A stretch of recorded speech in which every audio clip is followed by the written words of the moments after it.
I urge a yes vote on this amendment, and I ask for the yeas and nays. Is there a sufficient second? There appears to be. The yeas and nays are ordered. The senator from Oregon. Mr. President, the Blackburn Amendment penalizes innocent people who are eligible for Medicaid coverage and are waiting to cut through a thicket of red tape and get health care. This can go on for months and months and defies basic fairness and common sense. The parliamentarian has already ruled that the federal government, if it does this, it would be coercive and not acceptable under the reconciliation rules. This is a distraction from Republican attempts to decimate the Medicaid benefit, and I therefore raise a point of order that the pending amendment violates the Byrd Rule, Section 313B1D of the Congressional Budget Act of 1974, and I ask for the yeas and nays. Mr. President, pursuant to Section 904 of the Congressional Budget Act of 1974, I move to waive, and I ask for the yeas and nays. Is there sufficient second? There appears to be. The question is on the motion to waive. Oh. Ms. Alsa Brooks. Ms. Baldwin. Let me read my colleagues a statement made this year by somebody, and I quote, "Anyone who says that about the," here's what he said, "anybody that says the current policy baseline is the way to go is engaging in intellectual and economic fraud," end of quote. I wanted to make sure I got that quote correct because it was made by a Republican congressman from Arizona, Congressman Schweihart. Here's another quote. "This is fairy dust, and they are all full of crap, and I'm going to call them out on it." Who said that? Congressman Chip Roy, Republican from Texas. And I think it's worth quoting those Republican members of Congress because while I dramatically disagree with what they did in their House bill, at least they used honest accounting. At least they didn't try to perpetrate this budget fraud that we're witnessing here in the United States Senate. A budget fraud that would, I dare say, make the Enron scammers blush. And if you go through the numbers, it's dramatic. For example, honest scoring of the bill shows that extending the individual tax rates from Trump 2017 will cost $2.2 trillion. That's what the House of Representatives said, $2.2 trillion. When you use the fraudulent budget math that Senate Republicans want to use, all of a sudden that's $83 billion. If you look at the cost of extending key deductions for businesses, the House used accurate accounting. It comes to $820 billion over 10 years. Under the Senate plan, $6 billion. So I'm not going to spend a ton of time, Mr. President, going over this chart, but I do want to put it up here. This is from the Committee for a Responsible Federal Budget. And the blue shade in each of these years shows what Senate Republicans say their bill will cost in each of those years. This is the so-called current policy baseline. This is what those House Republican members called fraudulent accounting, and it is. And if you add up all of those blue deficits over those 10 years, they claim it's $441 billion additional debt over 10 years. But if you use the honest accounting that we've always used in the United States Senate for the purpose of budget reconciliation, you get the full bar, including the orange numbers, which is $4.2 trillion in debt over those 10 years. I do want to point out to my colleagues something interesting because you have these dashed orange lines. What this is representing is that some of these costs from lost revenues in some of these out years go down. That's because under this House Republican plan, the tax cuts for people with the no tax on tips, they go away. They vanish. They vanish right here in 2029. But the tax cuts for very wealthy people, for billionaires and others, they go on for the 10 years. In fact, they go on forever. And the last point I'm going to make is, by letting them go on forever, tax cuts for very wealthy people, Senate Republicans are violating the entire structure of the budget reconciliation process. Because when it was first devised, the entire purpose of it was to reduce our deficits and reduce the debt. And Republican senators are perverting the entire purpose of that special procedure that allows things to pass in the United States Senate with 51 votes and not having to secure the 60-vote threshold to overcome a filibuster. They are violating that entire structure. And again, why? Because they're hell-bent on making sure those tax cuts for very wealthy people go on forever. And again, at the expense of everybody else. And I'll just close, Mr. President, by pointing out that it wasn't that long ago that just down this hall here in the Senate Rotunda, Donald Trump took the oath of office. He looked at the cameras and he said he wanted a new golden age for America. But this is not a golden age for America. It is a gilded age for the wealthiest people in America. And those are the people he was really speaking to, because they're the ones who were sitting right behind him on Inauguration Day. Elon Musk, Jeff Bezos, Zuckerberg, the tech titans, the billionaire cabinet, more billionaires than any cabinet by far in American history. That's who this bill serves.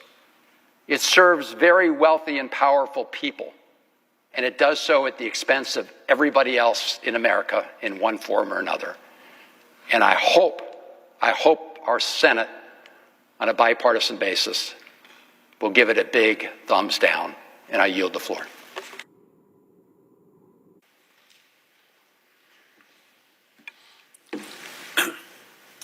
Mr. President. To recognize the senator from Vermont. Thank you. Mr. President, never in my time in Congress have I seen a bill that does so much damage in so many ways to so many people in so many states, and that will affect so many generations. Mr. President, the clerks have read the bill. It's now time for us to kill the bill.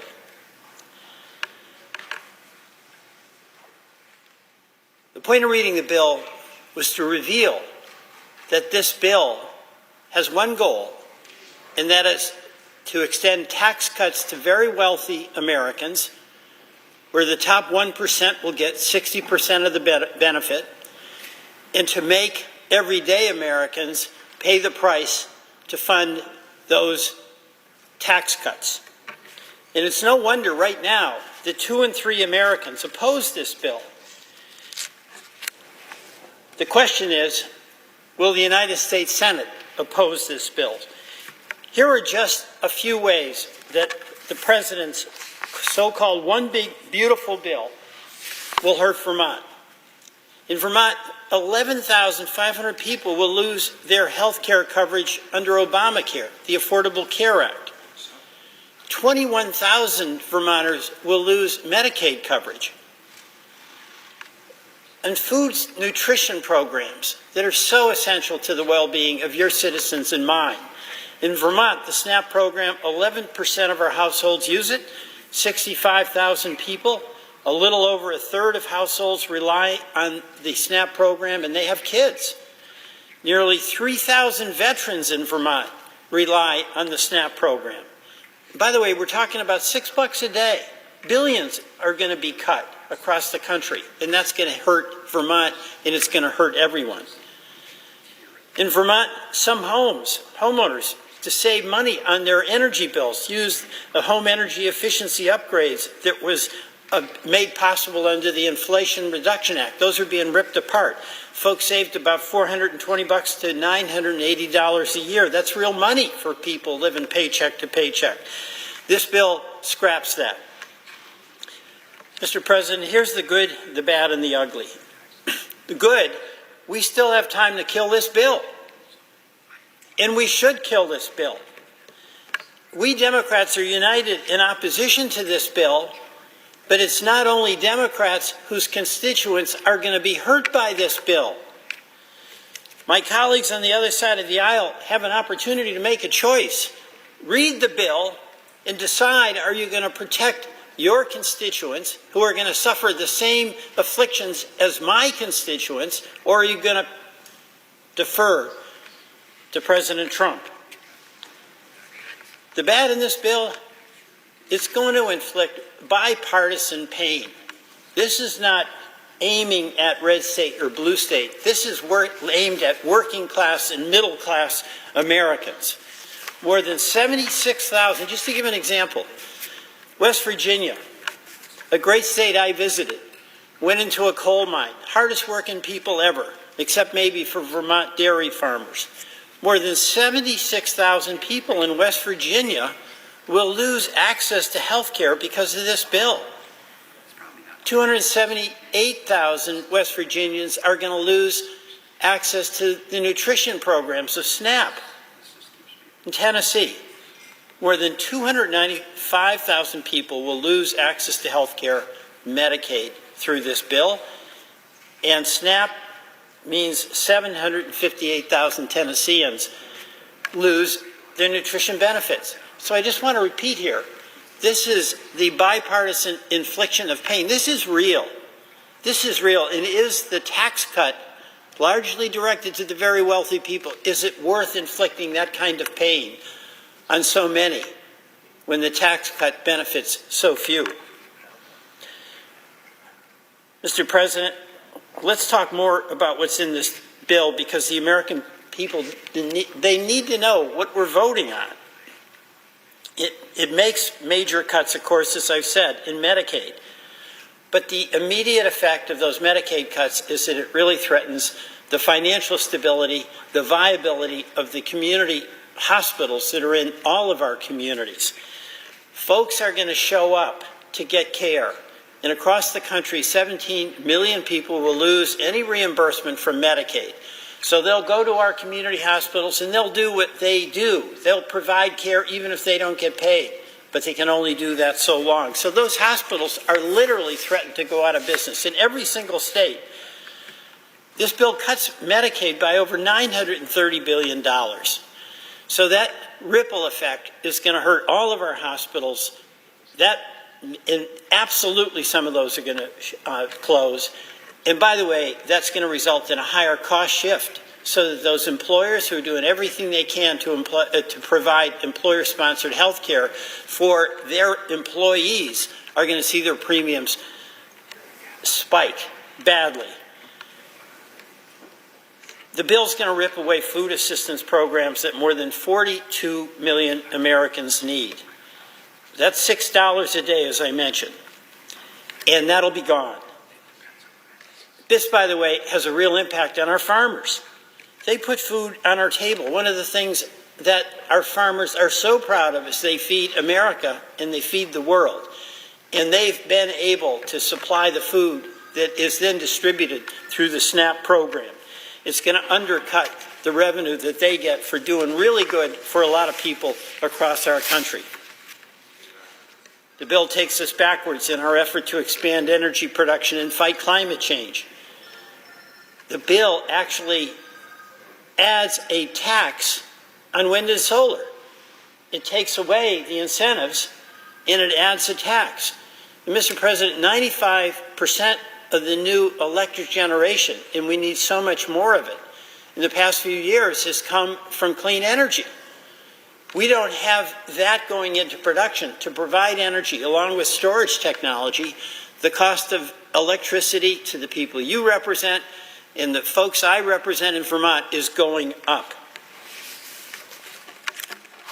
Mr. President, there's another aspect of this bill. It just makes no sense being in this bill. It makes no sense being in any bill, particularly. It is a Republican-led bill that strips states of their right to pass laws to protect their consumers against AI threats and against social media threats. It imposes a moratorium for 10 years on any states taking any action. This affects Vermont directly. It affects every single one of our states. And how, I ask, can one argue they're for state rights and then strip states of being able to act on behalf of their own citizens? This bill is a real threat to our economy. It's going to increase the debt, already about $35 trillion, by at least $3.3 trillion. And for what? Tax cuts to very, very wealthy people, multinational corporations who are having record profits at the expense of health care, at the expense of our community hospitals, at the expense of our investments in clean energy, at the expense of our food and nutrition programs. Invested in what? It's destructive. It's not productive. Inflation is going up under this bill. Just think of how much more we're going to pay in debt service. Dead money. It's about $1 trillion. So home mortgages, folks are going to be paying at least $1,000 more. Small business loans, at least $1,000 more. Grocery prices, definitely going up for about all Americans. You know, Mr. President, there's an ugly aspect of this bill as well. And it is that this bill is entirely in service of providing tax cuts largely to the very wealthy. The top 1% of income earners in this country will get 60% of the benefit. That's a couple of 100,000 people will get immense tax breaks that exceed the so-called tax breaks that go to a couple of 100 million Americans. And it's those in the 60% category that are going to be paying the higher prices for utilities, credit card debt, cost of a car loan, rent, groceries. So, Mr. President, I say let's come to our senses and not do something that is in a massive escalation of the wealth transfer from the working class, the middle class, to the very, very wealthy. Many of us have a number of amendments, and I do too, to try to make the point that our job is to make things better for everyday working Americans, not inflict additional burdens on them. We have a job to do. It is to strengthen this economy, provide more stability for our families and our communities. And in this bill, we're doing exactly the opposite. Aggravating income inequality, not mitigating it. Accelerating climate change rather than diminishing it. Making life tougher for everyday families. Mr. President, I urge my colleagues to defeat this bill, and I yield back. Mr. President. To recognize the senator from Maine. Mr. President, this bill is a farce. Imagine a bunch of guys sitting around a table and saying, I've got a great idea.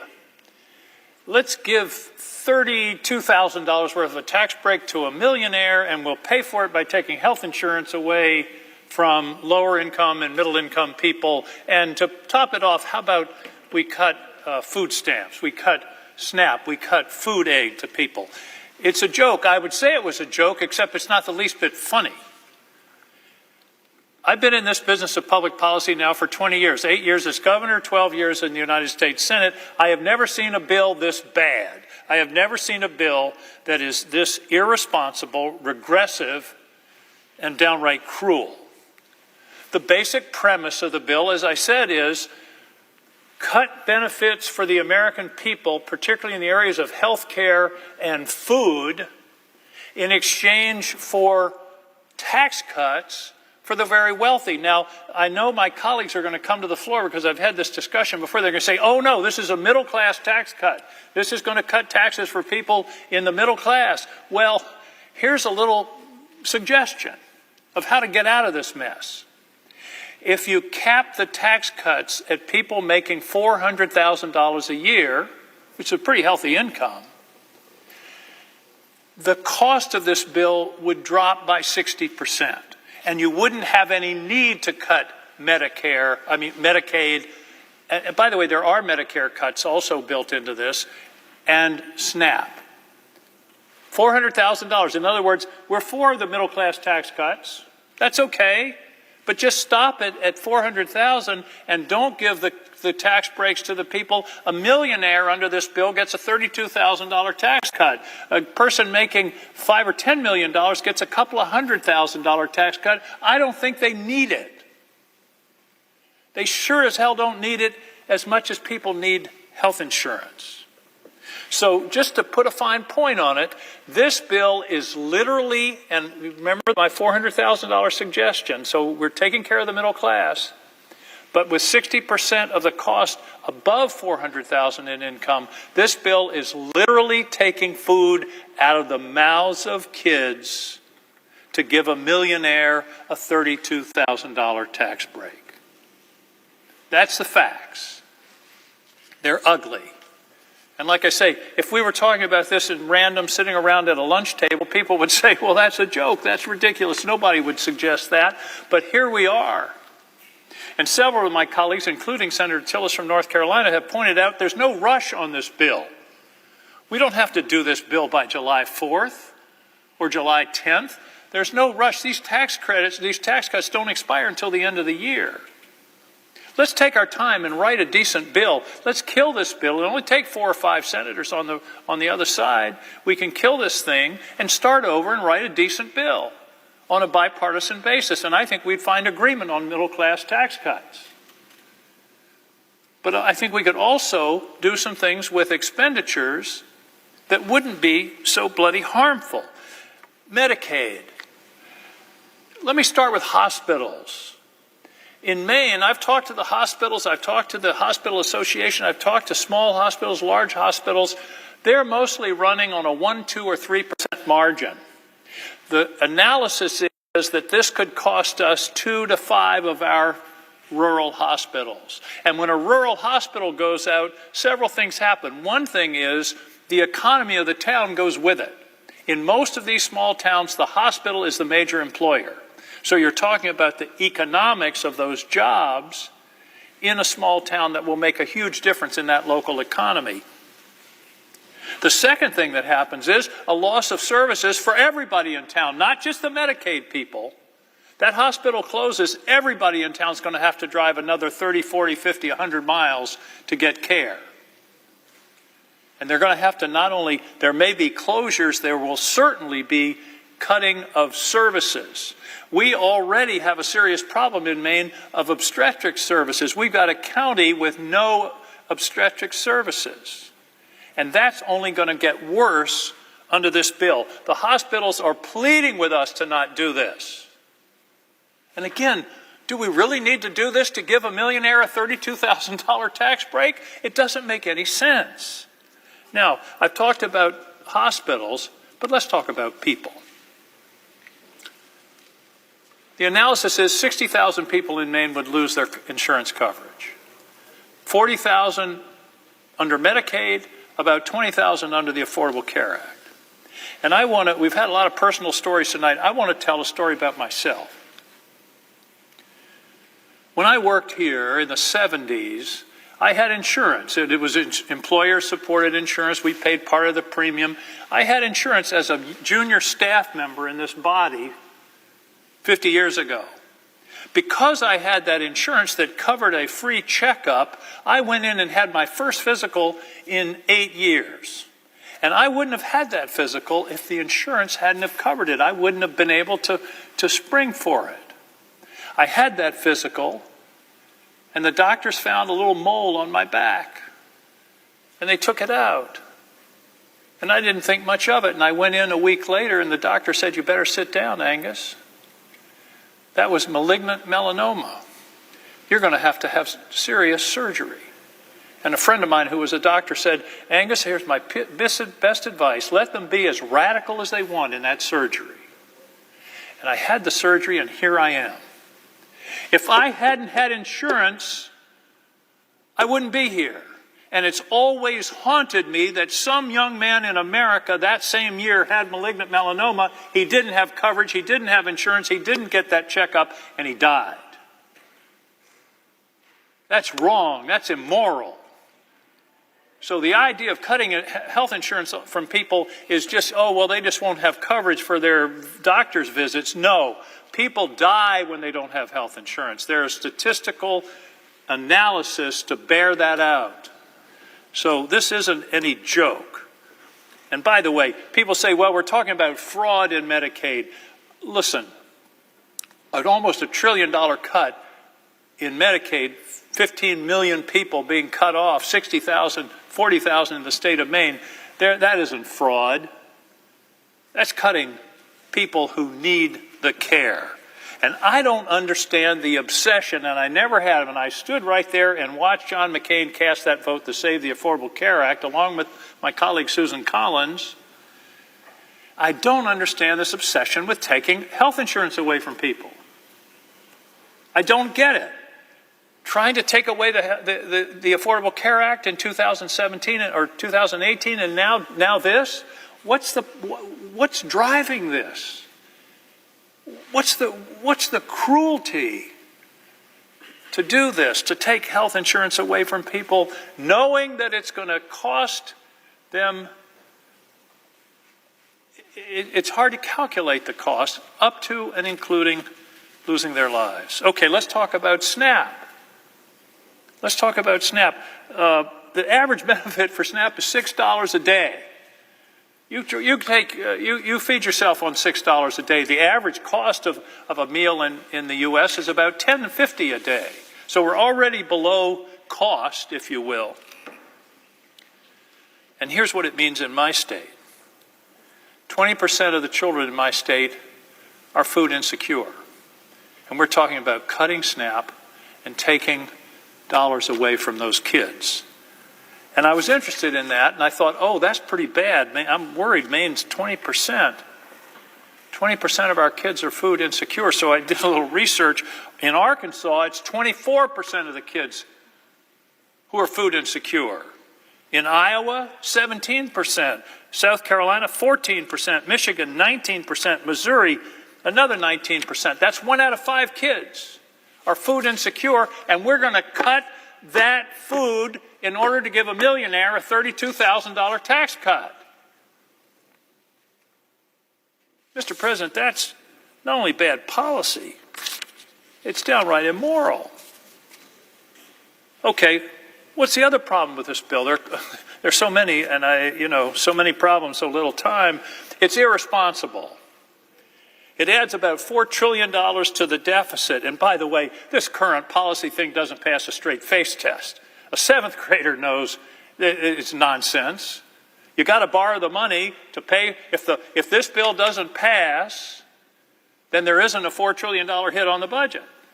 If it passes, there is. And the thing that really gives a lie to this nonsense is also in this bill is a $5 trillion increase in the debt ceiling. If it's not really debt, then we don't need to increase the debt ceiling. It's a sham. Voodoo budgeting. So, I don't want to hear any more from my colleagues about deficits.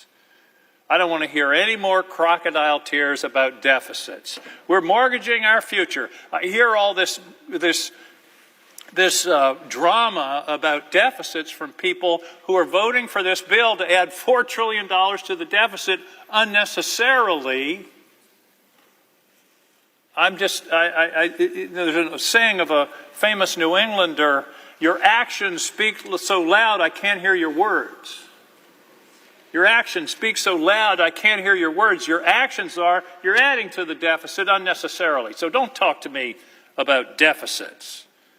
Now, the first rule, if you're in a hole, is stop digging. And we're in a hole, Mr. President. We're in a hole, so you stop digging by not passing this bill or not passing it in the extreme form that it is to give the tax benefits, 60% of the tax benefits to people making over $400,000 a year.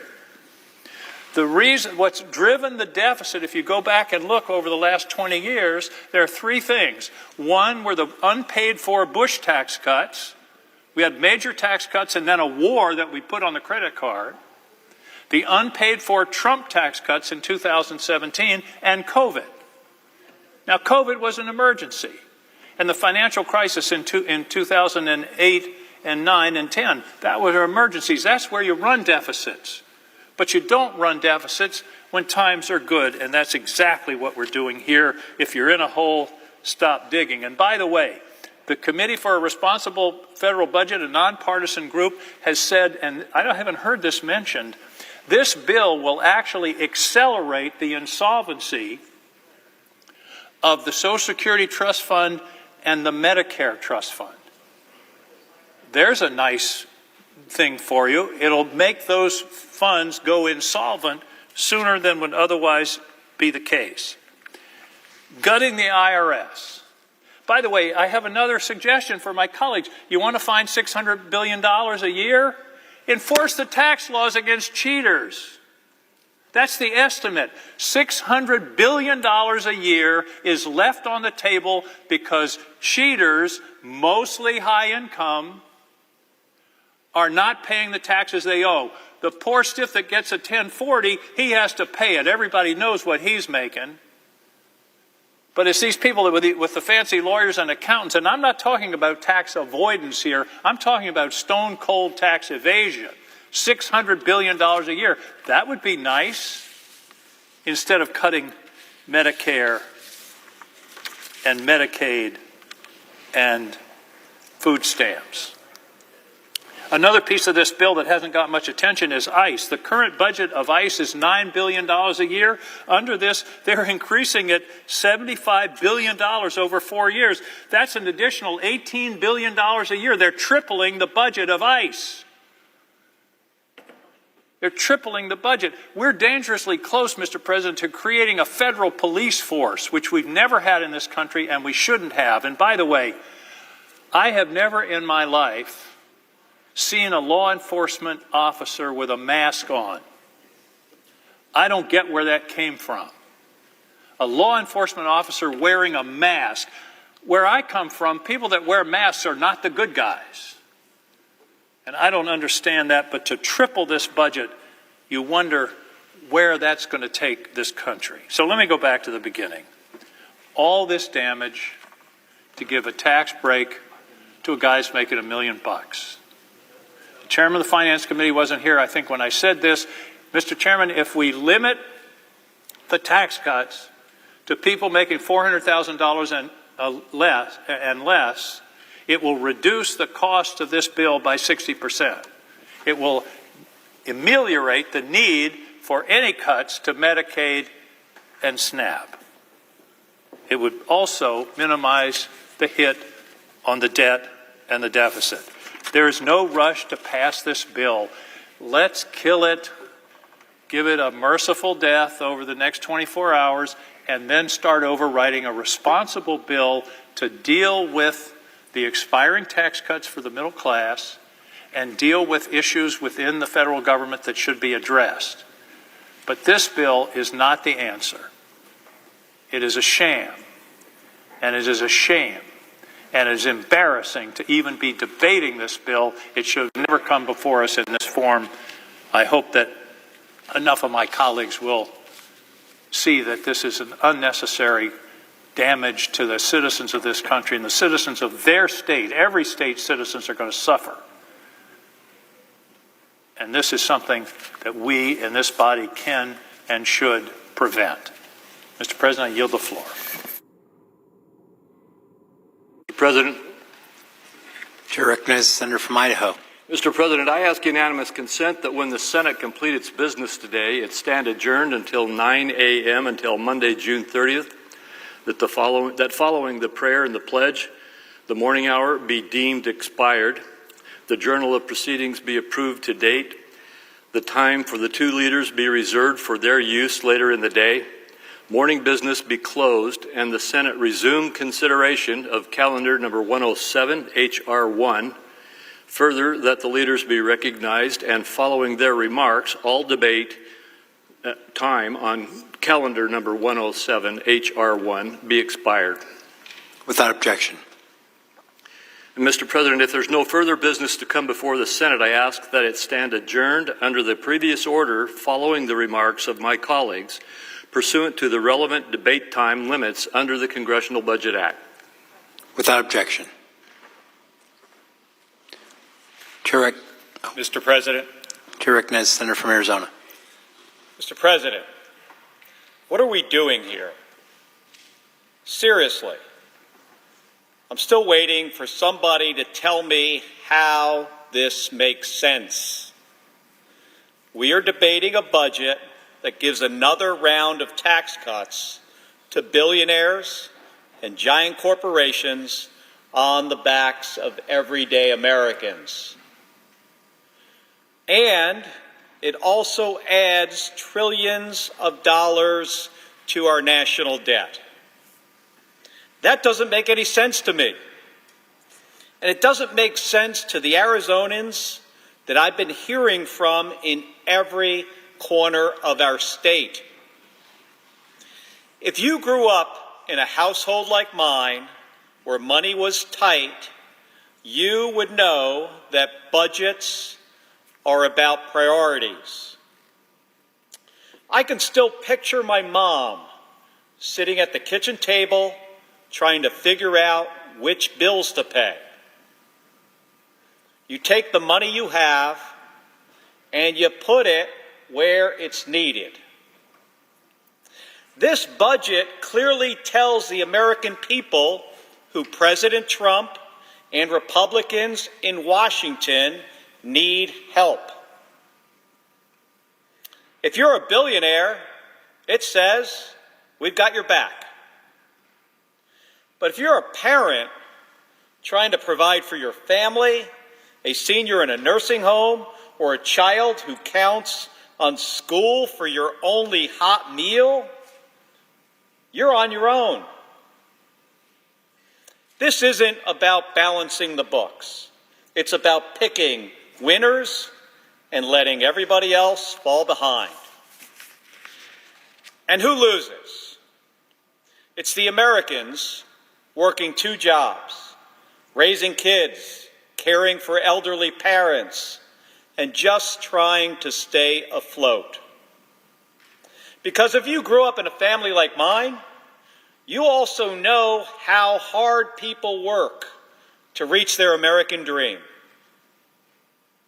The promise that if you work hard, that your kids will get a good public education, you'll be able to put food on the table, and you'll be able to go to the doctor and stay healthy, and your kids will be able to grow up and achieve their own American dream.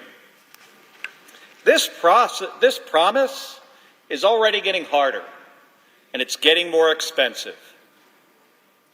We need to be working together across the aisle to ensure that everyone who works hard can have a brighter future. But that's not what my Republican colleagues are doing with this bill. The plan that they are jamming through right now will put the American dream out of reach for more families. And for what? To hand out more tax breaks to people with more wealth than they could spend in 10 lifetimes. Now, Mr. President, I've spent the last several months traveling across Arizona. I've been to our big cities, Phoenix and Tucson. I've been to small towns like Clarkdale and Sierra Vista, talking to Arizonans face to face, listening to their stories, hearing what it would mean to them if Medicaid, food assistance, and other essential services got cut for them and their families. And what I've heard is clear. This budget is going to make it harder for them to stay afloat, let alone get ahead. In Clarksdale, I met a guy named Christian. He's a rural hospital nephrologist. That's a kidney doctor. And he told me that his patients, many of whom rely on Medicaid for dialysis, are now considering stopping treatment altogether because they might not be able to afford it. He said, This is a quote from Christian. He said, "Financially, none of the patients I serve can pay out of pocket. It's a choice of either massive debt or death." That's the reality to many rural communities. Another woman told me about her friend, a survivor of 2 car accidents and a spinal injury. Her friend relies on Medicaid to help her deal with her chronic pain. Without it, meaning Medicaid, she said that her friend might end her life because the pain is unbearable. She asked me to deliver this message to my colleagues. She said, "This is not a country that can't afford to care for people like her. We can afford to care for everyone if we change our priorities from giving tax cuts to billionaires to taking care of Americans who are in pain every day." Mr. President, people across Arizona are pleading with us to get our priorities right. In Sierra Vista, I hosted a Medicaid town hall, and that's where I met this woman named Tara. She told us how she was once a single mother and how programs like Medicaid and SNAP helped her raise her kid and build a stable life. Today, she works a good job. She doesn't rely on these programs anymore. But here's what she said. She said, "I am deeply concerned about the proposed cuts to Medicaid, SNAP, and related programs. I know firsthand that they don't just help families, they're often the only path to stability." Just last week, I was in Tucson, where Gabby and I live, helping distribute school lunches at a local high school. It's actually the high school that my wife went to. And I wanted to see firsthand what these summer meal programs mean for Arizona families. These programs are funded through the United States Department of Agriculture, and they rely on data from SNAP and Medicaid to identify the children who need them the most. If this bill passes, a bunch of these kids that I served, I think it was last weekend, they won't be eligible for these programs anymore. It will be harder for them to access school meals, which I think we all know it compromises their academic performance. That's the real cost of this legislation. It's not numbers on a spreadsheet. It's hunger. It's illness. It's fear. It's a bunch of folks who work really hard, doing everything right, and they're still going to get punched in the gut. And it's not just what I hear in person, Mr. President. My office gets hundreds of letters and phone calls every week from Arizonans. People are scared, and they want us to listen. I want to share some of their voices. Frank is a veteran on dialysis. He called this week, and he said, "The food bank and my SNAP benefits are the only way I eat right now. I can't work. I'm not old enough to retire. And I'm dipping into my retirement early just to keep up with my mortgage. Without this help, I don't know what I will do." Mr. President, veterans should never have to say those words in this country. One of the most sacred promises we make to the men and women who serve is that we will take care of them when they return home. That promise doesn't end when they hang up the uniform. It includes making sure that they can afford food, access health care, and live with some dignity. And yet, here's Frank, sick, struggling, and wondering how he'll survive because the programs he relies on are under threat. Cheryl from Tucson, who is a 59-year-old widow, said, I receive disabled widows benefits, Medicaid, Medicare, and SNAP. Get this. She said, my rent and utilities eat all but about $300 of my monthly income. SNAP and my health care card used to cover most of my food costs. I used to have about $40 left over to buy some extra groceries for the unsheltered in my area. So here's a woman with $40 extra, and she's helping other people. She also says now, buying food for my household takes all of it. I'm scared. If I lose even one of these benefits, I'll lose the grip that keeps the roof over my head. Karen from Scottsdale has worked for over 25 years helping veterans and people with disabilities. She wrote, many of the people I work with rely on Medicaid because they can only work part-time or because their employers don't offer benefits. Cutting them off will just make health care more expensive for everyone.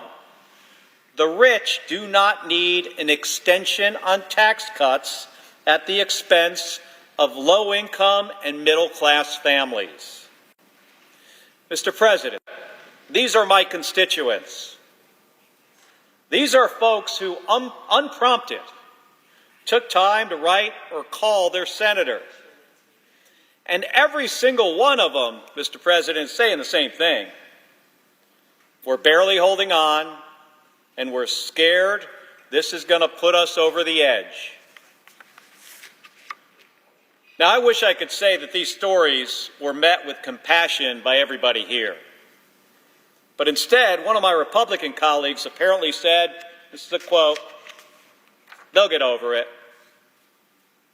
And another, when asked whether cutting Medicaid would cost lives, said, well, we're all going to die anyway. Now, I didn't come here to throw jabs. I'm repeating those words because they reveal how this budget was written without any connection to the real-world consequences. This isn't about politics. It's about people. So I ask again, what are we doing here?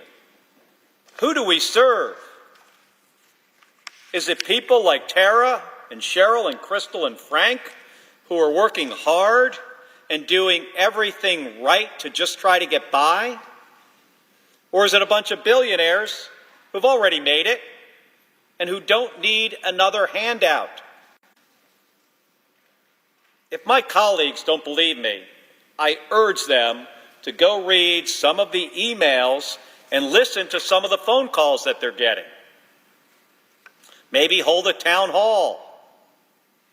Listen to those folks. Really, listen to what they are saying. Don't crush their American dream. Don't rig the system even more against them. Don't take a vote just because it's easy. We can do better for the people we serve. Mr. President, they deserve that from us. Thank you, and I yield the floor.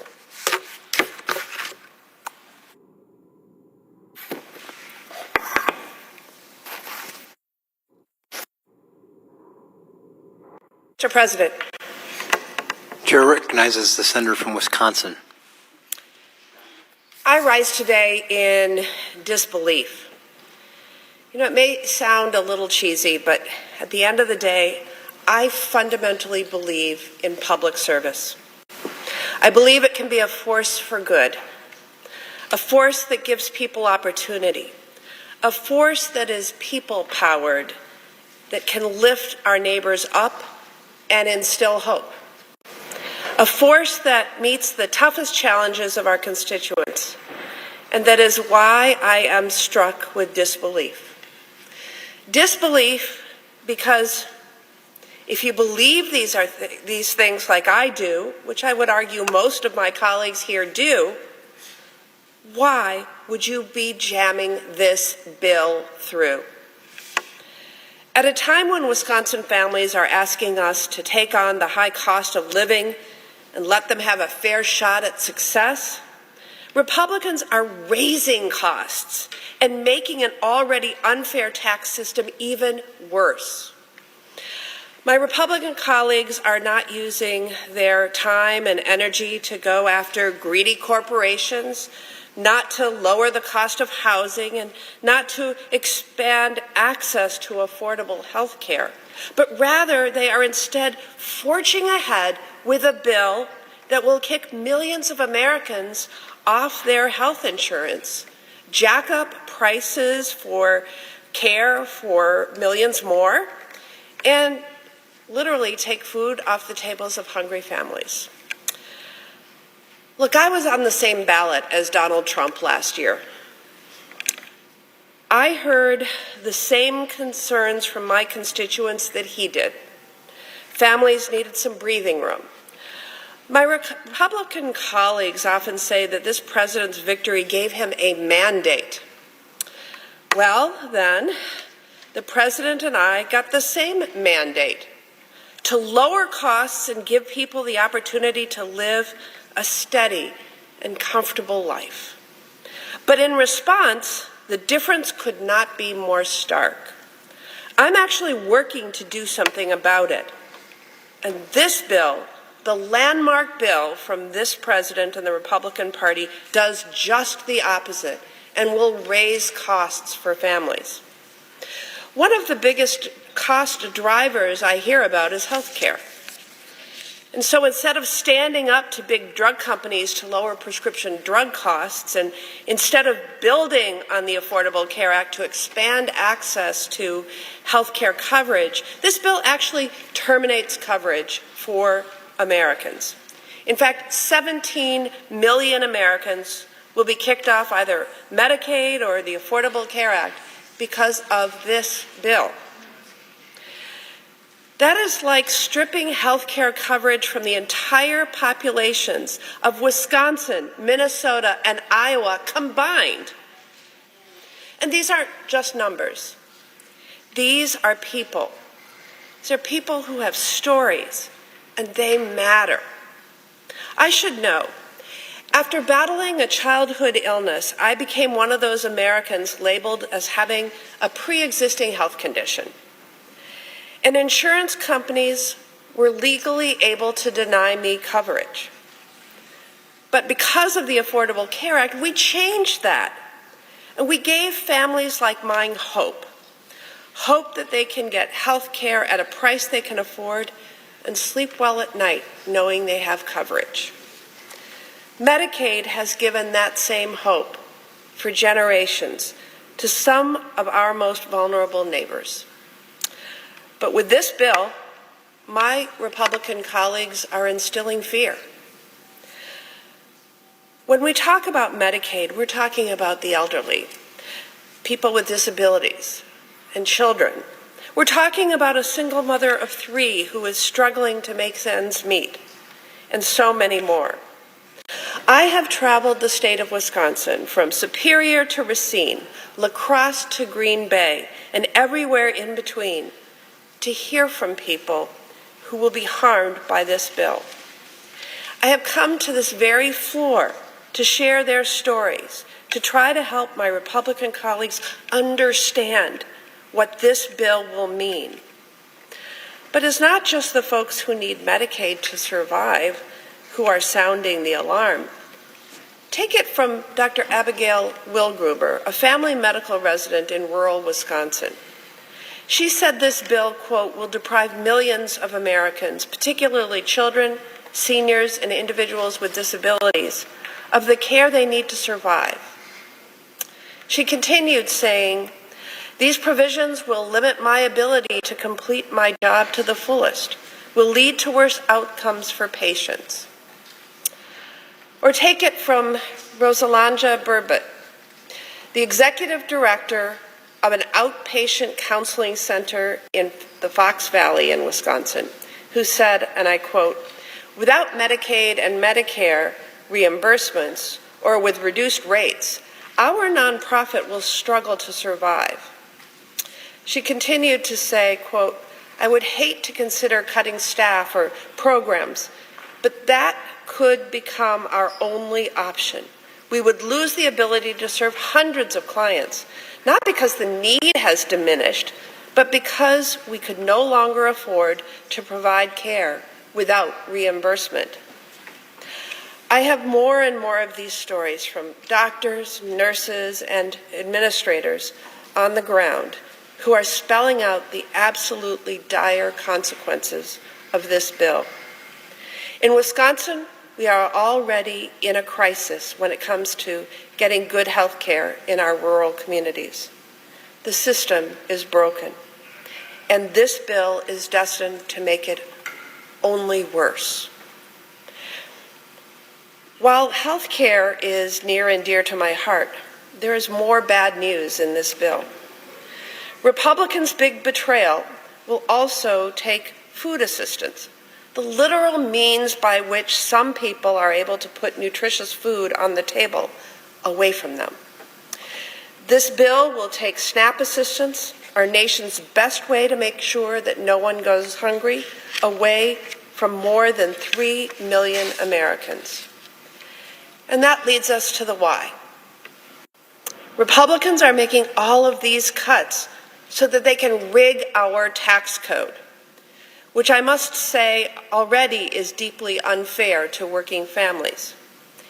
And they would further tilt it in favor of the biggest corporations and the richest in our country. The Republican bill gives people at the top 0.1%, the richest of the rich, a tax cut of more than $250,000 every year. Yes, $250,000 a year. All the while, this bill hits working families the hardest. When taking into account the disastrous Medicaid and SNAP cuts, many working families would see their annual incomes fall by over $1,500. And it doesn't have to be this way. Yes, our system for taxes and health care are broken, but this bill is not the solution. This bill would make it harder for working families to have the opportunity to get ahead, harder for parents to get their kids health care, harder for families to put food on the table. We, Democrats and Republicans, should be working together to give some relief to workers. But instead, Republicans will choose to go it alone and vote to give the biggest corporations and the wealthy another unfair leg up. I will end with this. While I remain in disbelief and frankly disgust, I will always have hope. I have hope because it's not the people in this chamber with the power, it's the people. It's the people who will sadly feel the repercussions of this bill. It's the people who are rising up and will hold anyone who passes this disastrous bill accountable. That is where the true power is. And with that, I yield. Madam President. The senator from Hawaii. Madam President, Democrats have been on the floor for hours today, pointing out what's in this 1,000-page bill that took over 16 hours to read. I call it the 1,000 pages of pain, the billionaires' gain. So it's bad enough that my colleagues have been on the floor talking about how this bill is going to hurt people on Medicaid, taking food away from our children and families through major cuts to the SNAP program, healthcare, food, housing, energy support, you name it. The pain is in this bill. But one of the areas that people don't know about is this bill actually has provisions that would take away support for our public schools. Okay, let that sink in. It's not enough that this bill has 1,000 pages of pain in just about every aspect of our lives that you can think of, but now they're coming after support for our public schools. So today, I am rising as an advocate for the 49 million children who are enrolled in public schools across our country. Nearly 90% of K-12 students go to public schools, including 95% of children with disabilities. Yet, we have a regime that is actively working to end federal support for public schools. We have a president who tried to totally eliminate the Department of Education, and sadly for him, he can't do it with through executive order because only Congress can do that, but they're doing a lot of other things that withhold support for public schools. So, as Republicans in Congress are trying to undermine support for public schools through the first ever national private school voucher program. Let that sink in. The first ever national private school voucher program. That is taking money away from public schools and basically turning it over to private schools through a voucher program. So let's be clear. The school voucher program, the provision, isn't about money for schools. It's about even more money for billionaires because they're the folks who are going to get the most out of this voucher for public schools program. Under this program, wealthy donors would receive large handouts for supporting school vouchers. So this is why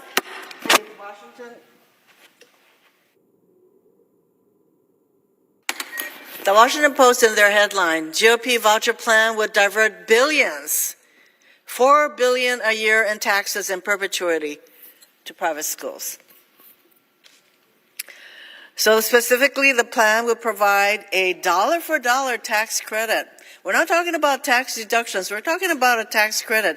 This is money that comes right off your taxable amount. So what this bill would do is provide a tax credit of $5,000 or 10% of a taxpayer's adjusted gross income, whichever is greater. So a taxpayer making $10 million, we do have people who make $10 million a year, could contribute $1 million and receive a credit for that full amount. How do you like that? You can get $1 million off your tax bill by contributing to this private school voucher program. So rather than calling this plan what it is, and I tell you, the word scam comes to my mind. It's like scamming the public schools. Republicans are deceitfully trying to sell this plan as an expansion of school choice for families. Oh, isn't this voucher program great?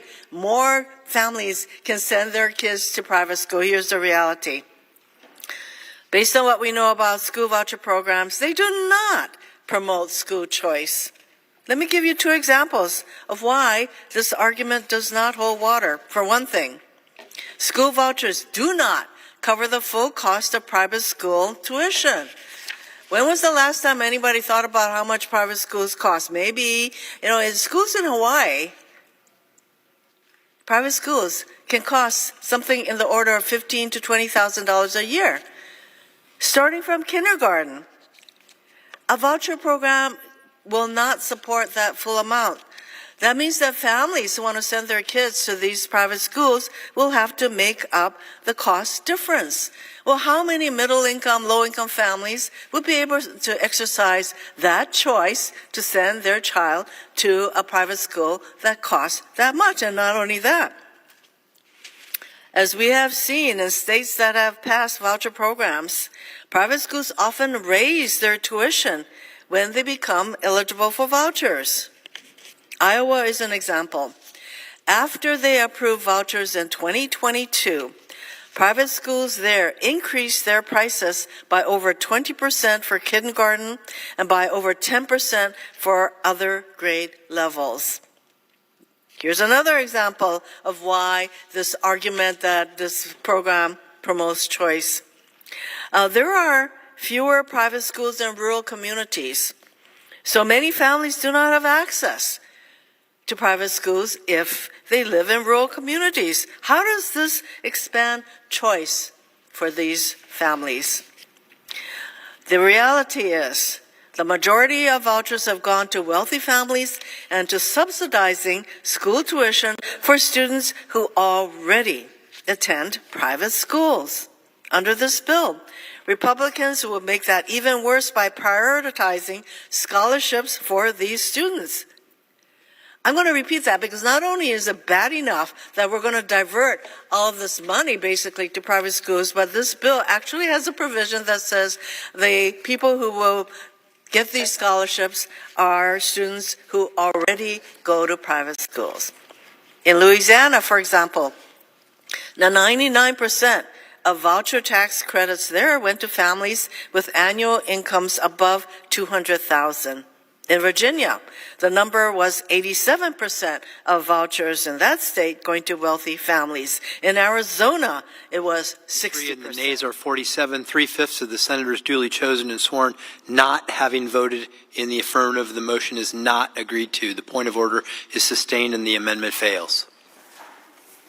Mr. President, I ask unanimous consent that it be in order for the following senators to be recognized to offer amendments, motions, or points of order, that the amendments be reported by number with no amendment in order prior to a vote in relation to the amendments or motions. Kane, motion to commit, and Blumenthal, motion to commit. Without objection.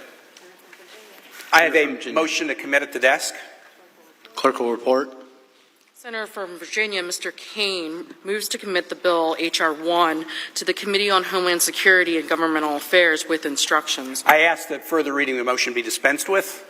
Without objection. Mr. President, 30% of the federal workforce is veterans, compared with only 6% of the overall workforce. The Trump administration has fired more veterans than any administration in the history of the United States. Derek Copeland, as an example, was a 20-year Air Force veteran who trained bomb-sniffing dogs. He then took a job with the Department of Agriculture to train dogs to sniff out illegal agricultural products. He was fired 11 days before the end of his probationary year. His termination letter said, "You have not demonstrated that your further employment at the agency would be in the public interest." He said, "I gave blood, sweat, and tears to this country for 20 years to continue service to the federal government. I feel like I've been thrown out like a piece of trash." My motion hits pause on this bill and would stop mass firing of veterans because it's wrong, and I would ask my colleagues to support my motion. Mr. President. Chair recognizes the senator from Montana. Well, I thank my colleague, the other Tim, for his concern for our veterans. I feel compelled to note that this motion alone would stop the big, beautiful bill in its tracks. I've been asking for months, where was the Democrat outrage similarly when we laid off tens of thousands of veterans and contractors during the COVID vaccine hesitancy pandemic? There were no due process and no consideration for their service was given. Democrats trying to nitpick and derail this bill by disguising the fact that they are advocating for the largest tax increase in the history of mankind, a $4 trillion tax increase. That's what they're really advocating for. This is also completely unnecessary. Federal law requires the Office of Personnel Management to consider military preference in hiring within our federal workforce. We have to stop using veterans as political pawns. The best thing we can do for veterans is have a strong, capable federal government that is fiscally sound. I urge a no vote on this amendment. Do I have remaining time? 6 seconds. We can stop this, and we should. President Trump's only been in office 6 months, and he's already fired more veterans than any president in American history. Please vote yes. The question is on the motion. Is there a sufficient second? There appears to be. The clerk will call the roll. Ms. Also Brooks, Ms. Baldwin,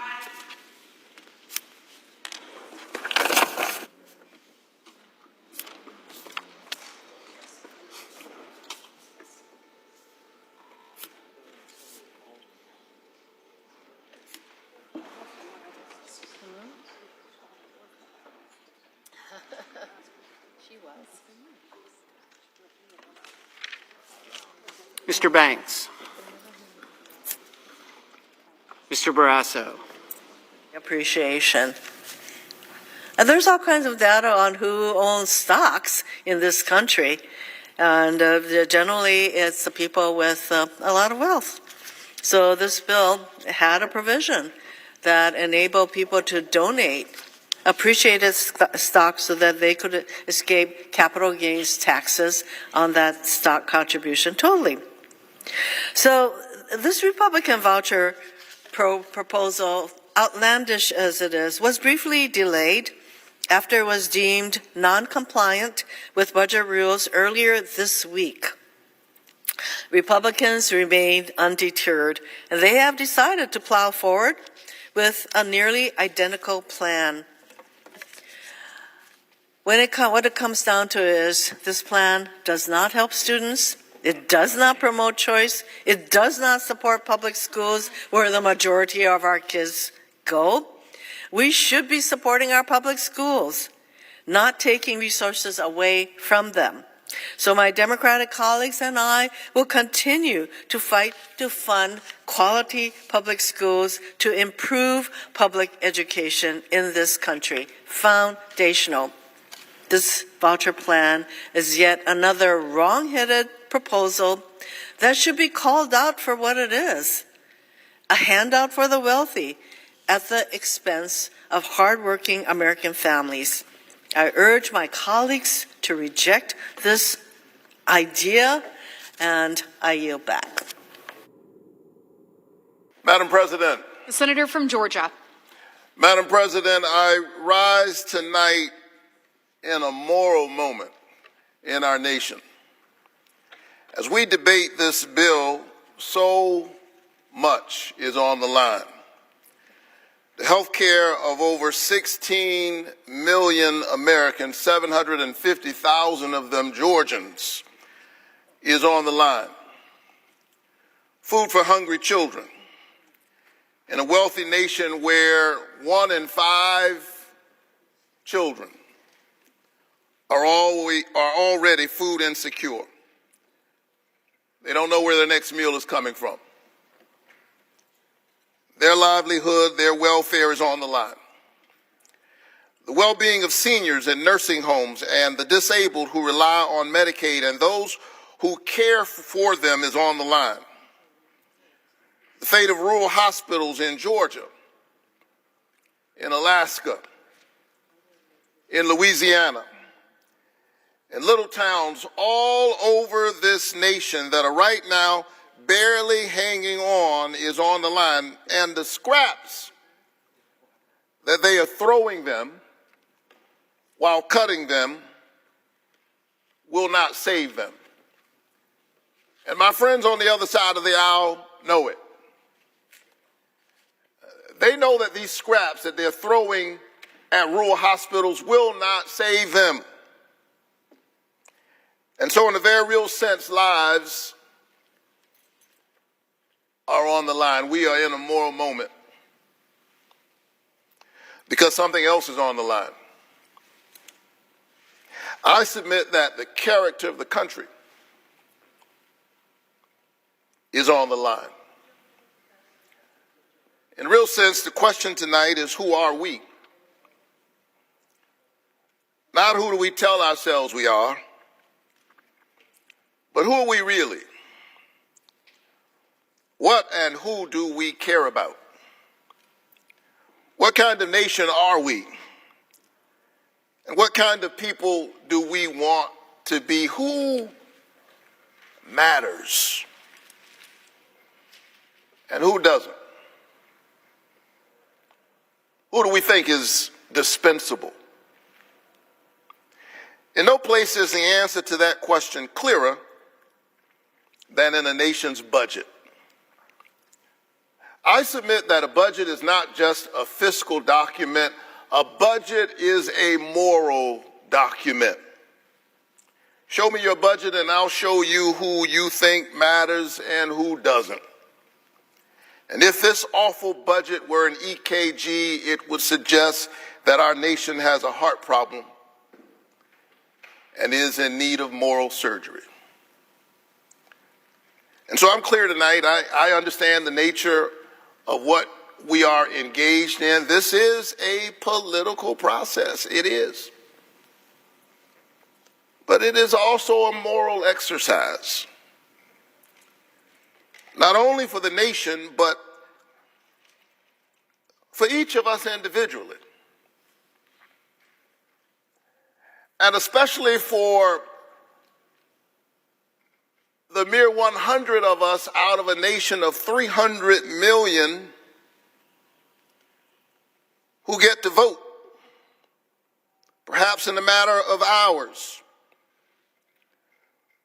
We have the rare privilege of standing up for people who have entrusted with us the covenant of centering their families. It's a real privilege for the people of your state to say that since we can't all go to Washington, we're going to trust you in rooms of power to be thinking about our children, to be thinking about our parents as they deal with the blessings and the burdens of growing old. And so the question for me tonight is, how will we show up in this moment? And that's why yesterday I gathered in the Russell Rotunda with a multi-faith coalition of clergy to pray that lawmakers might have the courage to stand up to their party, to stand up to the special interests, and protect seniors in nursing homes and pregnant mothers on Medicaid and children who risk going to school hungry every single day in this country. 1 in 5 children in the wealthiest nation on the planet already food insecure. And with these SNAP cuts, this body is about to make it worse. And so, surrounded by a clergy of many faith traditions, yesterday I prayed that we would have the courage.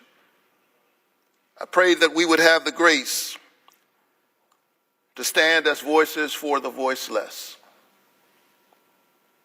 And as I stood there, I could not help but feel a sense of deja vu. This is not the first time I've been in our nation's capital speaking out against these policies that betray hard-working families. It was 8 years ago, almost to the day in 2017, when Washington Republicans were trying to pass a tax bill that favored wealthy Americans over working families,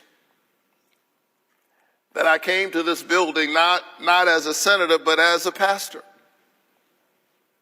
I had no idea that 8 years later I would be serving in this body. I had no notion that I would even run for the Senate. I came as a citizen. And standing with a multi-faith coalition, we were praying for our nation's leaders. We were gathered in the rotunda of the Russell building, and as we were singing and praying, the Capitol Police said, I'm sorry, pastors, you can't sing and pray in the rotunda. If you do not disperse, we will have to arrest you. And let me say that the Capitol Police did not mishandle us that day. They were first-rate professionals. But they said that if you don't disperse, we will have to arrest you. What they didn't understand is that I had already been arrested. My conscience had been arrested. My heart and my imagination, my moral imagination, had been arrested by this idea that we as a country are better than this. I come from a tradition where you don't just pray with your lips, you pray with your legs. You put your body in the struggle for other struggling bodies. And so here I am tonight, 8 years later, having transformed my agitation into legislation. I was arrested that day, but I have transformed my protests into public policy. 8 years ago, I was on the outside. Tonight, I'm on the inside, but it's the same fight. Some of us fight on the inside. Some of us fight on the outside. Some of us get to serve in the Senate or in the House. Others are just watching at home tonight. But be really clear that we are in the same fight, whether we are on the streets or in the suites. Same fight. And in some ways, this is the same bill 8 years later, just worse. Like most horror movies, the sequel tends to be worse. We were here 8 years ago. Washington politicians were trying their best to gut the Affordable Care Act. Remember that? They were trying to gut the Obamacare out of political motives. Millions of Americans were spared. But tonight is the sequel to that horror movie. They are back to their old political tricks, trying to dismantle the ACA again with this legislation. It's the same fight, just worse this time.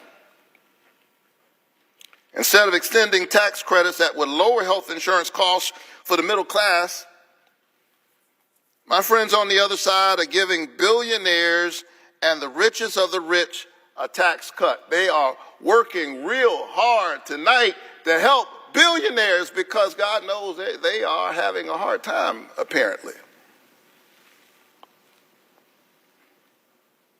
And what that means is that 1.2 million Georgians and nearly 20 million Americans are going to see their health care premiums rise. That's what's at stake tonight.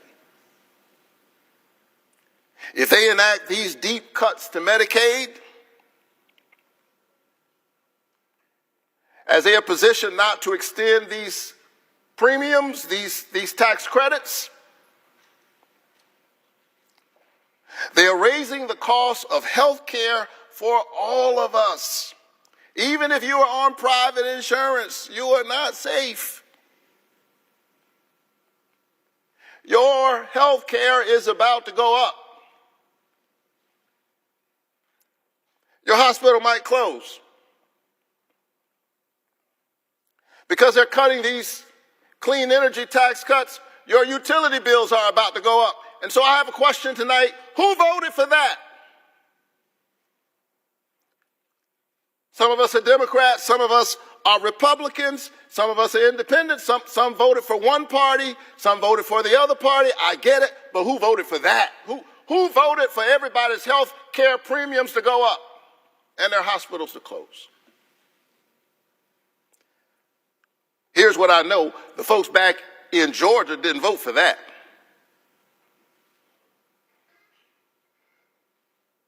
They voted for me and they voted for Donald Trump, but they didn't vote for that.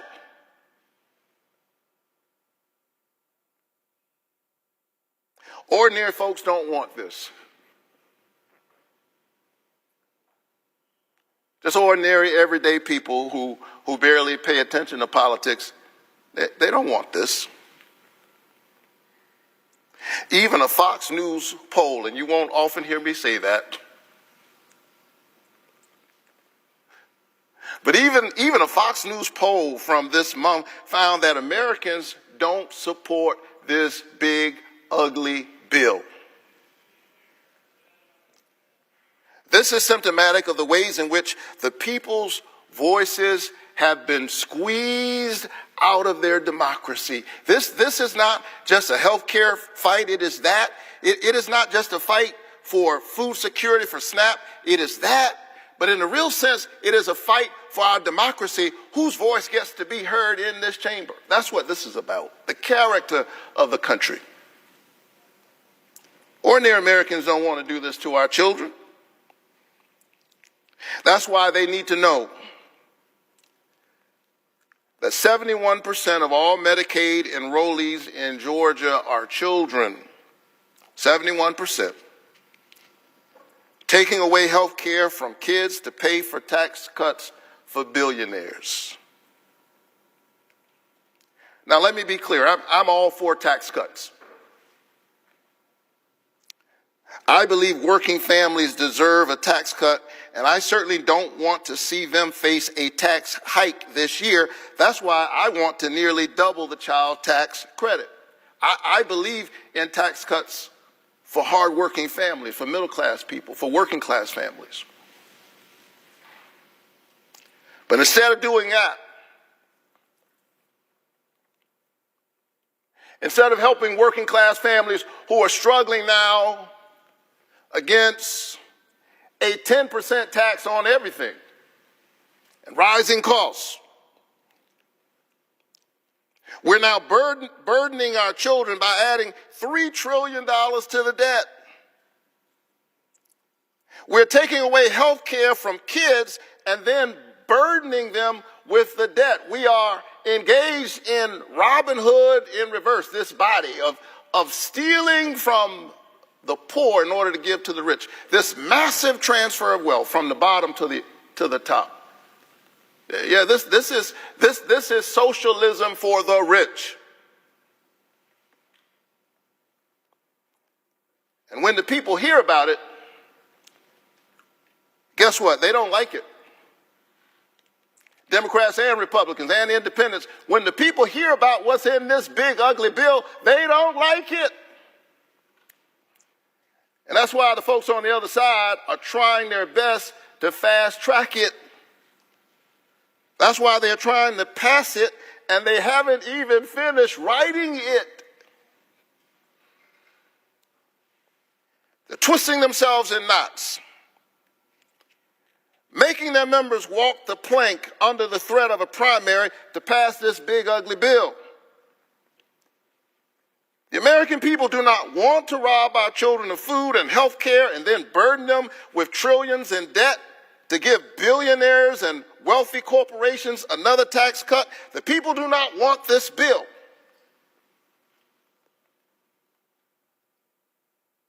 And so if the people do not want this bill, but they are trying to pass it, here's the question you got to ask yourselves at home. You have to ask yourselves, well, who are they working for? Who are they fighting for? Who do they think matters? Do you think they are working for you?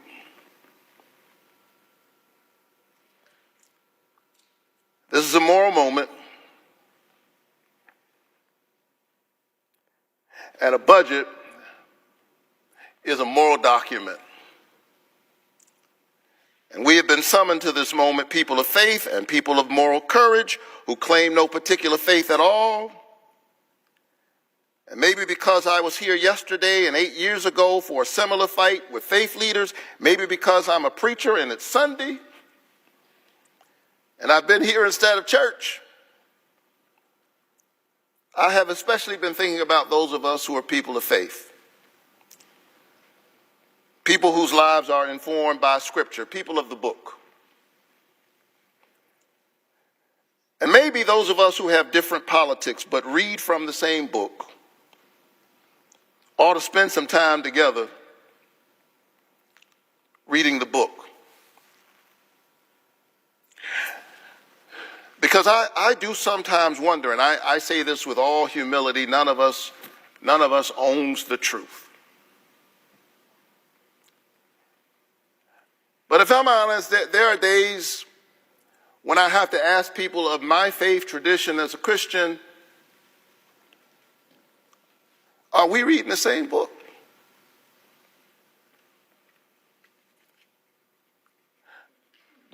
12 says, I was hungry and you fed me. I was sick, I was in prison, and you visited me. I was a stranger, and you welcomed me. Inasmuch as you've done it to the least of these, you've done it also unto me. The book that I love says, learn to do good, seek justice, rescue the oppressed, defend the orphan, plead for the widow. Speak out for those who cannot speak, for the rights of the destitute. Speak out, judge righteously, defend the rights of the poor and the needy. My book says, whoever is kind to the poor lends to the Lord and will be repaid in full. The prophet Amos condemns those who buy the poor for silver and the needy for a pair of sandals. They sell the poor out and working class people for cheap. And for those of us who have a vote in this moment, for my colleagues who are swinging on a moral dilemma, I hear the prophet Micah say, he has already told you what is good. And what does the Lord require? But that you do justice, love kindness, and walk humbly with your God. May God be with our nation and grant us grace, wisdom, and courage for this moment. Madam President, I yield the floor. Madam President. The Senator from New Hampshire. Madam President, first I want to thank my colleagues, and especially just now my colleague from Georgia, for their work tonight, for their expression of what's at stake in this moment. And to Senator Warnock, I say thank you and amen. I'm here today because I'm joining the majority of Americans who are deeply alarmed by this plan from the President and his congressional allies, a plan that will make life less affordable for more Americans. When we return home for this 4th of July, it'd be nice to be able to tell our constituents that we came together and passed bipartisan legislation to help bring down costs for families. Instead, my colleagues who vote for this legislation will have to explain why, at a time when families' pocketbooks are strained, they chose to support a partisan bill to make American life even less affordable. What will America look like once this bill takes effect? Millions of people will have lost their health coverage, thanks to the largest cut to Medicaid in American history. More people won't be able to afford preventive care and cancer screenings, and more people will get sick. Healthcare premiums will surge for everyone because fewer people will have care and the number of uninsured Americans will increase. Rural hospitals will close their doors because they lost Medicaid reimbursements that help keep them afloat. More people, especially in states like mine, will have to make long car rides just to get to a hospital 50 miles away in those desperate moments when minutes feel like hours and hours like eternities. Seniors will be thrown into grave peril because this bill threatens hundreds of billions in Medicare cuts. And once this plan eviscerates food assistance programs, it will be much harder for families to afford to put food on the table at a time when groceries are already far too expensive. Let there be no mistake. More families and children who today are being fed will go hungry. And all the while, our children will be burdened with trillions more in debt. In the name of what cause is all this done? Well, it's all to pay for tax breaks for billionaires. This bill will also make us an America where our people are less free.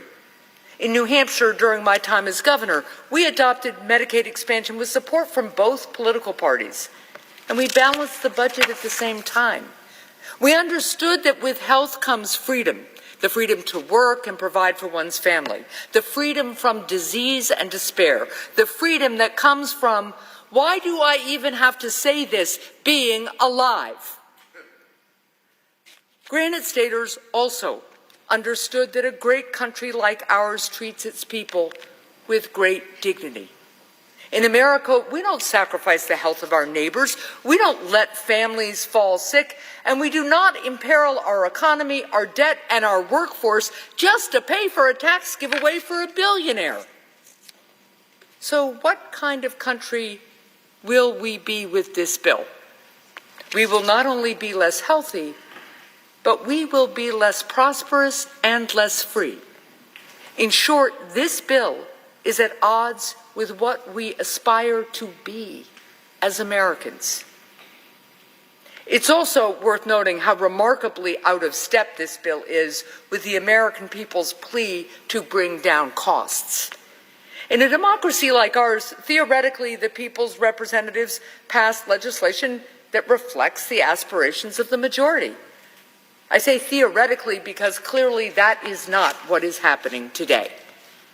Indeed, according to the data from the Joint Economic Committee minority, if one combines this bill with the president's tariffs, firefighters, truck drivers, and teachers, for instance, will lose $470 or more next year, while the top 0.1%, that's people who earn about $4 million or more, will be $348,000 richer.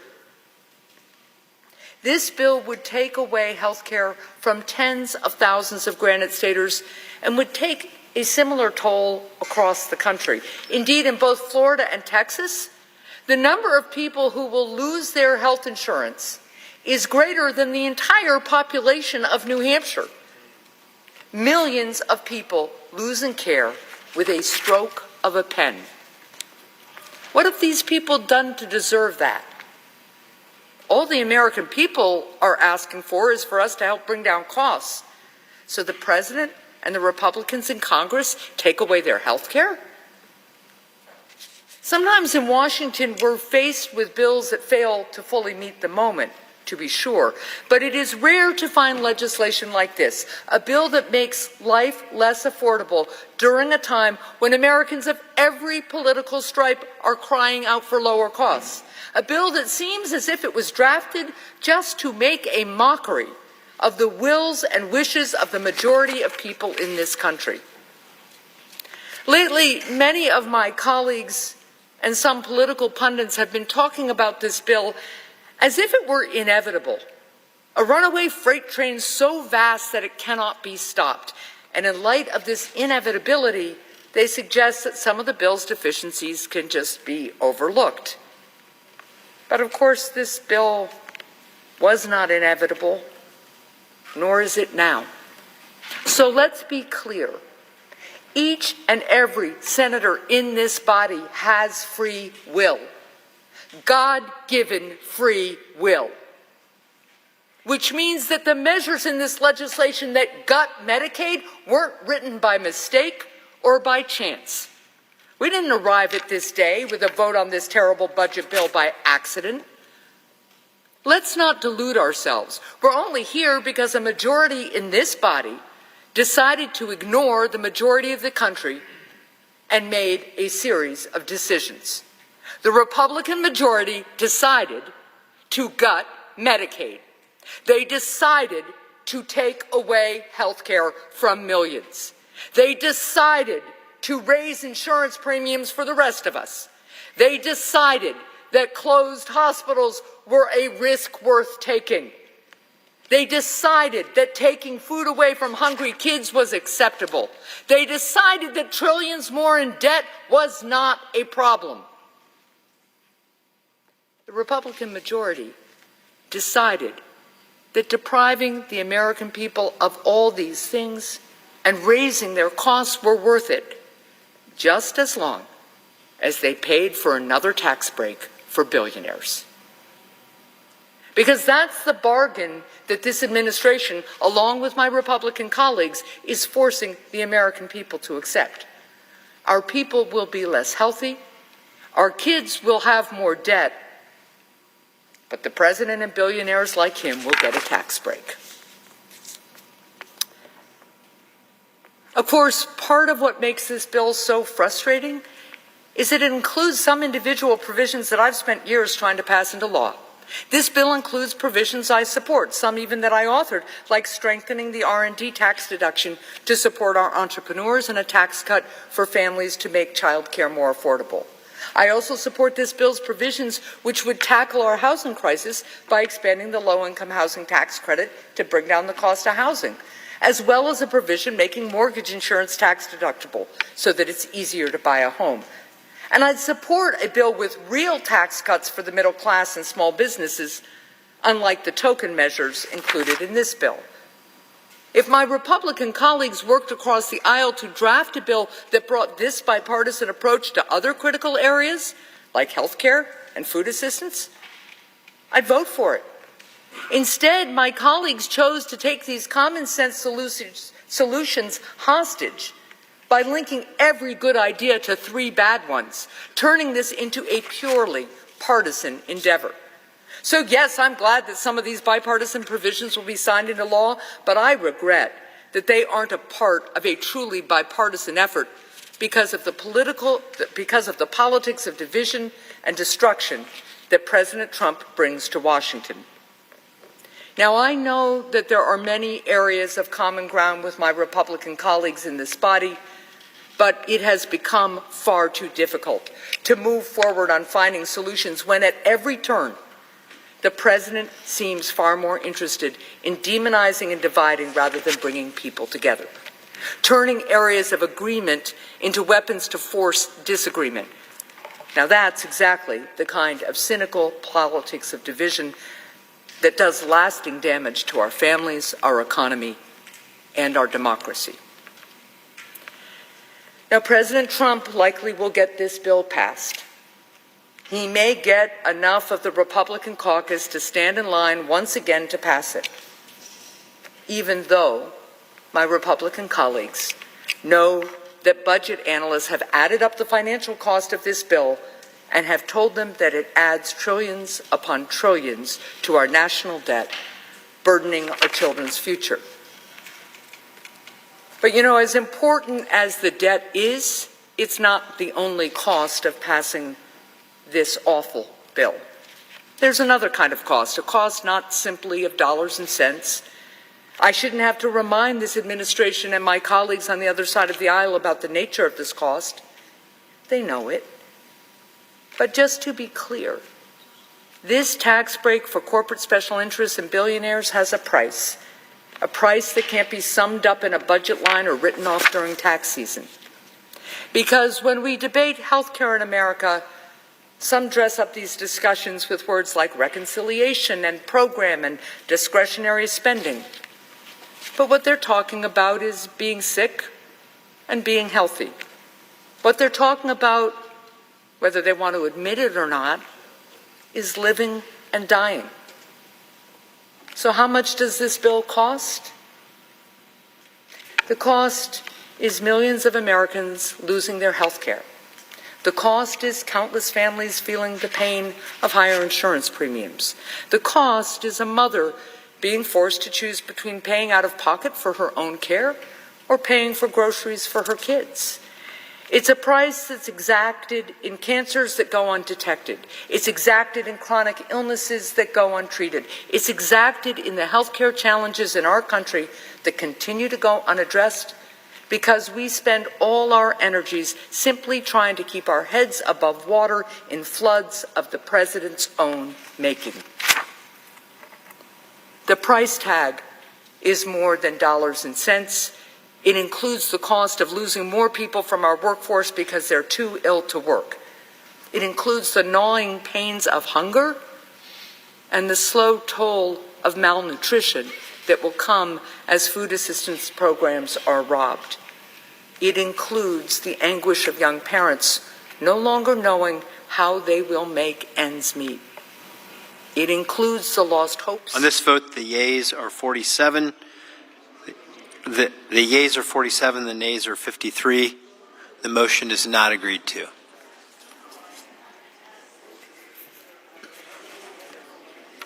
Chair recognizes the senator from Connecticut. Thank you, Mr. President. I have a motion to commit. I have a motion to Clerk commit. will report.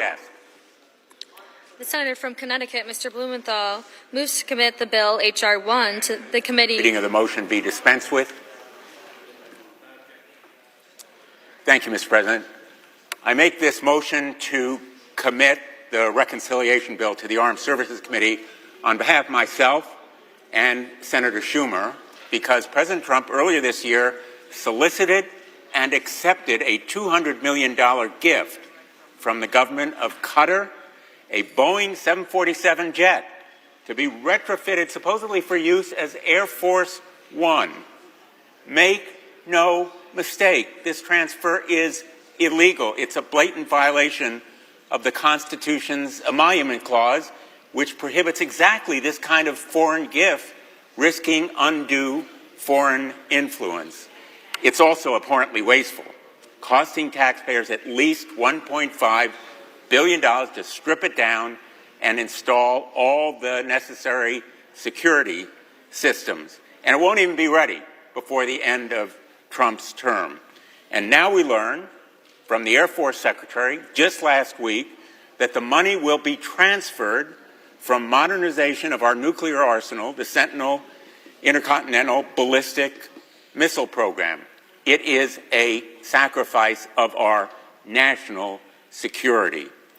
Illegal, exorbitantly costly, dangerous to our national defense. We should stand up to this corrupt self-dealing.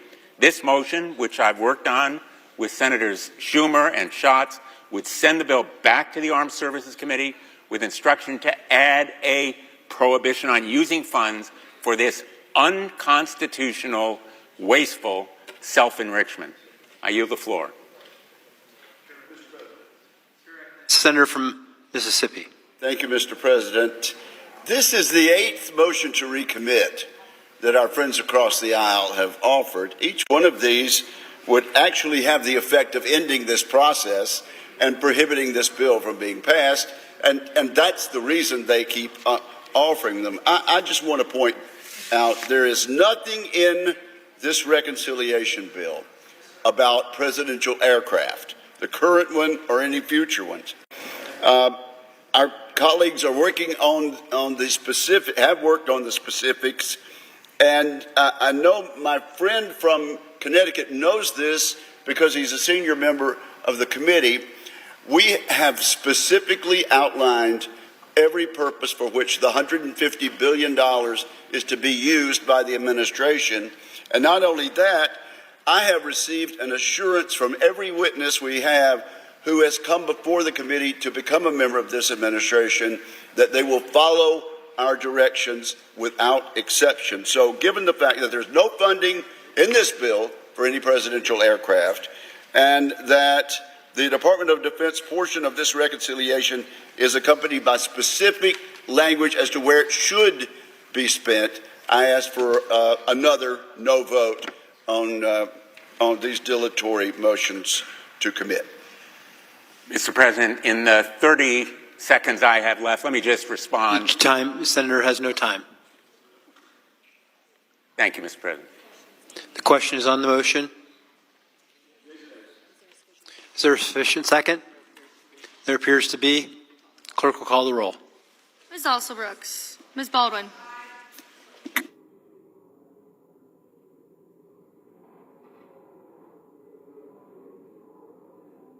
Thank you, Madam President. And the hour is late. I want to thank the presiding officer for being here. I'm glad to be here with my colleagues from New Hampshire and my neighbor from New Mexico. I want to thank the floor staff that's here tonight. And I would like to suggest, this is not the purpose of my speech, but the next time that senators make the suggestion that the floor staff should spend the entire night reading a bill here, that the senators actually read that bill instead of imposing that on the staff that's here.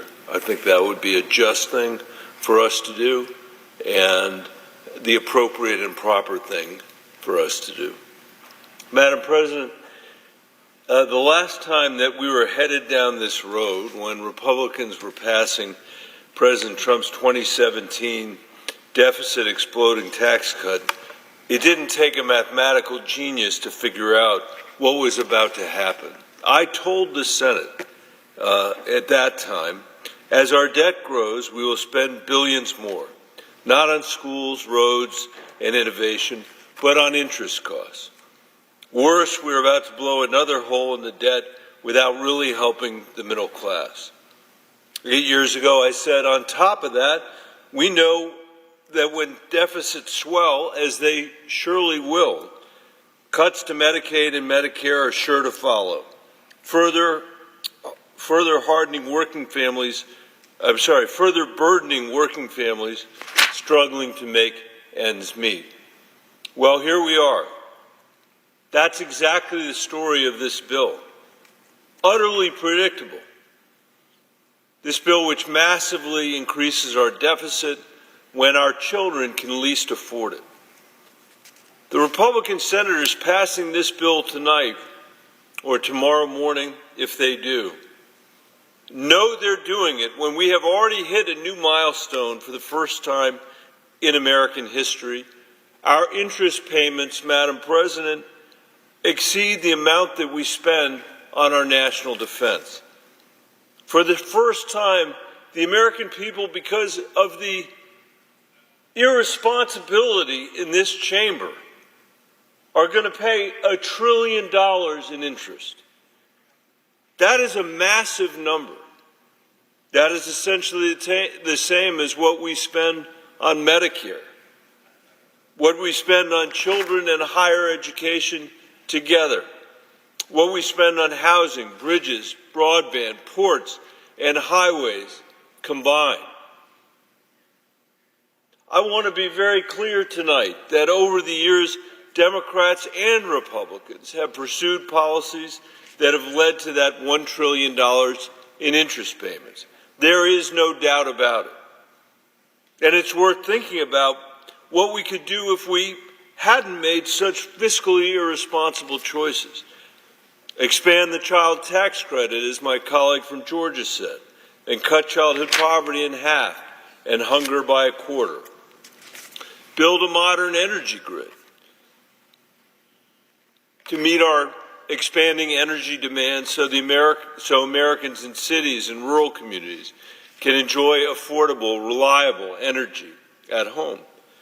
Establish a health care system that the American people deserve, a modern system that people in other rich industrialized countries take for granted, a system that does not cost twice as much with worse outcomes, like in the United States of America, the richest country in the world, that forces parents to choose between their children's prescriptions and school supplies, that exhausts the American people who day after day after day have to fight endless negotiations with their insurance companies just to keep their children covered, that constantly threatens rural hospitals and clinics with closure in this country.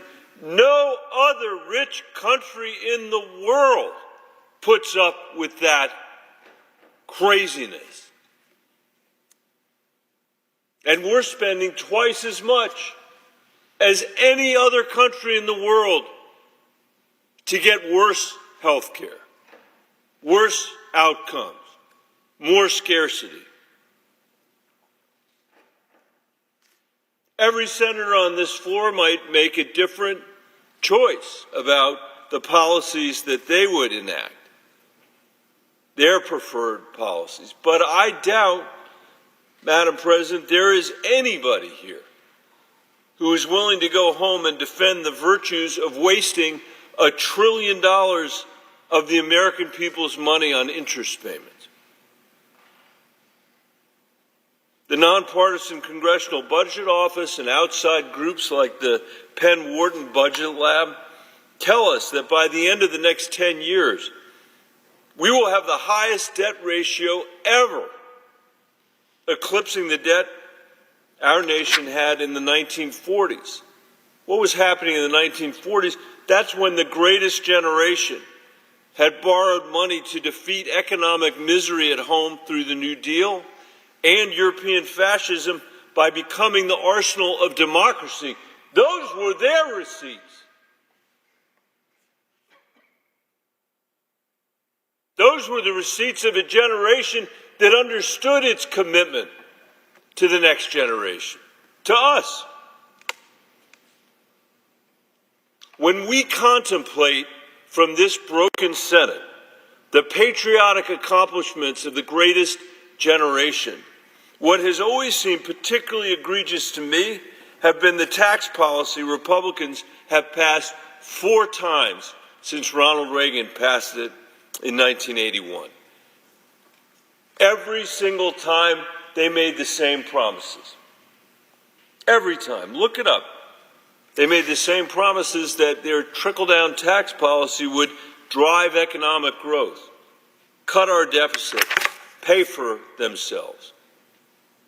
Every time, including the recent Trump tax cut in 2017, these promises have been false. They have been false. That was 8 years ago. That wasn't a century ago. We know what the math is. Everybody in this room knows the deficit is far worse today than it was when Donald Trump passed those tax cuts. President Trump has had a very rare thing happen, which is he got to take 4 years off and come back and be president. The effect of the tax cuts he passed the last time that he said we're going to pay for themselves clearly have not. There's nobody in this chamber who can deny that. I always find it amazing when I hear these promises,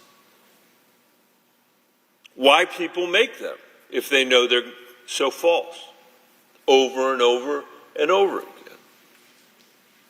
And I think the reason is, Madam President, that it is a way that politicians in Washington can avoid the objections that you could never get away with at home.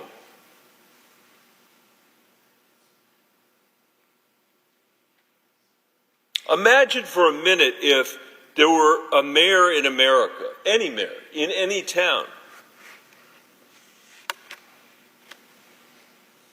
in Santa Fe, New Mexico, or in Lyman, Colorado, or in Los Angeles, California. It doesn't matter, Republican town or a Democratic town. Imagine if a mayor came to you, Madam President, and said, this town is going to borrow more money than we have ever borrowed before. That would worry you, that would worry me. And I think our first question would be to that mayor, okay, that worries me. What are you going to spend the money on that you're borrowing?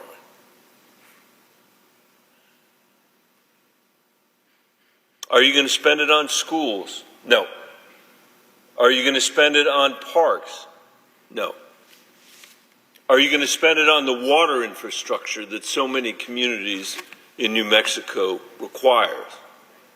Are you going to spend it on the mental health crisis that our teenagers are facing because of our failure to address it? Are you going to spend it on infrastructure?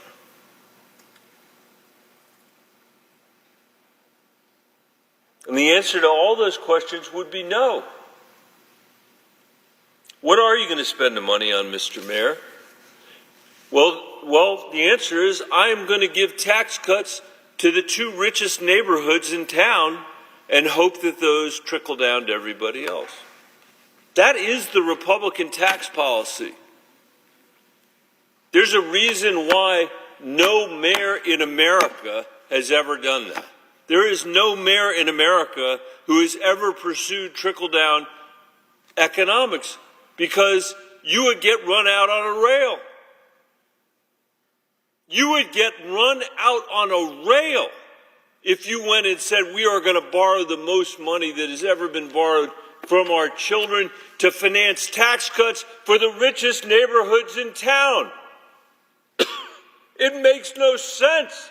It is preposterous.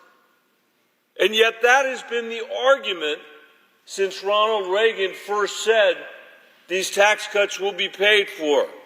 The economy will grow. There won't be a deficit. There's a reason we're paying more than $1 trillion in interest today, and that's because our deficits are enormous.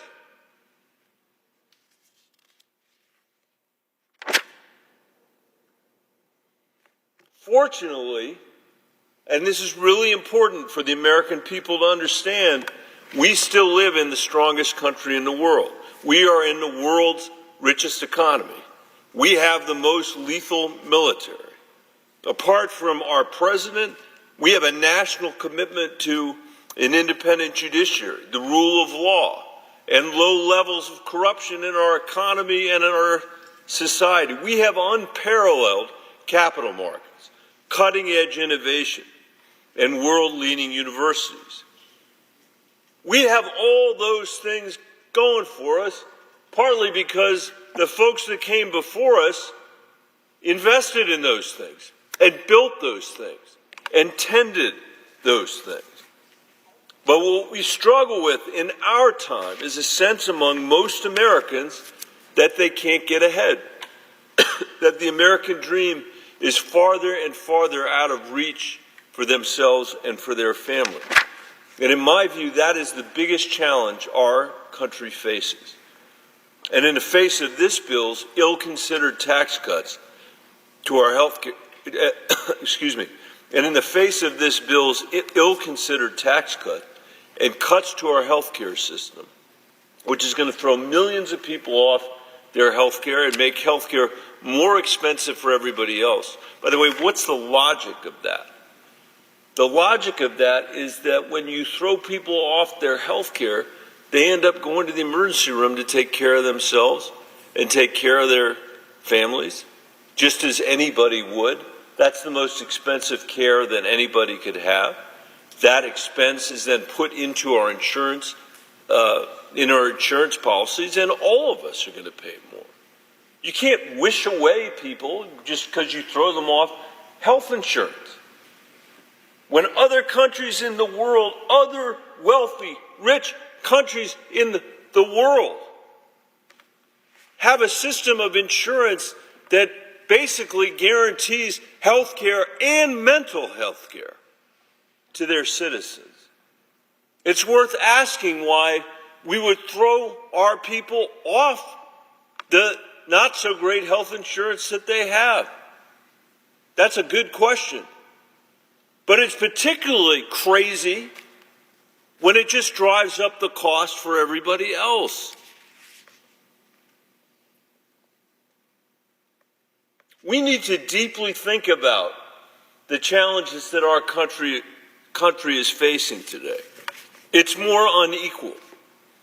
The top 1% owns 30% of our nation's wealth, Madam President, and the bottom 50% owns 2.5%.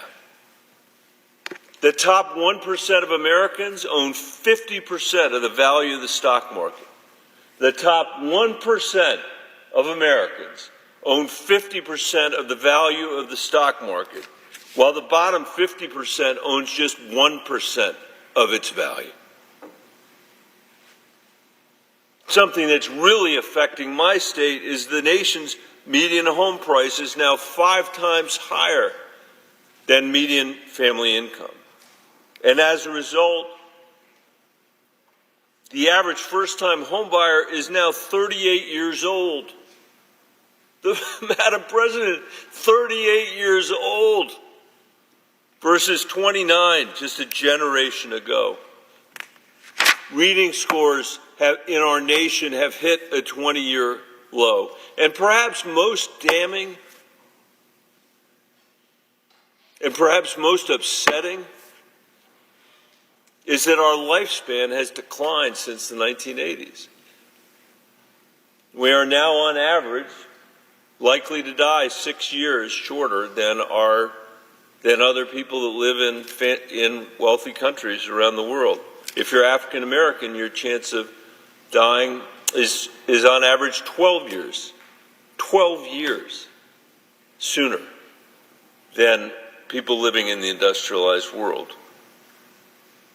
If we don't shift course soon, Madam President, we will be the first generation of Americans whose kids and grandkids will be worse off than we are. That has never happened before. We are on track for that to happen to our children. Many young people today can't afford to live on their own, and they may never be able to afford a house. They can't afford health care or child care. They can't count on a quality education for their children in too many parts of America. Some are really worried about whether they're going to be able to afford a child at all. If you haven't heard a family say that to you in your town halls or in your meetings, you haven't been paying attention. But instead of addressing any of these challenges, we are debating a bill tonight that will make the wealthiest Americans even wealthier and the poorest Americans even poorer, 500,000 of whom live in Colorado, while adding millions more to the debt which working Americans are going to have to pay back. That's what this Republican trickle-down economics comes down to. No matter how you dress it up, that's what it comes down to. Our generation has made some very bad choices when it comes to our children's future. This bill only makes matters worse for them. And all this debt will constrain the choices that they are going to be able to make for themselves. And that's a shame, Madam President. Because unlike us, perhaps they will aspire to following in the footsteps of the greatest generation to build a country where lifespans are growing, not falling, where economic mobility is rising, where poverty and economic anxiety are falling, where energy exports are increasing and emissions are decreasing, where quality health care and child care, education, and affordable housing are abundant, not scarce. It seems obvious to me, Madam President, that our child's ambition should be ours as well. Unfortunately, tomorrow, the Republican majority may pass a bill that takes us further in the wrong direction. In its wake and in its wreckage, Americans who do feel an obligation to the next generation are going to have to fight even harder to fulfill our duty. Madam President, I yield the floor. Madam President. The Senator from California. Madam President, today we meet at the center of a great debate, at a crossroads that will determine the direction of the country for another generation. And this debate, this choice, goes to the heart of a central question that has been plaguing families in America over the last 3 decades, but that is now just coming to the forefront. And that question is this: if you are working hard in America, can you still earn a good living for yourself and your family? If you are working hard in America, can you still buy a home or pay your rent, buy your food and medicine, get the health care you need, afford fuel for your car, get a decent education, or go on a family vacation?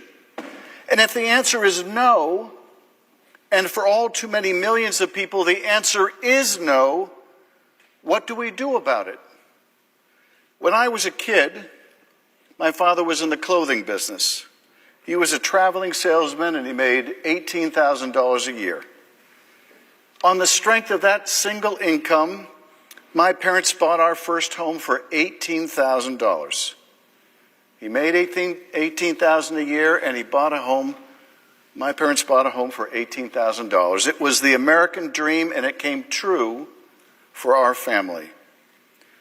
Today I'm a U.S. Senator. That too is part of the American dream, that anything is possible in this country.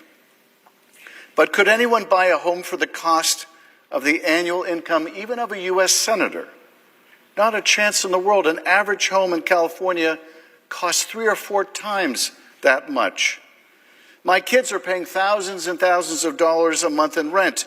Could they find a home for the cost of their annual income? There is even less of a chance of that. And what about your grandkids? At the rate we are going, at the rate housing prices are rising, what chance will they have to afford a home at any income? And of course, it's not just a home. Healthcare costs are rising even faster. Millions of families are only one healthcare crisis away from failing. And it's not their fault. It's not their fault. They are working hard, harder than ever, and they can't keep pace with rising premiums, out-of-pocket costs, hospital stays, drug costs, and charges at the emergency room. Energy prices are going up. It costs more to heat your home in the winter and a lot more to cool your home in the summer. Utility bills have been rising by double digits, while incomes have remained comparatively flat. It's too much. It's too much. Now, why is this coming to a head now? Why, when we're not in a Great Depression, not even a Great Recession, although with Trump's destructive tariff wars, we may get there soon enough, why now? Why now is this coming to a head? And the answer is that people feel more squeezed than ever, more pressure than ever, more like a failure than ever because they're doing their best, working their hardest, and they are still hanging by a thread. And you know something? It's not their fault. It's not their fault. They are doing everything they can to provide for their families, and it's just not enough. It's not their fault, but it is someone's fault. It is someone's responsibility. There is someone who should be held accountable for the fact that this generation is the first to renege on a compact between generations that we would leave the country better off to the next generation than the one that came before.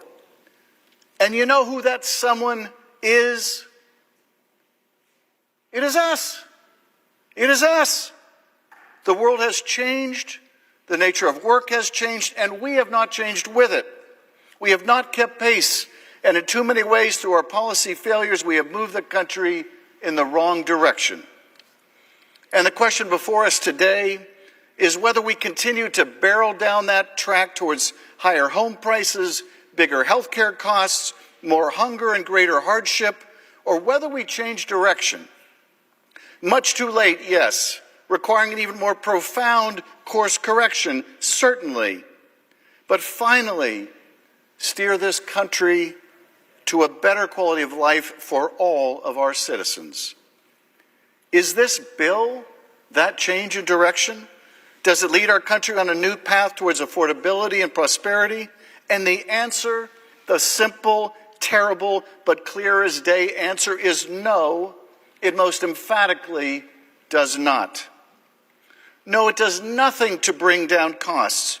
No, it does nothing to make it easier for your kids or mine to buy a house, pay their rent, buy groceries, afford their medicine, or fill up the car for a family vacation.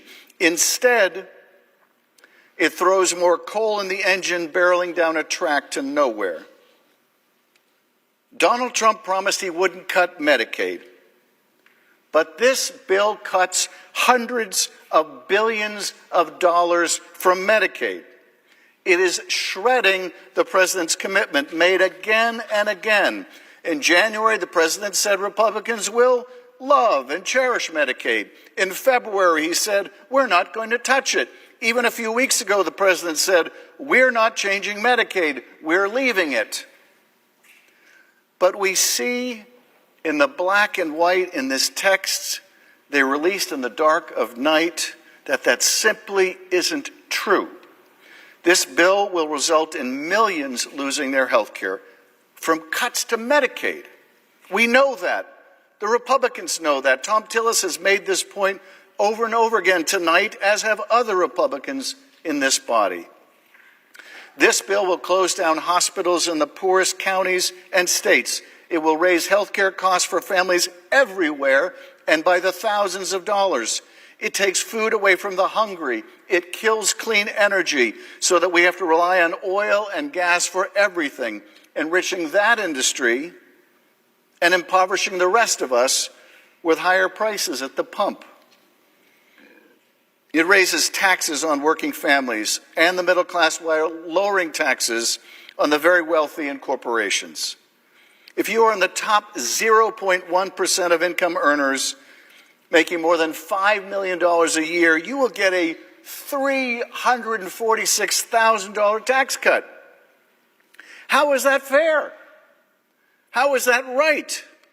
And it borrows the money from our kids to pay for that $346,000 tax cut, to pay for the habits of really rich people.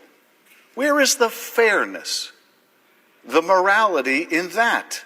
When is enough enough?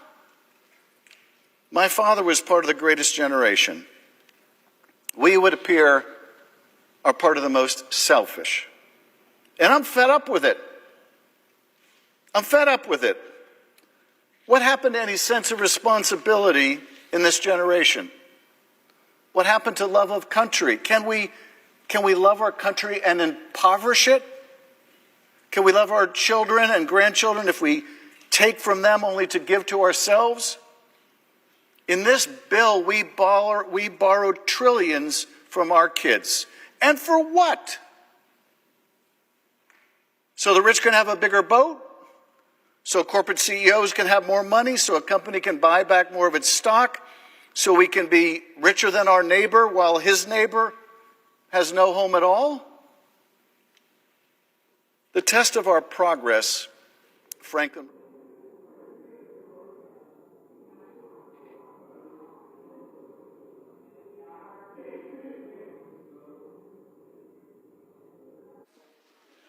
On this vote, the yeas are 47, the nays are 53. The motion is not agreed to. Mr. President, I ask unanimous consent that it be in order for the following senators to be recognized to offer amendments, motions, or points of order. The amendments be reported by number with no amendments in order prior to a vote in relation to the amendments or motions. Gagel, motion to commit. Hassan, motion to commit. Without objection.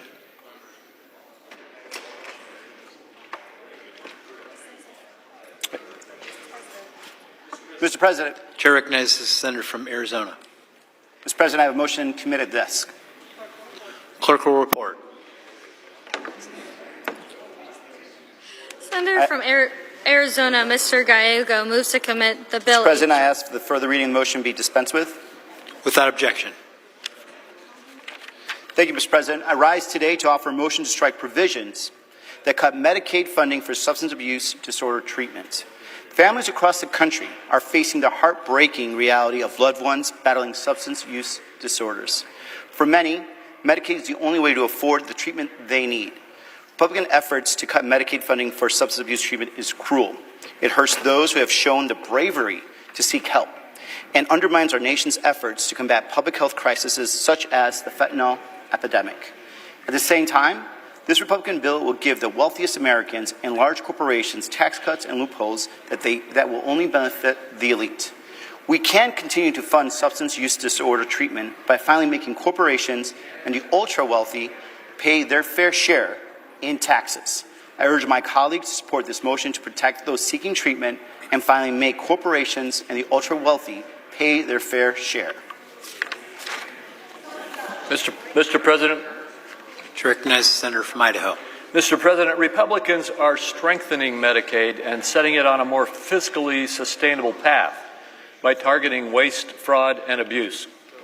This bill does not take Medicaid away from children or the elderly, the disabled, or the medically frail, adults caring for children and elderly relatives, or any recipient the program was originally designed to help. It increases eligibility to home and community-based services, which will increase access to mental health or substance abuse disorder treatments. If this motion were adopted, It would delay a vote on this bill and stand in the way of Republicans' efforts to prevent a $4 trillion tax hike on working families and deliver additional tax relief to the middle class. I urge my colleagues to vote no. Questions on the motion? Ask for yeas and nays. I think I said that. Is there a sufficient second? There appears to be. Clerk will call the roll. Ms. Also Brooks.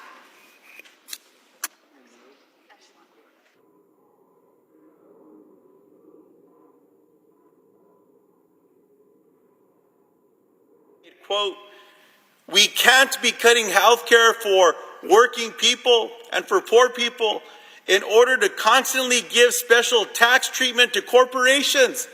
Now, that same senator went on to say that, quote, slashing health insurance for the working poor is morally wrong. That's right. I wish more of them spoke with that clarity. At least a few of them are saying out loud what the rest of America is thinking. Now's the time for more courage, though. The courage to put people first. My colleagues all have a chance to vote against this legislation. They all have a chance to vote for amendments that will say, hands off Medicaid. Don't cut those nutrition programs that one senator said are going to hurt people if we don't watch out. This bill takes food from the mouths of New Mexican children and takes care away from New Mexicans who are sick. And it's not just New Mexico. These cuts will hurt people in every state. My Republican colleagues, to lock up one more vote, offer something called the polar payoff, a carve-out for one state. Now look, these carve-outs are an admission that this bill will leave people hungry and without care. Plain and simple. Otherwise, why would they want to carve out for their state? Why was this carve-out added? Because this scam of a bill cuts funding for rural hospitals and the programs that feed children and families in need. For our rural communities out there, for the farmers and ranchers who grow our food, this bill will hurt your bottom line while closing rural hospitals, closing rural grocery stores. For families who rely on SNAP, this bill means less food on the table and more children going to bed hungry, all while making health care, especially emergency care, harder to access. That is what this bill does to hardworking Americans. And I'm not even mentioning the Americans who currently have health care but will no longer be able to afford it because of this bill. Those of you watching at home tonight who do not think this impacts you, it just might. Earlier this week, I had the honor of speaking with a healthcare worker from Las Cruces, Julie. Julie traveled all the way from New Mexico to Washington, D.C. to tell Congress not to mess with her family's Medicaid. Like many of her colleagues, she had a story to share. Now, Julie's son received mental health care through Medicaid. When that coverage was cut, Julie lost her son. Soon after, her daughter was diagnosed with a serious condition that required immediate care. Now, without Medicaid, her daughter may not have survived either. Just think about that. Let it sit in. New Mexicans understand the responsibility of looking after family. Like so many families in New Mexico and across the country, I grew up helping to take care of my grandparents, Grandma Nestora and Grandpa Celedon, my dad's parents. Now, when my other grandparents, Grandpa Luis and Grandma Cleotilde, were victims of a terrible car accident, I watched my mom, my uncles, my aunts and my cousins show what grace looks like, what love feels like, what compassion really means. Now, this bill is a direct attack on those values. Values of helping one another and shared sacrifice. There's no shared sacrifice in this bill. Only more handouts for the wealthy. There is nothing in this bill that shows that we are all looking out for our neighbors across America. And like so many Americans, I'm so deeply concerned about the price tag. This bill would add more than $3 trillion to the national debt. Now, to people watching, this is not just a number. It affects your everyday life. Higher interest rates. Think about your credit cards, your car loans, your mortgages if you're fortunate to have one. This bill is going to make your life more expensive. It's a total betrayal of our constituents. So to the American people, hear me when I say keep speaking. You've done it before. The American people, all of you that spoke up, you helped stop the sale of our public lands. You made your voices impossible to ignore. Now, this bill is not the law of the land yet. But if we stay silent, it will be. So keep organizing, keep calling, and keep showing up. Because part of our responsibility as American citizens is to protect one another, to stand by one another, to treat others the way that we want to be treated. The golden rule. It's not hard. We all have a responsibility to stand up when something this dangerous threatens our neighbors, our values, and our future. Mr. President, I yield the floor.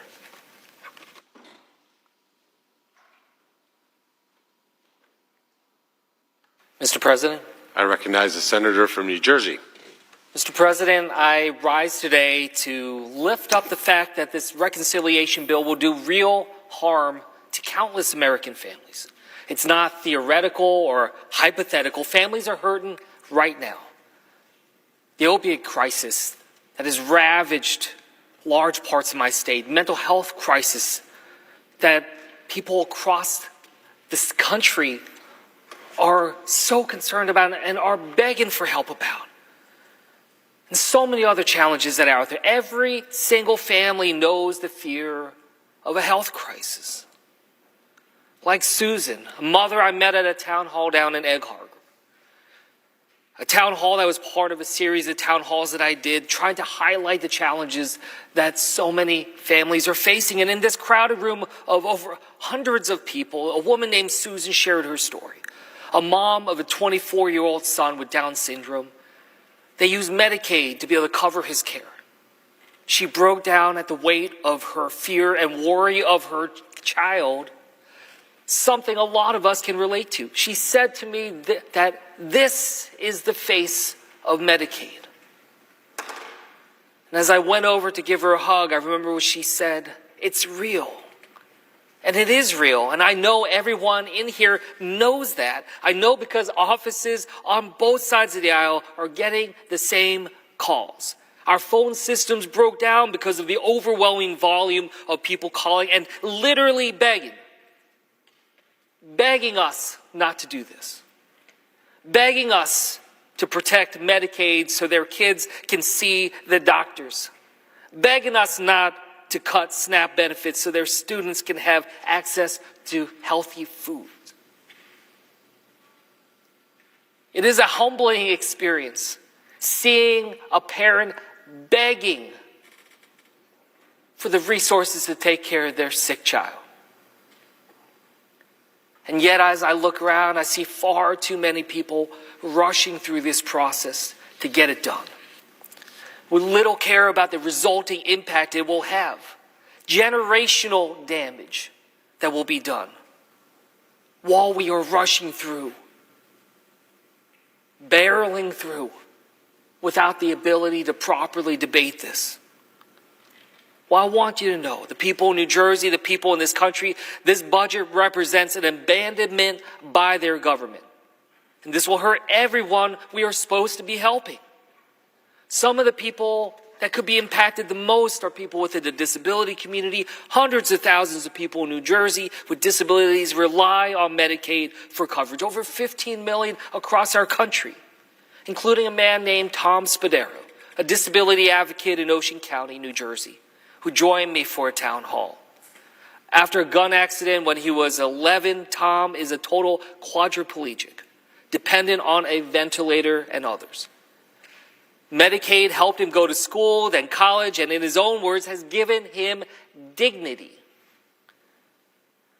When talking about this bill that we are debating here today, he said, quote, "If I lose Medicaid, I feel like I'm getting shot in the head again. This time, it's not a bullet, it's legislation." I want his words to echo through this chamber today for everyone to hear. If this budget passes, families in every single state across this country will feel these cuts long after the media and the Trump administration have decided it's time to move on and get over it. A cancer patient doesn't just move on when they have to delay treatment because they've lost insurance coverage. When a family has to upend their lives to become caregivers to their parents because they can't afford elder care. When a hospital closes and the new closest emergency room is hours away after the child is in an accident and needs help now, not in 5 hours, they won't get over it. America will feel this long after Donald Trump is no longer in the White House, and they will remember what has happened to their lives because of it. Now, there's some people listening who might not think that this is going to affect them. But these cuts to health care in this bill are so dramatic that it's going to have an impact that reverberates all throughout our communities. I talked to a hospital leader in New Jersey who said that these cuts could be so devastating for their revenue because of how much they get through Medicaid reimbursements that they're not sure that they're going to be able to keep their doors open. A hospital, not certain that they can keep their doors open. This is not the only story like this across my state, across the country. Whether it's rural hospitals or suburban or urban, we're going to have a lot of challenges that are going to reverberate beyond just those on Medicaid. It's going to affect every single one of us and raise prices at the same time. Losing that critical care in communities not only abandons people in their time of most need, but it leaves a tragic ripple effect on others and other hospitals. So today I'm putting forward an amendment to this bill that would stop this from happening and directly take out the parts of this bill that would force hospital closures and reduce access to affordable health care for so many across this country. In no reality should we be helping billionaires send their rockets to outer space while turning people away at hospitals. And yet this is the reality we find ourselves in, deciding how much care is acceptable to take away from families across New Jersey to fit a budget line, or how many patients can be turned away from life-saving medication just so that the wealthy can have a nice tax break. A doctor in Frenchtown shared some profound words with my office. She said, Medicaid is a reflection of our values. It's how we show up for each other when life gets hard. Well, what does it say about our nation as we were having this debate that could very well take $1 trillion out of Medicaid? About those who need the care the most, as if they're just expendable, as if they are just some remainder on the equation of capitalism that is just pushed to the wayside, as just an inevitability, as a shrug of the shoulder of our society and say, I'm sorry for what happened to you, without a care and an extended arm and a hand to reach out and pull them up. Let's be very clear. This bill will cause prices to drive up. In New Jersey alone, over 454,000 families will see higher costs in premiums, according to the New Jersey Department of Banking and Insurance. which is why I'm introducing an amendment to make sure this bill wouldn't raise these costs by striking provisions that would increase premiums or out-of-pocket costs under Medicaid, the Children's Health Insurance Program, and some private insurance marketplaces too. We cannot allow billionaires to get richer while working families are seeing drastic increases to their premiums or out-of-pocket costs. Costs to keep their children healthy as we deal with the worst measles epidemic in decades. Costs to afford their kids medicine while we see our government attacking science and fact, making parents have to work that much harder to keep their children safe. With all the challenges we are dealing with right now, it's painful to think through what will happen if this bill goes into effect. And the fact that these healthcare cuts will increase our gaps, worsen conditions for our vulnerable communities, including children. If we can't stand up for them, for our children, who are we willing to stand up for? And as I said at the beginning, every family has a healthcare story. Everyone has felt overwhelmed in the face of sickness and injury. Just a year ago, my father took a fall. I got the call while I was on the campaign trail, rushed down to the hospital. But even after the surgery, what we learned is there was an even more debilitating challenge that we face, a cognitive decline as my father is descending into dementia. I just spent Father's Day weekend with my father, the entire weekend. But it was in the emergency room as he had twice fallen in 2 days. 2 separate trips to the emergency room. My family is overwhelmed right now. We struggle to think through his needs that go far beyond what we can be able to provide. Goes far beyond what Medicare can provide. And it's not just my father and my family. We have failed seniors. We have failed as we have failed to plan and create a place for elder care in this country that preserves a foundation of dignity and decency for everybody. And when you are in the trenches fighting for your own life or gripping the hand of a loved one struggling, the last thing you want to think about is worrying if you're eligible for this treatment or that. You want to be able to provide what it takes for your loved one to survive, to be able to go a little further, spend a little more time on this planet with us, and to grow our love deeper. And we think about that, and then we ask ourselves, well, why is this bill happening? Why are these cuts happening? It's not to bring down the deficit. Instead, it's going to balloon the deficit by trillions of dollars. Who among us in this country think that the problems that we face as a nation is because the wealthiest among us don't have enough? The distrust in government right now, it's not because politics isn't doing enough to help the most well-off in our country, the billionaires and the millionaires. I ask my colleagues to find the courage to do the right thing. I want us to bring back to 2017, in this very chamber, as senators gathered to decide the fate of the Affordable Care Act, which was at the time hanging by a thread. Many of my colleagues here in this chamber were also on the floor at that time. I was not. I was a regular citizen, angry at what I was seeing unfolding, watching it on my phone. A citizen that felt so detached from what was happening on this chamber. I remember thinking to myself, how could the Senate be seriously considering doing such harm to this country, to so many Americans, by trying to gut pre-existing condition protections, the Affordable Care Act, so much others? I asked myself, am I missing something? Am I missing information to understand why it is that this is even happening? And we saw rushed conversations, and we saw people running back and forth. And we also saw Senator John McCain step up and signal with his arm that he did not stand for this. Senator McCain's vote was a rare moment of doing what you know is right, even when you're surrounded by noise telling you it's wrong. It's It's surreal now finding myself on the floor of the Senate in a similar moment in our own nation's history when so much on the line with this vote. And I look around this chamber and yet again think the exact same questions from 8 years ago. How can the Senate seriously be considering gutting care for so many? And now with the benefit of being here and the conversations and the information, I'm still left with this question of, am I missing something?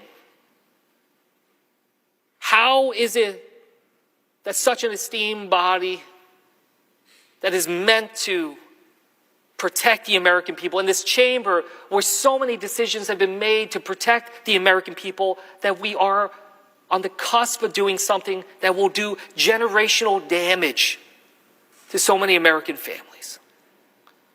This vote before us seems as surreal and reckless from within this chamber as it does from outside. But while the problem is the same, so is the solution. It is about courage. The courage John McCain had. The courage that so many of my constituents have. So many people who have called and shared their personal stories, stories about their family's health they probably have never told anybody. But they feel so desperate right now to do something that they are willing to open themselves up. Be able to pull back the curtain of the dangers and the pain that they have endured.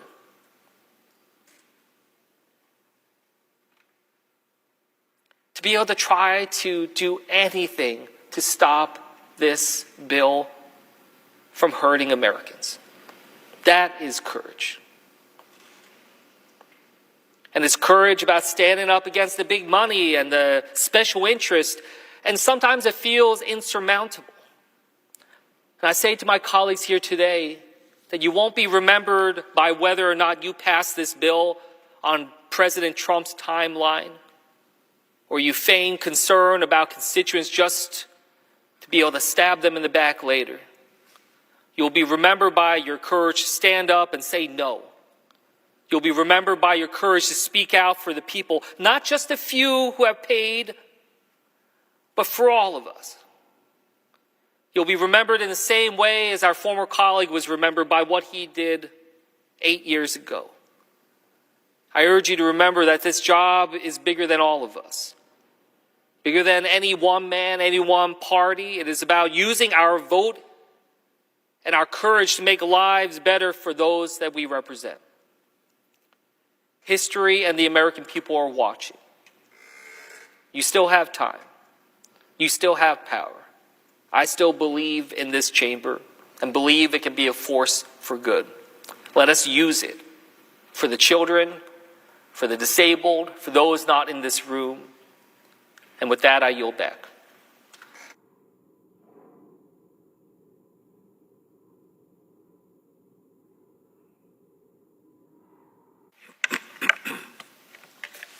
Mr. President. I recognize the senator from California. Mr. President, I too rise in opposition to the reconciliation bill before us. But before I get to my objections over the substance of this historic attack on working and middle-class families, I want to speak for a minute as the ranking member of the Rules Committee. And I need to address how Republicans are abusing the process to get here. They're breaking the Senate rules to hide the true costs of the bill. For the second time in just 6 weeks, the Republican majority is going nuclear on the Senate rules. And they're doing it with the same purpose, to avoid the 60-vote threshold of the filibuster in order to pass a very unpopular agenda. Now, I know oftentimes we're advised against getting into quote-unquote process because most people may not care about process or understand process, but in this particular case, it serves to underscore the significance of the damage that this bill represents. The procedural lengths to which the Republican majority is going to try to get this done. And I do have to say it's a little surprising because it was just in May that Senate Leader Thune unequivocally said, quote, while Republicans are in charge, the legislative filibuster will remain in place, end quote. If we go back to January, he was asked about this because folks kind of had a sense that this might be coming. He said then about overruling the Senate parliamentarian, quote, that's totally akin to killing the filibuster. We can't go there. People need to understand that, end quote. But now Republicans are trying to do exactly that, to hide behind the technical language of Senate procedure to harm working families. And no, like I said, it's not the first time. Just last month, Republicans voted to override the very plain language of the Congressional Review Act. And they voted to overrule the parliamentarian to repeal California's Clean Air Act standards with a simple majority vote. Fast forward to today, they're running the same play, this time with trillion-dollar consequences, not just air quality and public health consequences. See, colleagues and folks watching at home, budget reconciliation is the most powerful expedited procedure statute on the books. You can do a lot with a simple majority and avoid the filibuster, but you have to do it by the rules of reconciliation. But today, the Republican majority wants to extend trillions of dollars of tax cuts for President Trump's billionaire friends and extend those tax cuts permanently. That's not just terrible, terrible policy. It's against the Senate rules. The Congressional Budget Act says clearly that reconciliation bills cannot increase the debt beyond 10 years. Now, it doesn't take a Nobel Prize-winning economist to know that a permanent... Mr. President. Senator from New Hampshire. Mr. President, I have a motion to commit at the desk. Clerk will report.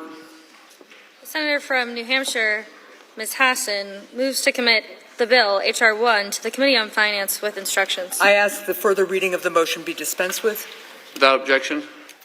Mr. President, across the country, Americans of every political stripe are urging us to come together to help bring down painfully high costs. Instead, the President is making life even less affordable, both with this partisan budget bill and with his decision to launch a trade war with our ally, Canada. The President's tariffs, combined with this bill, will raise costs for firefighters, truck drivers, and teachers by $500, all so that the wealthiest 0.1%, making over $4 million, get a $350,000 windfall. At a time when the American people need their costs to come down, I can think of few ideas as willfully self-destructive as launching a trade war with one of our closest allies and, in effect, imposing a national sales tax on families and small businesses. I urge my colleagues to listen to the great majority of Americans who need their costs to come down and to support my motion. Mr. President. Senator for Idaho. Crapo. Oh, Idaho, sorry. That was an Oklahoma accent for you, sir. Yeah, I got to get used to that. Mr. President, no decision has been made about tariffs in this bill. More importantly, none of the President's tariffs rely on any authorities made from a prior reconciliation bill or are contingent on this bill. We can and should have a debate about the precise approaches, including how to best incorporate tariff policy. But this is not the appropriate vehicle to have a serious debate on trade. If adopted, this motion would commit the whole bill to a delay and stand in the way of our efforts to prevent a $4 trillion tax hike on working families and deliver additional tax relief to the middle class. I urge my colleagues to vote no. For the yeas and nays. Is there a sufficient second? There appears to be. The clerk will call the roll. Ms. Alsobrooks, Ms. Baldwin, Mr. Banks, Mr. Barrasso, Mr. Bennett.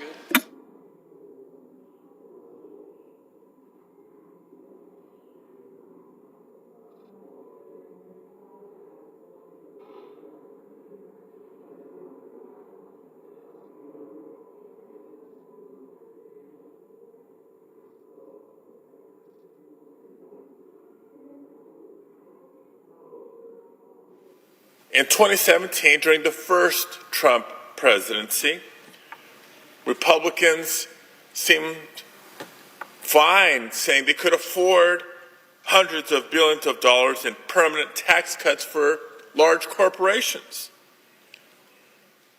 I remember the arguments back then. This is going to grow the economy, they said. In time, it will reduce the debt, they said. That didn't happen. So today now they're arguing that we can't afford programs that keep kids from going hungry. We can't afford the programs that keep lights on in emergency rooms. It's outrageous.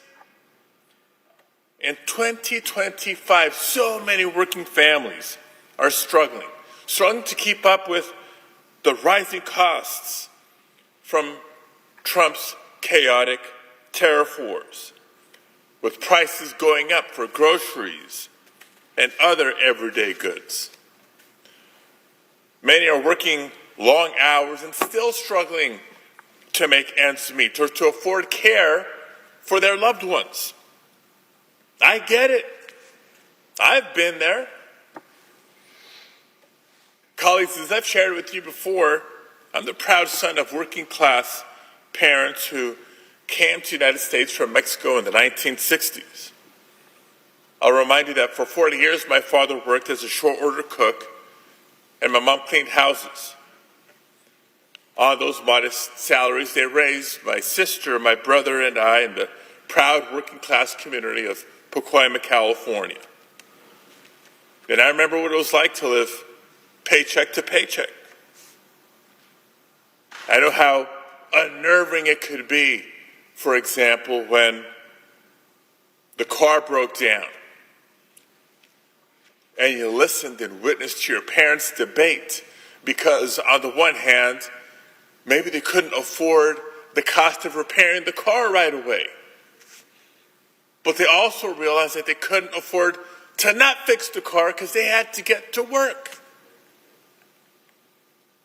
And I know that there's so many Americans in communities like the one I grew up in that aren't looking for handouts. That's not what we're arguing or debating in this bill. Americans just want a fair chance to work hard and provide for their family. There's pride and dignity in working hard and providing for families. That's part of the American dream. People just want a fair playing field. In a country with as much promise and profit as the United States of America, that shouldn't be too much to ask for. But not only would the Republican budget reconciliation bill be one big handout for the wealthiest Americans, it would actually make life harder for working families in order to pay for it. That's wrong. And it's cruel. At its very core, just like Trump did in 2017, with the help of Republicans in Congress, this bill is fundamentally about one thing and one thing only: cutting taxes for the wealthiest Americans and big corporations. How else do you explain the fact that the top 0.1% will see a tax cut of more than $250,000 a year, while millions of American households will actually see a reduction in their annual income or take-home pay.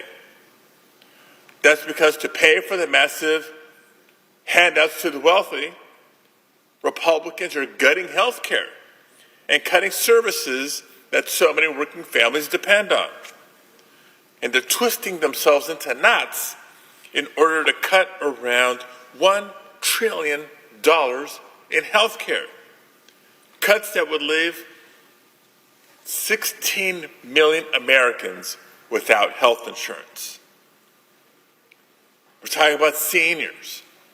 We're talking about children, Americans with disabilities, hardworking families who don't deserve to be kicked off their health insurance just so billionaires can pay less in taxes.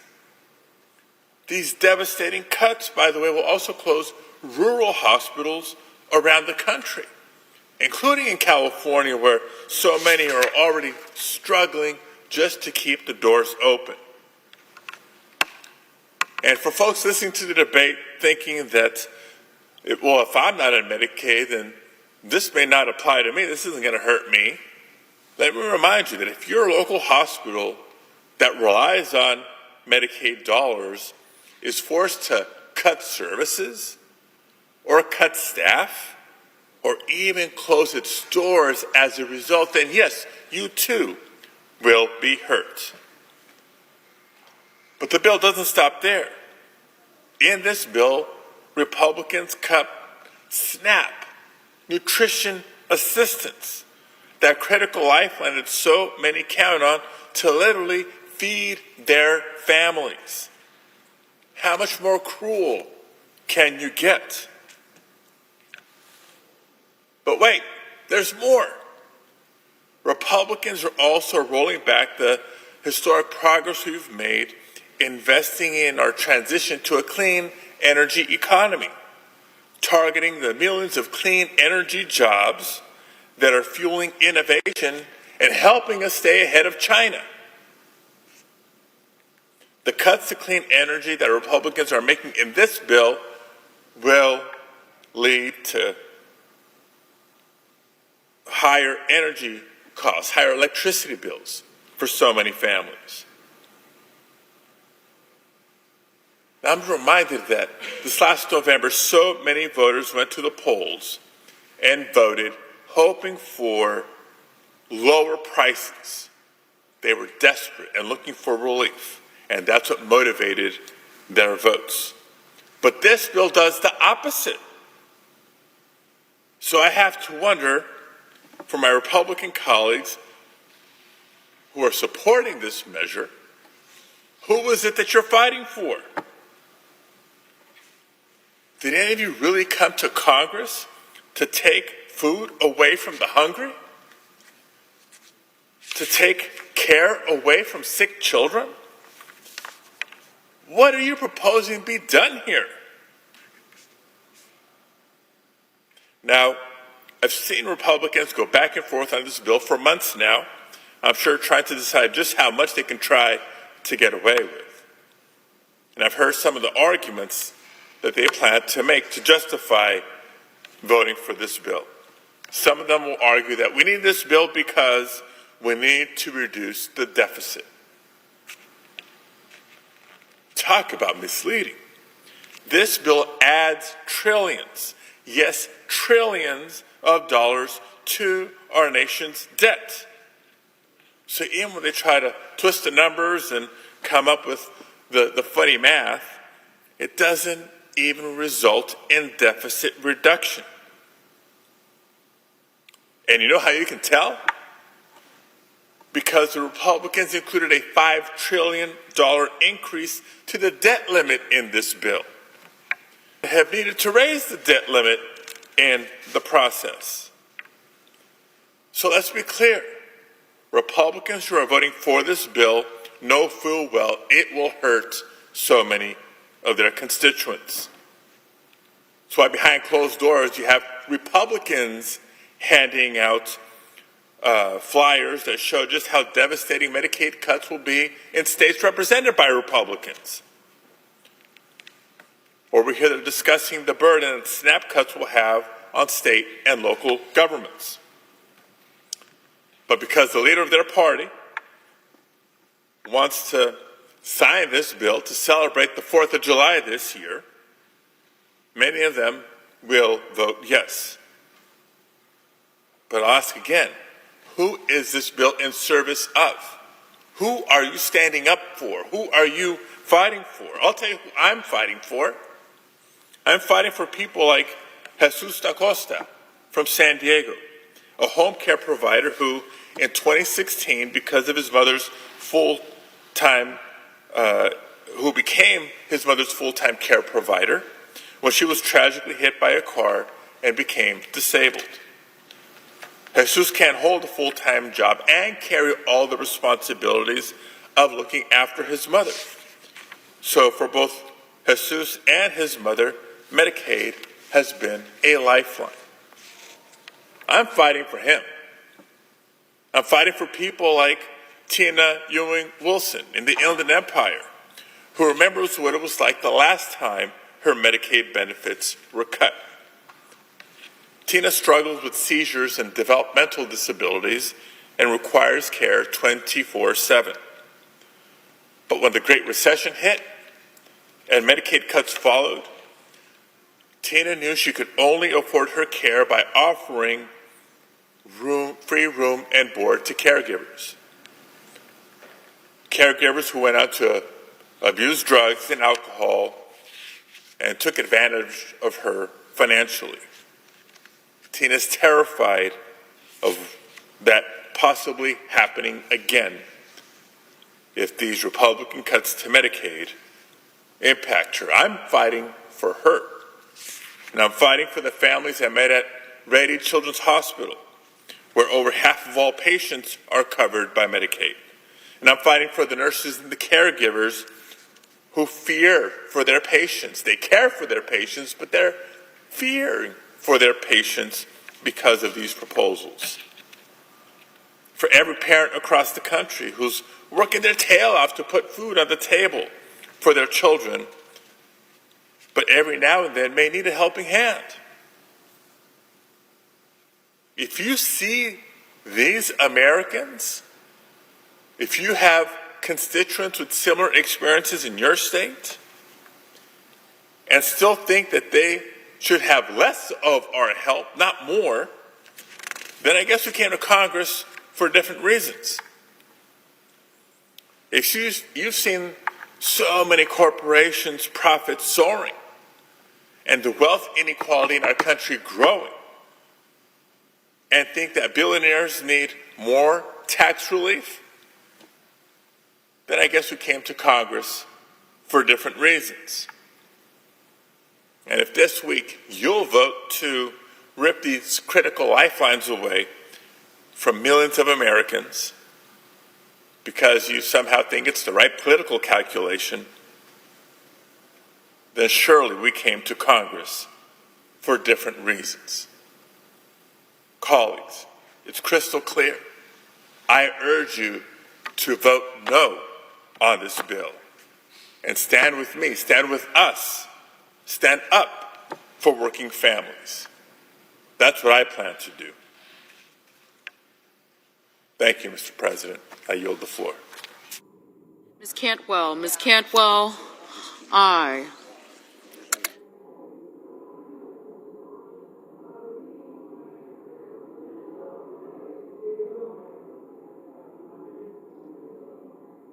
Senator from North Carolina. Thank you, Mr. President. Mr. President, I come today to explain my vote yesterday for voting against the motion to proceed on this bill.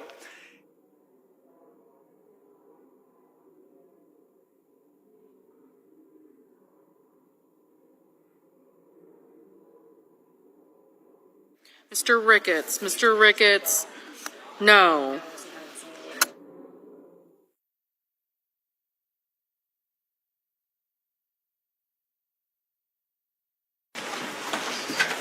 Happy Monday. I'll explain in a moment. I will explain in a moment. Thank you for being here.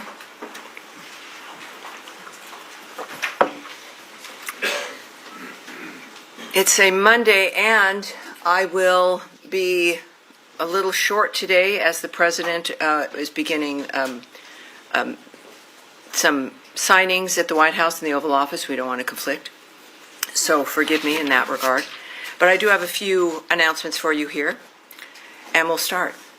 President Trump and Secretary of State Marco Rubio continue to deliver on this administration's vision of peace through strength, resolute diplomacy backed by principled leadership. On June 27th, Secretary Rubio, Undersecretary Allison Hooker, and Senior Advisor Massad Boulos hosted the ministerial signing of a landmark peace agreement between the Democratic Republic of the Congo and the Republic of Rwanda. The agreement marks a historic milestone for the Great Lakes region, bringing an end to a 30-year war. The United States, in coordination with the African Union, Qatar, and Togo, will continue supporting full implementation of this comprehensive peace deal to pave the way for mutual prosperity. Tomorrow, Secretary Rubio will welcome his Quad counterparts from Australia, India, and Japan to Washington to reaffirm our shared commitment to a free and open Indo-Pacific. This ministerial reinforces our joint resolve to defend sovereignty, strengthen regional maritime security, and build resilient supply chains. And as you may know, today, President Trump will issue a new executive order lifting U.S. sanctions on Syria, reaffirming his belief that the Syrian people deserve a future of safety and prosperity. This policy reflects the President's conviction that American leadership can unlock new paths to regional stability. Finally, the Department's Middle East Task Force ended its activities on Friday, June 27th. U.S. embassies and consulates throughout the region are open and providing routine and emergency consular services. The department also continues to share information and updates with U.S. citizens affected by the conflict. As of today, we have sent nearly 100 security alerts since the onset of the crisis. Additionally, a total of 16 flights departed Israel with over 650 U.S. citizens and lawful permanent residents and their accompanying immediate family members. We are grateful to our partners in the region, particularly Greece, Italy, and Cyprus, for welcoming U.S. citizens on these assisted departure flights, and to our partners in Qatar and around the world. It is a good thing to be able to say that today to you. I now welcome your questions. All right, yes, Humaira. Not that you have anything ever on your mind. Let's do it. Thank you, Tammy. Yes, ma'am. So, a couple of questions. One on Israel, actually. I was going to ask about Syria, but I'll get to it later. So, Haaretz newspaper last week reported that Israel's military advocate general has ordered an investigation into possible war crimes over allegations that Israeli forces deliberately fired at Palestinian civilians near Gaza aid distribution sites. These are the ones that GHF does, as you know. And then today, Israeli military acknowledged that Palestinian civilians were harmed at these aid distribution centers. So I'm wondering, in light of these assessments, is the administration going to rethink allocating that money to GHF?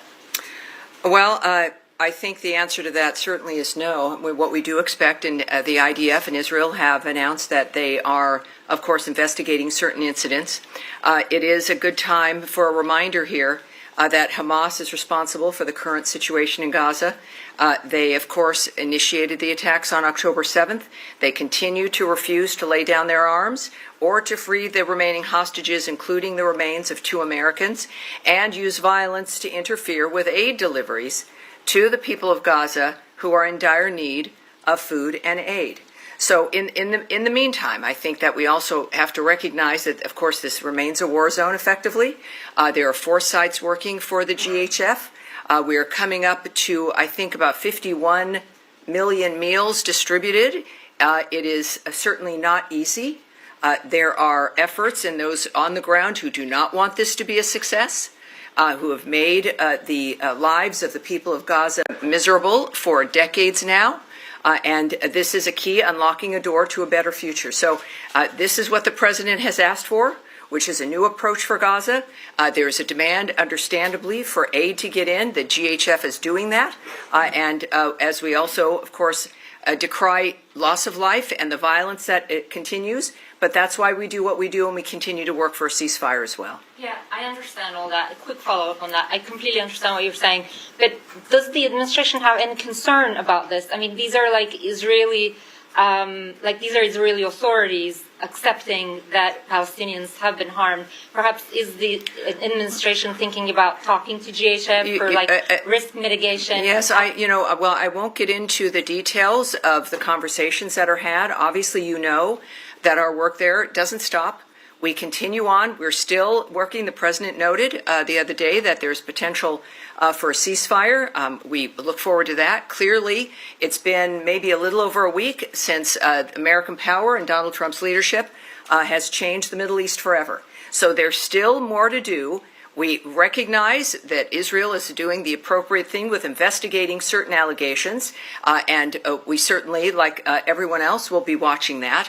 And at the same time, we also know that there are people on the ground who want to disrupt and disturb the success of this because of the nature of this industrial complex that has allowed this to go on for decades. So we are working to get aid in, at the same time still working for that ceasefire, still hoping to make the difference for Gaza. And of course, I think our action and the issues with Iran speak to our commitment to changing the Middle East so people can live in peace. Andrea Mitchell. Thank you so much. A related follow-up, acknowledging that obviously Hamas started this on October 7th and since, and broke the ceasefire and are still holding hostages. And some of us have not only witnessed the October 7th video, the IDF video, but the subsequent Nova video, which is profoundly disturbing. Acknowledging all of that. Yes, ma'am. How does the president's aspirations for a ceasefire, now that the landscape has been changed appreciably, how is that affected by the Israeli strikes in Gaza City today? How does he view any of that with alarm? Are there conversations with the government of I Israel? would caution that with reports from the area, that we in fact honor the fact that there are investigations and to wait for actual facts. That I think will be very useful. Again, at the same time, we know the president has an excellent relationship with Bibi Netanyahu, that we in fact have made a commitment he has from the beginning of this administration to change that environment. And it's that commitment remains. Certainly, we know the story is that 51 million meals have been distributed through the region, through Gaza. We also know the president has called for new ideas. This is part of that. And the regional partners are acting on that as well. We know this can't continue. Israel is an ally of ours. We, of course, I'm not going to discuss or presume to know the conversations the president's having. That is his prerogative. May I just clarify? Yes, ma'am. I may have been imprecise. I was not referring to any strikes on the age of food delivery. I was referring to separate strikes that have been reported in the north, in Gaza City, that resulted in several casualties. Well, again, this is a war zone. Hamas has still not put down their weapons. We had a ceasefire, which they violated, and refused to engage in another one. We continue, despite all of that, to get another ceasefire, but the ceasefire was broken by Hamas. It's a war. If to speak about the specifics of what Israel is doing, I would direct you to the Israeli government. And I think it's important to recognize that this is a process that is ongoing. Our role in this is to help ease the suffering as much as we can. And certainly part of that is going to hopefully get a ceasefire. The president is optimistic, and so we will be as well. Matt Lee maybe has a question. Sure. Thank you, sir. Yes, I do. I do want to ask about Syria, but first I just want to get very, very briefly. I might want to go on and on, Matt. I don't know. How do you decide? Well, my question is going to be very, very brief. Oh, all right. Yes. How do you decide when it's okay to speak about revoking someone's visa? Because for years and years and years, decades in fact, in covering this building, it's always the mantra has been visa records are confidential. Mm-hmm. And yet we have a situation where an entertainer in the UK has had his visa revoked very publicly by the Deputy Secretary of State in a tweet, retweeted by Secretary Rubio, and confirmed by other officials. So what's the deal with this law? Does it not really apply unless you want it to? unless you don't want to talk about it? Well, yeah, I can't speak to the decisions at the times of when to discuss something of this sort. What we do know is a very public dynamic with individuals. We have a very public policy and procedure and process now that we're discussing regarding national security and how we are handling the visa process. In this particular case, of course, what you're referring to is the tweet from our Deputy Secretary of State, Christopher Landau, that the State Department has revoked the U.S. visas for the members of the Bob Villain band in light of their hateful tirade at Glastonbury, including leading the crowd in death chants. Foreigners who glorify violence and hatred are not welcome visitors to our country. Now, we've stated that when it comes to how we vet people, if they are going to be coming here to be helpful, to be nice people, to be great tourists, or if they're coming for other reasons, that every sovereign nation has a right to decide who's going to come to this country. So we've been public about that standard. And this was a very public event that violated, as you've seen from the Deputy Secretary's tweet, that very basic standard about the nature of who we want to let into the country. That's all right. It is important the American people support us taking care about who comes here. And I think his tweet and the Secretary's language and his approach on the policy speaks for itself. Okay, so basically, if it's a public kind of facing thing, then I didn't say that. I said in this case that that's what has occurred. And I think that it's the policy certainly is clear for individuals, but when we're thinking about the nature of the policy itself that has been publicly discussed, they chose to do so this time. And then just also very briefly on Syria, there is this, as you mentioned, the president's going to be signing this executive order Correct. Shortly in the next 10, 15 That's minutes right. or so. Can you give us an idea what the State Department component of the impact of what this will do? What is state? Because I know it's Treasury and Commerce all involved. So what happens at the State Department after this EO is signed? Well, it is sanctions and aspects like that, of course, belong to the Treasury. A lot of people don't know that they're the ones who manage that with the application, the nature of what occurs. I will repeat what my colleague Caroline said just a little bit ago about this event. The President is going to sign an executive order to terminate the U.S. sanctions program on Syria, and this is in an effort to promote and support the country's path towards stability and peace. The order will remove sanctions on Syria while maintaining sanctions on the former President Assad, his associates, human rights abusers, drug traffickers, persons linked to chemical weapons activities, ISIS members and their affiliates, and Iranian proxies. Again, this is an action that the President has promised and shocked the world within Saudi Arabia, because when he first announced this plan, he is committed to supporting a Syria that is stable, united, and at peace with itself and its neighbors. So in this particular application, of course, this is about the Treasury, it's about the White House, and certainly our special envoy, Ambassador Barrack, and his now application and work getting that country back on its feet. All right, Sean.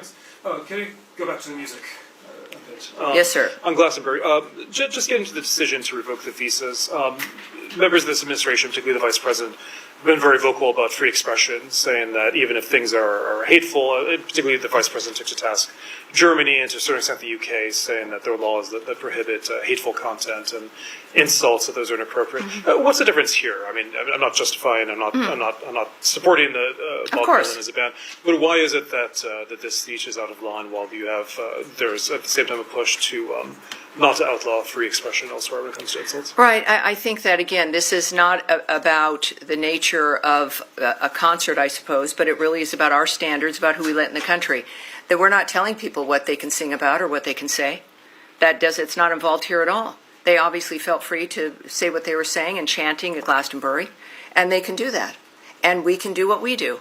So it really is about the issue of national security, about issues of violence, the increase certainly of anti-Semitism, but of terrorism in general. That dynamic, the crime in the United States, what happened with the open border, the transnational gangs that are here, this kind of wanton dynamic that has ruined American lives, that has created cities that are unlivable, and every American deserves better. They deserve to know they have leadership, as we do now. And that's why they voted for Donald Trump, was simple, basic law and order, respect for your neighbor, and if you're coming to this country, respect for the people who are here. So I think that when we think about why you have a visa system, which is in part to vet and to stop and to ask questions, is to take that seriously. Well, can I just be said, in one other case, a free expression, Hungary, Prime Minister Orban, who of course is a close ally of the president, tried to ban a pride parade this weekend. Tens of thousands and hundreds of thousands of people came out. Does the U.S. have a view on that? Do you think that it's justified to ban an LGBTQ pride parade? Well, when the vice president or any of us speak about the nature of policy, or I think what's important regarding freedom of expression, that's our plan and what we feel is important to convey, and then what countries do is their business. Events happen all over the world, as we know, every day, which the United States has no comment about. And we have nothing to add on this matter. But again, I think it's about what what countries do, the choices they make with their nations, and what citizens do and how they respond to that. With respect, I mean, the U.S. did criticize the UK over bans on anti-abortion protesters. Is there any contradiction in not? Well, again, I'm not going to speak to individual situations or instances or comments that are made. Again, we have events that happen all the time all over the world, which might be worth commenting on, but we don't comment on all of them, I think, for a very good reason. Yes, sir. On events happening all over the world, in Nigeria recently, more than 200 people were slaughtered earlier this month in a series of attacks on Christian villages by Islamic militants. Some 6,000 were displaced. What's state doing to address this? Is there anything state can do to address this? Well, I can't speak about what is being discussed now or is in any kind of diplomatic conversations or planning, et cetera, but I'm going to be briefing again on Wednesday. Today is a unique week because we have the Quad with the Secretary tomorrow, which I'll be a part of. So we'll be briefing on Wednesday. Let's take that back and find out where that stands and what our plans are. I'll have that for you. Yes, sir. Thank you, Tony. One move to Ukraine, if I may. Russians are stepping up their air attacks on Ukraine, which happen to be larger than ever before. The president on Friday addressed the Ukraine issue, and he said that Putin, quote unquote, respects our country again. Well, hours after that, Putin unleashed the largest ever air attack on Ukraine. Do you think Russia respects President Trump?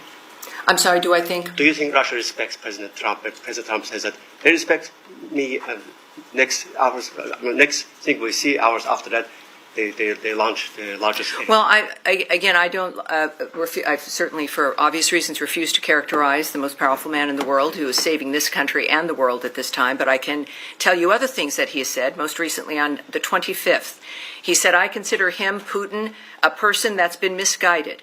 I'm very surprised, actually. I thought we would have had that settled, talking about certain issues. He also said, he called the other day, he said, "Can I help you with Iran?"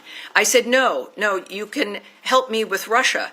You help me to get a settlement with Russia, and I think we're going to be able to get that done too. And also on Putin's ambitions regarding Ukraine, he said, I know one thing is that he'd like to settle. He'd like to get out of this thing. It's a mess for him. So the president, in negotiating and dealing with some of the worst conflicts, certainly that we've ever had, the carnage that is going on. The president is the one person who's been able to bring everyone to the table, who's willing to talk to everyone, who has the power of the United States at his back and the support of the American people. And I think that he understands, and he has repeated again within the last few days, just his frustration and lack of acceptance at the attacks that have gone on in Ukraine by Russia, and that it has to stop. That there are too many people dying. This remains a key element for his administration. It is a key part of the work that his administration as a whole is doing, is our support for Ukraine and the need for that carnage to stop. For some of us covered President's trip last week, and you addressed from the podium his signature achievement, which is 5% of GDP spending among NATO members. Lavrov today called it catastrophic, and he said that defense spending decision could lead, quote unquote, NATO's collapse. How did you read that? Yes, I'm not going to speak to that, but what we do know is what apparently bothers Russia is the fact that NATO is going to be strongly returning to its original roots of being a deterrent. And that is what NATO's job has been. The advancement of their commitment to defense is remarkable, and not only we of course support NATO completely, and their role is imperative for a safe and stable Europe, and that's the point. Being a deterrent, this kind of defense spending helps them achieve that. And of course, it is something that would not have happened without President Trump's encouragement and demand. And so we're excited about that. Yes, sir, in the back there. Thank you very much. Two quick questions. Some regional sources said this week or next week, the U.S. representative to Syria will meet Mazloum Kobani and Prime Minister Masroor Barzani in Erbil. Can you update us about that? No, I can't speak to any ongoing meetings or meetings that may or may not be coming up. And second question about Iran. Iran's representative to United Nations has said that the conditions are not favorable for negotiation with the United States. What is your response to this statement, and what is your message would you like to send to the Iranian people? Well, to the Iranian people, of course, as we've always been saying, is that every country is in the hands of its own people.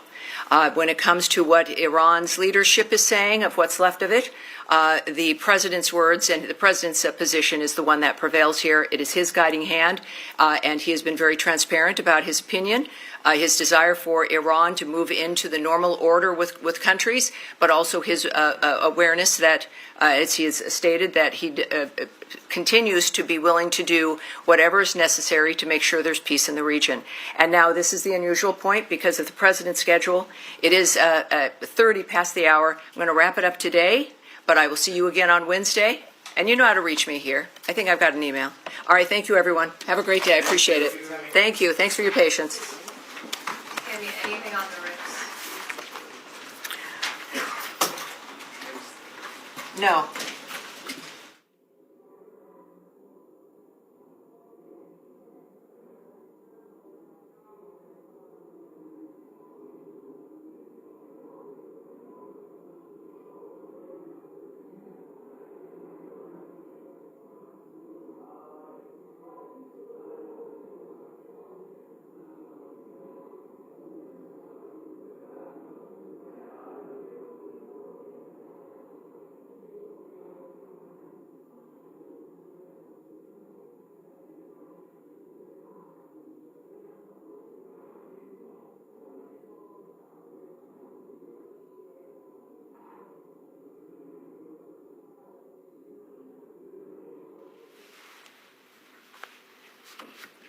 Good morning, everyone. My name is Matthew Gagliotti, and I'm the head of the Justice Department's Criminal Division. Thank you all for joining us today as we announce the largest coordinated healthcare fraud takedown in the history of the Department of Justice. Today marks a decisive moment in our fight to protect American taxpayers from fraudsters and to defend the integrity of America's healthcare system. We are announcing today charges against 324 defendants for their alleged participation in healthcare fraud schemes involving approximately $14.6 billion in false claims submitted to Medicare, Medicaid, and other healthcare programs. In a takedown this large, I can't possibly describe all of the work that went into dismantling each scheme, but there are 4 key points that bear emphasizing. First, let me be clear about what these healthcare fraud schemes mean for every hardworking American family. These criminals didn't just steal someone else's money. They stole from you. Every fraudulent claim, every fake billing, every kickback scheme represents money taken directly from the pockets of American taxpayers who fund these essential programs through their hard work and sacrifice. And when criminals defraud these programs, they're not just committing theft. They're driving up our national deficit and threatening the long-term viability of healthcare for seniors, disabled Americans, and our most vulnerable citizens. This enforcement action involves the seizure of cash, as well as luxury vehicles and properties, returning real money to American taxpayers and to our government health care programs. Second, we are seeing a disturbing trend of transnational criminal organizations engaging in increasingly sophisticated and complex criminal schemes that defraud the American healthcare system.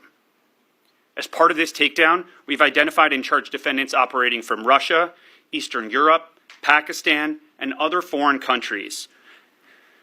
These individuals have infiltrated our healthcare system to steal American taxpayer dollars. As just one example, we dismantled a scheme involving a sophisticated operation run from Russia and Eastern Europe that strategically bought dozens of medical supply companies in the United States and submitted more than $10 billion in fraudulent healthcare claims to Medicare. To make matters worse, these perpetrators used the stolen identities of more than 1 million Americans, spanning all 50 states, to perpetrate this scheme and submit these false claims. But I'm pleased to report that federal agents intercepted and arrested key members of that organization at U.S. airports and the U.S.-Mexico border, cutting off their intended escape routes.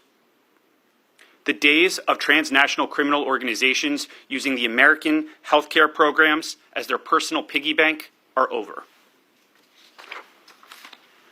Third, this takedown resulted in criminal charges against 74 defendants, including medical professionals who fueled America's deadly opioid crisis for personal profit.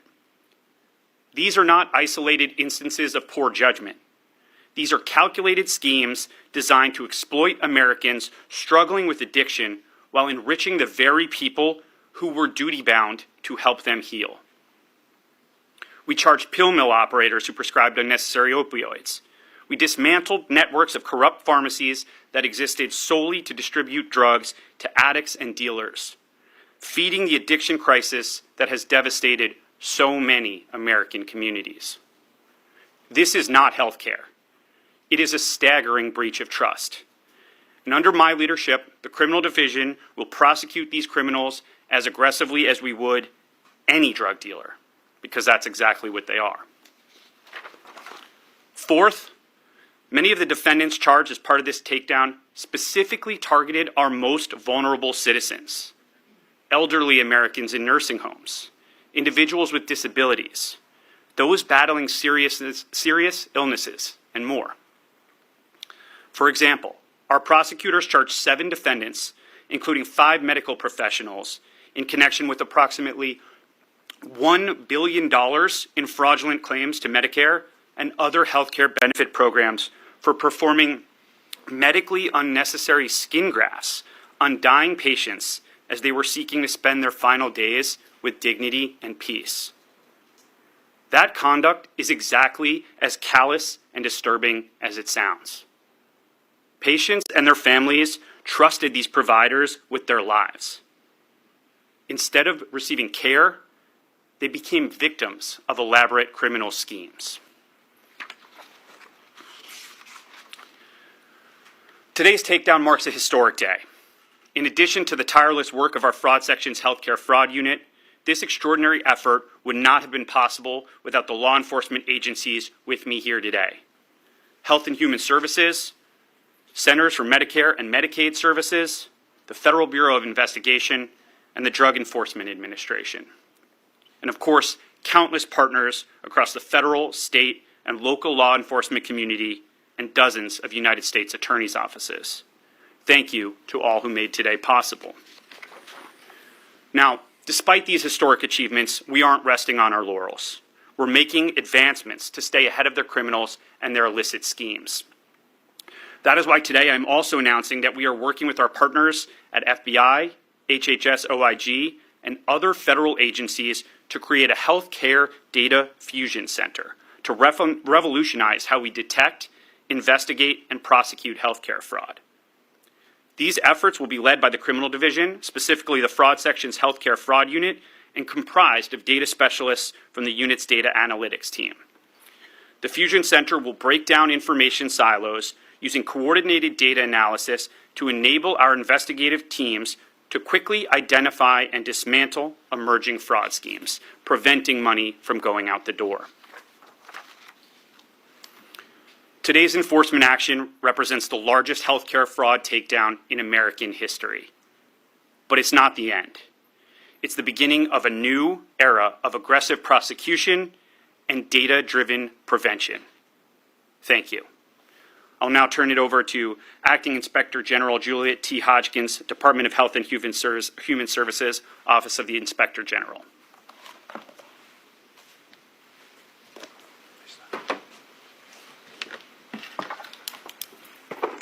Good morning, and thank you to Mr. Gagliotti and to the Department of Justice for inviting me to join here today. Combating fraud, waste, and abuse in Medicare, Medicaid, and other HHS programs is our mission at the Office of Inspector General.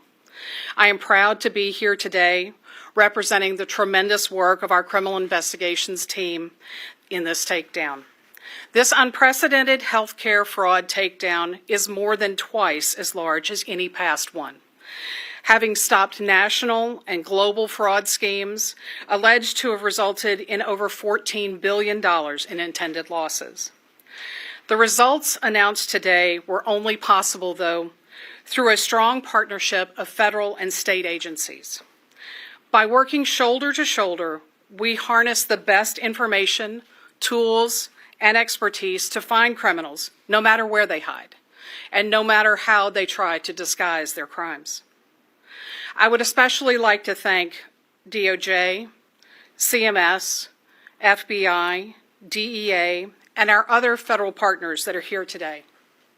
I would also like to acknowledge the state Medicaid fraud control units, as well as the strong public-private partnership between government and private insurers to combat health fraud. Simply put, criminals go where the money is. Through information sharing, government and the private sector help each other to more efficiently stop fraud. And under our watch, criminals will not be allowed to enrich themselves with dollars meant to improve the health of Americans. One massive fraud scheme that was charged as a part of today's takedown involved multiple durable medical equipment companies that billed Medicare over $10 billion for equipment that patients did not need or that they never received. The good news for the American people is that the alleged criminals in this scheme never got their hands on most of that Medicare and Medicaid money that they tried to steal. Instead, the government coordinated to use our collective tools and authorities to protect taxpayer dollars. This takedown also demonstrates, though, our commitment to shield Americans from harm. The actions taken by our partnership stopped individuals and entities that were alleged to have used stolen medical identities from over 1 million patients to submit false claims. They preyed on patients who needed addiction services, billing for treatment that was never received. They illegally diverted prescription opioids, millions of pills that continue to fuel the devastating opioid epidemic. But as fraud schemes span borders and jurisdictions, OIG and our partners respond quickly and effectively. And as fraud schemes increasingly exploit technology, we use cutting-edge investigative methods to detect fraud, prevent losses, and protect patients. Before I close today, I must take a moment to applaud the exceptional work of the dedicated OIG professionals that participated in this takedown. Every day, these outstanding law enforcement professionals do the dangerous work of holding criminals accountable. Thank you for your service to the American people. Thank you so much, and I will turn the microphone over now to Dr. Mehmet Oz, the CMS Administrator. Let me put on my clinician's hat first, because it is my culture, my story. I'm a heart surgeon. And when I hear about this fraud, I think about patients who have trusted us, people who are at their most vulnerable time looking for the protection of our services. And too often these criminal entities have tried to pierce that trust. When you walk into the Health and Human Services building not far from here, there's a quote from Hubert Humphrey, from whom the building is named, and it says, "It is the moral obligation of government," that's what we're doing here today, "it's the moral obligation of government to protect those who are at the dawn of their life, our children, those at the twilight of their life, our seniors, and those living in the shadows, folks who are having trouble like the substance use disorder mentioned a second ago by Juliet." I want to applaud all of the agencies that collaborated today, because when President Trump signed the executive order on fraud, waste, and abuse, a pledge to crush this reality, this is exactly what he had in mind. At Health and Human Services, under leadership of Secretary Kennedy, we have strived to break down barriers and silos in every way possible. What you're witnessing on stage today is exactly that. The American government at its best, making sure all of us work together for the same common purpose, in this case especially, expressly to protect those who are our most vulnerable. Because all great societies are judged by how they take care of those who are vulnerable, and we are great people. We will do that. So to the OIG, the DOJ, who's hosting us, the FBI, DEA, and other agencies that are engaged. And let me ask Kim standing in the back. Kim Grant runs, Chief Operating Officer and Deputy Administrator at CMS. She runs the fraud unit, and I'll speak about some of the work she and her team have been doing in my comments today. It is, and you'll hear this said by all of us, and we should, the largest Department of Justice health care fraud takedown in history.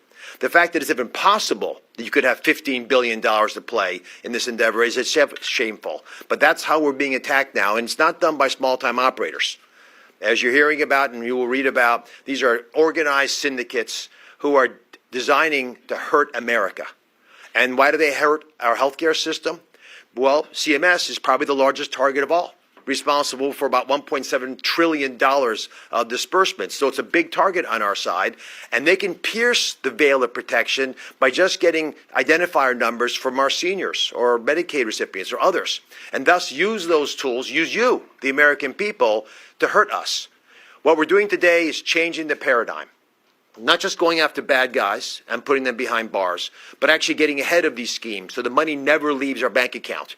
Because by the time we find out that these criminals have stolen and the money has left the building, it's already offshore somewhere in some foreign country's vaults where foreign leaders are rejoicing in the fact they took advantage of the American people. That's why we use the word crushing fraud, waste, and abuse. Because this is not just a nice thing to do in an accounting pickup that we can, claw back money. It doesn't happen that easily. And this is a modern era.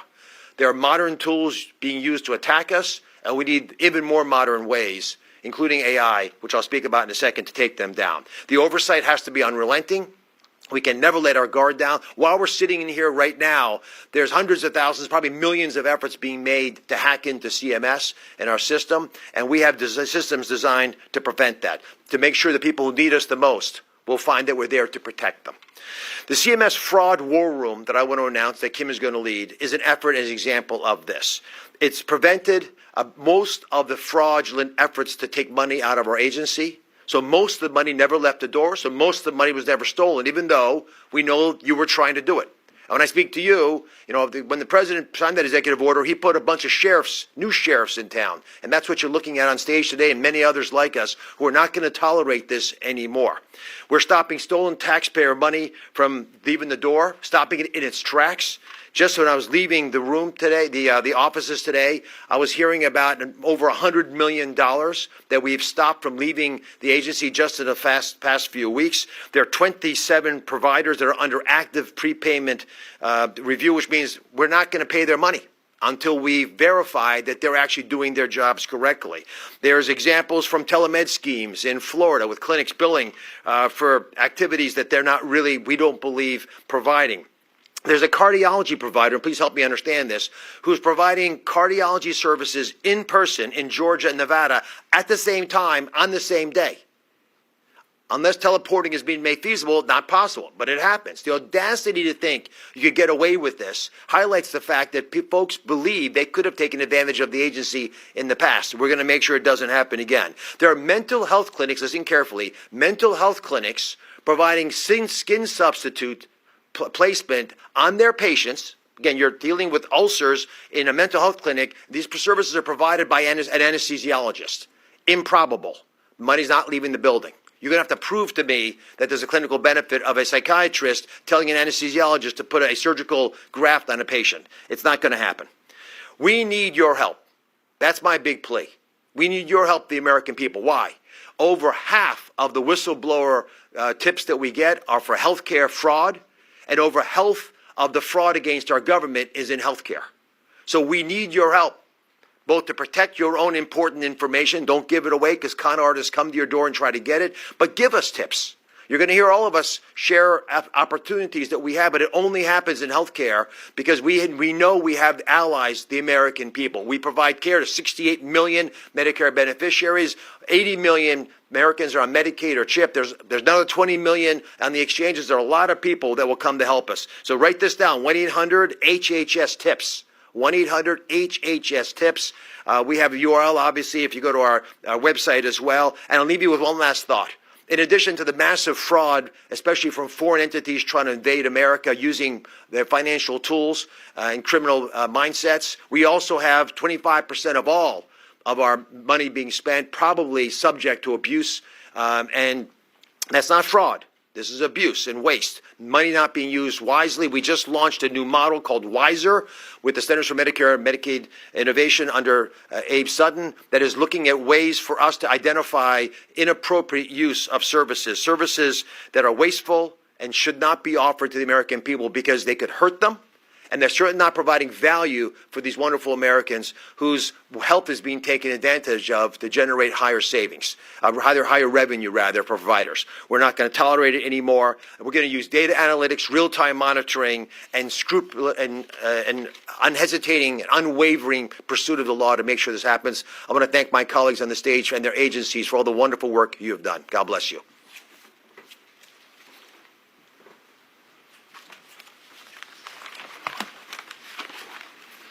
Good morning. Hello, my name is Christopher Delzato, and I'm the Acting Deputy Assistant Director for the FBI's Criminal Investigative Division that handles healthcare fraud. I want to echo what our speakers have said already and thank everybody who made this takedown possible. Healthcare fraud is not a victimless crime. Every dollar stolen through deceitful billing or unnecessary procedures is a dollar taken away from patients who truly need care and taxpayers who fund these critical programs. Schemes like those we're announcing today drive medical costs up, strain federal health care budgets, and ultimately impact every American who relies on Medicare, Medicaid, and other public and private insurance programs. It's also not just about financial losses. It's about patients being exposed to unnecessary procedures, false diagnoses, and delayed care. That kind of exploitation isn't just unethical, it's dangerous and has no place in our healthcare system. We can't tackle healthcare fraud of this scale alone. It requires a united response. That's why strong partnerships are at the heart of what we do. This initiative is part of a strategic and coordinated effort with the Department of Justice's Healthcare Fraud Unit of the Criminal Division's Fraud Section, Health and Human Services, Office of Inspector General, Drug Enforcement Administration, and other federal and state agency partners. From investigators on the ground to analysts tracking intel, forensic accountants tracing financial trails, and prosecutors building cases that will hold up in court, every agency involved plays a critical role. By leveraging these critical partnerships, it allows all of us to share intelligence in real time and connect the dots across multiple jurisdictions, not only in the United States, but around the globe. This initiative brought together expertise from FBI headquarters and 28 field offices across the country working side by side to identify the scope of the fraud and coordinate arrests. From fraudulent billing, COVID relief abuse, and money laundering to prescription drug diversion, these criminal networks are engaged in complex schemes that operate on a global scale, undermining our healthcare systems and fueling broader transnational criminal activity. The investigations announced today speak volumes about our resolve to root out corruption in the healthcare system and hold accountable those who think they can defraud federal programs without being caught. I want to talk about the numbers for a minute because they're not just large, they're impactful. They reflect the scale of the fraud, the reach these criminal networks have, and the urgent need to protect our healthcare system. 324 defendants were charged criminally, including 96 licensed medical professionals, 25 of whom were doctors and charged for their alleged participation in various fraud schemes targeting government and private health insurance programs.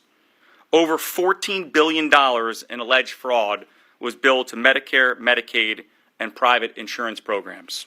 Unfortunately, those numbers represent Americans impacted in every state. Behind the numbers is a web of criminal activity that stretches far beyond our borders. The FBI's Operation Gold Rush resulted in the largest amount of loss charged in a healthcare fraud case brought by the Department of Justice. More than 20 members of a criminal organization based in Russia and elsewhere were charged for their roles in a $10 billion Medicare fraud and international money laundering conspiracy. The organization allegedly used a network of foreign straw owners, including individuals sent into the United States from abroad, who acting at the direction of others overseas, strategically bought dozens of medical supply companies that were enrolled in Medicare and located across the United States. After the organization gained control of the companies, it rapidly submitted billions of dollars in fraudulent healthcare claims that were never ordered by doctors, requested by patients, or provided to anyone. In doing so, the defendants are alleged to have exploited the identities of over 1 million Americans spanning all 50 states by using their confidential medical information to submit the fraudulent claims. This not only illustrates just how global these schemes have become, but how advanced and coordinated they are becoming. In Atlanta, 5 people, including 3 medical professionals, were charged with manipulating the price of skin grafts and forcing services on patients that were not medically necessary. In this case, Medicare was scammed out of $760 million. And in Phoenix, we opened an investigation after receiving a complaint about suspicious billing to Arizona Medicaid. It led us to a network of sober living homes that were supposed to be helping those struggling with drug and alcohol addiction, many of whom were Native Americans. Instead, this was a massive fraud scheme that billed for services that were never actually provided.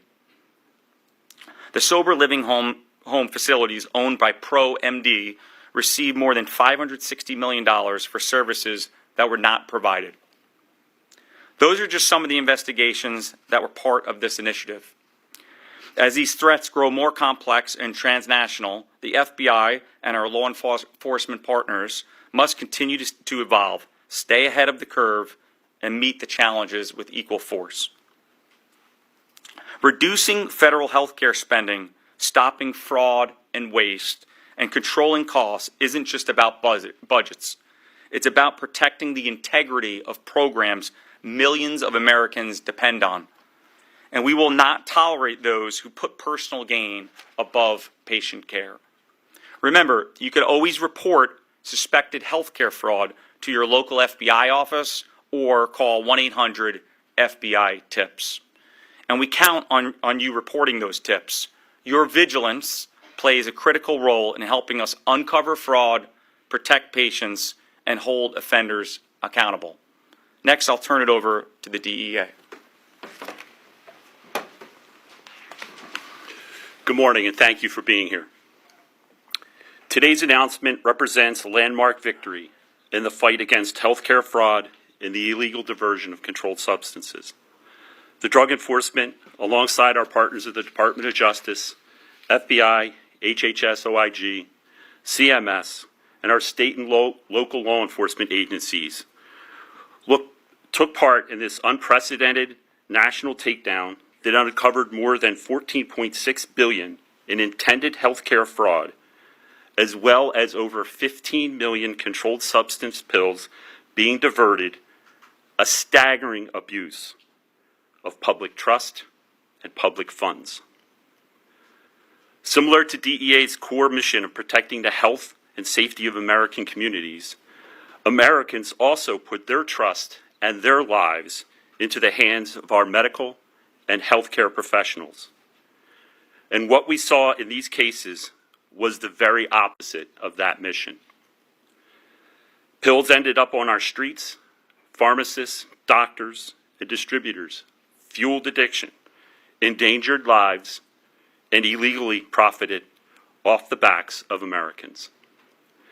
DEA's investigations covered doctors, pharmacists, pharmacy owners responsible for the diversion of thousands of controlled substance pills like oxycodone and hydrocodone.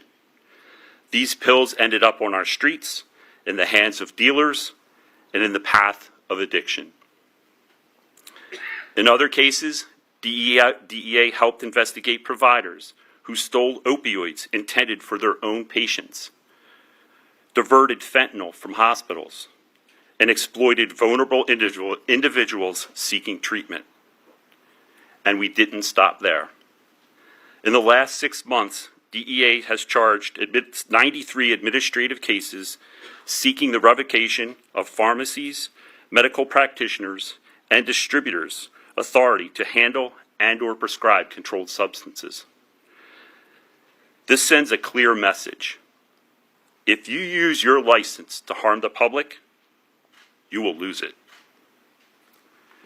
This takedown also shows how closely drug trafficking and healthcare fraud are intertwined.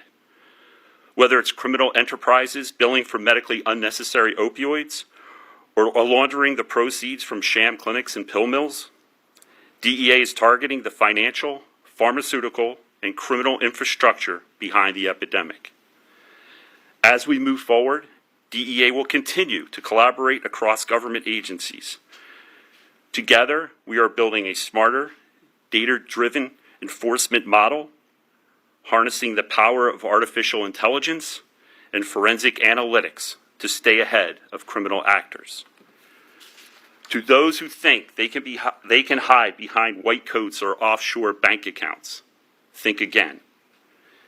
DEA remains relentless in our pursuit of those who poison our communities and exploit our healthcare system, all to line their own pockets with profit from others' pain. I, too, want to take a moment to recognize the remarkable work, commitment to healthcare and safety, and dedication of our DEA investigators and all our partners across the nation. Today's takedown is a milestone, but it's not the end. It's the foundation of what comes next. Thank you. Mr. Galliani, you mentioned in your remarks that this involved more than 1 million stolen identities. Any idea of how those identities were stolen, what breach they were part of? Can't identify the specific breach they're part of, but they are on the dark web, among other places. They're internet-based identities that are put up for sale. And frankly, what would happen in some of these cases is individuals who were not even seeing a particular doctor for any sort of specific care often got a medical device at their home and reported that. And so their device may have been somewhere on the internet, either from one breach or multiple different breaches, and these are collected by the organizations who then would send devices to individuals who never requested them. Can I offer this? This is a very important point for the American public to hear. They knock on doors, and they'll tell you that they've got something for free, and then they get your number, and they're off to the races. So this is why folks should guard their numbers, especially their Medicare number, very carefully. Question for Dr. Oz, actually. When you talk to anti-fraud experts in the private sector, they say that one of the reasons these transnational groups are targeting government programs to such a massive degree is because it's been relatively easy for them to do that using the stolen identities that you mentioned, because government agencies don't use the same kind of technology that Citibank does, and Amazon does, and Walmart does. It sounded like from what you were saying earlier, you're working to change that. You mentioned AI. Can you talk a little more about that? The WISER model, which is a CMMI model, much of the innovation in Centers for Medicare and Medicaid Services comes specifically from the statutorily created entity of Centers for Medicare and Medicaid Innovation, as the name would state. Have already launched a model It is designed to use artificial intelligence and other more cutting-edge tools to address the fraud that exists in healthcare. And I have just 2 points on this I think are worth remembering. The reason that AI works so well in the financial systems is because bank managers aren't fraudsters usually, so they're not very good at fraud, whereas fraudsters are really good at fraud. So you're asking people who don't study fraud, like in CMS, for example, Amy Brandt does not spend her whole life thinking how to defraud people. So she doesn't think the way a criminal mind might work. So we actually benefit tremendously, as has been the case in banking and other transactional businesses, if we can bring these newer technologies to bear. The other reality of healthcare is that we don't really penalize people for doing bad things. When they steal money, and they steal the health of Americans when they steal your money, because they're taking away resources that are vitally needed to take care of vulnerable Americans. When they do that, I think, not just criminal, but morally reprehensible activity, it's often a slap on the wrist. And that's an area where I think we should get more serious. Many of these fraudsters were able to get away literally outside the country, but even the ones we catch sometimes have remarkably impactful opportunities to escape real justice, and we have to change that as well. We also have to be serious. We've got to send a message. That's what today's press conference is about, and I'd love if you could echo that. We are taking this crisis to a whole different level. This is not going to be the same approach to healthcare fraud detection as has been evident certainly for the last few years. You mentioned that the intended loss was north of $14 billion. Can you say what the actual loss was? $2.9 billion. I wanted to follow up about the rise in these foreign actors that you're seeing participate in these schemes. How can you address a little bit more about how the U.S. can combat that when so many of these criminals are beyond the reach of U.S. law enforcement? Yeah, it's a great question. Look, the first thing we need to do is prevent more of the money from going out in the first place. Frankly, $2.9 billion actual loss on $14.6 billion intended loss is pretty good. It's less than a sixth, and we were able to prevent that by getting ahead of schemes early. So the best thing, the best antidote here is prevention rather than enforcement. Second, we're able to capture people who were coming into the United States on temporary bases, some of these straw owners and people who own these companies. Then we need to get serious sentences on these individuals to send that deterrent message. And the third thing we need to do, and which we are doing, is we're fighting for the extradition of many of these individuals. We hope to see them face justice in an American courtroom. So what we need to do, and the goal of all these taken together, is to make sure that people don't view this as some sort of calculated risk. It won't pay off, essentially, if we prevent, if we enforce, and if we get significant sentences. On the transnational element to this, are these people that are just mostly looking to make as much money as they can, or is there a national security risk too to having people from these transnational groups involved in this fraud? Yeah, we see. So astute question. So basically, in some instances, we see it's a sheer fraud scheme for money and related purposes, particularly at the lower levels of the pyramids. But we do have individuals who we have concerns about other activity they're connected to. Can you say anything more about that? No.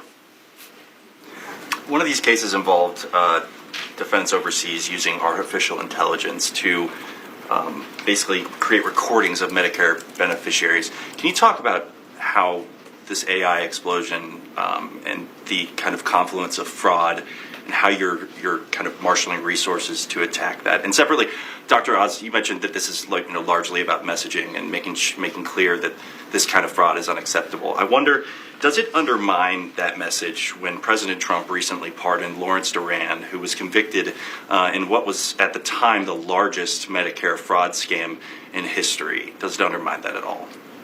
I'll start with your first question. So, yes, we are concerned about the criminals' advancements in technology here, obviously, and it's something that contributed to some of the schemes we saw here. So let me say a little bit more about a word that we're doing on the data fusion center that I think is significant. Basically, a lot of the information that is relevant to stopping these schemes is stored across different government agencies. And what the Data Fusion Center intends to do is put it all in one place so that we can recognize these patterns earlier on. So if you're looking at a graph for some particular kind of back brace, for example, and you see a hockey stick spike in the sales of these in some particular location in Miami, say, that's a very powerful lead for us to go after and to try to root out the problem before it grows. So yes, the criminal schemes are getting more complex, and that's why we need to advance with it. And the Data Fusion Center is a big part of that. And breaking down information silos across agencies is another significant part of it. The president has been very clear that he wants this fraud, waste, and abuse crushed. That's the word that's used. And I'll give you one concrete example of how he has done that. DOJ is not just about cutting waste and fraud within government. DOJ has been actively involved at CMS in helping us address places where fraud is existing that we never thought to look. And that's the kind of opportunity that's created when you actually break silos down, which is probably the single biggest opportunity that this administration has created. Thank you. All right, thanks, everybody. Thank you.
Senate Democrats will now commence 4 parliamentary inquiries to show the hypocrisy of what Republicans are trying to do here in the Senate and to expose how they're trying to hide the true costs of their billionaire giveaways to the American people. I thank my colleagues who will speak momentarily, as well as all of my colleagues who have come to the floor as we debate this bill before Vote-A-Rama. So before I yield to them, I just want to hammer home exactly what is going on here in the Senate for the people back home. Republicans are about to pass the single most expensive bill in U.S. history to give tax breaks to billionaires while taking away Medicaid, SNAP benefits, and good-paying jobs for millions of people. CBO just this morning said it will explode the debt by $3.3 trillion. And they said it will likely cost more over time. More than that, closer to $4 trillion. Rather than be honest with the American people about the true costs of their billionaire giveaways, Republicans are doing something the Senate has never done before, deploying fake math and accounting gimmicks to hide the true cost of their bill. Look, Republicans can use whatever budgetary gimmicks they want to try and make the math work on paper, but you can't paper over the real-life consequences of adding tens of trillions to the debt. Sky-high interest rates, higher borrowing costs for cars, for homes, for credit cards. Americans are going to feel this, unfortunately, everywhere they look. Americans' household wealth will be permanently hobbled. There aren't enough budgetary gimmicks in the world to change that fact. And for what? Why are Republicans doing this? So that billionaires can pay less in taxes while tens of millions lose their health care benefits and pay more for everyday expenses. I now yield to my colleague from Oregon for the first parliamentary inquiry. Mr. President. I recognize the senator from Oregon. Parliamentary inquiry. The senator will state his inquiry. When the House bill was first laid before the Senate, was the operative baseline under which it would be considered the current law baseline under Section? Yeas are 48, the nays are 52. The motion is not agreed to. President, I ask unanimous consent that it be in order for the following senators to be recognized to offer amendments, motions, or points of order, that the amendments be reported by number with no amendments in order prior to a vote in relation to the amendments or motions, and with 12 minutes of debate equally divided on the Kennedy Amendment, number 2772, between Senators Kennedy, Welch, and Scott of South Carolina. Duckworth, motion to commit. Schiff, motion to commit. Kennedy, number 2772. Also Brooks, motion to commit. Kelly, motion to commit. Murphy, motion to commit. King, motion to commit. Padilla, motion to commit. Bennett, motion to commit. And Collins, number 2812. Without objection. Mr. President, The senator from Illinois. I have a motion to commit at the desk. The clerk will report. The senator from Illinois, Ms. Duckworth, moves to commit the bill H.R. 1 to the Committee on I ask that the Agriculture. further reading of the motion be dispensed with. Without objection. Mr. President, when House Republicans confronted concerns that H.R. 1 would threaten SNAP benefits of veterans, the Republican chairman of the House Agriculture Committee finally claimed our veterans are exempt from the SNAP work requirement, which is the law, and we are not changing it. Well, he spoke too soon, because without a hearing, without notice and certainty, without good cause, Senate Republicans literally stripped away the very protection that House Republicans cited when arguing that veterans would not be harmed by this ugly bill. Senate Republicans are abandoning veterans, the homeless, former foster youth, and also parents with children above the age of 13, because we all know teenagers don't have big appetites. To be beaten down with complex paperwork and confusing bureaucracy that has nothing to do with helping struggling Americans find work, and rather is simply a cynical scheme to discourage those who serve our nation in uniform from receiving the safety net support they're eligible for under the law. Mr. President, Senator from Arkansas. I rise in opposition to the motion raised by my colleague from Illinois.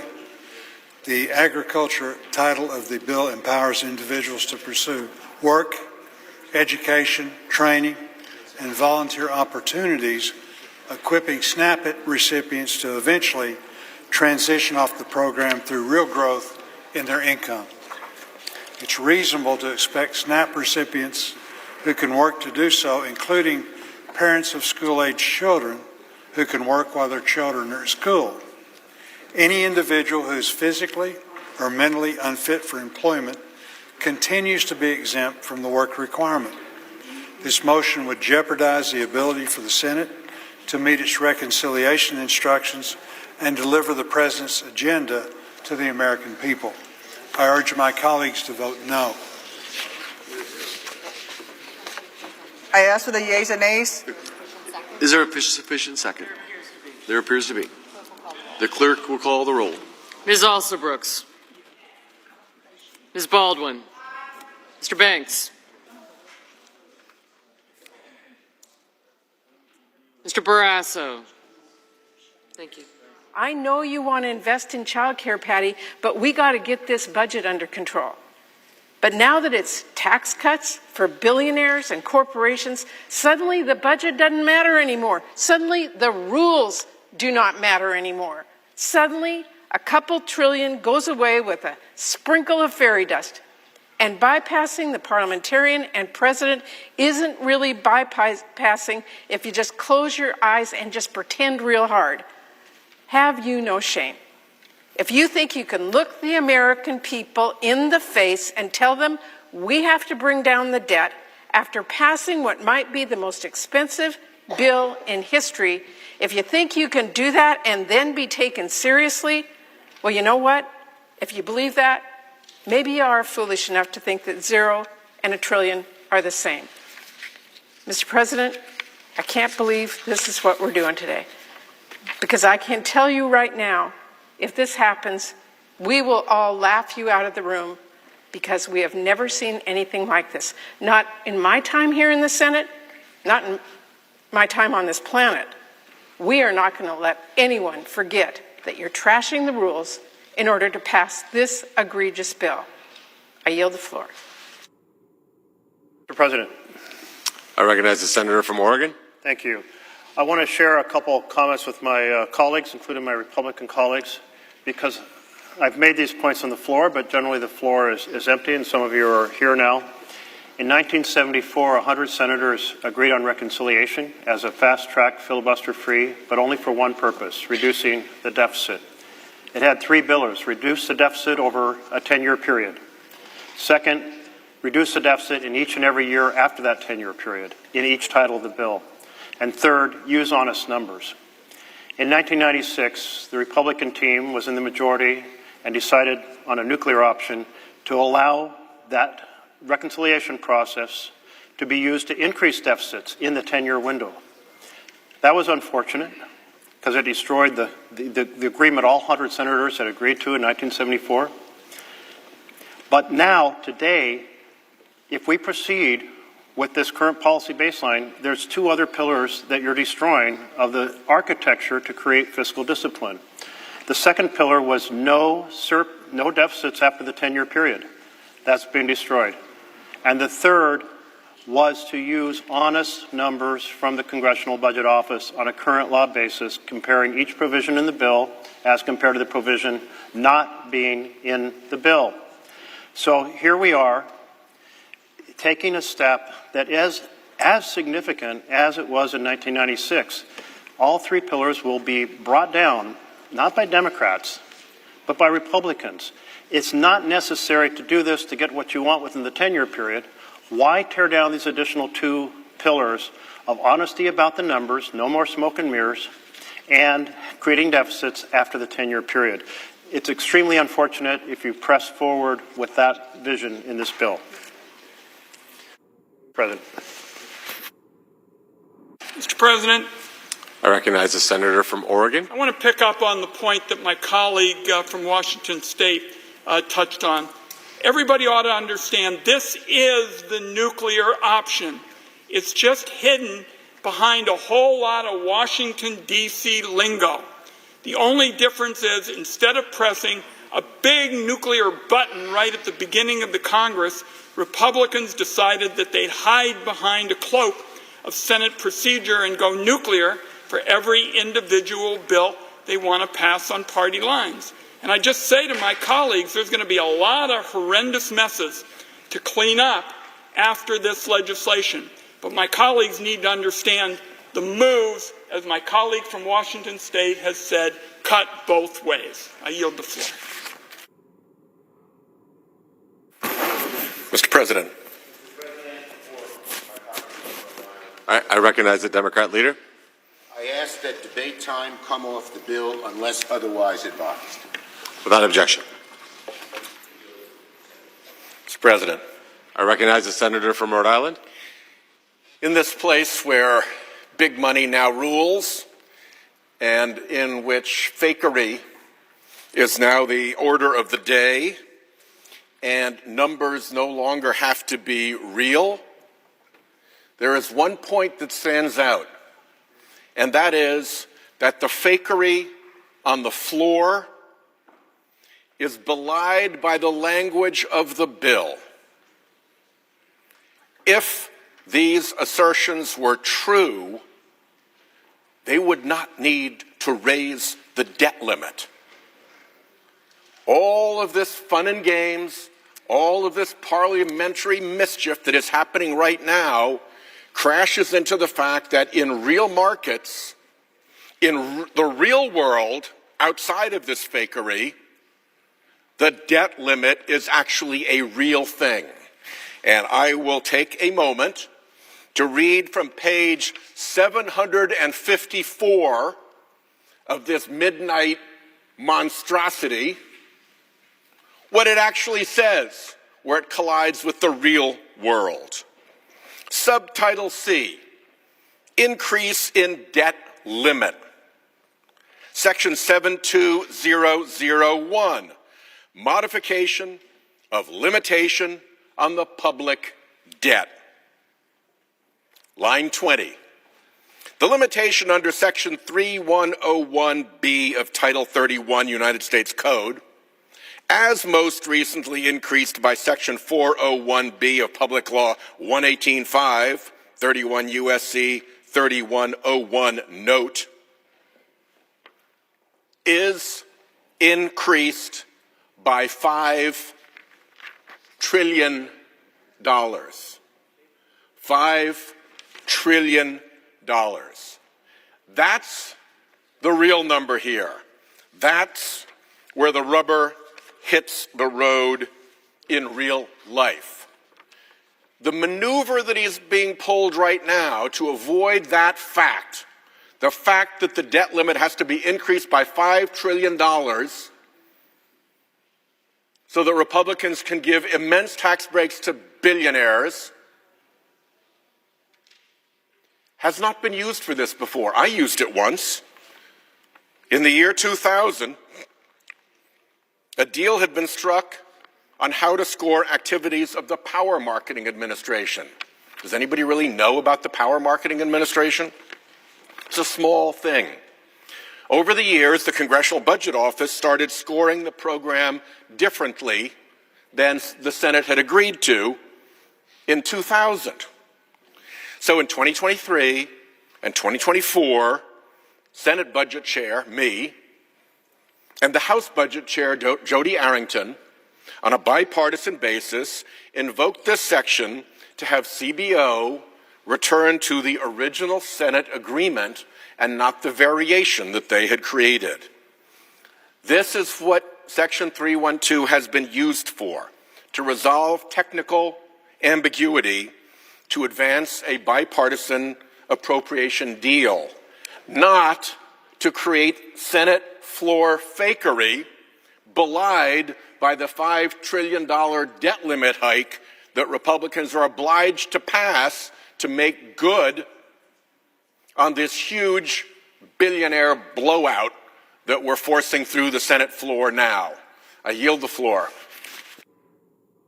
I am using and yielding time off the bill. Without objection. Okay, thank you very, very much. So, the debate and eventual voting on the big, beautiful bill has begun. Hallelujah. It's taken a while for us to get here, but we're going to have a debate worthy of a great country. We'll have what they think and what we think, and we're going to vote on this bill in the coming days, and I'm excited about that. I've worked a long time with my colleagues to get to where we are today, so to the American people. The debate is beginning right now regarding the big, beautiful bill, and I'll tell you why that's good news for you, but let me take a little bit of time to talk about current policy versus current law. I know everybody's on the edge of their seat at home, but here's what I would tell you about numbers and budget chairmans. I'm not the first budget chairman. There have been those who came before me. In 2008, Chairman Kent Conrad, a really nice guy from North Dakota, used a new baseline in the budget so he could get the farm bill in the budget. And Jared Gregg, really smart guy, former budget chairman, said the chairman of the budget committee declared the new baseline under a new budget. The budget chairman has a right to do that. That's what I'm doing. I'm setting the numbers. The parliamentarian said, that's my job as budget chairman. The resolution we're operating under to get us here, we voted to make that the case. So we're not doing anything sneaky. We actually voted to give me the authority to do this, and it passed. But again, I'm not the first chairman to change a baseline for different reasons. One, to get the farm bill in, and another occasion, Senator Sanders changed the baseline in 2022 when he was budget chairman under budget reconciliation to issue a budget rule allowing the numbers to change to get more money for Head Start. So Senator Sanders, as budget chairman, directed a new rule be written to get more money for Head Start. So don't tell me you've never done this before in terms of changing the baseline as budget chairman. The budget chairman under 312 sets the baseline. This has been acknowledged by Republicans and Democrats. The baseline has changed in the past based on the budget committee chairman's desire, one to get a farm bill in, and the other to change the numbers, a new rule to get Head Start spending. So this has been done before. But I'll be the first to say that what we're doing here is historic in a good way. In 2017, we passed the Trump tax cuts. They're due to expire in December. Why is that? Before I got here, current law was the way to score or implement tax policy. After 10 years, the tax cuts expired. Current law. As budget chairman, I've decided to use current policy when it comes to cutting taxes. If you use current policy, They never expire. So the policies that were created in 2017 would not end in December. They would continue. And that's a good thing for the American people. That's a good thing for the economy because it gives you certainty. So I made a decision as budget chairman, working with my colleagues, to look at tax cuts, something important for the country, to give certainty to businesses and individuals, and make sure after 10 years they don't arbitrarily go away and have a cliff. So I made that decision. My colleagues backed me up, and that's in the budget resolution governing the debate that we're here today. So why do we want to make the tax cuts permanent? Because if they expire in December, the average family of four in South Carolina will have a $1,700 increase. I don't want that, and I bet you people at home don't want that. So we have to deal with that. That cliff is coming, and not only do I want to avoid that cliff, I don't want to put us in that position ever again. So the tax cuts have generated more revenue for the government than CBO estimated in 2017. The one thing about our friends at CBO, I appreciate all your hard work. You've worked really hard. When it comes to taxing, they always get it wrong about how much revenue to be collected. So when you look at the years that have passed since 2017, on the corporate side, on the individual side, the revenue to the government has actually grown because of those tax cuts. And that's a good thing. So cutting taxes means more money for you and your family. Our friends on the other side, if you're waiting on them to cut your taxes, you're going to die waiting. So they're never going to do it. Why are we doing it? Because they won't do it. We could never get 60 votes for this. So the bottom line is we're going to make these tax cuts permanent, and that's a good thing for businesses. Expensing will be allowed so you can invest and grow in your business. You can buy new equipment. You can write it off sooner, and that will get more activity in the economy. It's not me saying that. There's a track record, Mr. President. You've been in business. This stuff works. They don't like it, but it works. If you're in business and the tax code encourages you to invest in your business, you will. This stuff literally works. And they hate it because it's money that could have gone to the government went back into the economy. What they don't realize, actually, the government gets more money. They just keep spending it. And we could do better on the spending side. And we are going to do better on the spending side. So this bill makes the 2017 tax cuts permanent. It avoids a tax increase for your family that's coming in December if we don't act now. It secures the border.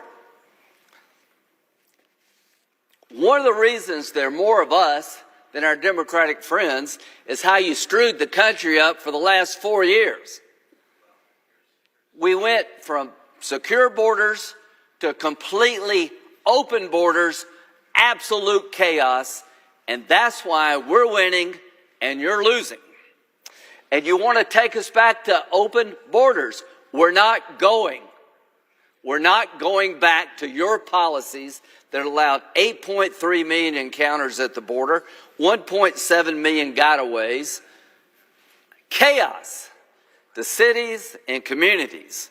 We're not going back to the policies that led to Laken Riley's murder in Georgia, where the man convicted for murdering her was captured several times, released because there was no detention space to hold him in Texas, and he left a free man, went to Georgia and killed this lady. That's happened too many times, and it's going to stop. Now, what are we doing to secure the border? We went from lawless borders to the most secure borders in 6 months because of President Trump. President Trump, you should be exceedingly proud. Holman, the whole team, you've locked that border down, but we want to do it in a way that it'll stay locked down for the president after you and beyond. So how do we secure the gains made by President Trump and his team? We're going to, in this bill, hire more ICE agents to expedite removal of people that shouldn't be here, particularly criminal elements, people that are dangerous. We're going to finish the wall. Not one Democrat, maybe one, no way would get 60 votes to hire more ICE agents. No way we would get Democratic help to finish the wall. And we're going to go from 40,000 detention beds to 125,000. This secure the border is about $175 billion. New technology along the border, fiber cable, so we don't go back to the days of open borders. This is in the bill. To those of you who voted for us and President Trump to secure the border, we're delivering through this bill. And they would never do what we're doing. I'll be the first to admit, when it comes to securing the border, they're never going to do what we're doing. We're hiring more ICE agents, we're finishing the wall, and we're increasing more detention beds so we don't let people out that can go and murder. I'm very proud of this. I wrote this part. This is money well spent. This will secure that border in perpetuity. President Trump, this is your plan. It is in our bill. Well done. To my friends on the other side, you had your chance and you screwed it up big time. And that's why we're in charge. Revitalize our military. The world is a dangerous place. We have $150 billion in this bill to help build out the Golden Dome, to help improve the quality of life of men and women serving in the military by improving their barracks and housing. They need the money, more weapons. It's in this bill, and we didn't have to get extorted to buy a bunch of butter to get $150 billion. We reduce government spending over a decade by $1.6 trillion. We're running deficits, national debt of $37 trillion. So what have we done here? In the last 5 years, from 2020 basically to now, Medicaid has grown by 50%. So what's happened is that Medicaid was originally intended for children and poor families, children and people who were disabled and couldn't work to provide health care. Count me in for that, makes a lot of sense. Along comes President Obama. He expands Medicaid to include able-bodied adults for the first time. And what he did was he incentivized states to include these people in Medicaid. For every new able-bodied adult, you get 90% of the cost from the federal government, 10% from the states. And Medicaid has grown 50%, is going to take over Medicare because of what President Obama did. So what are we going to do? We're going to try to deal with that in a responsible way. What about this idea? If you're not a child, if you're not disabled, you're able-bodied, and you don't have any children under 14, we're going to have a 20-hour-a-week work requirement for you to stay on Medicaid. That's a good thing. It's a good thing for the individual involved to be working. It's a good thing for the taxpayer for them to be working. But that seems to be a crime on the other side, to ask somebody to work that can work. How many people out there are listening to this? I don't know how many you are, but are you working every day? Are you going to work with kids? A lot of people do that, by the way.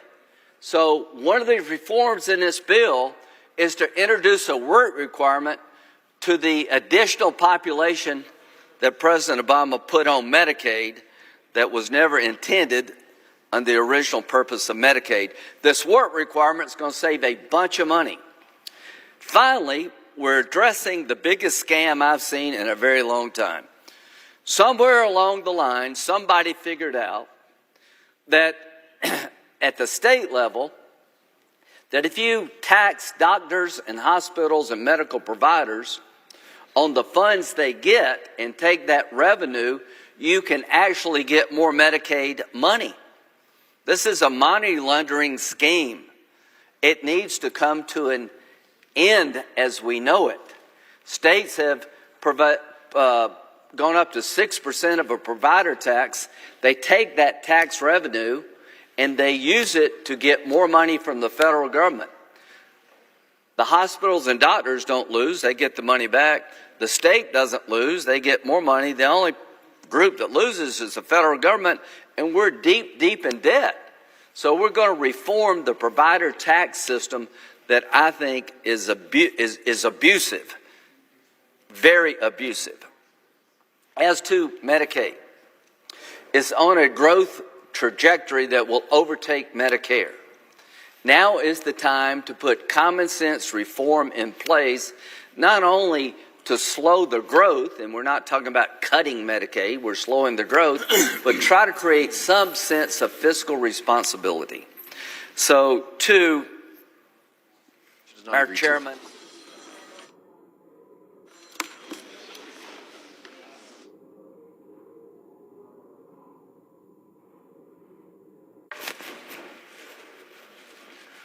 Mr. President, Senator from California. I have a motion to commit at the desk. The clerk will report. The Senator from California, Mr. Schiff, moves to commit the bill H.R. 1 to the Committee on Agriculture, Nutrition, Ask and that Forestry. further reading of the motion be dispensed with. Without objection. Mr. President, my motion is simple. It will prevent families with kids under 12 from losing food assistance under the bill. It's bad enough we're borrowing money, trillions of dollars from our kids and grandkids to pay for tax cuts for rich people, but it is worse still that we leave families hungry today. I reserve the balance of my time. Mr. President, Senator from Arkansas. I rise in opposition to the motion raised by my colleague from California. The agricultural title of this bill takes a practical approach to improve SNAP by reducing waste, enhancing accountability, and encouraging recipients to move toward self-reliance through work and training. SNAP spending has nearly doubled since 2018, putting this vital program on an unsustainable path wrought with mismanagement and waste. SNAP is long overdue for change. This program has devolved into viewing success as enrolling more individuals to be dependent on government assistance. This motion would jeopardize the ability for the Senate to meet its reconciliation instructions and deliver the President's agenda to the American people. I urge my colleagues to vote no. Spending my time feeding hungry kids is not waste. And if we have to send this bill back to committee to fix it and bring it back so kids can get fed, we should do it. This bill is going to take lunches out of school cafeterias. It's going to mean hungry families. You can't pick a number like $200 billion out of thin air and say you can take that money for tax cuts and not leave a lot of American kids hungry. I urge an aye vote. The question is on the motion. I ask for the yeas and nays. Is there a sufficient second? There appears to be. The clerk will call the roll. Ms. Also Brooks. Ms. Baldwin.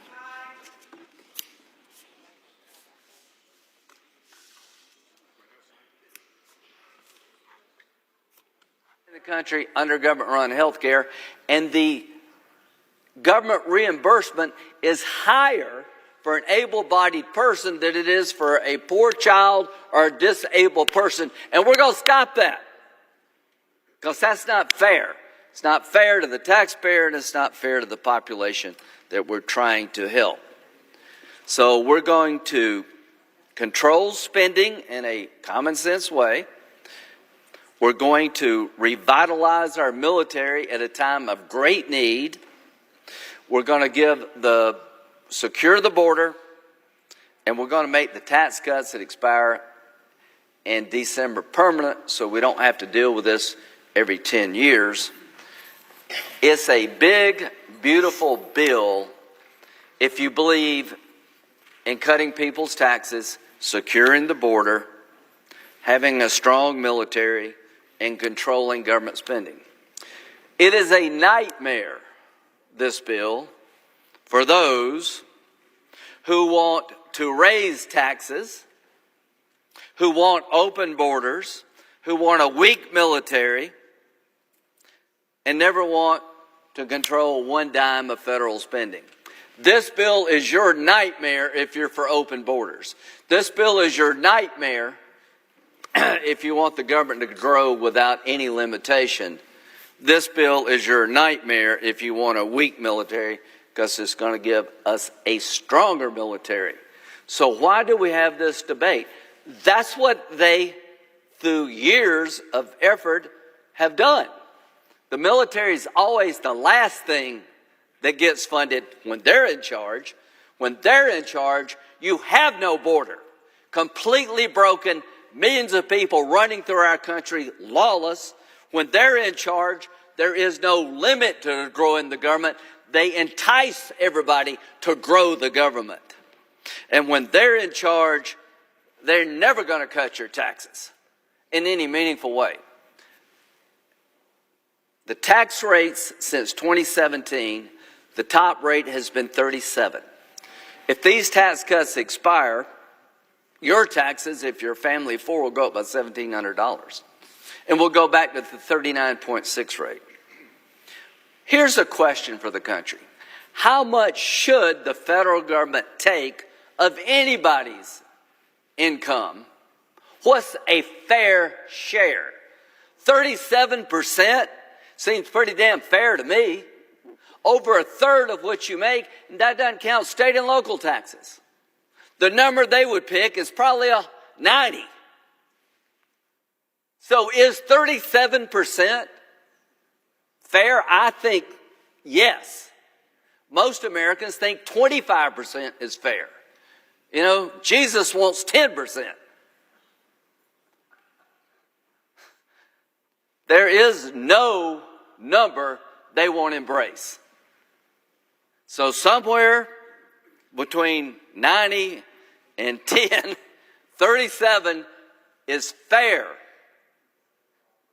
This is not rewarding the wealthy. It's creating a number that makes sense. 37% going to the federal government is a fair share. It's over a third of what you make. And that doesn't count state and local taxes. This has been long, it's been hard, but we're about done. In a couple of days, we're going to pass the one big beautiful bill. President Trump's going to sign it. Mike Crapo and his staff deserve at least one day off. I cannot thank you enough for what you and your team have done. To my budgeteers, you have been terrific. You have worked really hard, to CBO and Joint Tax and all these people. Hats off to your efforts to get us a quality product. To all of my colleagues who've rowed the boat with us, we're about to reach the shore.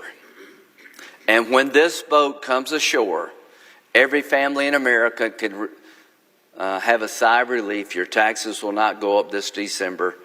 You'll get a Christmas present of not having a tax increase. To those who have been yearning for a secure border, it will be secure. To those men and women in uniform, you're going to get some help and you desperately need it. And to those who think we should do something about the government's growth in a common sense way, we've achieved that. I am very proud of this bill. I'm very proud of President Trump. I'm very proud of the Republican team that has gotten us to this point. And to my Democratic colleagues, we'll work together where we can. But nobody over here ever expects you to do anything about the border because you've proven you can't. Nobody over here believes you're ever going to reduce the size of government because you don't want to. So the bottom line is we're about to make history, Mr. President. This is your first term. I don't know what comes later for you. I hope you're here a long time. If that's what you want to be, you're a great senator. You're a good businessman. You've made a real success story. Family from Columbia. You've created a lot of job opportunity. I doubt if you'll ever do anything more important than this. Senator Crapo, you've been here a while. You're one of the smartest guys I've ever met. Everything you've done all your life has led to this moment. This is what you were built to do. This is what you were meant to do. You're the right man at the right time to do what this country desperately needs to stay on track to be safe and prosperous. To all my colleagues who are going to vote for this bill, you should be proud and you should talk about it because it's going to make us all safer and it's going to make us all more prosperous. Me being budget chairman is a quirk in the history of the Senate.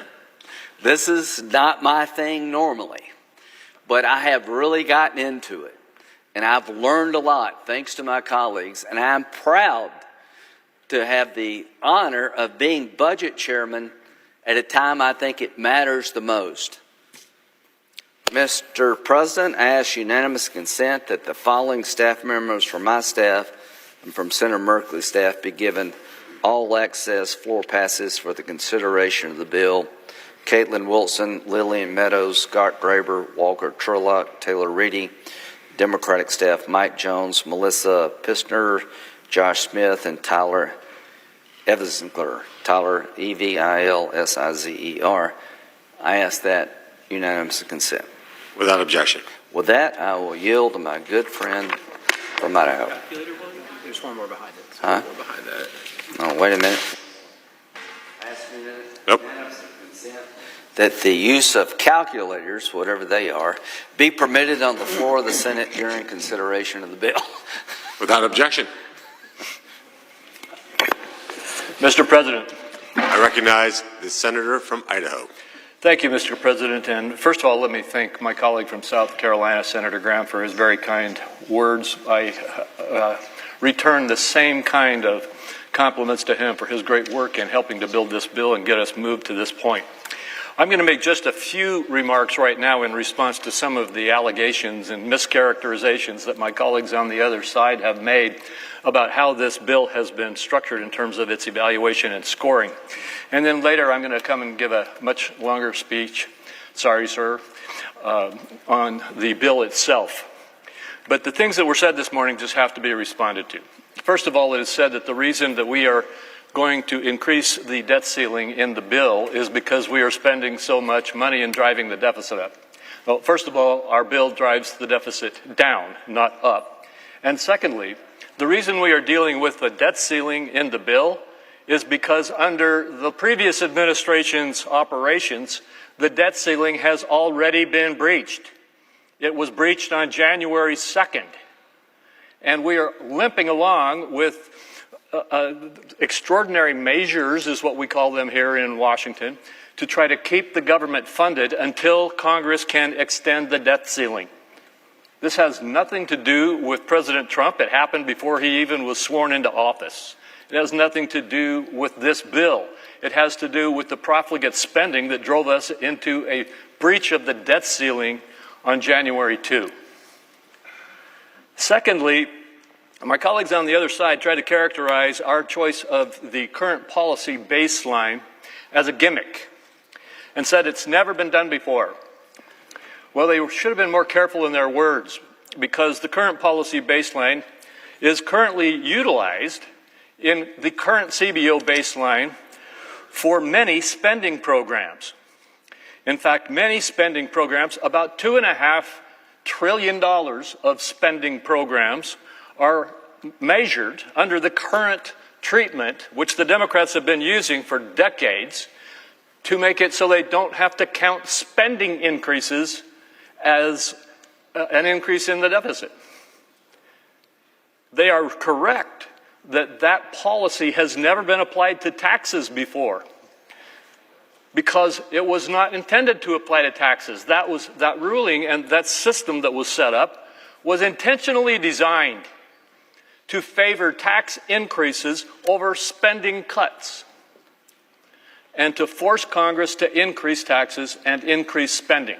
It was a strategy to achieve what we all know of as tax and spend. And no matter how they try to cover it over today in their debate, it comes down to this. They are furious that we refuse to raise taxes in America by $4.3 trillion on Americans. And they claim that our refusal to raise your taxes, America, is going to run up the deficit because they can't get $4 trillion more of your tax revenue into their pockets. Well, the first failure of that rationale is, if you believe that you give them $4.5 trillion by letting them raise your taxes again, if you believe they're going to use that to pay the debt down, Let me tell you, there's not a tax increase that I've seen in this Congress in my lifetime that was used to pay the debt down. It was used to increase spending. It's called tax and spend. And it's that bias in our scoring system that we are fixing today. We are fixing it so that current policy is how you treat taxes, just like you treat $2.5 trillion of spending this year in your scoring system. We're evening the balance board between taxing and spending. And America should sigh a sigh of relief that finally we are fixing our scoring procedures so that we don't have a built-in drive to increase taxes. Let's put it another way. One of my colleagues said, just even children can understand the difference between $1 trillion and $0. I think they can also understand that if you don't raise taxes, you're not changing the tax code. You're making it bring in the same revenue that it brought in before. You're not increasing the deficit. You're protecting their wallets. And the bottom line here is very simple. I think every American, at least 90% of them, intuitively understand that the refusal to let your taxes go up by $4 trillion is not a deficit increase. You are not the responsible. Us keeping your money in your pocket is not making you responsible for increasing the deficit. Deficit increases come when Congress keeps spending your money and never, ever controlling its spending. The problem is not a lack of revenue. It is too much spending. So let's make it clear. This is not a gimmick. The gimmick is the one that's been used for all these years. We're making a balance between the treatment of tax and spend so that those taxpayers in America have at least a fair chance against the rules of this chamber. Now, one other thing that I think needs to be made here is there was a lot of talk on the other side, and then I'll stop and bring my longer speech later. One other point that needs to be made here is it was suggested that this has never been done before, even on taxes. Well, there's a president named President Obama who faced a similar situation like we face today. Only then, he was president when a huge tax cut that President Bush had accomplished was expiring. And all of those tax cuts that President Bush had been able to achieve were going to go away, and everybody's taxes were going to go up. And President Obama said, no, I'm not going to let that happen. So he put a bill out on the floor to stop those tax increases from happening. And he was attacked, actually, for increasing the deficit by not letting taxes go up. And President Obama, through his OMB deputy director, said that keeping tax policy current should be scored under a current policy. And that if his act in letting those tax increases be kept in place should be scored as current policy, not as a tax increase. So you've got one of your own presidents from the Democratic Party saying that letting existing tax law stay in place and protecting against huge tax increases on the American people is the appropriate approach to take. That current policy, and those are their words, current policy is the way we should treat tax policy. So I say to everybody in America who's been hearing all of the politics of fear about what we're doing here and running up the deficit, need to remember that only in Washington, D.C. is the refusal to raise your taxes an increase in the deficit. And we're not going to let that happen. Thank you very much, Mr. President. I yield the floor. Mr. President, I rise today in opposition to a widely irresponsible legislation that is before us now. Although our colleagues are calling it the big, beautiful bill, this bill would instead be a betrayal to our economic future, hardworking American families, and some of our most vulnerable seniors, children, and people with disabilities. This bill will blow up our national debt, kick millions of people off of their health care, and take food off of families' tables while cutting food assistance. And for what? What our colleagues are mortgaging our country's future for? What are they slashing health care and food assistance to pay for? Well, they're doing it for tax cuts for billionaires. So before my colleagues rush to pass this irresponsible, reckless legislation, let's take a moment to go through exactly how much harm this bill will actually cause and hear from the people in my state who are going to suffer if this law becomes law. To start, this bill will blow up the national debt. Since President George Washington gave his farewell address, our nation's leaders have warned against the dangers of accumulating a national debt. 15 years ago, Admiral Mike Mullen, former chairman of the Joint Chiefs of Staff, stated, quote, "The most significant threat to our national security is our debt." The national debt is at an all-time high, $36.2 trillion. And just in the last 16 years, it has tripled. Our annual deficits frequently exceed $1.5 trillion, including a record $3.1 trillion deficit in fiscal year 2020 during the Trump administration. Unfortunately, these are the first of many grave financial milestones that we face. Within the next decade, our country will spend more on servicing the debt than we do on any other federal account outside of Social Security. Our fiscal house is basically on fire.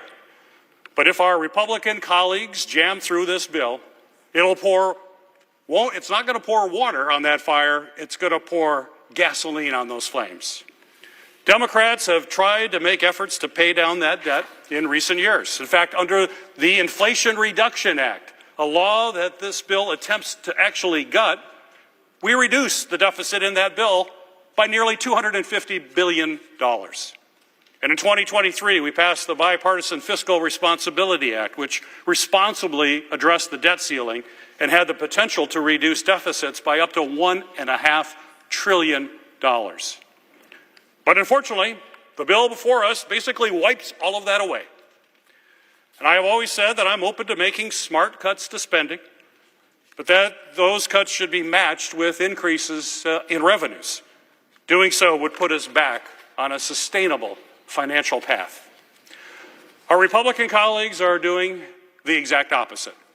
They are making drastic cuts to revenue, and according to the nonpartisan Joint Committee on Taxation, the tax provisions in this bill alone would decrease revenues by $4.2 trillion and add $3 trillion to our national debt. This is a recipe for disaster. If we face another emergency, like a pandemic or global financial crisis, we will be too hamstrung by our debt to respond effectively. We are on the brink of a financial disaster, and passing this bill could push us over that edge. Also, my Republican colleagues can cut taxes for billionaires. At the same time, our Republican colleagues are not making smart, sensible spending cuts to cover the costs that these billionaire tax cuts will mean. Instead, they're gutting health care for millions of Americans, including hundreds of thousands of Michiganders. It's reckless and it is wrong. Medicaid is a lifeline for people in every single community across this country. It ensures that millions of Michiganders and Americans can have access to quality, affordable health care. And right now, folks across my home state of Michigan are scared. Scared about what this bill will mean for their families. The yeas are 47, the nays are 53. The motion is not agreed to. Mr. President. The senator from Louisiana. Mr. President, we just spent 13 hours doing motions. Does the senator want to call up his amendment? Mr. President, I call up my amendment 2772 and ask that it be reported by number. The clerk will report. The senator from Louisiana, Mr. Kennedy, proposes an amendment number 2772 to amendment number 2360. Mr. President, we just spent 13 hours on motions to commit. I'm not blaming my Democratic colleagues because we had to agree to it. But anybody with a brain above a single-cell organism knows that a motion to commit has no chance of passing. So basically, we've been standing around for 13 hours. We might as well just been standing around sucking on our teeth. Now, I'd like to ask for order in this chamber. At least we can have that. There'll be order, please. Mr. President, in this bill, $1 billion is set aside to be spent by September 30th, 2027 to carry out the Defense Production Act. That's it. That's all there is. Now, I'm not a big fan of government-directed industrialization. Government-directed industrialization is when government, with its superior instincts and infallible judgment, decides to pick winners and losers in the private sector. This business gets some money, but you, Ms. Businesswoman, you can't have the money. I'm against that for two reasons. Number one, it's immoral. It's unfair to people who don't get the money, the gift from government. And number two, when government does it, when it picks winners and losers, government consistently picks losers. Now, I was against it in the prior administration. And just recently in my committee, subcommittee, we had a hearing where the prior administration handed out $90 billion in the last 76 days of its administration in gifts and loans to entities in the private sector. And I raised fresh hell. And now we're about to do it again. $1 billion. Now I am told, and that's all it says, $1 billion to be spent, period. Now, I have been told that the Secretary of Energy and the Secretary of the Interior are going to decide in their unfettered discretion who's going to get this money in the private sector. And they are both two good men. I know that both of those secretaries, I voted for them. They are total ballers. I love them to death.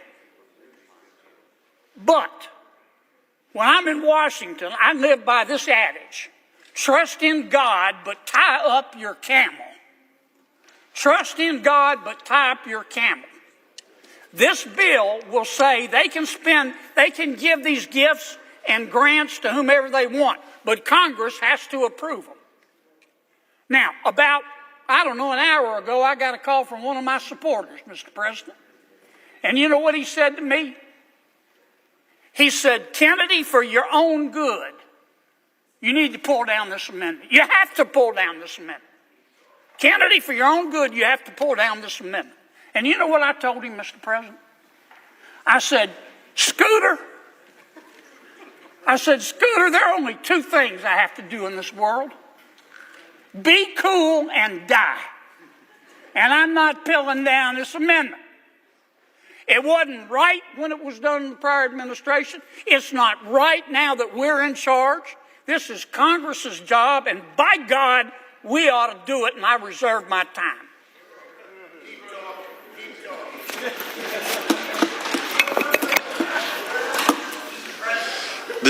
The senator from Vermont. All right.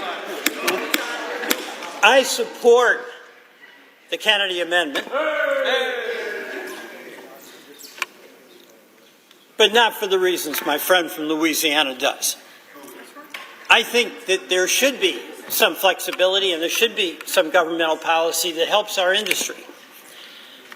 And I do agree that the president should have some power. What I do not believe is that the Congress should be powerless. And that's what we have become, ceding our Article I authority to a chief executive, and I don't care whether it's a Republican or Democrat. The most important branch is the Article I branch because we are the closest to the people. And how is it that we have in this bill $1 billion that goes to an executive to be spent in ways we have no input as to how it will be spent. We have no accountability. We have no way to tell the people we represent how this money is being spent and why. Mr. President, I believe that the biggest threat we have to this democracy is the failure of this Congress to assert its authority and accept its responsibility to make the decisions that the Constitution says is our obligation to do, and that starts with the power of the purse. I support the man from Louisiana in his amendment. I yield the floor.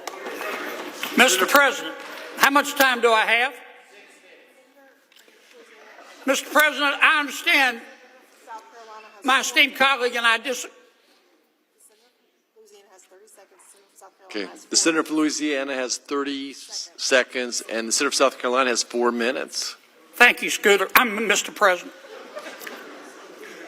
Mr. President, I appreciate my colleague's support.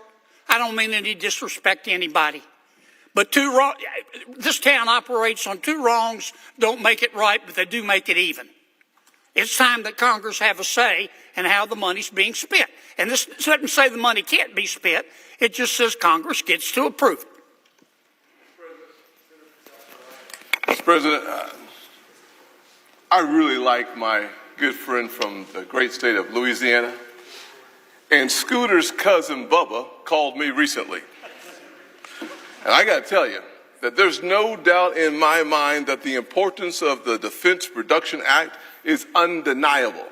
And specificity is a necessary component for us to have our oversight. And that is why this administration, unlike the last administration, has committed to making sure that we understand how the resources in the DPA will be spent.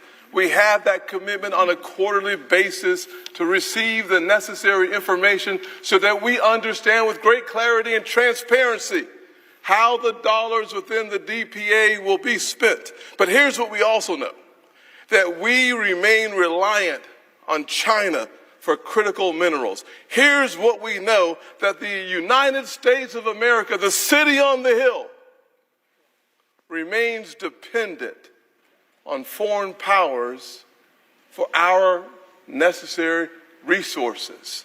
We are not self-reliant in areas that matter the most to the American people and, frankly, to America's future. Now, you can think of this as just hyperbole, but the fact of the matter is clear when you look back to recent issues like COVID and PPE.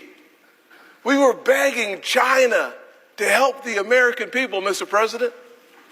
We were begging China for medicine, masks. We cannot allow this great nation to be dependent on other nations. We must become more self-reliant.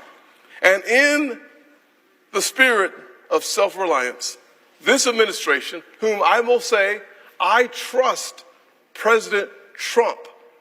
I trust his word to produce the results we need for this nation, to make sure that we are self-reliant, and I trust the president to produce the information that will satisfy my good friend, Senator Kennedy. But let me close with this. We need the DPA, and we need the funding at the levels requested. We must make sure we always have the resources to produce for ourselves if there's another COVID.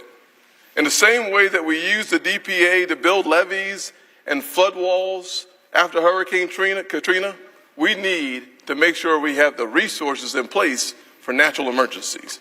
In the same way that the DPA was used to help protect service members who were deployed overseas from IEDs, we need the DPA. So, Mr. President, I ask my colleagues to vote no on this amendment. The pending amendment does not produce a change in outlays of revenues.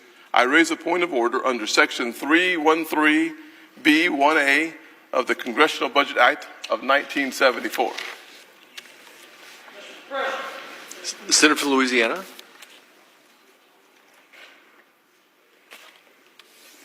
Excuse me, Mr. President. Take your time. Thank you, sir. Pursuant to Section 904 of the Congressional Budget Act of 1974, I move to waive the point of order, reminding the body that I'm not striking the spending. I'm just asking Congress to approve it. And I ask for the yeas and nays. Is there sufficient second? There appears to be. The court will call the roll. Ms. Also Brooks. Ms. Baldwin. Mr. Banks.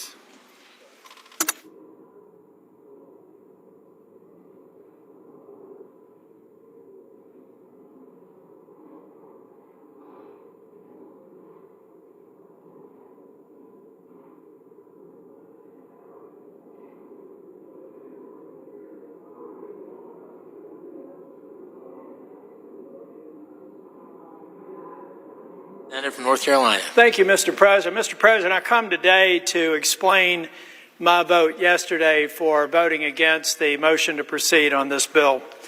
Mr. President, I spent most of my career in management consulting, managing large, complex enterprise projects, multi-year, thousands of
Mr. Bennett, Mrs. Blackburn, Mr. Blumenthal, Ms. Blunt-Rochester, Mr. Booker. I recognize the senator from Kentucky. In deciding whether to vote for the big, not-so-beautiful bill, I've asked a very specific question. Will the deficit be more or less next year? The answer, without question, is this bill will grow the deficit.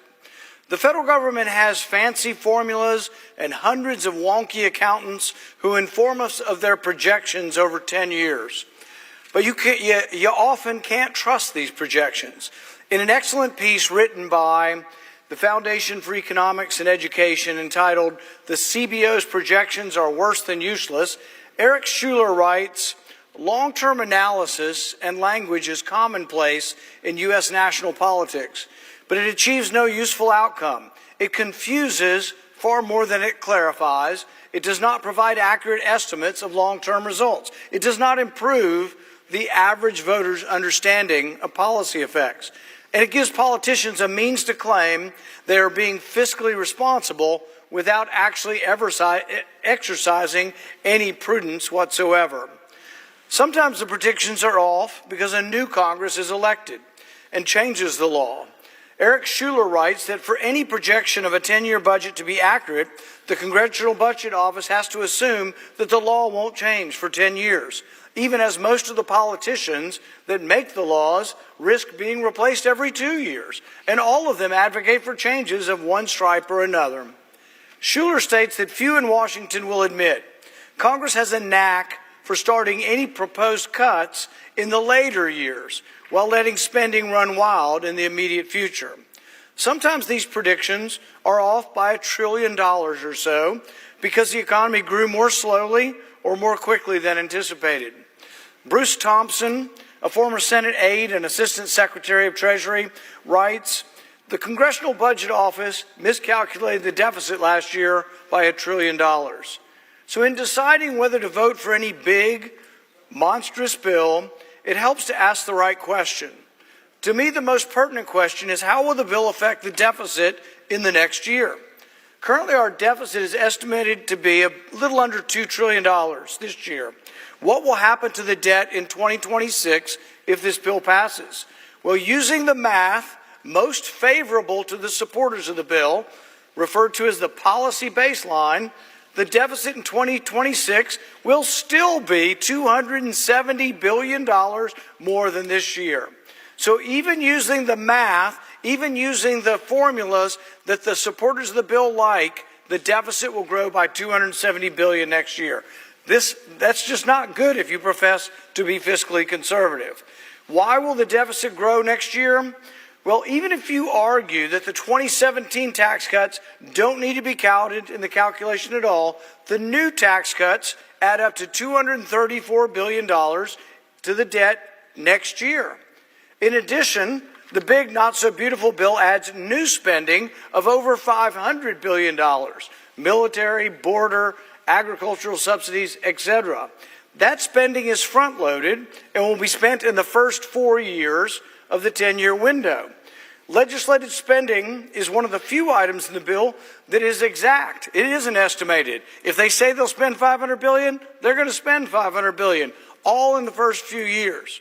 So in order not to add to the deficit, the BBB, the big not-so-beautiful bill, has to have corresponding spending cuts to counter all the new spending.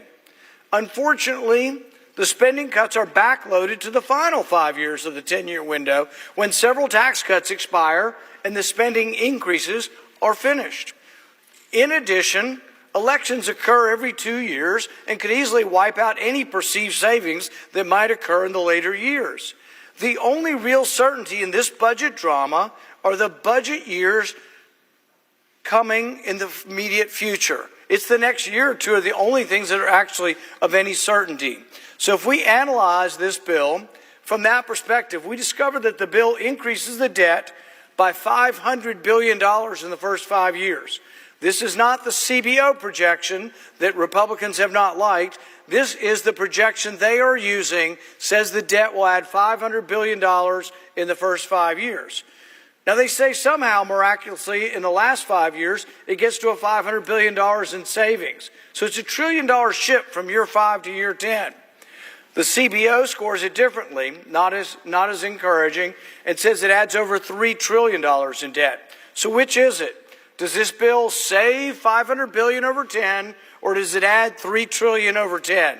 The truth is that anybody, that even a person with a magic crystal ball, it's anybody's guess. Which brings us back to, maybe we have to judge the effects of the big, not-so-beautiful bill by looking at what happens to the debt next year. Supporters of the bill admit it adds $270 billion to the debt next year.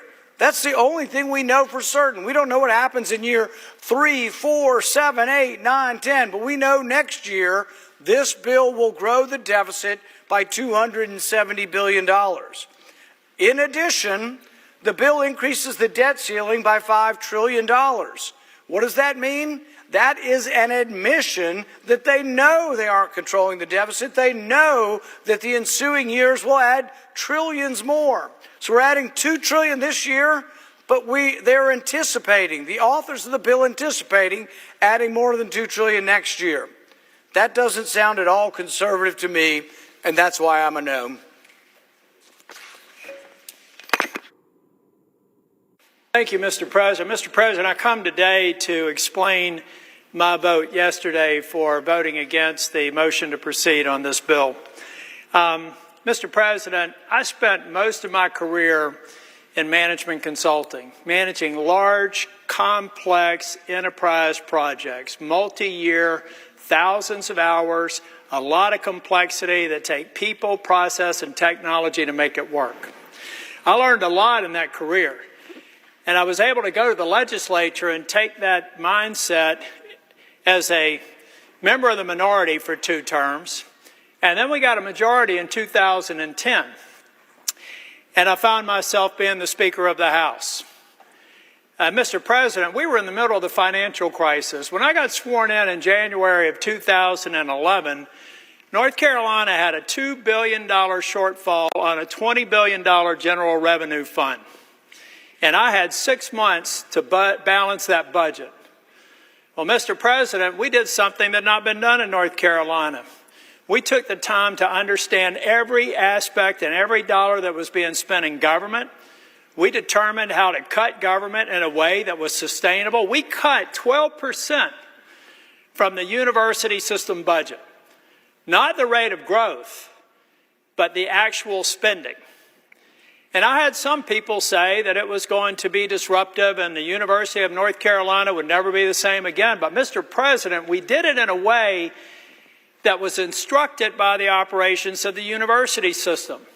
And we did it in a way in concert with the chancellors. And you know what happened, Mr. President? We actually balanced the budget. We did do those cuts. And the last time I checked, the North Carolina university system is still considered one of the greatest systems in the United States of America. Why do I use that example? Because the Medicaid proposal in this bill bears no resemblance to that kind of discipline and due diligence. It has no insights into how these provider tax cuts are going to be absorbed without harming people on Medicare. And even worse, most of my colleagues do not even understand on either side of the aisle the interplay of state-directed payments and the devastating consequences of the funding flows that are going to be before us. Mr. President, here's how I figured out the impact in North Carolina. I used to be Speaker of the House, and I like the Speaker and have a good relationship with the Speaker and the President Pro Tem, so I called them up. And I had my staff ask them if they would do an economic impact assessment on what this proposed bill would do to the Medicaid program in North Carolina. But I didn't want just the view of the Republican partisan staff that reports to the Speaker and the President Pro Tem on how they're going to absorb this bill. I decided to go to Josh Stein, the governor, and I went to his Democrat staff for Medicaid. I asked them to prepare an estimate, independent of the estimate that I had done with fiscal research. But I took a step further, Mr. President. I went to the Hospital Association. I asked 3 different independent groups, a partisan Democrat group, a partisan Republican group of experts, and a nonpartisan group of the Hospital Association to develop an impact assessment independent, not talking, not sharing, reporting to me. And what I found is the best case scenario is about a $26 billion cut. Now, we've got a delay, so it may be 2 years, it may be 1 year. All it does is make that $26 billion happen in year 1 or year 12, but the impact is the same, Mr. President, and it's indisputable. Now, when I actually presented this report that you can find on my website, I had people in the administration say, "You're all wet, you don't know what you're doing." I said, well, why don't we assemble a series of meetings? We're going to provide you our analytics. You go through it, tear it apart. And I told about Mehmet Oz, who I consider to be one of the most capable people in the Trump administration. He's a brilliant man, and I'd encourage my Democrat colleagues to talk to him. He knows this stuff, and he's very focused on getting efficiencies out of CMS. So we had 3 different conference calls with CMS, with Oz on the phone and on the video, and me on the video. And I said this, guys, I would love nothing more than you to prove me wrong. I would love nothing more for you to tell me it's not $26 billion or $30 billion, that it's $2.6 billion or $2 billion or $200 million. But after 3 different attempts for them to discredit our estimates, the day before yesterday, they admitted that we were right. That between the state-directed payments and the cuts scheduled in this bill, there's a reduction of state-directed payments. And then there's the reduction of the provider tax. They can't find a hole in my estimate. So what they told me is that, yeah, it's rough, but North Carolina's used the system, they're going to have to make it work. All right, so what do I tell 663,000 people in 2 years or 3 years?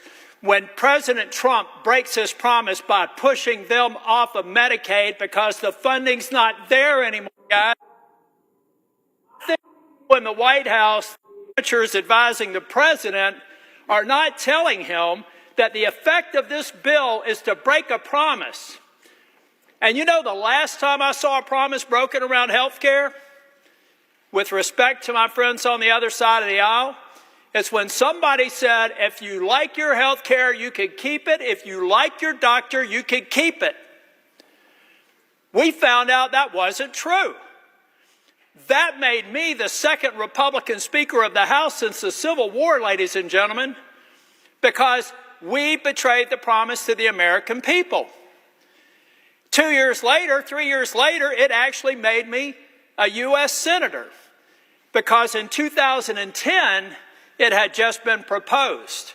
And just anticipation of what was going to happen was enough to have a sea change election that swept Republicans into the majority for the second time in 100 years. Now, Republicans are about to make a mistake on health care and betraying a promise. It is inescapable that this bill in its current form will betray the very promise that Donald J. Trump made in the Oval Office or in the cabinet room when I was there with finance, where he said we can go after waste, fraud, and abuse on any programs. Now, those amateurs that are advising him, not Dr. Oz, I'm talking about White House healthcare experts, refuse to tell him that those instructions that were to eliminate waste, fraud, and abuse all of a sudden eliminates a government program that's called the provider tax. We have morphed a legal construct that admittedly has been abused and should be eliminated into waste, fraud, and abuse. Money laundering. Read the code. Look at how long it's been there. I was Speaker of the House. I refused to do it. When I left North Carolina, I said, we're not going to do a provider tax. I left it at 2.5%. Now it's 6%. Mistake on the part of the leadership. And frankly, I know my friends are probably going to think I'm a little bit crazy here, but I actually passed a law that made it illegal to expand Medicaid. Why did I do that? Because I was convinced someday we would be here. And I would have rather found a way to get more people on Medicaid at the standard FMAP than having this 90-10 match and watching it disappear and taking away desperately needed health care. So, Mr. President, over the course of the evening, I may look for an opportunity to speak again. But I'm telling the President that you have been misinformed. You supporting the Senate mark will hurt people who are eligible and qualified for Medicaid. I love the work requirement. I love the other reforms in this bill. They are necessary, and I appreciate the leadership of the House for putting it in there. In fact, I like the work of the House so much that I wouldn't be having to do this speech if we simply started with the House mark. I've talked with my colleagues in North Carolina. I know that we can do that, and I believe that we can make sure that we do not break the promise of Donald J. Trump that he's made to the people who are on Medicaid today, Mr. President.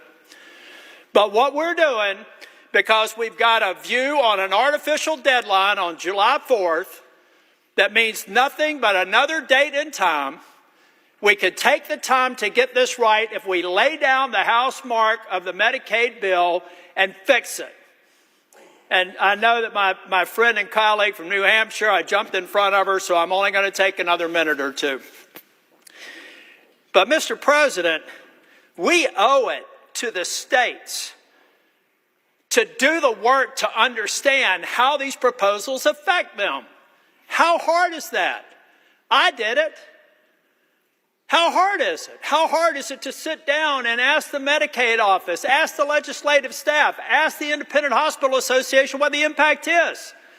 If there's no negative impact, what's wrong with daylight? What's wrong with actually understanding what this bill does? Mr. President, I know what it does because I spent a career implementing complex systems, and then I had the privilege of being Speaker of the House, and I implemented them in a government setting. And since I've been here, I've focused on bills and watched their implementation from the cradle until they're fully implemented.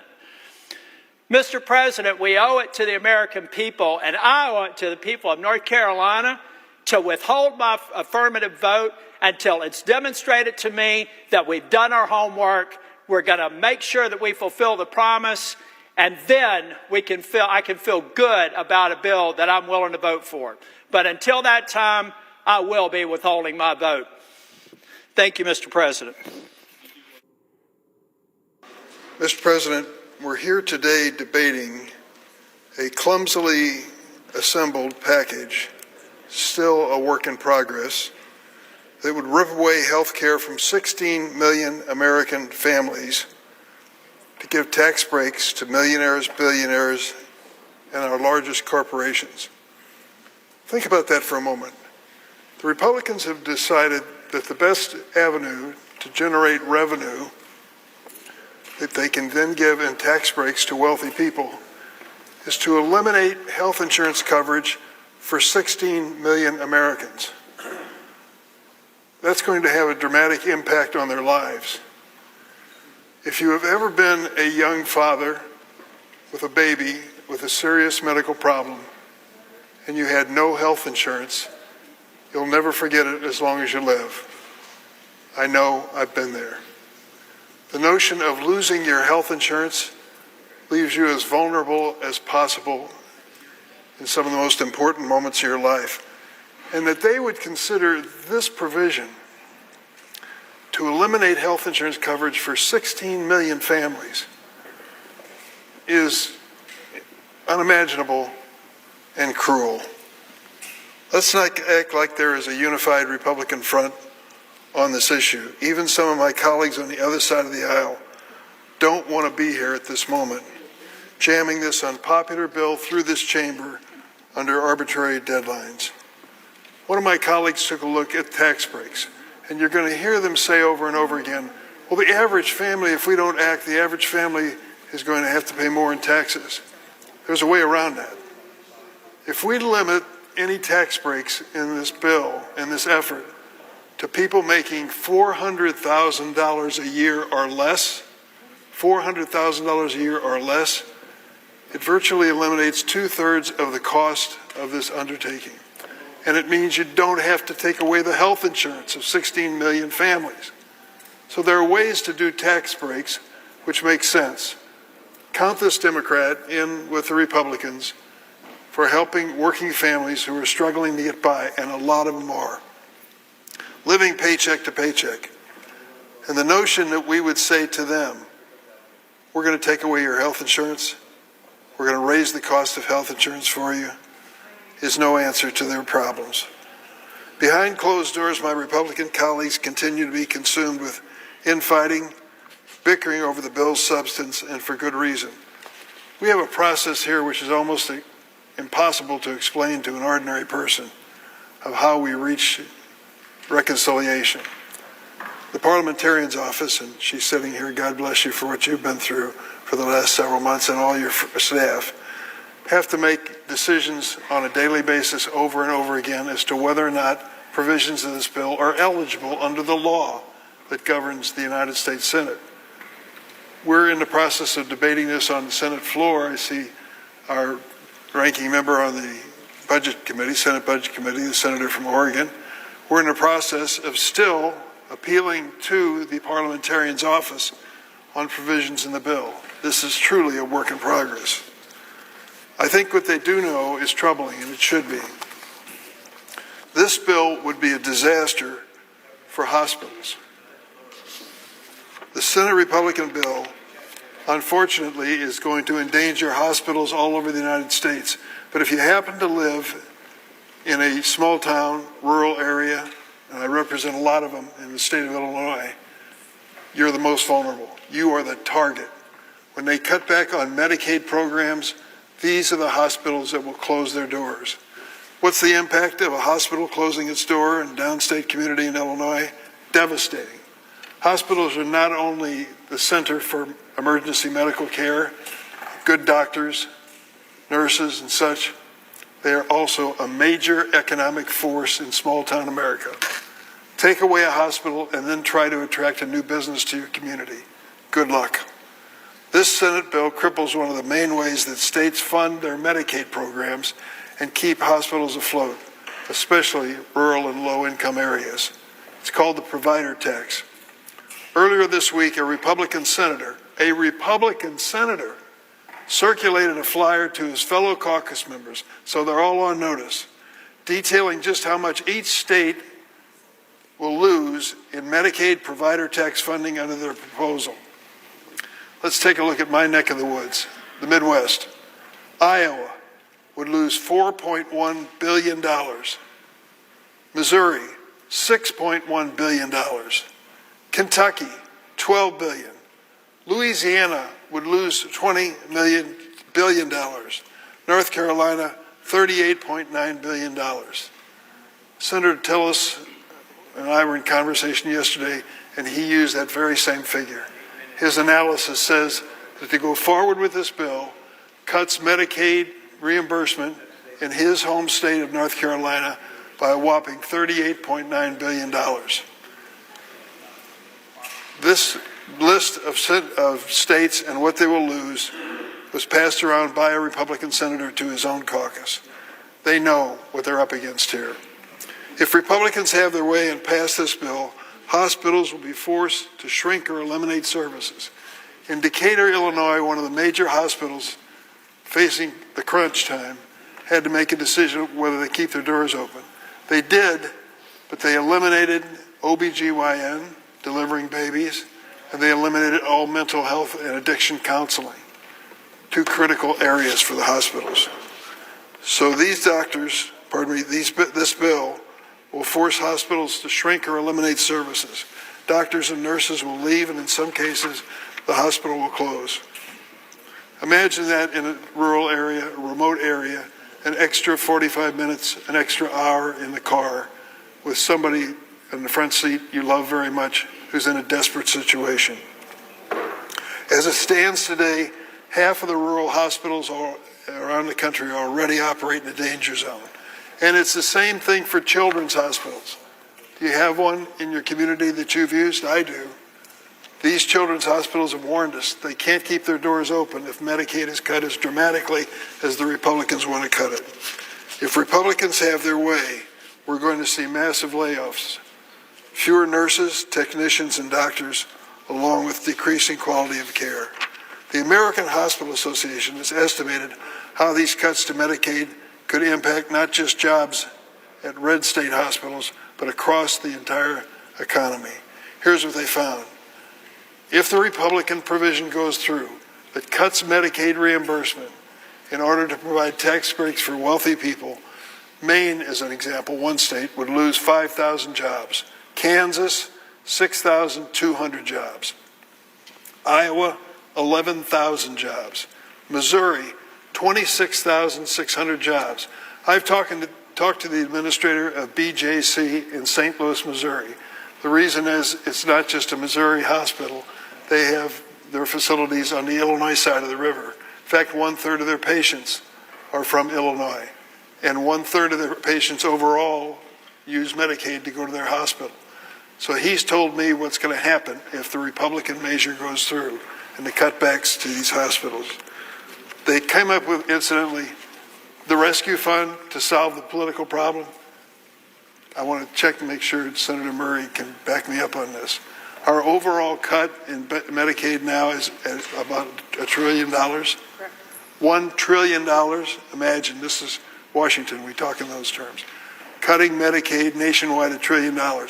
And the rescue plan for the small hospitals that are in danger, the ones I've talked about, $1 trillion cut. How big's the rescue plan? $25 billion. Do the math. It's a joke. It is a joke. If Republican leaders think this is an adequate amount to alleviate pain all of our nation's rural hospitals are going to feel, then that's like trying to put out a forest fire with a garden hose. This simply won't work. I want to conclude by saying this. We passed the Affordable Care Act 15 years ago. Of all the things that I've worked on in Congress, I think it had more positive impact to help the families across America than anything. We found a way to make health insurance more affordable for families 15 years ago. And to do it, we held hearings. 100 hearings on the Affordable Care Act, Obamacare is what they called it, roundtables, walkthroughs. 2 committees spent a combined 21 days holding markups so that everyone could offer an amendment. Do you know how many amendments were made to the Obamacare program? 400. 400 votes in committee and on the floor on amendments. 147 Republican amendments were included, though not a single Republican senator ended up supporting the Obamacare when it was all over. What do we have here with this measure? At the end of the day, that legislation, the Obamacare, allowed more than 40 million Americans to gain health insurance. Today, how many hearings have we had on the bill that's before us, this dramatic multi-trillion-dollar bill? None. 0. Not a single one. 0 markups for senators to offer amendments. 400 amendments on Obamacare. None on this one until it comes to the floor today. 0 bipartisan input. Our friends on the Republican side have said basically it's a big deal. Take it or leave it. Should this bill become law, do you know what we've done? Thrown 16 million Americans off health insurance and closed many vulnerable small hospitals, all to pay for tax breaks for millionaires and billionaires. Maybe some of my Republicans are okay with that. I don't think the American people are.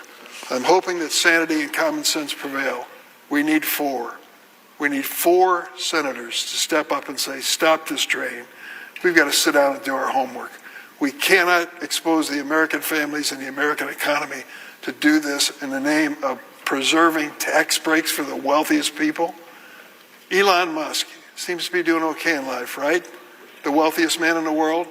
Do you know what the tax break is for Elon Musk on the bill that's before us on the floor? $346,000, a lot of money. To him, he won't even notice it. Giving him a tax break, he won't notice, and taking away health insurance from families who will be devastated, 16 million around the country. It's an important choice, and it's one we should make the right one. I yield the floor. Mr. President. I recognize a senator from Kentucky. In deciding whether to vote for the big, not-so-beautiful bill, I've asked a very specific question. Will the deficit be more or less next year? The answer, without question, is this bill will grow the deficit. The federal government has fancy formulas and hundreds of wonky accountants who inform us of their projections over 10 years. But you often can't trust these projections.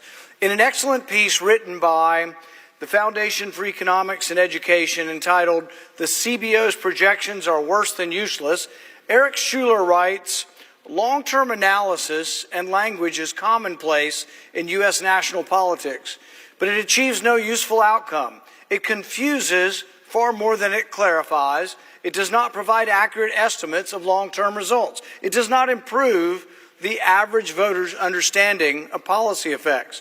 And it gives politicians a means to claim they are being fiscally responsible without actually ever exercising any prudence whatsoever. Sometimes the predictions are off because a new Congress is elected and changes the law. Eric Schuler writes that for any projection of a 10-year budget to be accurate, the Congressional Budget Office has to assume that the law won't change for 10 years, even as most of the politicians that make the laws risk being replaced every 2 years. And all of them advocate for changes of one stripe. The nays are 58. 3/5 of the senators duly chosen and sworn not having voted in the affirmative. The motion is not agreed to. The point of order is sustained and the amendment falls.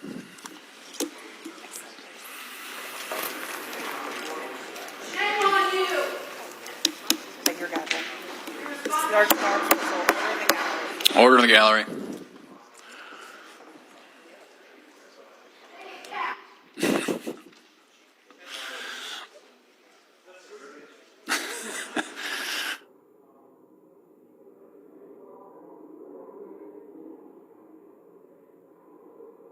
Where you're seated, count the slide or something.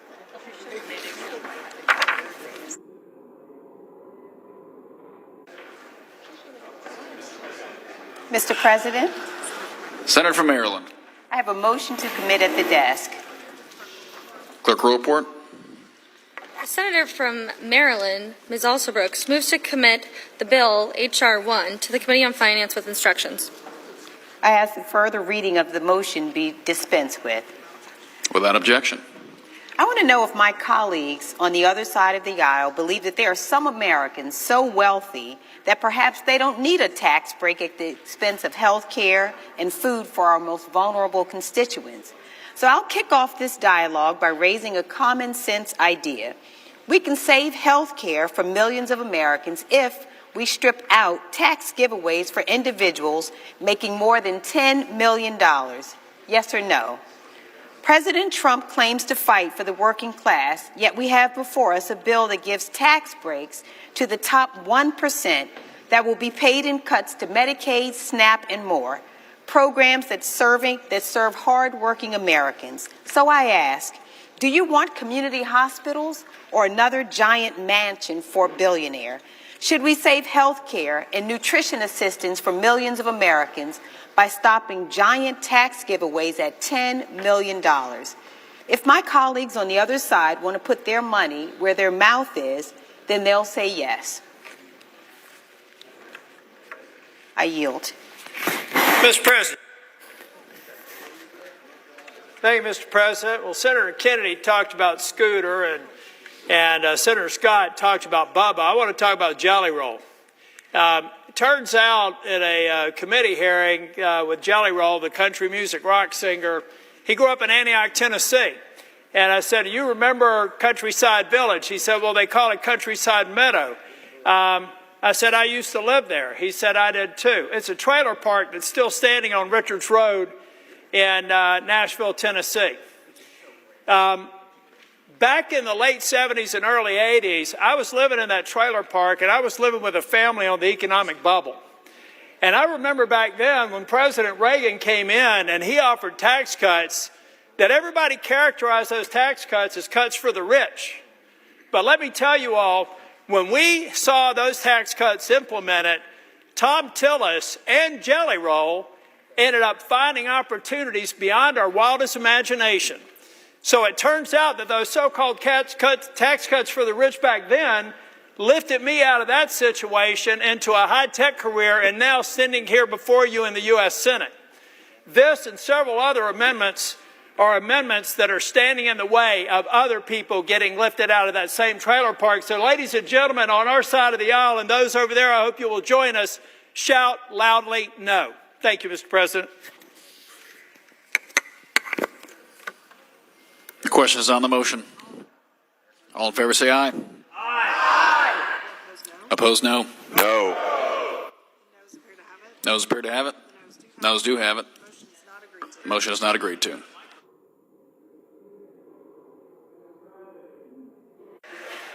Senator from Arizona. Mr. President, I have a motion to commit at the desk. Clerk will report. The Senator from Arizona, Mr. Kelly, moves to commit the bill H.R. 1 to the Committee on Finance with instructions. I ask that further reading of the motion be dispensed with. Without objection. Mr. President, I don't think we're looking to take any money out of Jelly Roll's pocket here.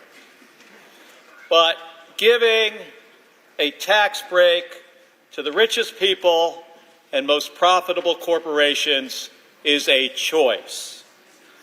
And paying for it by kicking 17 million Americans off their health insurance is a choice. None of this is set in stone. Every one of us gets a vote here, a choice. We can help parents be able to take their kids to the doctor. We can keep seniors in their nursing homes.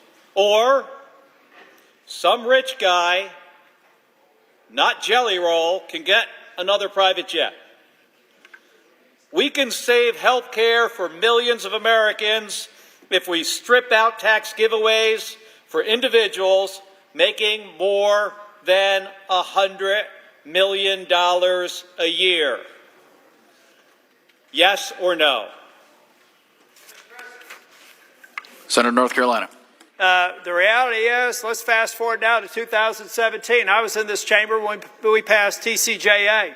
And after we passed this, again, everybody was arguing this was all tax policy for the rich. But we unleashed an American economy that we have not seen in our history. In fact, it was better than the tax cuts of the Reagan era.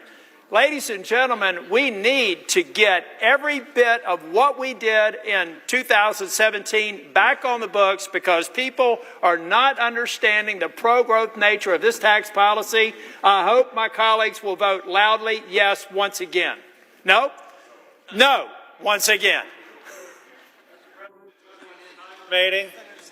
The Senator's time's expired. Question is on the motion. All in favor say aye. All opposed, nay. No! Noes appear to have it. The noes do have it. Clerk will report. Motion is not agreed to. Clerk will report. No? Clerk will not report. Senator from Connecticut. President, I have a motion to commit at the desk.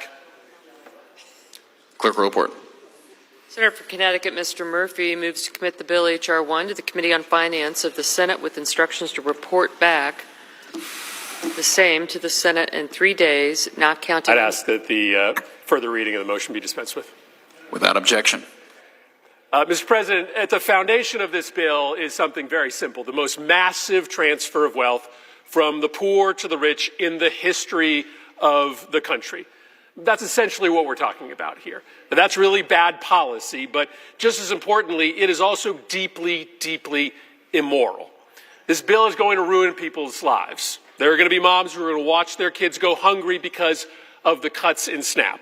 People are going to die when 17 million people lose their health care. And for what? To give an average $250,000 tax cut to the wealthiest families in America. We have tried to convince our colleagues to throw less people off their health care or to make the nutritional cuts a little bit easier to stomach, but they won't do it. So now we're just trying to address the other side of the immorality. This amendment would just say no tax cuts for people making over $500 million a year. If you are going to ruin people's lives by kicking them off their health care or cutting their food stamps, don't make the moral injury even worse by padding the pockets of the richest people in the country. Tax cuts for people making over $500 million a year while you throw 17 million people off their health care, yes or no? Senator from North Carolina. Mr. President, I'm guessing, well, they're probably focused a little bit less on me because I made an announcement this weekend, but you can already tell that this narrative is about how we're all about the wealthy. And I've already stipulated I have concerns with the Medicaid bill. You all know where I am on that. But we're talking about the tax bill. And there is nothing in this tax bill that I think falls short of extraordinary opportunity for economic growth that lifts up the very people that I grew up with. And for that reason, once again, I hope you will vote loudly no. Question is on the motion. All in favor say aye. All opposed, no. No. The noes appear to have it. The noes do have it. The motion is not agreed to. Mr. President. Senator from Maine. I respond. We can solve this problem and solve the problem of people in trailer parks by limiting the tax cuts to people making $400,000 a year and less. That would cut the cost of this bill by 60%. It would also obviate the necessity of kicking 17 million people off of health care and thousands of young people and people across the country from SNAP. You can do this and give tax relief to the middle class without the unnecessary tax relief in this bill that goes to the richest people in our country. So my amendment is really simple. If you think people making $1 billion a year need and deserve a tax break, and also if you want to give a really good ad to these guys in November of 2026, vote no on the amendment and say that billionaires, not billionaires, people earning $1 billion need and deserve a tax break. I urge a yes vote. Mr. President. Does the senator wish to call up his motion? I have a motion to commit at the desk. Clerk report. The senator from Maine, Mr. King, moves to commit the bill H.R. 1 to the I ask that committee. further reading of the motion be dispensed with. Without objection.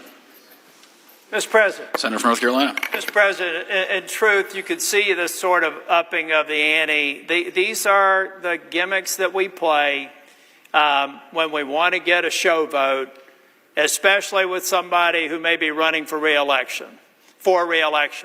We know that this isn't going to materially change things. Now, my friend from Maine knows where I am on health care, and I hope that we get things fixed. But this exercise, by virtue of it being a voice vote, tells you all you need to know about this process. And for that reason, I would suggest just one more loud no vote. Questions on the motion? All in favor say aye. Aye. All opposed, no. No. The noes appear to have it. The noes do have it. Motion is not agreed to. Mr. President. Senator from California. I have a motion to commit at the desk. Clerk will report.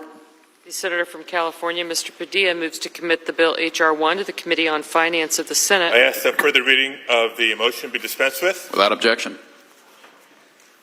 Colleagues on the other side of the aisle, I know that you take great pleasure in criticizing the federal deficit under Democratic administrations.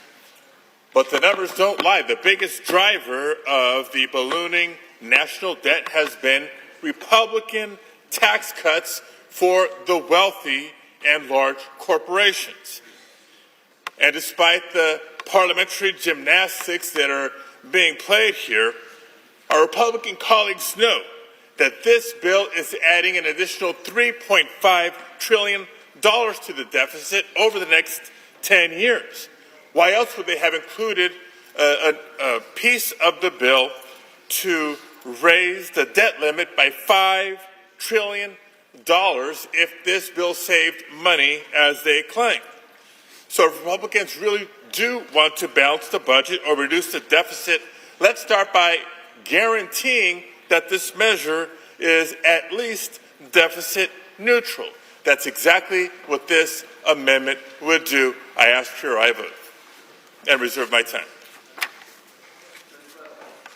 Senator from South Carolina. Yes, CBO tells us if we adopt current policy for taxes, we will save $507 billion. The deficit will go down by $507 billion if we do this. In 2012, I was here. The Bush tax cuts were going to expire in December of 2012. President Obama sat down with Republicans, and they came up with a way to extend those tax cuts by not passing a new law. They called it the alternative fiscal scenario that CBO said is basically current policy. So alternative fiscal scenario in Latin means current policy. So we're doing what they did then. We're just doing it without any help from y'all, because y'all will never do anything to make sure taxes go down. So we're going to make sure they go down forever. Current policy is good tax policy. Stick with the bill we wrote. You're going to be happy to reduce the deficit and make sure people's taxes don't go up tomorrow, the next day, forever. Good policy. Current policy is good tax policy. How much time I'm do done. we have left? Senator's time has expired. Questions on the motion? Sufficient second? There appears to be. Clerk will call the roll. Ms. Also Brooks. Ms. Baldwin.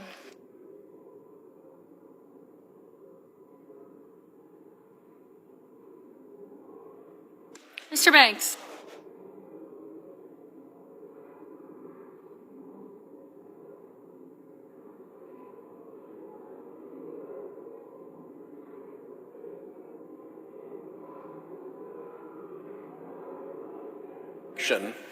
That the Republican budget chairman is using to perform this multi-trillion-dollar magical act of making huge deficit-busting numbers disappear. It's called Section 312. It has been used before, but it has always been minor, corrective, and bipartisan. I mentioned earlier the adjustment that was made on a bipartisan basis to the Power Marketing Administration's numbers to return the CBO to an agreement that the Senate had previously made. That was not enormously consequential. This is almost certainly the first time you're hearing about it. Again, in 2023, as budget chair, with Republican Chair Jody Arrington on the House side, we made a $105 million adjustment to a dairy program. Today we're talking about trillions. This was a $105 million adjustment. Again, bipartisan, minor, and corrective, fixing a technical issue on a bipartisan basis. Last year, Speaker Johnson and Leader Schumer agreed to direct CBO to score a fee program with an OMB estimate, and they used this rule again, collaborating on a bipartisan basis with a matter that was minor and corrective. Well, this is different. This is trillions. And Republicans are using this rule to pretend that it's not. Well, there are lots of ways to look at who's right. Time obviously will tell. But this bill actually has a tell right in it. Page 754 of this bill is the reality check on whether or not they're running up the debt by trillions. We know they're running up the debt by trillions because they say so in this bill. You can play Senate procedural fakery. You can wave magic wands around numbers all day long. But someday, soon, you hit reality. And you hit reality in the real world of markets and selling treasury bonds and having a legal debt limit. If this did not raise the debt by trillions, they would not need to raise the debt limit by trillions. Here is the text. Subtitle C, increase in debt limit. Section 72001, modification of limitation on the public debt. The limitation under Section 3101B of Title 31 is increased by $5 trillion. They're dodging the parliamentarians' ruling by letting the budget chair make a $1 trillion magic wand maneuver because they know pretty darn well what the parliamentarians' ruling would be. And how do they know what the parliamentarians' ruling would be? Because the answer's in their own damn bill. I yield the floor. Would the senator from Rhode Island yield for a question? Of course. You mentioned the use of Section 312, which gives some flexibility to resolve, as you put it, minor issues on a bipartisan basis to correct an issue, a technical issue. In those cases you mentioned, were those on a reconciliation bill?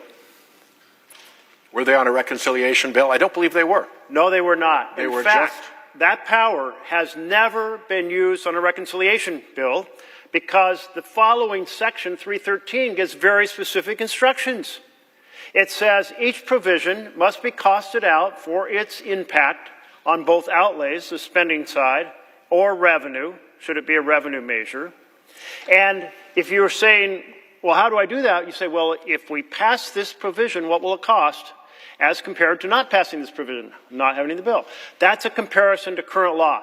This ability of the budget chair, and actually the law says the budget committee, to correct technical issues on narrow issues on a bipartisan basis, basically solve snarly little budgeting questions like on the dairy program you mentioned, never used on reconciliation ever, never used on a broad basis ever, never used to create a lie about what a bill costs in this fashion. Now we're turning to Senator from Maryland, who was ranking Democrat on the House Budget Committee for 6 years. So he brings a lot of experience and knowledge about the budget process. Senator Van Hollen. Well, Mr. President, I thank my colleague and the ranking member of the Senate Budget Committee, Senator Merkley. I just want to start by reading a statement. This is a quote. Anyone that says current policy baseline is the right way to go is engaging in intellectual and economic fraud. It's intellectually lazy. My basic mission in life is just to try to create some honest math, unquote. That wasn't from Senator Van Hollen or anyone on this floor. This was from a Republican member of the House, Congressman Schweikert from Arizona, talking about exactly the issue we're debating here in the United States Senate. Let me read you another quote, a little more colorful. Again, about this Republican accounting fraud. Quote, "This is fairy dust, and they're just full of crap, and I'm going to call them out on it." Republican Congressman Chip Roy of Texas. They're right. This is a fraud. This is a fraud that would make the Enron scammers blush. And I quote those House members for a reason, because we can disagree with what they did in their bill, and I strongly disagree with it. But at least they used honest math, and at least they used the math that is required by the rules here in the Senate.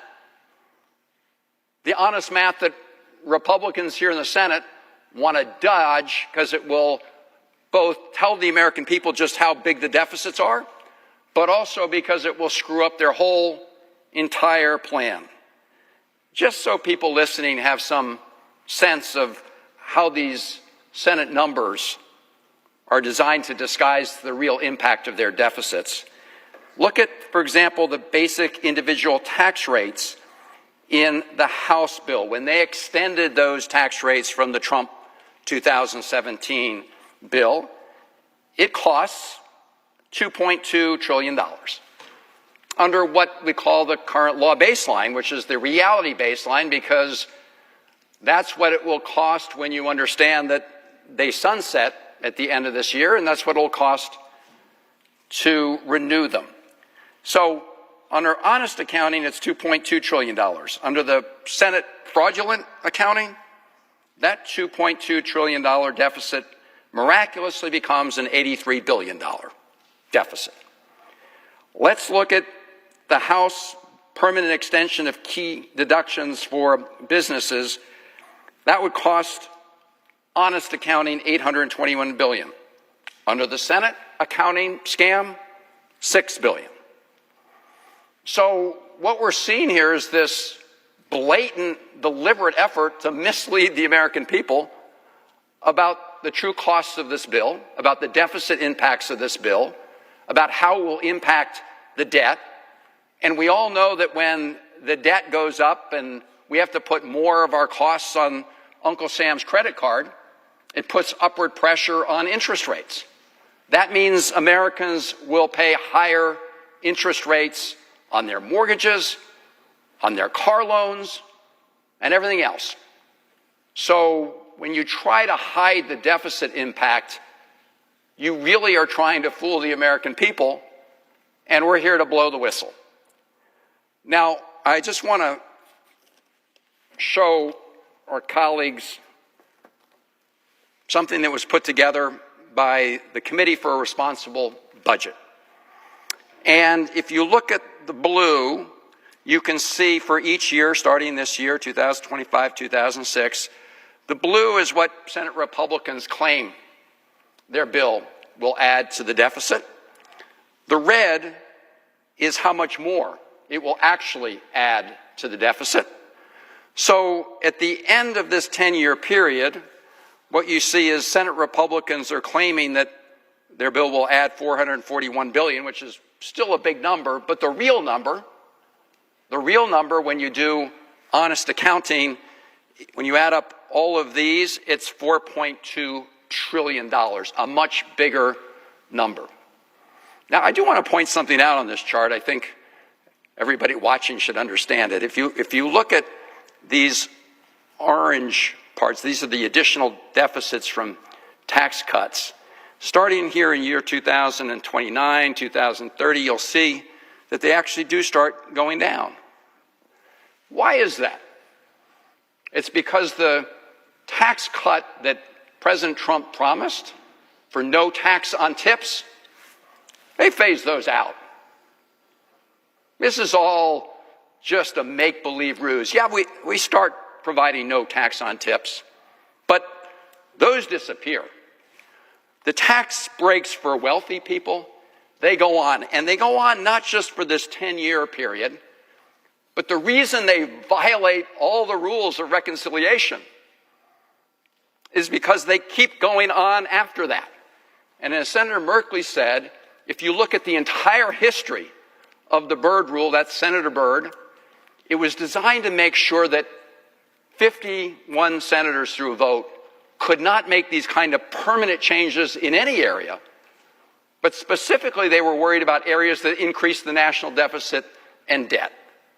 So what Republican senators are doing is not only misleading the American people, but they're violating the entire structure that carved out this special procedure that we call reconciliation for the budget, which was intended to lower deficits and debts, not have them go on forever. As Senator Merkley has pointed out, I think if you look over a 30-year period, we're talking about $35 trillion plus additional to the debt. And Republicans want to hide that from the American people. That is budget fraud, pure and simple, and it is a violation of the rules of the United States Senate. This whole special structure that was created not to blow bigger holes in the debt and deficits, but to actually try to constrain them. So shame on everybody who's part of this fraud on the American people. I yield back my time. Would the senator from Maryland yield for a question? I will.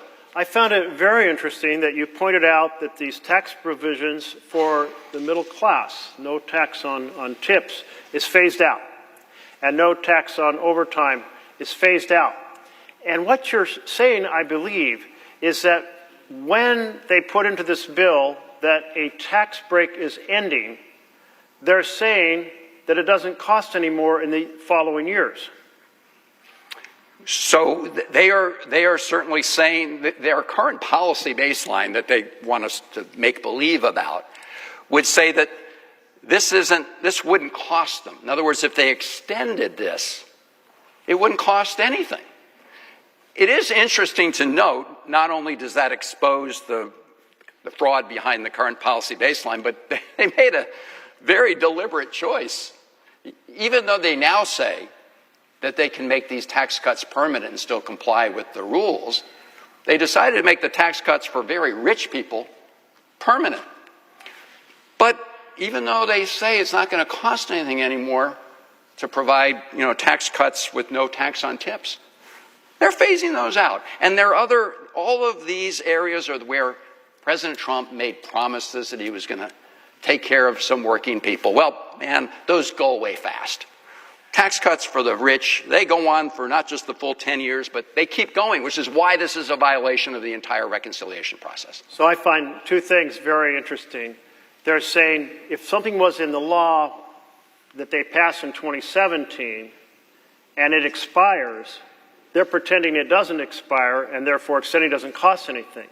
But in their own bill, when they say a provision expires, they say, no, it really does die, and therefore we're saving money in the years after. How is those two things possibly consistent? Well, clearly they're not. I mean, this is literally magical thinking. This is why Republican Congressman Schweithart called this, or Chip Roy called this fairy dust, and why the Congressman from Arizona said this was pure intellectual and economic fraud. That's what it is. That's the bottom line. Well, I really thank the senator from Maryland also pointing out that President Trump, he did, when he was campaigning, say he was fighting for ordinary families. But at his inauguration, who do you have standing behind him? Not champions for health care or champions for housing, certainly not champions for nutrition or education, but in fact a series of like 5 or 6 billionaires. And now you're telling me that in this bill, and I want to make sure the American people understand this, the provisions that were sweeteners to say we were helping working people are being phased out, but they're keeping all the tax breaks for billionaires. Well, you're right. It was right down this hall, actually, that President Trump was sworn in, and he said it was going to be a new golden age for working people. Well, as you're pointing out, and this chart clearly shows, and their own budget reveals, it's clearly a golden age for billionaires and people who make a lot of money. And in this bill, they make sure that that golden age for very rich people goes on forever. They had a few little crumbs that they were throwing for a little while, we can see, to others, but just for a little while and just small amounts compared to the golden age for the billionaires. Well, I must say my impression is, and I hope you'll correct me if I'm wrong, is that the Republicans are embarrassed by the fact that they're proposing a bill that creates over $3 trillion in debt in 10 years and over $30 trillion over 30 years, and that the vast bulk of it goes to billionaires. And so they want to say, we're so embarrassed because we mentioned fiscal responsibility when we were running for office. We were going to get the budget under control, and they're doing the opposite. And they're embarrassed that they're doing these cuts in programs to fund tax breaks for billionaires, cutting regular health care, 16 million people losing health care for tax breaks for billionaires that, as you point out, go on and on and on, actually permanent. I would certainly love to yield to my colleague from Rhode Island. When I was budget chairman and we were trying to focus, for instance, on the impending economic nightmare coming our way through climate-caused property insurance failures, what I would get is nonstop regular lectures from Republicans on the Budget Committee about how we had to take responsibility for the deficit, we had to reduce the debt, nothing else mattered as much, it was absolutely vital. And now, of course, we see that at their very first shot, with the power to do anything through their majority and using reconciliation, they're raising the debt. They're raising the deficit, and not by little, but by trillions. And I'm wondering if in your time as chairman, or perhaps in Senator Murray's time on the committee, or perhaps in Senator Van Hollen's time over on the House committee, you were favored with such constant lecturing by Republicans about the debt and the deficit, and how credible that all seems right now. I'll yield to Senator Murray. I thank the senator for his question, because it's just stunning to me that the vast majority of debate, in fact, all the debate that came from Republicans at the time I was chair of the Budget Committee trying to put forward a smart budget for the United States of America, the only thing they talked about was debt and deficit. The only challenge they made to us was debt and deficit. The only time we tried to do anything for child care, for health care, they threw the debt at us. So it is pretty stunning to me that now that they need to raise the debt for giving tax breaks to the very rich people who stood behind the president at his inauguration, then they play with the numbers and pretend it's not real, and a trillion all of a sudden becomes zero, and I'm using some rule you've never heard of to try and pretend that this isn't real. It's fairy dust.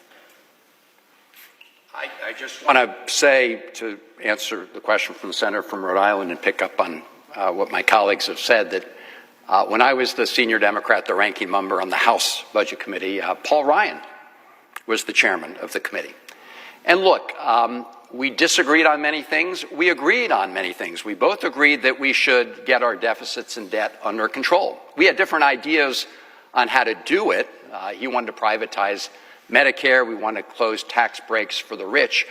But we want to close tax breaks for the rich. But the reality is that the holy grail, I mean, the only guiding North Star for Republicans at that time was we've got to bring down deficits and debt. This is not that Republican Party, not in any way, shape, or form. They clearly don't give a damn. In fact, they are worried, as we can see, that the American people still care, which is why they want to engage in this fraudulent scheme. But I'll just close on this. I remember one of those years, I believe it was the 2012 Republican convention. They even put up a debt clock They put up a debt clock at the convention. I can't find it. Right? I'm looking under my desk for the debt clock here because Republicans seem to have hidden it away forever. They want to wish it away. That's what they're telling us. But the bill actually is required to raise the debt limit by $5 trillion. So in reality, there's a huge hit to our debt, huge additions to our deficit, and it makes me a little bit frustrated to think back to all those lectures that I had to receive as budget chairman, which the senator from Maryland witnessed as a longtime member of the Senate Budget Committee, which the ranking member witnessed in his time on the Budget Committee, and which Senator Murray experienced when she chaired the Budget Committee. We have been lectured to death by our colleagues, and at the very first instance when they had the power to do something about it, they went 180 the other direction and are cranking the national debt in order to give big benefits to the rich people who fund their campaigns. For a question, and I know we need to move on here. I just want to add one thing. It's not just that it's going to be debt. It's the cost to families because this debt they are putting in place. I would ask the chair of the Budget Committee now.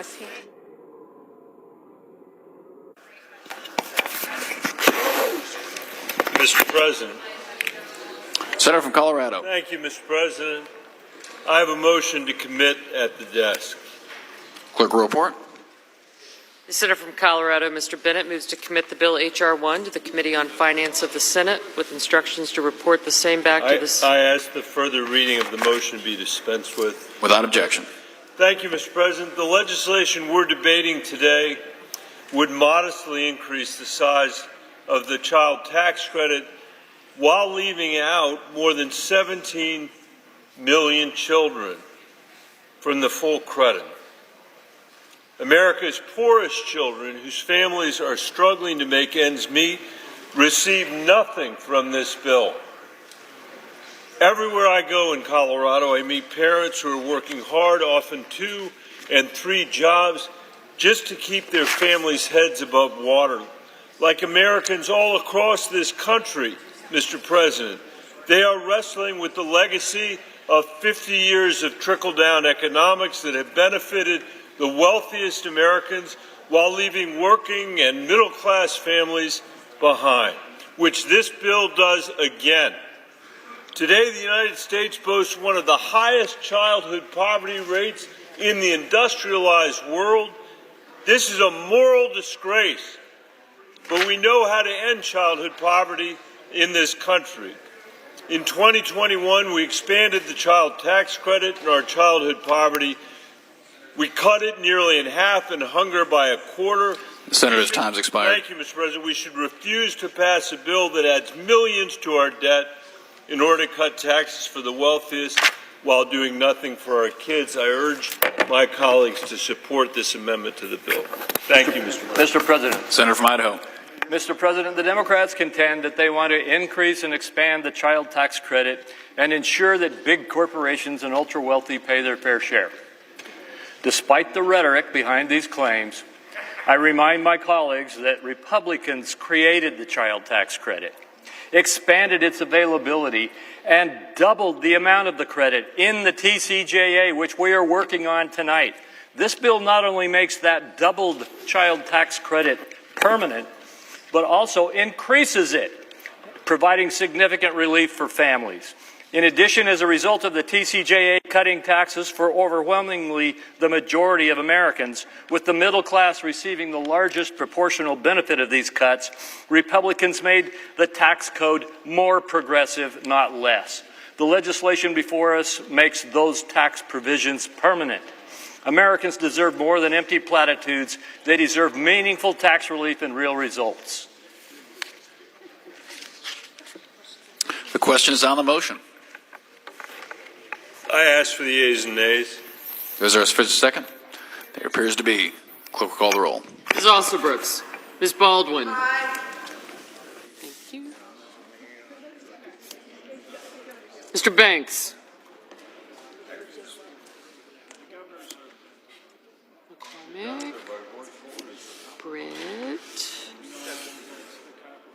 Curtis. I got you. Over time, that in fact they were concerned about the deficit. They were concerned about American families. Because if you are concerned about the deficit and debt, if you are concerned about families, you must vote no on this bill. Thank you, Mr. President. Senator from Washington. Mr. President, I really want to thank my colleagues. I mean, you just said they used to call themselves deficit hawks. We need to call them deficit robins. They're robbing from you to pay for the billionaires. They are no longer deficit hawks. Agree? Thank you. My colleagues, and I think as Senator Merkley said, if you care about deficit and debt and you don't want working families to have to pay for these tax cuts for billionaires and the rich, vote no on the bill. I'd only add in my last words, watch. Everybody here, watch as this goes forward, because we will give the Republicans a chance to reduce the increase to the debt and the deficit by peeling back just the tax cuts for the greedy billionaires. We would be voting for working class tax cuts, I'm almost certain. We'll have a chance to bring into stark focus through our amendments what really matters to the folks on the other side of the aisle, and that is the tax cuts for the super wealthy, for the billionaires, for the corporations that are offshoring jobs, and for the biggest polluters in the country. That's where their sweet spot is, and we will expose that through these votes. Those votes, we're not sure when they will start, because the Republicans are redrafting provisions of this bill right now. That's how little time this Senate will have to actually know what's in this 1,000-page bill with all kinds of special deals tucked into it for various members. We will have little time to see because they're still writing it. So those amendments that my colleague from Rhode Island mentioned, stay tuned. We're not sure if those amendments are going to start at 2 in the morning or if they'll start sometime later tomorrow, but stay tuned and pay attention because you're going to find out who stands with families and who stands to hurt families in favor of helping billionaires. Thank you. Senator from Washington. Mr. President, thank you. I think it's really important, the discussion we had right now about the deficit and debt, but I want to talk a little bit more about this bill in general. You know, recent KFF polling shows that this Republican big, ugly betrayal bill is overwhelmingly unpopular. In fact, this thing is more underwater than the Titanic. Nearly 2 in 3 Americans view this bill unfavorably.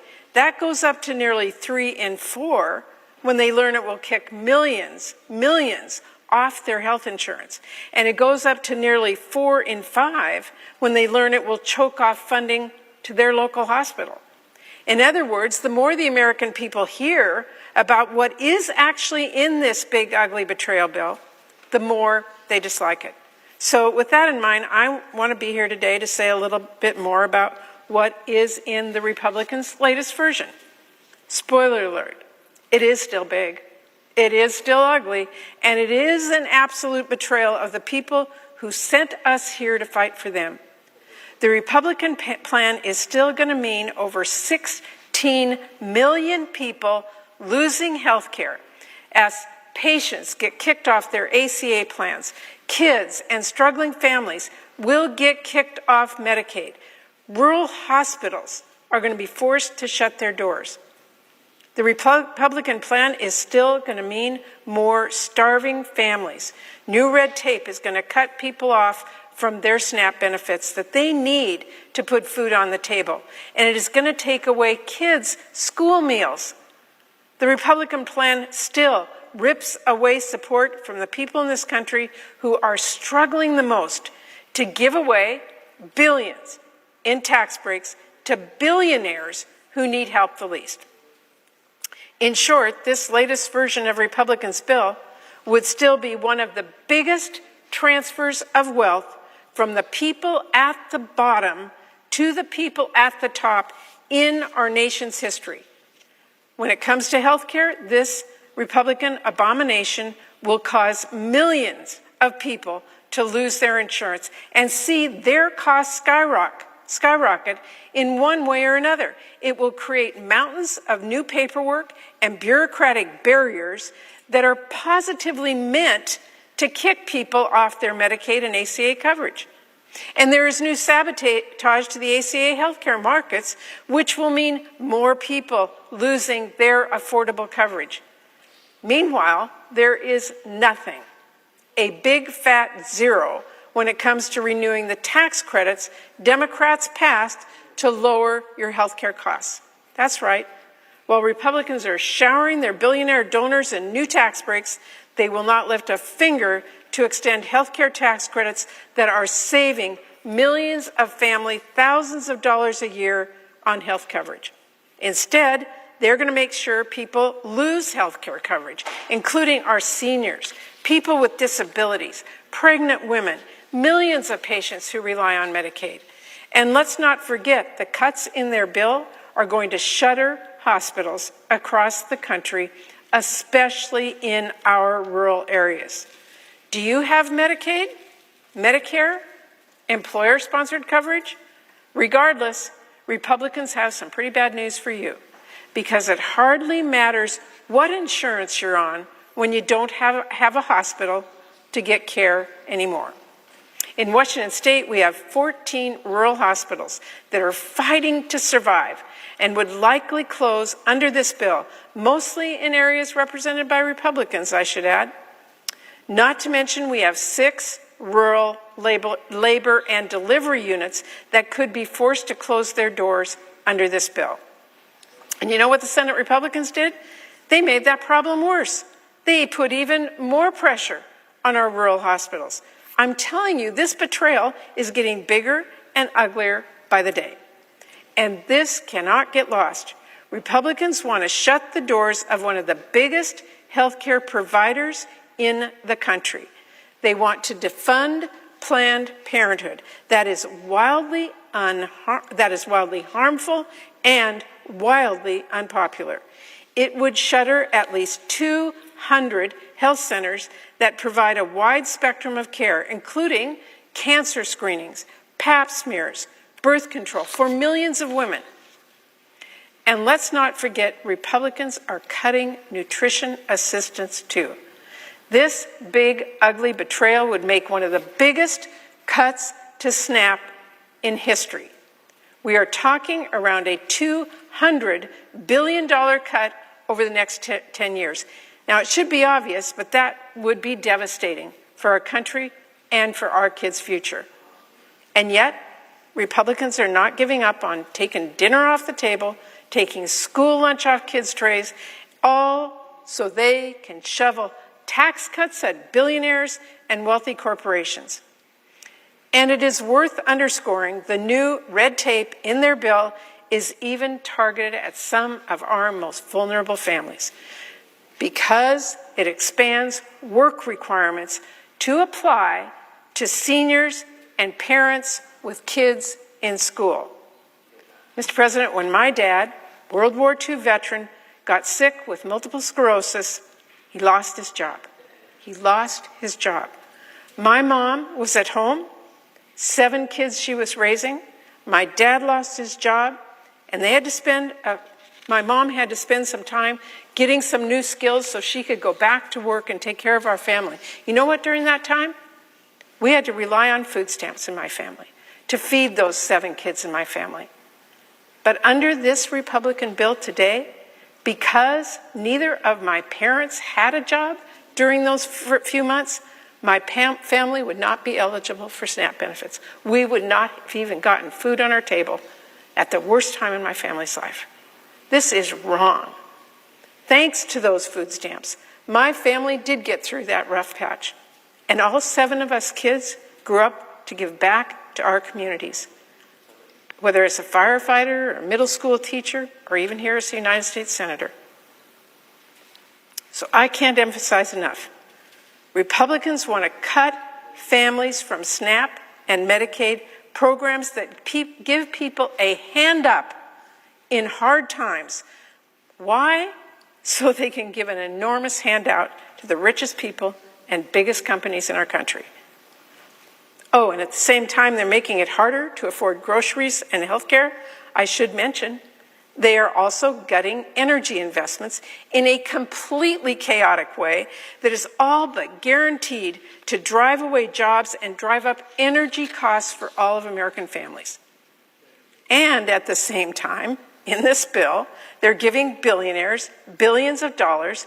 Republicans are going to give students the short end of the stick. This big mess of a bill would tear away programs and protections that make it possible for many students to pursue a higher education. It eliminates Grad Plus loans. It cuts families off from Parent Plus loans. It punishes students who go into public service or a medical residency, and more. Meanwhile, they are tearing down the guardrails from gutting regulations that protect students whose universities commit fraud, to opening a Pandora's box for Pell Grants with a new loophole that will let low-quality programs suck up our taxpayer dollars. These changes are especially going to hurt students from low-income families and first-generation college students and our veterans. Some of them will have no way to go to college when Republicans take their support away. Some will be driven into predatory private loans they can't afford. And some will get lured into low-quality programs that take their money, waste taxpayer dollars, and leave the student worse off. And if that wasn't enough, if the Secretary of Education wanted to try and stop this kind of fraud and protect students, Republicans will leave them at about as much authority as a school hall monitor. Because in this bill, Republicans prevent any Secretary of Education from making regulations that carry added benefits for borrowers. And it hardly matters if that is a good impact, like saving students money or protecting taxpayer dollars from fraud or making higher education more accessible. Republicans are going to make problems worse and make fixing them even harder. Students in this country should be outraged. And I want to be perfectly clear about something. If Republicans charge ahead with this big, awful mess, which they seem intent on doing, they can kiss any last shred of credibility goodbye, as we just talked about, when it comes to pretending they care about balancing the budget or addressing the national debt. The idea was already laughable. For the entirety of the 21st century, the biggest driver of the national debt has been tax cuts that Republicans championed. But now, as we just talked about, they want to put at least $4 trillion, that is trillions with a T, on the national credit card. Why? So they can shower the richest people on the planet with more money. And then they're pretending all the math works and it's kind of easy peasy if they can do it if they kick people off health care or take enough meals away from kids or close enough hospitals or better still, use some absurd accounting gimmick to pretend that billions of dollars in new tax cuts for their billionaire donors actually just don't cost anything. Well, I've got some bad news for Republicans. Your math is terrible, and so's this bill. This thing is very expensive, and you don't have to take my word for it. Ask the nonpartisan Congressional Budget Office, which just said the latest version of this bill will add $4 trillion to the debt with just over the next 10 years. If Republicans want to ignore them, you can also ask the fiscal hawks at the Committee for a Responsible Federal Budget. They calculate that the House bill adds $5 trillion to our debt when you include interest payments and the cost of making temporary provisions in this bill permanent. And we are told the Senate bill is even less fiscally responsible. Everyone agrees this thing is not beautiful, but it is recklessly big, and it won't just increase the debt, it will blow it up. Mr. President, this may very well be the most expensive bill in history. I say may because Republicans are still planning changes. We have not yet gotten the final bill. They already cut out even more taxes for multinational corporations. SNAP benefits, They're still on the chopping block. Healthcare, still on the chopping block. In fact, they want to cut Medicaid even more painfully. We may not know how expensive the Republicans will be in the end, but we know who is paying for it. Paying for it is you, working families. And it is important for people to know, as bad as this bill is, Republicans were trying to make it even worse. Now, Democrats have been fighting them every step of the way, and we have notched a few important wins by challenging every single provision we possibly could under the Senate rules. So I want to talk about some of the things Democrats were successful in getting out. Because if Republicans had their way, not only would this bill take away more food from our struggling families or shutter even more hospitals and kick even more people off their health insurance, it would have also sold off all of our public lands. And if instead of just slashing CFPB funding, it would have completely shuttered the doors of a very important federal watchdog that protects Americans from getting scammed. If Republicans had their way, this bill would make it easier to buy gun silencers, harder to get your earned income tax credit or pay off your student loan, and effectively impossible to get insurance plans on the marketplace that cover abortion care. If Republicans had their way, this bill would have also given Trump more power to deny funding to our constituents on a whim and less power for the courts to stop him. We're talking about a whole smorgasbord of really awful, unpopular ideas and policies that would have hurt our families and weakened our democracy. Ideas that were this close to making it into this bill. But Republicans did not have their way. Democrats have been fighting back at every single step.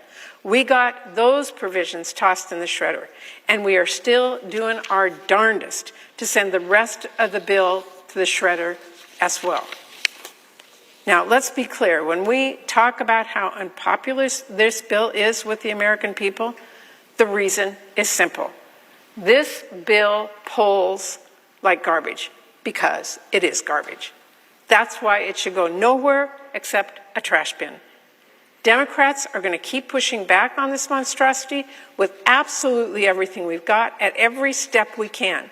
We're not going to stand by as Republicans shutter hospitals so the richest people in the country can build another vacation home. We are not going to sit around and let Republicans kick millions of people off of their insurance and raise working families' premiums so corporate executives can get a bigger bonus.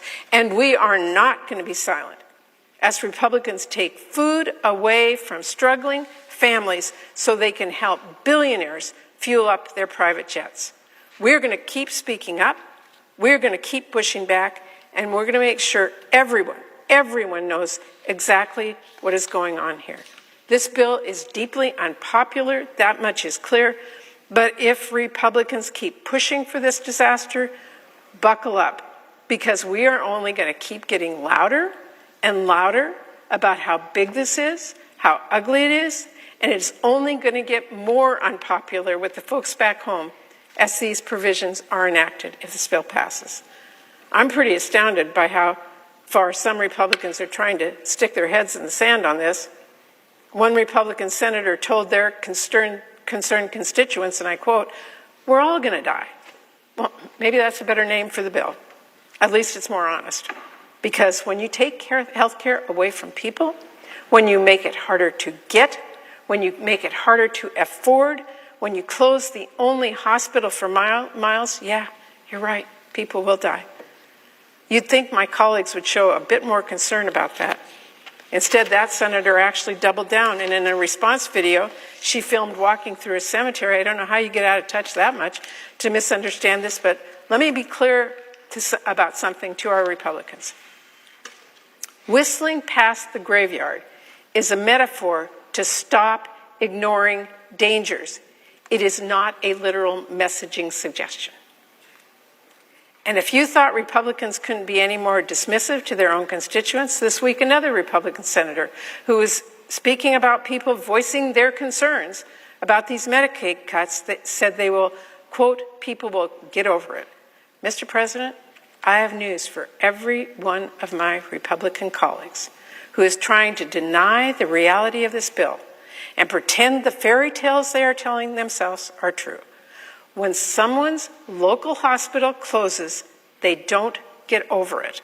When someone's kid is kicked off health care, they do not get over it. And if Republicans don't want to take my word for it, they can listen to the doctor I spoke with who warned when patients go uninsured, they delay care and it increases costs for everyone. Instead of paying $10 for diabetic medication, we'll pay $10,000 for an amputation. Or Republicans can actually read the countless letters I'm getting from my constituents, sharing their stories. Quote, on this vote, the yeas are 47, the nays are 53, and the motion is not agreed to.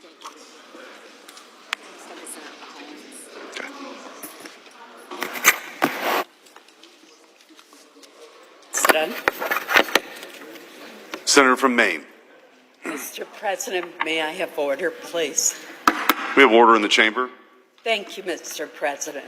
Mr. President, I call up amendment number 2812 and ask that it be reported by number.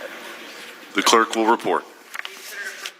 Senator from Maine, Ms. Collins, President, and amendment number 2812 to amendment number 2360. Mr. President, my amendment would increase funding for the Rural Healthcare Provider Fund to $50 billion and expand the list of eligible providers to include not only rural hospitals, but also community health centers, nursing homes, ambulance services, skilled nursing facilities, and others. Rural providers, especially our rural hospitals and nursing homes, are under great financial strain right now, with many having recently closed and others being at risk of closing. Mr. President, when these facilities close their doors, the people they serve are often left behind without access to health care. This amendment would help keep them open and caring for those who live in these rural communities. The additional funding is fully offset through a modest increase in the top marginal tax rate, equal to the pre-2017 rate for individuals with income above $25 million and married couples with income above $50 million. I urge support for this amendment to provide the additional funding for rural and Medicaid providers who desperately need it. President. Senator from Oregon. Mr. President and colleagues, here is how flawed this plan is. The danger Senate Republicans are causing for rural hospitals is so great, Republicans have had to create a rural hospital relief fund so they can look like they are fixing the problem they are causing. It is a Band-Aid on an amputation. It provides just a tiny fraction of the nearly $1 trillion in cuts the bill makes to Medicaid. It would be much more logical to simply not cut $1 trillion from Medicaid in the first place. This amendment doubles down on that flawed plan that's going to set rural hospitals adrift. I urge opposition to the amendment, and I yield back. Mr. President, I make a point of order that the pending measure violates Section 302F of the Congressional Budget Act of 1974. Senator from Maine. President, pursuant to Section 904 of the Congressional Budget Act of 1974, I move to waive and I ask for the yeas and nays. Is there a sufficient second? There appears to be. Clerk will call the roll. Ms. Alsor-Brooks.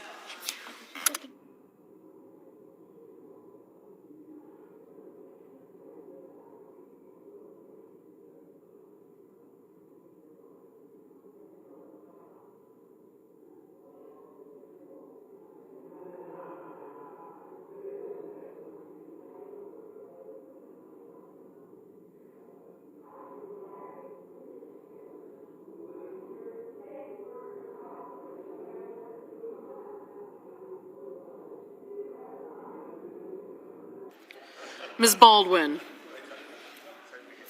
Mr. Banks.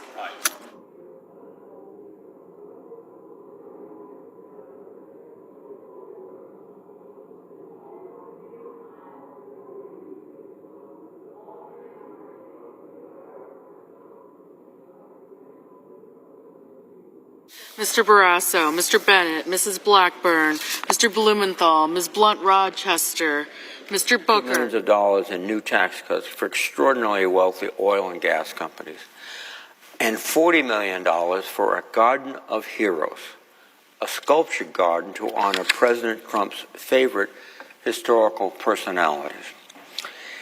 And at the same time, it slashes the budget for the Consumer Financial Protection Bureau, which makes sure that shady payday lenders, mortgage lenders, and banks don't fleece American families.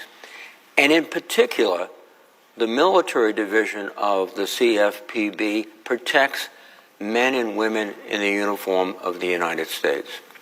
We were able to pass an interest cap of 36% for active duty personnel. And that is going to be ignored because there's no one to enforce it. And we are going to see, as we have in the past, our soldiers, sailors, airmen, guardians exploited, systematically exploited by all those little automobile shops and payday lenders and everything else that surrounds every military fort base in this country. It's a tale as old as time. My Republican colleagues showering the rich with tax benefits and prioritizing favored industries and friends. President Bush joined with the Republican Congress to do that. Of course, I opposed it. And by the way, when President Bush did that, we were projected to have, over the next 10 years, a multi-trillion-dollar surplus. Of course, this legislation will lead us to a multi-trillion-dollar deficit.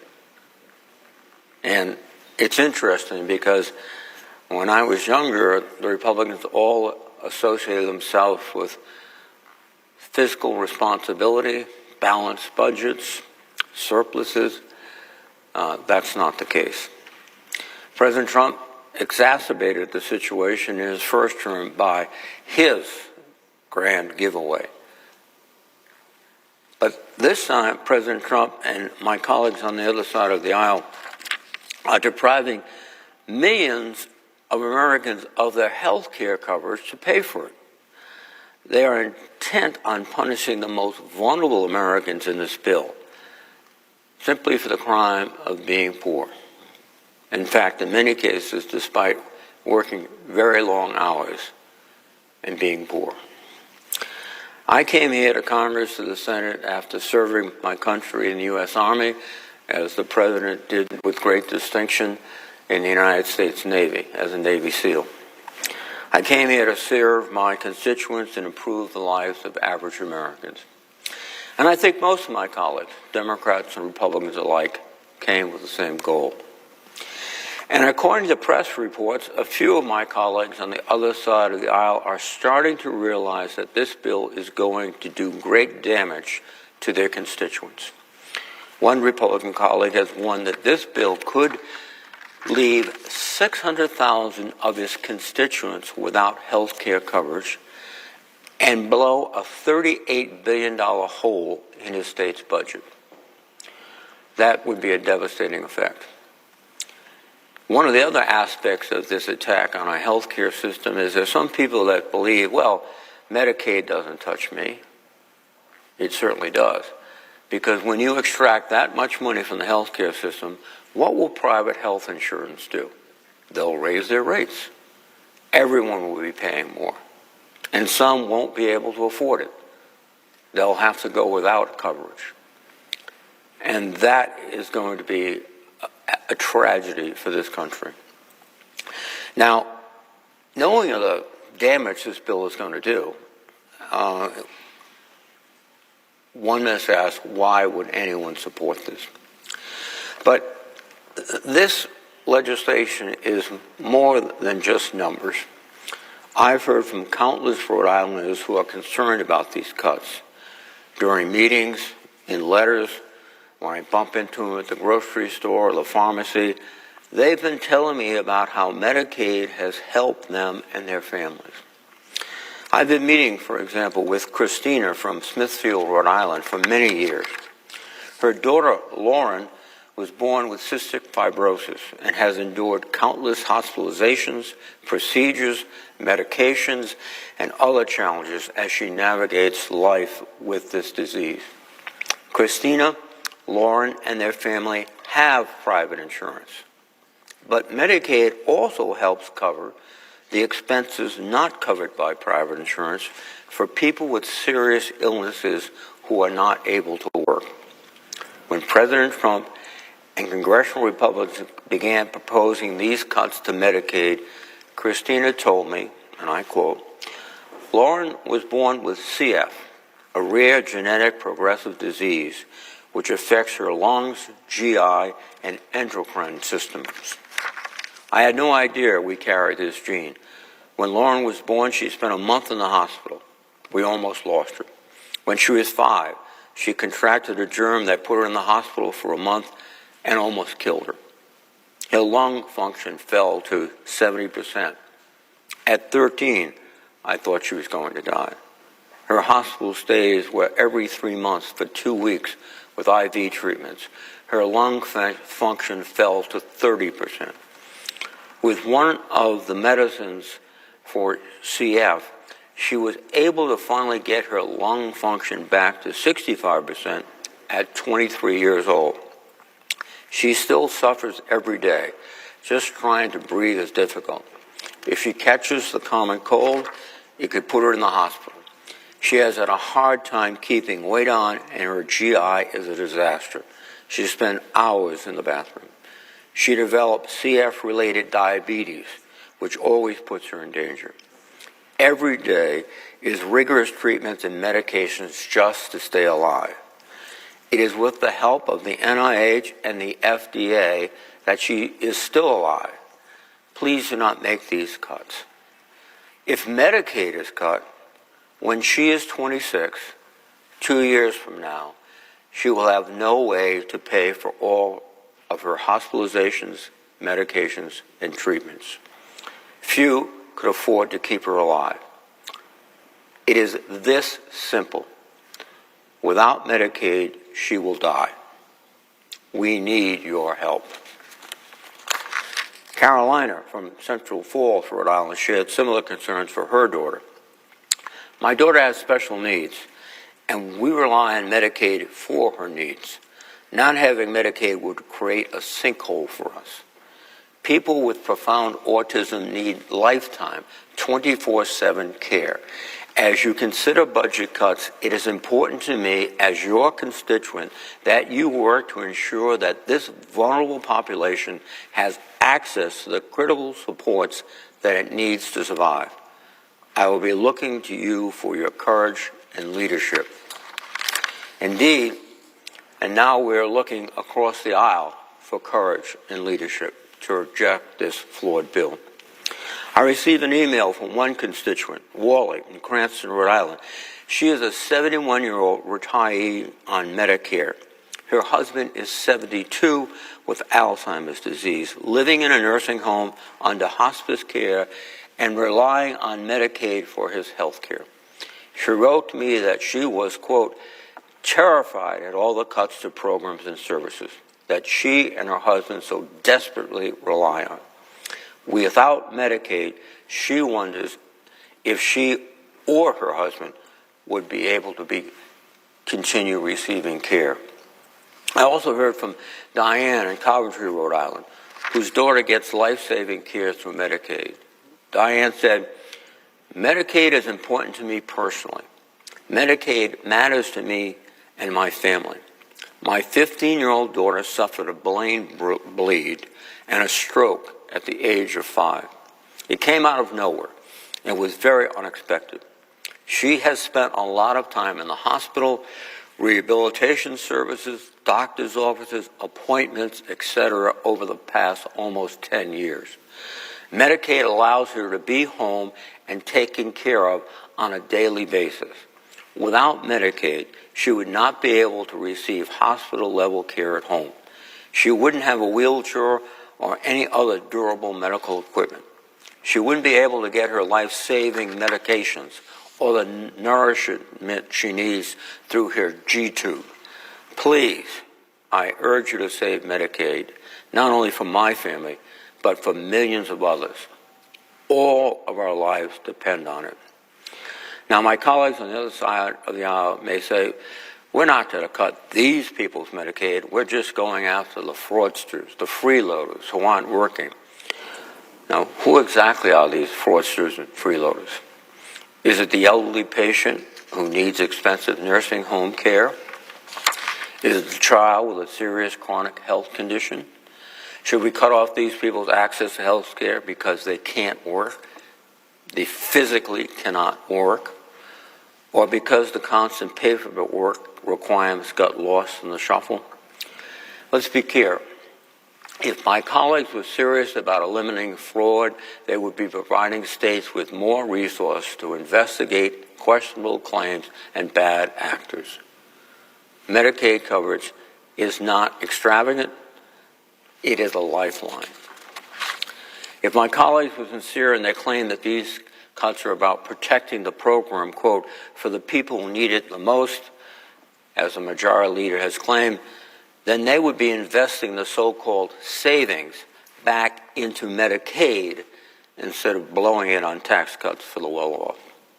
Instead, this bill is cutting funding to states for Medicaid, and states will have no choice but to pick and choose who will get access to care. But don't take my word for it. The Nonpartisan Congressional Budget Office, CBO, estimates that this bill will cause nearly 17 million Americans to lose their health insurance. 17 million people. That's not fraud. It's just making it harder for people to get health care. On top of that, even if you're one of the lucky ones who gets to keep your Medicaid, will you still be able to get it? Nursing homes rely on Medicaid. More than 6 in 10 nursing home residents in Rhode Island are on Medicaid. As Medicaid funding is cut, what will nursing homes do? I imagine some will have to close their doors or dramatically reduce the number of beds. So you could be one of these fairly well-to-do Rhode Islanders trying to get mom in the Medicaid home, the nursing home, I should say, and you're willing to pay, but if it's closed, or there's only 5 beds where there used to be 20, she's going to be where, in my generation, grandparents were, in the living room, in a hospital bed, being cared for, in those days, typically by your mother. So this approach to Medicaid is going to touch every aspect of American life. And the same can be said about the community health care centers. Medicaid makes up a huge portion of the operating budget for community health centers, which provide primary, dental, and behavioral care to more than 200,000 Rhode Islanders. That's roughly 1 in 5 Rhode Islanders. It's hard enough to find a doctor now. It will only get harder if a community health center closes its doors and thousands of patients don't have a doctor anymore. And where do all those patients end up when they can't get routine care? The emergency room. That means there will be lines out the door, and if you have a serious health event and need to get in, you better get used to waiting a long time. This is not how a health system is supposed to run. And in Rhode Island, our health system is already on the brink. People are just getting by. People are waiting in the hallways of ERs for a bed upstairs. People are spending days on the phone trying to find a doctor. We should be making these things better, not worse. But again, Republicans' main priority seems not the physical or financial health of everyday Americans, it is providing massive tax cuts to President Trump's billionaire and millionaire friends. There's certainly nothing wrong with being successful, and there's nothing wrong with wealth. That's something that has been part of the American dream since our beginning. But what it requires is opportunity. And one of the fundamental opportunities it requires is good health and good education. And what this bill will do is destroy our health care system and force the states to make dramatic cuts to the education system. We are shutting down opportunity in America while we enrich the wealthy elite. The American dream, as I believe it, is about the middle class and a government that's focused on them, not taking $1 trillion from Medicaid so Republicans can gift to those who've already benefited from many other gifts. Mr. President, let's put the enormity of this transfer to the wealthiest in perspective. There are about 128 million households in America. Yet somehow this bill gives the top 0.1% of households a $250,000 tax cut, a giveaway that's over 3 times larger than what the median American household makes in a year. When confronted with this point, Republicans consistently try to hide the ball. Middle and working class Americans are getting tax cuts too, they say. Who cares if the rich gets richer? Well, the Senate bill raises taxes on the lowest income Americans, the same families from whom Republicans are ripping away health care and other benefits. While we are voting on this bill without a full analysis of its impact on households, the Congressional Budget Office found that the House-passed version would take around $1,600 away from these lowest income households each year, after accounting for tax changes and benefit cuts. And it's not just low-income Americans. Researchers at Penn's Wharton School of Business have found that most Americans lose money under the House bill in future years, too. I want to be crystal clear. We need to reform our tax care system. We need to make it fairer for working Americans, not just for the ultra-wealthy. We hear from people so often that government is broken. They're right. Our tax system is unfair and needs reform.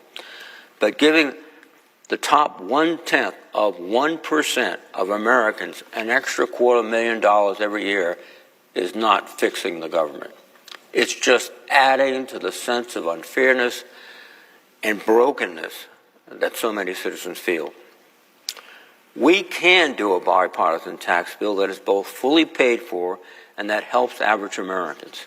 In fact, we almost did that last summer when the House passed the tax bill 357-70 that would have extended the child tax credit and reinstated tax cuts for businesses without increasing the deficit. 48 bipartisan senators voted for that bill in this very chamber, but it was blocked because Republican leaders wanted to pass something like this bill before us today. My Republican colleagues have drafted a bill that is neither paid for nor helps most Americans. Worst of all, they have chosen to take from the poor and the middle class and the working class to give to billionaires. This bill is very bad policy. It's almost un-American if you believe that the essence of America, as expressed by one of our greatest presidents, Abraham Lincoln, was to give every person a fair chance in the race of life. This bill denies that chance to millions and millions of Americans while enhancing and filling the pockets of the wealthiest. And I oppose it. I yield the floor. Mr. President. Good. Thank you. I'm honored to follow my colleague, Senator Reid, and he is absolutely right that this bill is almost un-American. In fact, I would say it is un-American because it is so destructive to the middle class, to health care, to education, to basic fairness and decency in our great country, the greatest country in the history of the world.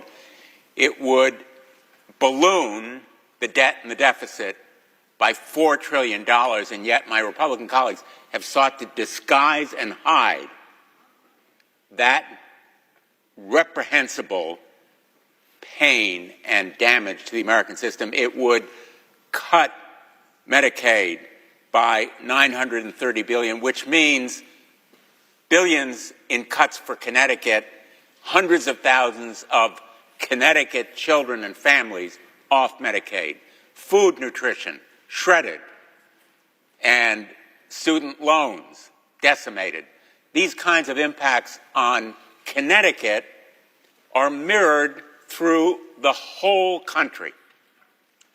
And the American people are beginning to get it. That's why this bill, the so-called One Big Beautiful Bill, is so deeply unpopular, in fact, by 2-to-1 majority.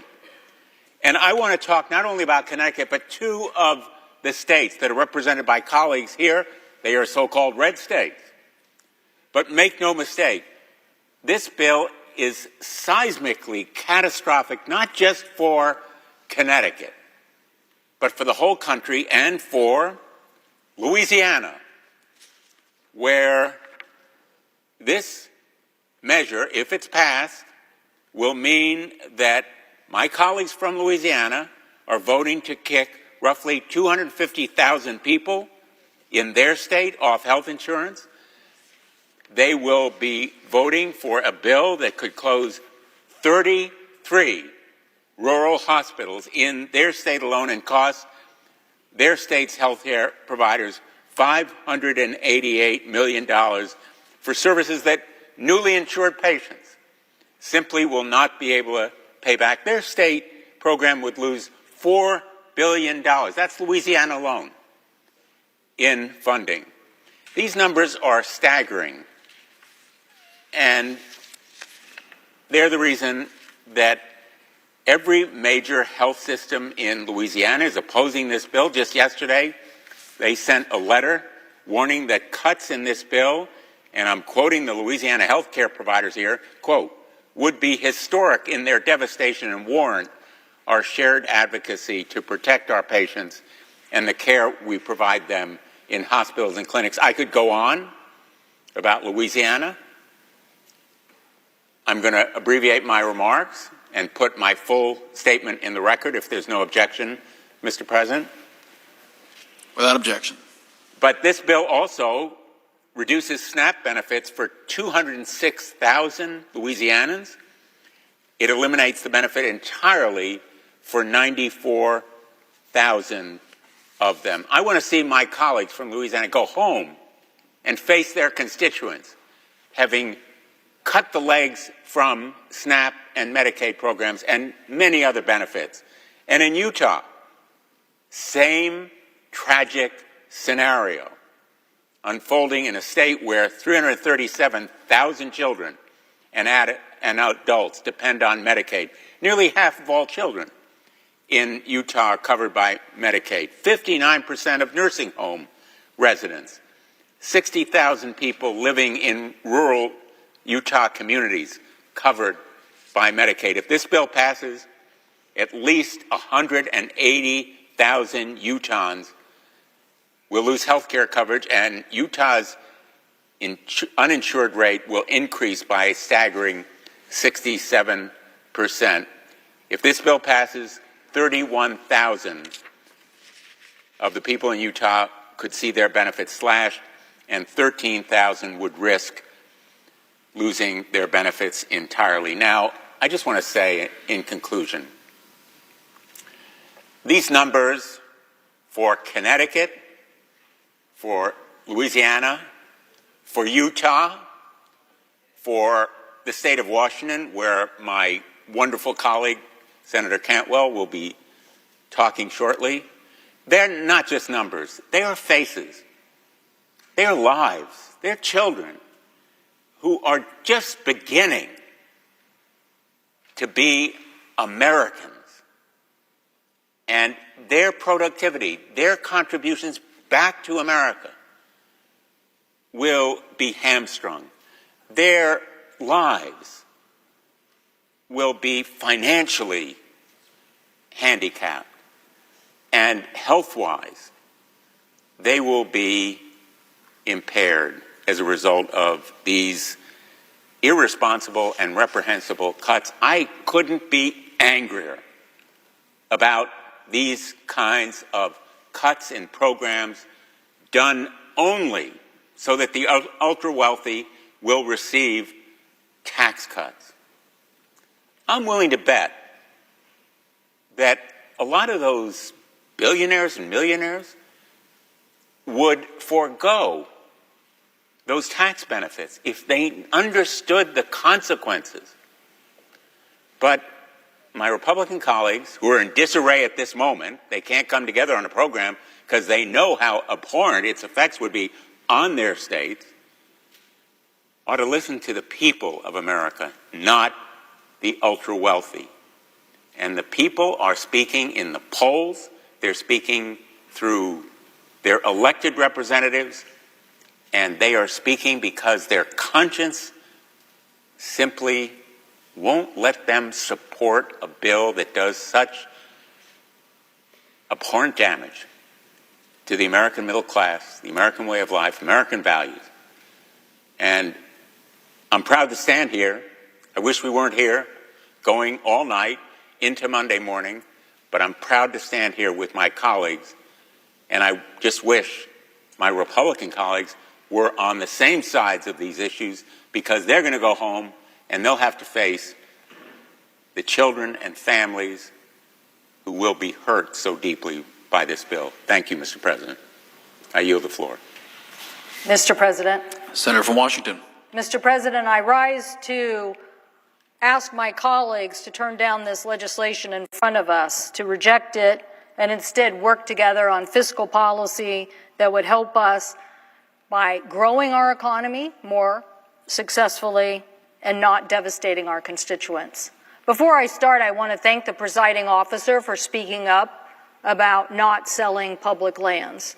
I very much appreciate his voice in that debate, and it's critical that we were able to successfully get that out of this legislation. I want to work across the aisle to talk about these policies so that we can move our country forward in a competitive fashion.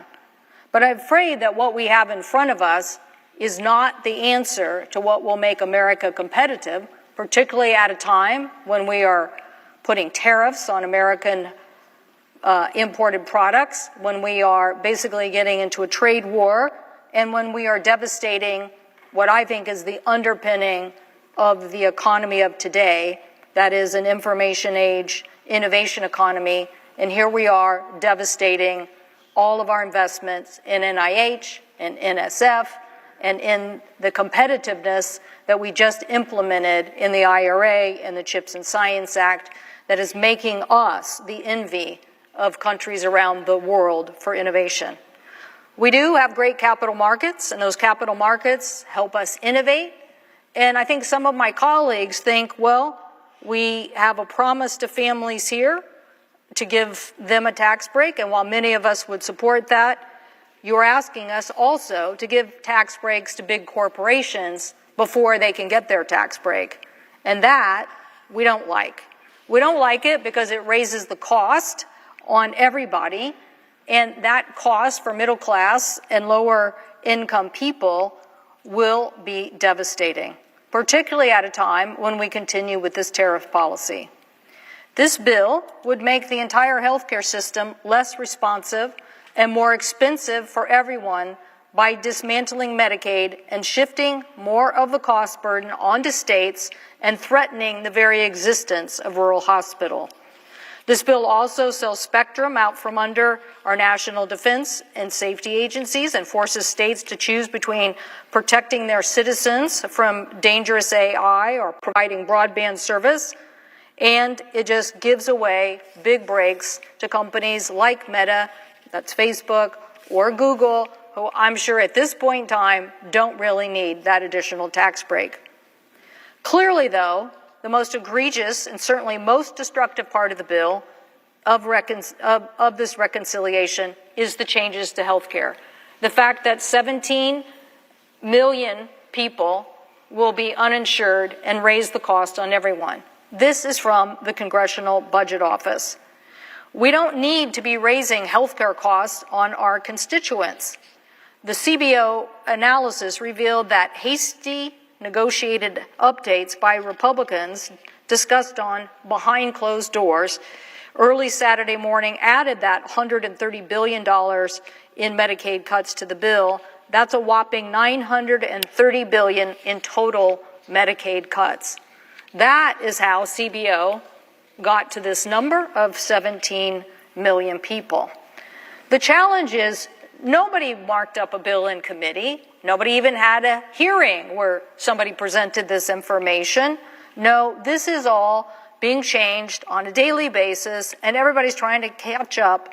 But what we're really trying to do is fight for our constituents and make sure that we know the impacts.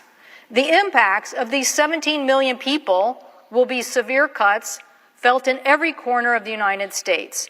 State governments will be the first to feel this tsunami of cuts. And unlike the federal government, they must balance their budget, so they can't borrow the money to make up for the deficit. In our state, the state of Washington, our governor and legislators have to grapple with an estimated $3 billion shortfall that this will bring to them as a result of this many people losing coverage. Yesterday, I held a virtual press conference with a group of Republican state representatives. A Republican Utah state representative who, Ray Ward, who just also happens to be a physician, warned that these cuts will amount to $1 billion budget deficit per year in his state of Utah. That budget shortfall forces his state government to make some very difficult decisions. They have to decide whether to cut reimbursements to providers, cut medical services, cut more people off the rolls, or make drastic measures like increasing everyone's taxes. Kevin Leonard and Steve Hobbs, one of them is the executive director of the Association of County Commissioners of North Carolina, and the other, Missouri representative, basically said as county government leaders and state leaders, they are worried that this bill basically is an unfunded mandate on them. Commissioner Hobbs said where they will feel it most is that services like behavioral treatment will now have to be provided through the jails instead of a medical setting. Our own Peninsula Health expert who was on the call basically said that in their region of our state, this could be as much as a 25 to 45% cut in behavioral health. So that's what happens when you cut people off of Medicaid. The amount of money, since Medicaid is $1 in $5 is a Medicaid dollar, you're going to take that much out of the system. These people do not operate on wild, profitable margins, oftentimes barely breaking even, or in behavioral health, oftentimes losing money. But I guarantee you, if instead of seeing this Medicaid population in a behavioral health setting, you think you're going to see them in the emergency room or a jail, it is going to cost us a lot more money. It's going to cost our state, our county, and the local region a lot more money. Not only will this bill diminish their Medicaid revenues, but it will also increase the uncompensated care. Some are estimating to be $42 billion. Our rural hospitals, our rural healthcare challenges will be devastating. In Washington, over 300,000 people will lose health insurance. And these are people who were easily treatable, conditions that if you treat them, chances are they will be dealt with. But now, if you don't treat them, they're going to go to the emergency room and they're going to raise costs on everyone. These families depend on this care. Last week, I spoke on the floor about one of my constituents. Britton Winterrose talked about his daughter Leda, a 5-year-old girl who had a rare condition that when she stopped breathing, she does stop breathing in her sleep if she doesn't have oxygen. Mr. Winterrose talked about how even though he had a very expensive platinum plan, it didn't cover her costs. And just by doing this Medicaid and covering their cost, basically they have saved her life and they have enjoyed her in the many years enjoy that they have given to them.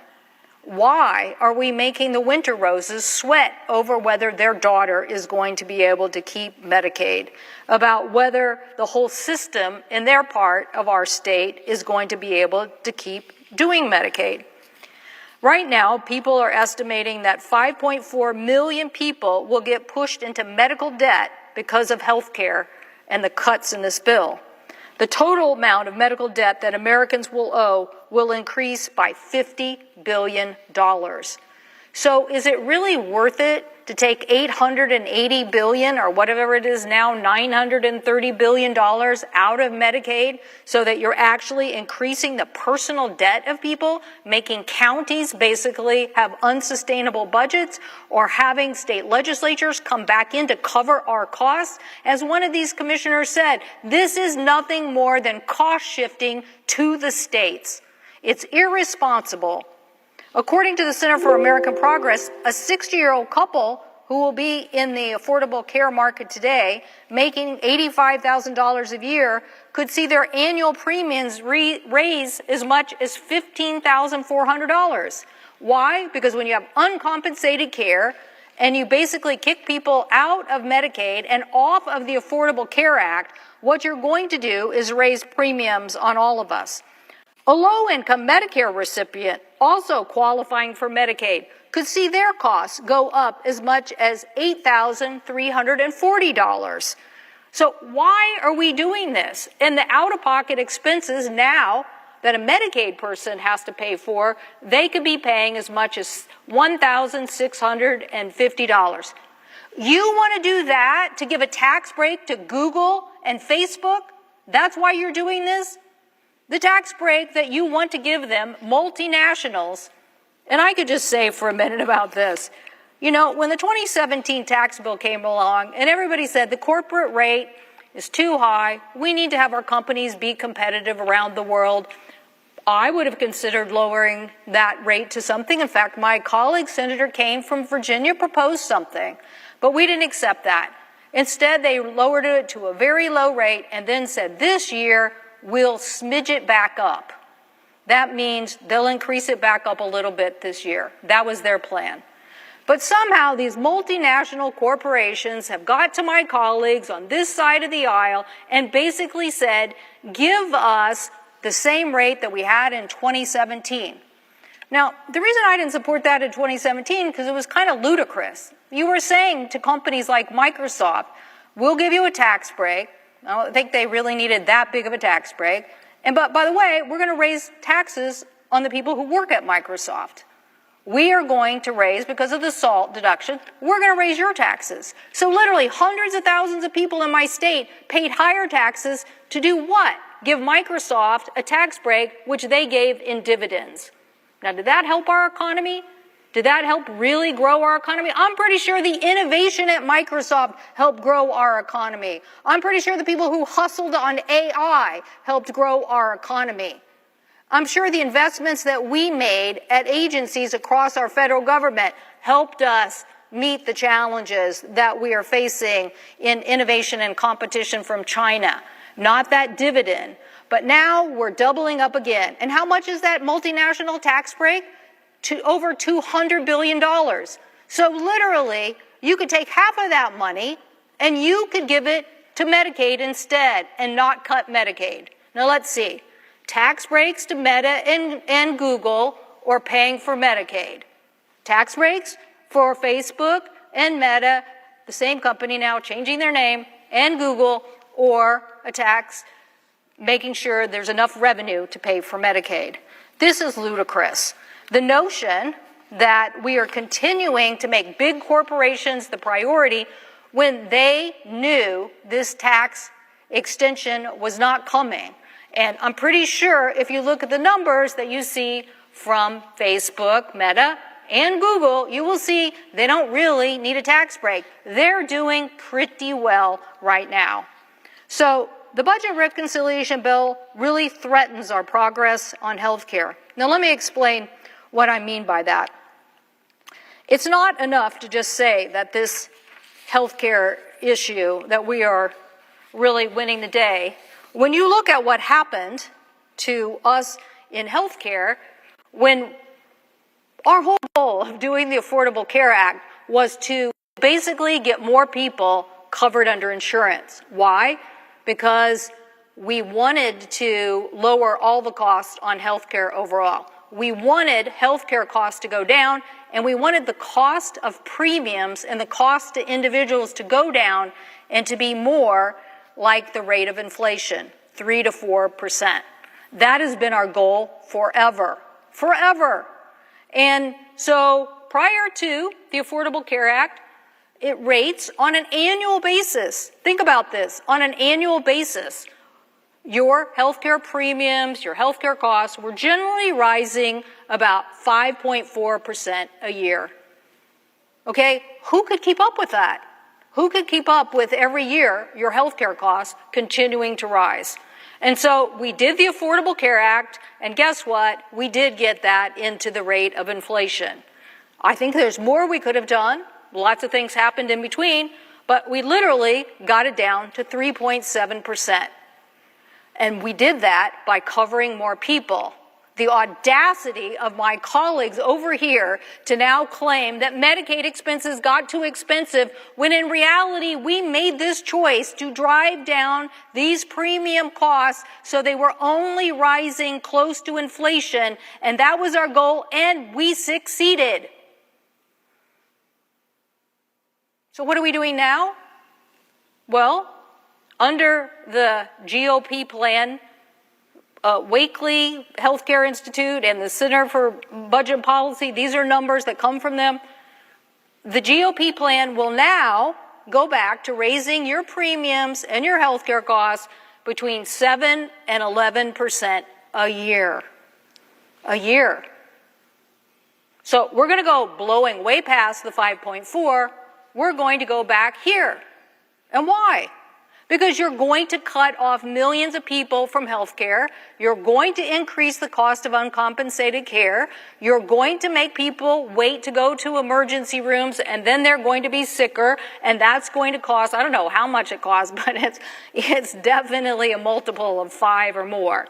I don't know if it's, what do you know? What do you think it is, Kevin, at emergency room?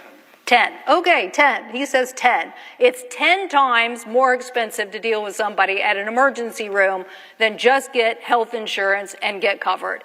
Okay, so now we want to know, why are we raising the cost on everybody's health insurance, including these plans? Because this side of the aisle basically wants to cut a bunch of people out of a system that lowered the cost of healthcare plans overall and kept it more in the rate of inflation. Why? Why would you want to do this?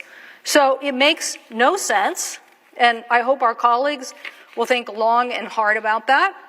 I also think that you could still take the Google Meta tax break for multinationals and pay for $100,000 and cover the Medicaid. You could take another $100,000 from that big tax break, and you could pay for some of the energy tax credits that were so essential to combating the Chinese in what they are doing on the clean energy front. The Chinese firms are doing everything they can to invest and undercut the United States in EV and battery technology. The U.S. is responding aggressively to that. That's why we did the Inflation Reduction Act. In fact, the Inflation Reduction Act, we basically enacted more than 2,000 new clean energy industrial manufacturing jobs, more than 980 private sector jobs, and more than 3.4 million Americans claimed clean energy tax credits that improve their efficiencies. In fact, the Joint Economic Committee estimated that the typical household could save between $460 and $1,000 in annual energy costs, thanks to the Inflation Reduction Act. But what do we have now? We have President Trump and inflation. We have inflation because of multiple issues, consumers struggling to keep up amid higher prices, mounting debt, and fiscal uncertainty. That's what we have. And so we're reversing the very tax credits that help lower the cost, and we're going to help us be competitive against China and help us succeed as a nation in the one thing that I always think the United States is really great at, and that is innovation. I don't know if it just started with Ben Franklin or many other people along the way, but you give Americans the task and they will do the job. If you give them the education, if you give them the R&D with a university partner, they will get the job done. And so now, don't take my word for it, take Mr. Musk's word for it. The latest Senate draft bill destroys millions of jobs in America and causes immense strategic harm to our country. Utterly insane, destructive. It gives handouts to the industries of the past while severely damaging the industries of the future. Yeah, he said it best. But back to that chart, we were doing the energy because we wanted to diversify, but we also wanted to lower costs and we wanted to be competitive. Right here it says the vehicle. Okay, natural gas, propane. Okay, that's why we were diversifying, because all those things are going up.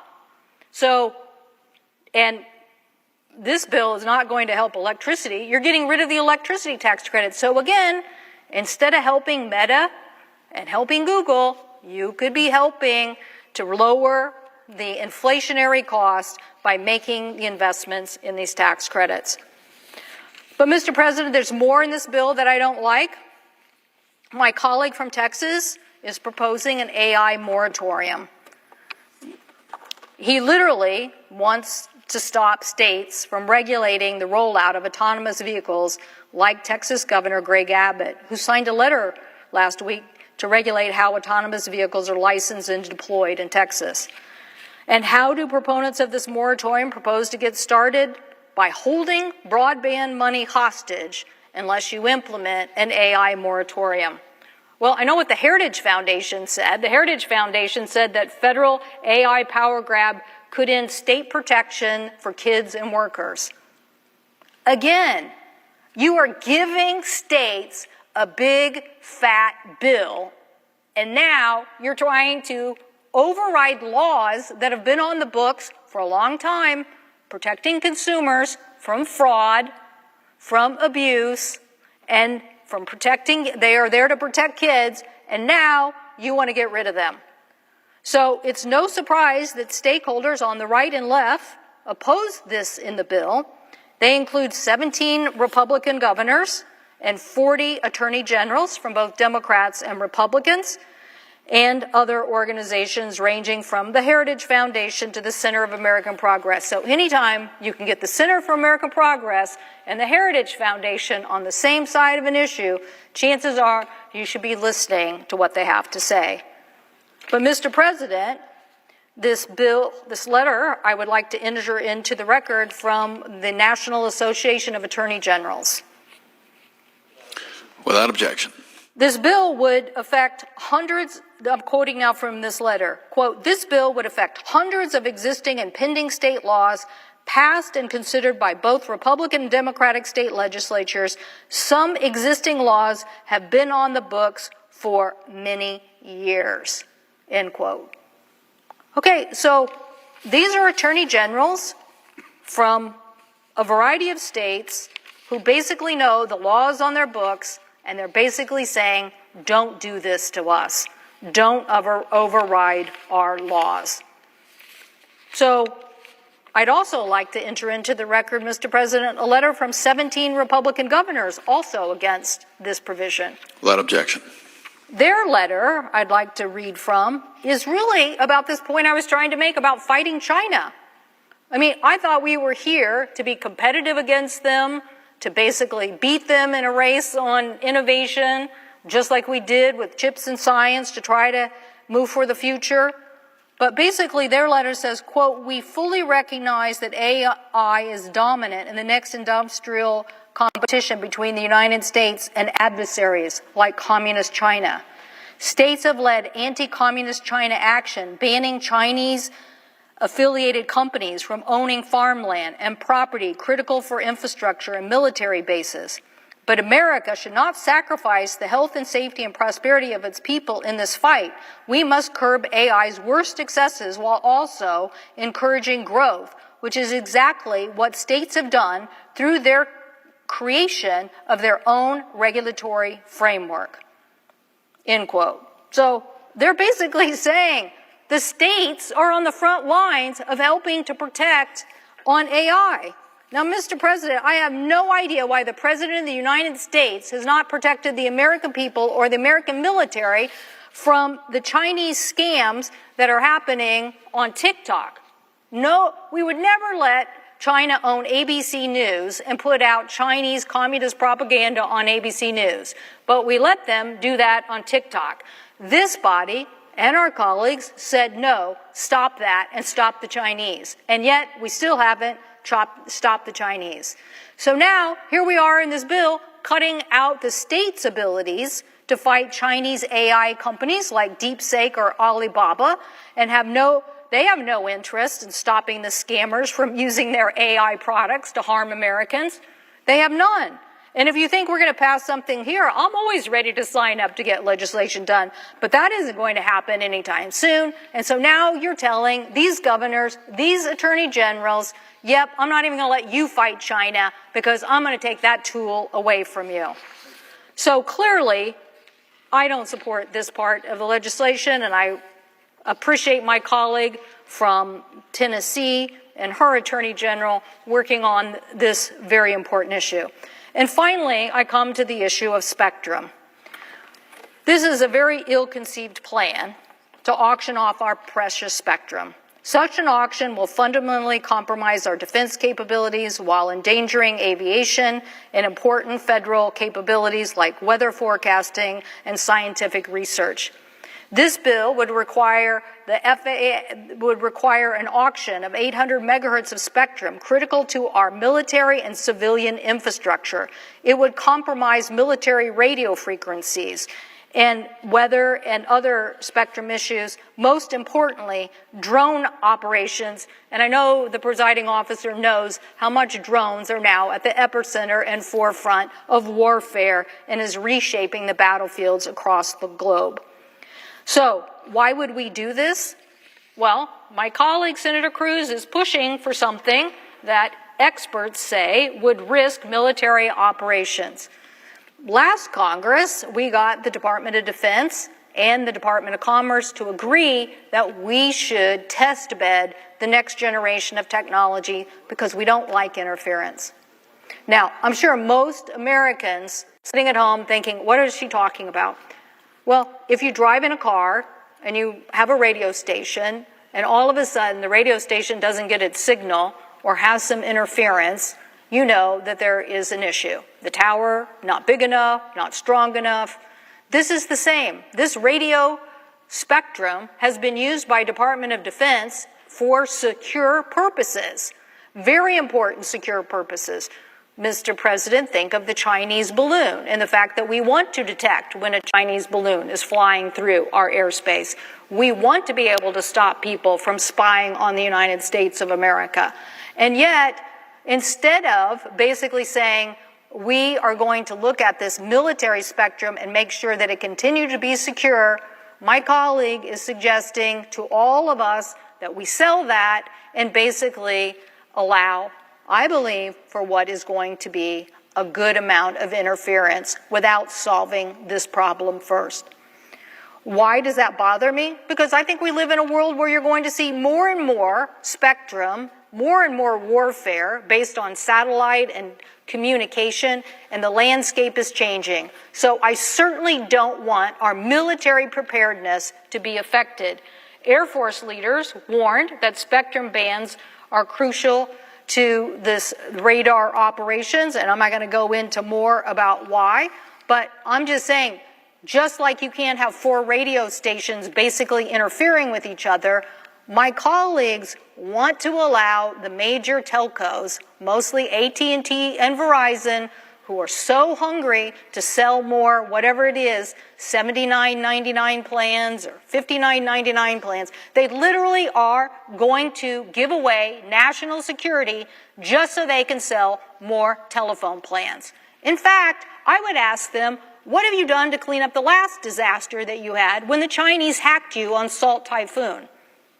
Now, they didn't successfully hack the telecom company in my state because they were smart enough to do all the preparatory work not to be hacked.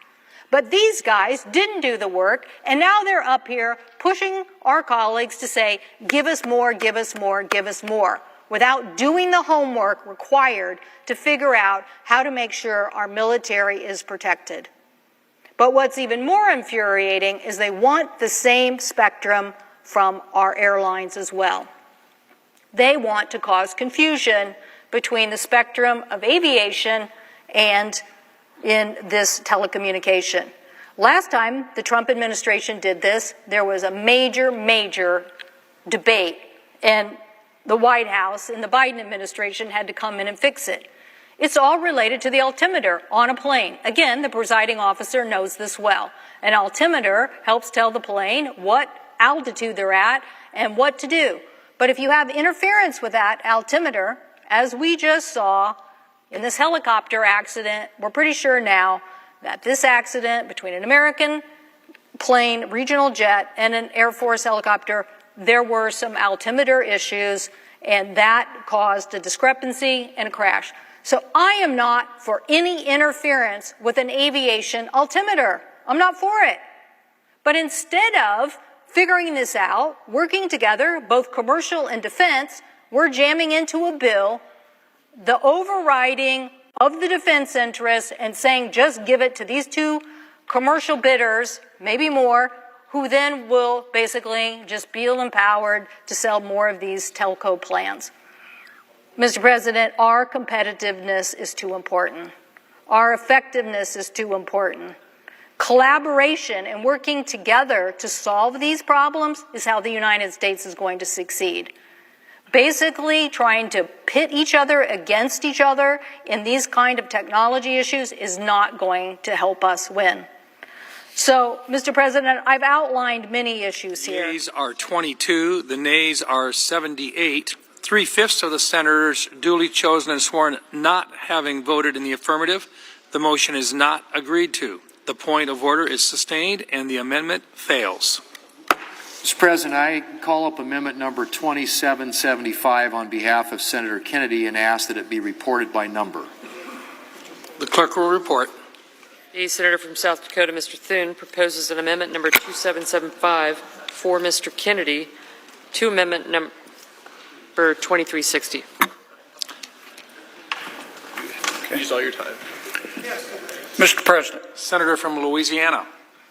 Mr. President, as you know, as we all know, many of our teachers in America come out of pocket to pay for school supplies.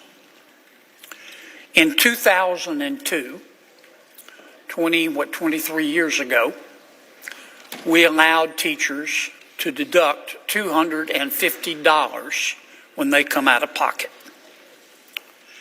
My amendment would raise that deduction from $250 to $600. Teachers right now spend an average of $650 out of their own pockets, so we would allow them to deduct that instead of the amount we set in 2002. And I ask favorable consideration, Mr. President, of my amendment. This will just let teachers break even for coming out of pocket. Mr. President. Senator from Oregon. I wouldn't have much dispute of subsidizing the out-of-pocket expenses of our public school teachers. When I was a child, my dad, the mechanic, said, son, because we're so fortunate to live in America, if you go through the doors of that public school and you study hard, you can do just about anything. So I'm certainly a lifetime fan of public education. But in addition to expanding this for public school teachers, it has a new policy of expanding it to homeschool teachers. Well, that's quite a new policy to put into a reconciliation bill that really should be in the Education Committee and debated and bring people to bear. I'm not immediately struck that that's a great idea, but certainly as a new policy, it should go through committee. And for that reason, I think I'll do a point of order on this particular amendment. Mr. President, I raise a point of order that the amendment violates Section 4106 of the fiscal year 2018 budget resolution, House Con Res 71 of the 150th Congress, known as the Senate Pay-As-You-Go point of order. Mr. President. The senator from Louisiana. Do I have any time left, Mr. President? No. Mr. President, pursuant to Section 904 of the Congressional Budget Act of 1974, and on behalf of all of the teachers in America, and the waiver provisions of applicable budget resolutions, I move, on behalf of all of teachers in America, to waive all applicable sections of that act and applicable budget resolutions for purposes of the pending amendment. And once again, on behalf of our teachers, I ask for the yeas and nays. Is there a sufficient second? There appears to be. The clerk will call the roll. Ms. Also Brooks. Ms. Baldwin.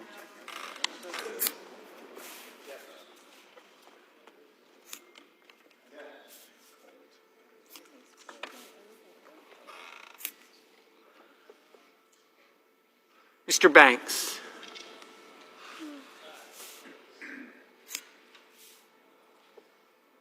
Mr. Barrasso. Mr. Bennett.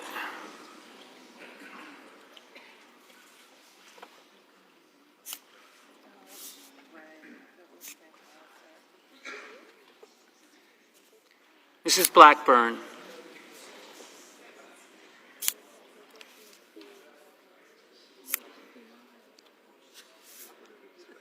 Mr. Blumenthal.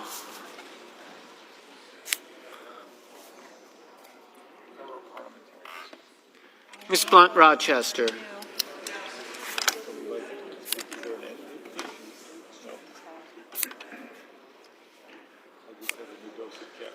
Oh, good.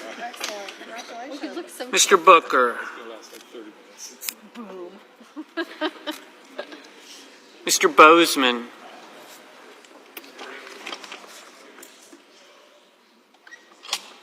Mrs. Brett.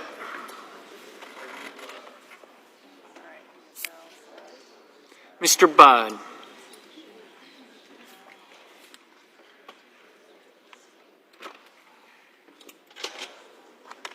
Ms. Cantwell.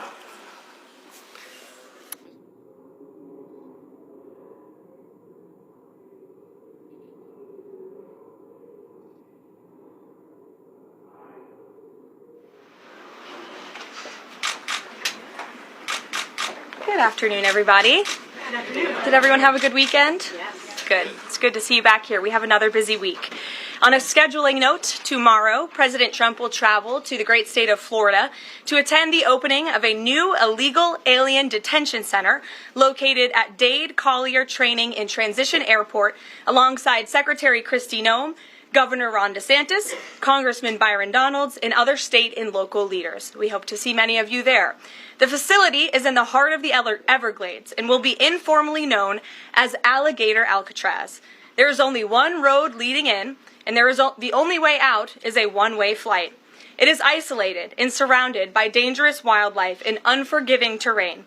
The facility will have up to 5,000 beds to house, process, and deport criminal illegal aliens. This is an efficient and low-cost way to help carry out the largest mass deportation campaign in American history. We are truly We are truly coming off a historic week of President Trump racking up win after win on behalf of the American people. President Trump restored peace through strength and acted decisively as commander-in-chief to obliterate the immediate threat of the Iranian regime's nuclear capabilities and then brokered a ceasefire between Israel and Iran, which continues to hold. Then, the president traveled to the Netherlands and achieved a monumental win for the United States and the NATO alliance by getting our allies to dedicate 5% of their GDPs to military spending. As a result of President Trump unleashing American energy dominance, summer gas prices are at the lowest they have been in 4 years, heading into the July 4th week. And with the incoming Trump economic boom, the stock market continues to roar back, with the S&P 500 and the NASDAQ both hitting record highs. And on this point of an economic boom, I bring to you original correspondence from the President of the United States to our Fed Chair, Jerome Powell. As the president has consistently stated, the American economy is booming. And there were so many economic analysts who said that this president's policies would drive our economy down, when in fact we have seen the opposite. We've seen a massive deregulation campaign take place. We've seen inflation completely diminished from where it was under the reckless spending and the bad policies of the previous incompetent administration. I would remind the Fed chair, and I would remind the entire world, that this is a president who was a businessman first, and he knows what he is doing. He has a proven economic formula that worked in his first term as president, and it is working again. The one problem that remains is high interest rates for the American people. The American people want to borrow money cheaply, and they should be able to do that. But unfortunately, we have interest rates that are still too high. So the president sent this note to the Fed chair today. And if you look at this chart, this is a chart of all of the interest rates of many countries throughout the world. At the top is Switzerland. They're only paying a quarter for interest rates. Cambodia, Japan, Denmark, Thailand, Botswana, Barbados, Taiwan, Bulgaria, Cuba, Sweden, Morocco, Cabo Verde, South Korea, Algeria, Canada, Albania, Libya, Malaysia, China, New Zealand, Trinidad and Tobago, Czechia, Bolivia, Australia, Costa Rica, the Bahamas, Kuwait, Papua New Guinea, Bosnia, United Kingdom, and the UAE are all paying lower interest rates than the United States of America, which has one of the hottest and strongest economies in the world. The president sent this note to the Fed chair. It says, Jerome, you are as usual too late. You have cost the USA a fortune and continue to do so. You should lower the rate by a lot. Hundreds of billions of dollars are being lost, and there is no inflation. And the president is right. There is historically low inflation thanks to his policies. And we will continue to drive down the cost of living in this country for Americans. We will continue to deregulate. And it's also incredibly important that we pass this one big beautiful bill, which is the largest tax cuts in American history. And that's why the White House and the president himself have been in touch with lawmakers all weekend long to get this bill passed. And they are working very hard to do so. It remains a top priority for the president. And this bill has exposed the clear differences between Republicans and Democrats in 2025. The Democrats are doubling down on craziness and radical policies that are undermining the very fabric of our country. Just look at the Democrat nominee for New York City Mayor, Zohran Mamdani. He's a Democrat socialist, really a communist, who proudly calls to defund the police, peddles anti-Semitism, praises pro-Hamas groups, wants Israel abolished, and believes wealthy Americans should not exist. Those are his words, just as recent as this weekend. Meanwhile, under President Trump's leadership, Republicans are fighting tirelessly for everyday, middle-class, working Americans who re-elected this president. And we're carrying out a revolution of common sense. And all of that is packed into this one big, beautiful bill. It delivers the largest middle and working class tax cuts in U.S. history. It keeps America safe by funding the largest ever one-time investment in border security. It's enough to reverse the Biden border invasion.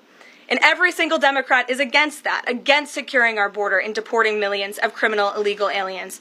The one big beautiful bill also strengthens and protects Medicaid benefits, despite what Democrats are saying, for eligible American citizens who rely on it, like pregnant women, children, seniors, and people with disabilities by eliminating waste, fraud, and abuse that threaten to destroy this program that was intended for the most vulnerable in our society. And every single Democrat in Congress is against rooting out that waste, fraud, and abuse and blocking the 1.4 million illegal aliens who are currently improperly receiving these benefits that should be going to American tax-paying citizens. The Democrats in Congress are more concerned with defending illegal aliens than they are hardworking Americans. And the big, beautiful bill also revitalizes our military and enhances our defense capabilities, protects our country from emerging new threats by funding a cutting-edge missile defense system called the Golden Dome. And as we all know, the one big, beautiful bill makes the Trump tax cuts permanent. The White House and the President are adamant that this bill is passed and that this bill makes its way to his desk. Republicans need to stay tough and unified during the home stretch, and we are counting on them to get the job done. So, with that, we will take up questions. John Fredericks is in our new media seat today. John, thanks for being here. We'll kick it to you. Thank you, Caroline. Let's get to the one big, beautiful bill first. It appears now you're going to get at least 50 votes in the Senate. There'll be some amendments.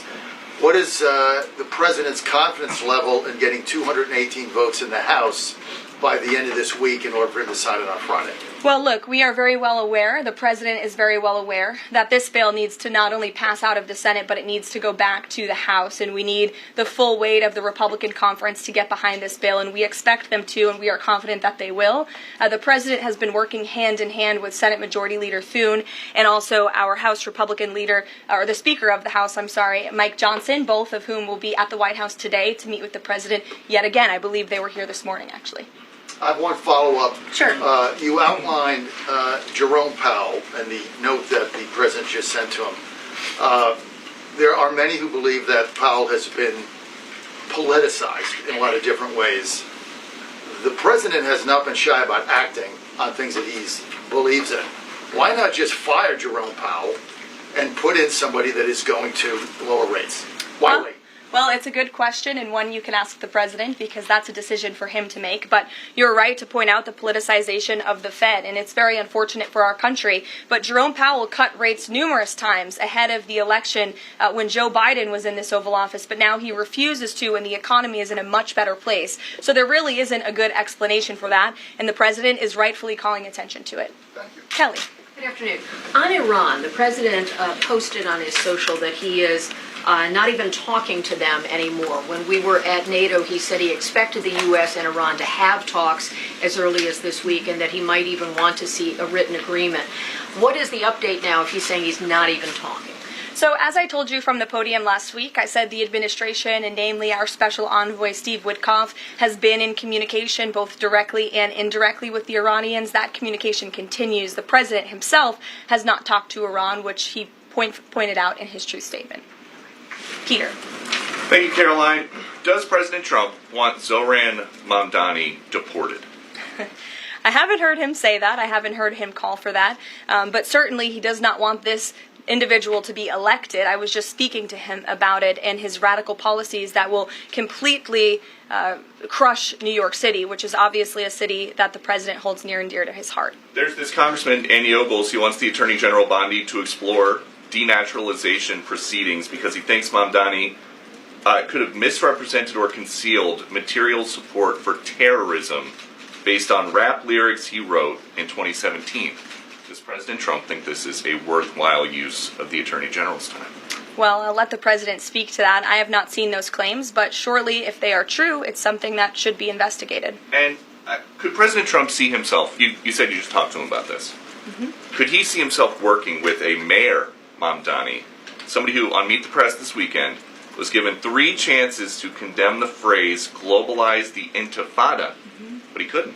Yeah, look, the President is always willing to work with everyone. He's working with Democrats across the country, Democrat governors, and he said he'll work with people on the far left. He works with Republicans. He works with people in the middle. He wants to do what's right for America, but surely someone who holds these values and is quite literally a communist and condemns every value that makes this country great. Common sense, law and order, low taxes, working hard, and earning your keep in this country.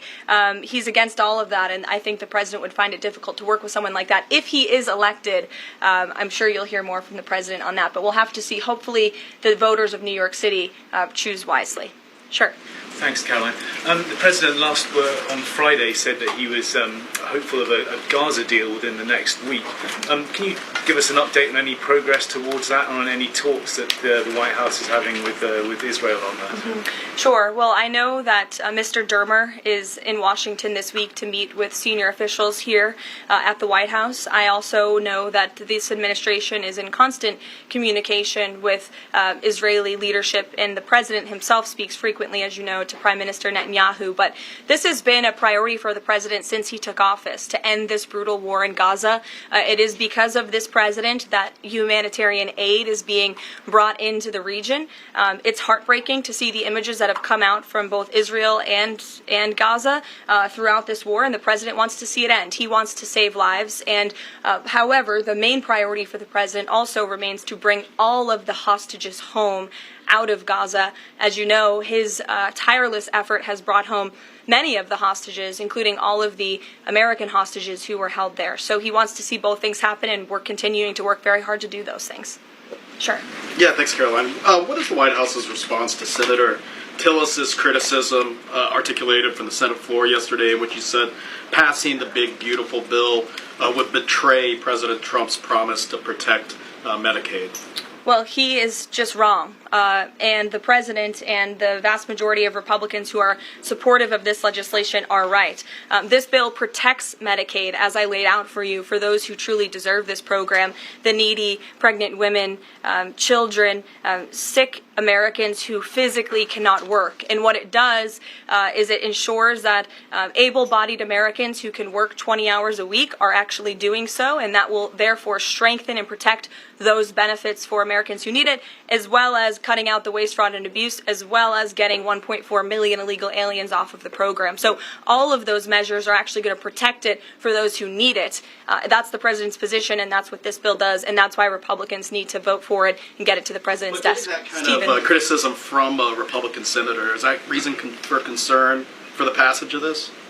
No, it's not. We're confident this bill is going to be back at the White House by the 4th of July. Stephen. Thank you, Caroline. Two questions. On the New York mayoral race, does the President plan to make an endorsement? And secondly, on Jerome Powell, a lot of the focus obviously has been on interest rates and him keeping them high, but a new controversy erupted today. My colleague first reported that he's facing Chairman Jerome Powell is facing accusations of lying to Congress, which is a potential crime, about luxurious details of the Fed's $2.5 billion renovation project. Senator Loomis has called attention to this. Some experts want him to be investigated. Does the White House want these allegations investigated and, if found substantiated, punished? I'll have to take a look at those allegations, and I will raise them to the President's attention and let him speak on them himself. To your first question regarding the mayoral race, the President was asked that yesterday by Maria Bartiromo. He refused to give an endorsement, so you won't get one from me at this podium unless he wants me to do that. Philip, go ahead.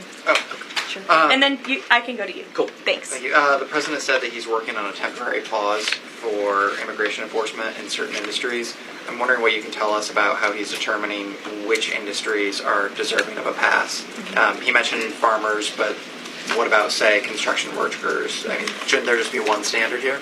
I don't have any more details to read out for you, but what I can tell you is that the White House is working closely every day with the Department of Agriculture as well as the Department of Homeland Security when it comes to workforce enforcement, worksite enforcement, and the President's focus and the focus of this administration is, of course, to remove public safety threats from the streets and to deport as many of the illegal criminals, especially the violent criminals that we know are still here because of the previous administration. So that's the main priority and the goal. And then the President has already made cuts to the Office of the Director of National Intelligence, but now Senator Tom Cotton has put forward a bill that would cut the office by another 60%. What's the President's reaction to that legislation, and is this something that he would support, those additional cuts? I don't know if the President's even aware of that legislation, but I will get you a response if he is aware and if he wants to respond to it. Go ahead. Thanks, Caroline. You mentioned the dangerous wildlife at the alligator Alcatraz. Is that a design feature? Why is the President going with this mega bill in such precarious position in the Senate? And then also, can you talk about the CBO estimate that it would add about 11 million uninsured? Well, look, when you have illegal murderers and rapists and heinous criminals in a detention facility surrounded by alligators, yes, I do think that's a deterrent for them to try to escape. We do know that some of these illegal criminals have escaped from other detention facilities, like one in New Jersey, which I know was recently reported on. So, of course, we want to keep the American people safe, and we want to remove these public safety threats from our streets, and we want to effectively detain them as best as we can. As for why the president is going, I think his trip to this detention facility actually underscores the need to pass the One Big Beautiful Bill, because we need more detention facilities across the country. The last administration let in nearly 20 million illegal people from all over the world, and this administration is focused on arresting and detaining them.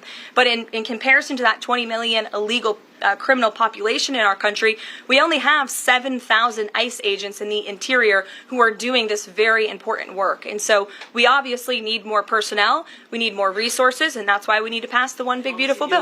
On the CBO's Go ahead. Yes, in the pink. Oh, thank you. Thank you. Welcome. Can you please share some details of China trade deal? Has the U.S. agreed to ease some technology export restrictions? Sure. Well, the final language that was agreed upon in both Geneva and in London was signed just past week. We can get you that final text of the agreement. Go ahead. Thank you, Caroline. Eamon, and then behind you. Okay, thanks, Caroline. So on Jay Powell, has the president got a short list of who he wants to see as Jay Powell's successor, and is he going to name a successor as early as this summer? I won't get ahead of the president on any announcements on that. Does he like Scott Besson for the job? Again, I won't get ahead of the president. And on TikTok, if you could, real quick, he said yesterday he's got a buyer, but the question there is, does he have a seller? And do you have any indication from the Chinese government that they've authorized a sale of TikTok to the U.S. or to U.S. buyers? What I can tell you is that these discussions with China regarding the sale of TikTok have been ongoing at the highest level, and they will continue. As you know, we have another 90-day extension, and it's just to continue to work out this deal and make sure that TikTok stays on for the American people. That's the president's main goal in this, while protecting their privacy and their security. Behind you. Go ahead. Thank you, Caroline.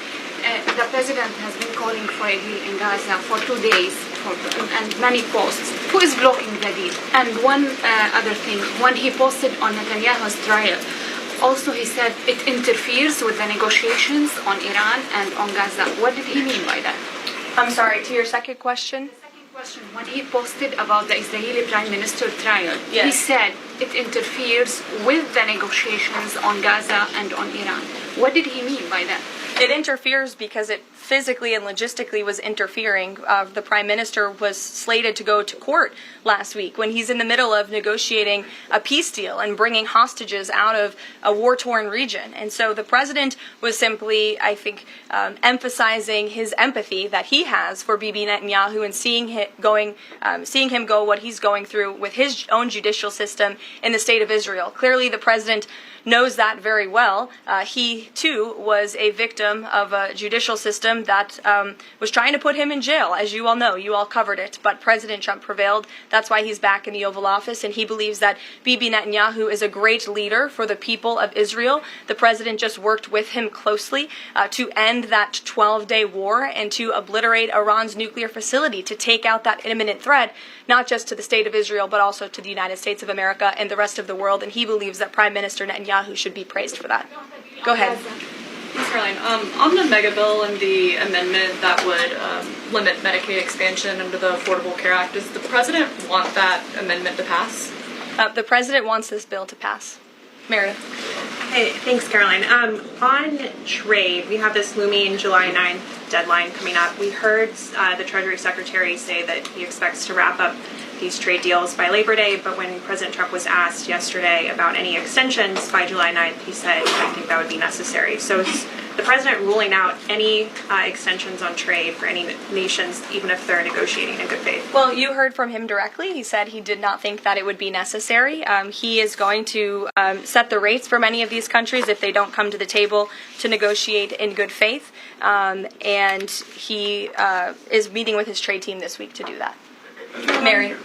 Thanks, Caroline. I just watched a CNN segment on a new app called Ice Block, and it kind of appear to be promoting this app where you can tell people where ICE agents are. Given the recent rise, An app that tells people where ICE agents are? Yes. And given the rise, I believe 500% increase in assaults on ICE agents, I wanted to see if you could comment on that and why CNN would be promoting such an app. Well, it's a very good question. I'll have to go back and watch the clip myself, but surely it sounds like this would be an incitement of further violence against our ICE officers. As you know, as you stated, there's been a 500% increase in violence against ICE agents, law enforcement officers across the country who are just simply trying to do their jobs and remove public safety threats from our communities. And that's something we as Americans, including journalists at CNN who live in many of these cities where illegal aliens are hiding and were let in from the previous administration, should be very grateful for. So we haven't seen the clip. We'll take a look at it, but certainly it's unacceptable that a major network would promote such an app that is encouraging violence against law enforcement officers who are trying to keep our country safe. Caroline, Shelby. I just wanted to get a clarification on the Senator Rick Scott's amendment. It sounds like the president is agnostic about whether it's attached. Is that accurate? Look, I'm not going to get into the details of the discussions that are ongoing right now, but the president wants these senators to come to a conclusion, to get this bill back to the White House as soon as possible and make sure that it's a piece of legislation that can make its way back through the House as well. So obviously there's some ping-ponging between both sides of Capitol Hill right now, but that's why Senator Thune and Speaker Johnson are working with the president in lockstep every step of the way. In the back, News Nation, go ahead. Thanks, Caroline. The president did and then announce. in front of you, yes. In front of. Sure, I'll take both of you. The president did announce last week that the trade deal with India is closed, and this could happen anytime soon. Are there any roadblocks as of now? Are there any updates on that? And how does the president see this about China's role or its influence in the Indo-Pacific region? Sure, yes. The president said that last week, and it remains true. I actually just spoke to our Secretary of Commerce about it. He was in the Oval Office with the president. They are finalizing these agreements, and you'll hear from the president and his team, his trade team, very soon when it comes to India. And on China? How do we counter China on that front? Yes, I mean, look, India remains a very strategic ally in the Asia Pacific, and the president has a very good relationship with Prime Minister Modi, as you know, and he will continue to have that. Go ahead. Thank you, Caroline. On the reconciliation bill, Senator Tillis from the floor yesterday seemed to suggest President Trump was getting bad counsel on the effects of the bill. Is President Trump aware of the analyses, and there are several of these, that suggest if rural hospitals potentially close, if there are Medicaid patients in the millions that become ineligible for that? Yes, and that claim is just simply untrue. Rural hospitals comprise 7% of all hospital spending on Medicaid, and that illustrates that they have not benefited from the massive increase of waste, fraud, and abuse under the Biden administration. So this bill strengthens Medicaid. It will protect those benefits that hardworking Americans need, and that's why the president wants this bill to pass. The senator was wrong. The president put out a Truth Social post addressing it, and then the senator announced he's no longer running for office anymore. So I think that case has been closed, and the White House is continuing to focus on getting this legislation to the president's desk for his signature. Go ahead. Yes, you. Yeah, thank you so much. Well, you and then you. There's confusion here. A question on Syria. Go ahead. Has the Syrian government get back to you that they are ready to join the Abraham Accord? Is there any discussion with the Syrian and Israeli government for having a security agreement? This is the first question. And the second question, what's the end goal for talking with the Iranian? Is that only focused on the nuclear program, or they are willing to speak about other issues like the proxy groups and ballistic missiles, or even trade with Iran? So as for discussions between Syria and Israel, you'll have to reach out to those respective governments. I can't comment on that. But what I can tell you is that this afternoon, the president will be signing an executive order to terminate the United States sanctions program on Syria. And this is in an effort to promote and support the country's path to stability and peace. The order will remove sanctions on Syria while maintaining sanctions on the former President Assad, his associates, human rights abusers, drug traffickers, traffickers, persons linked to chemical weapons activities, ISIS and their affiliates, and Iranian proxies. And this is, again, an action that the president promised and shocked the world with in Saudi Arabia, because he's committed to supporting a Syria that is stable, unified, and at peace with itself and its neighbors. The president met with Syria's new president when we were in the Middle East, as you know, and so this is another promise made and promise kept by this president to promote peace and stability in the region. Go ahead, Alice. Questions on two topics, if you don't mind. Sure. Alice Howe with NTD here. First, on Canada. Canada says it's now dropping its digital services tax on American tech companies days after President Trump says he's halting all trade talks with Canada.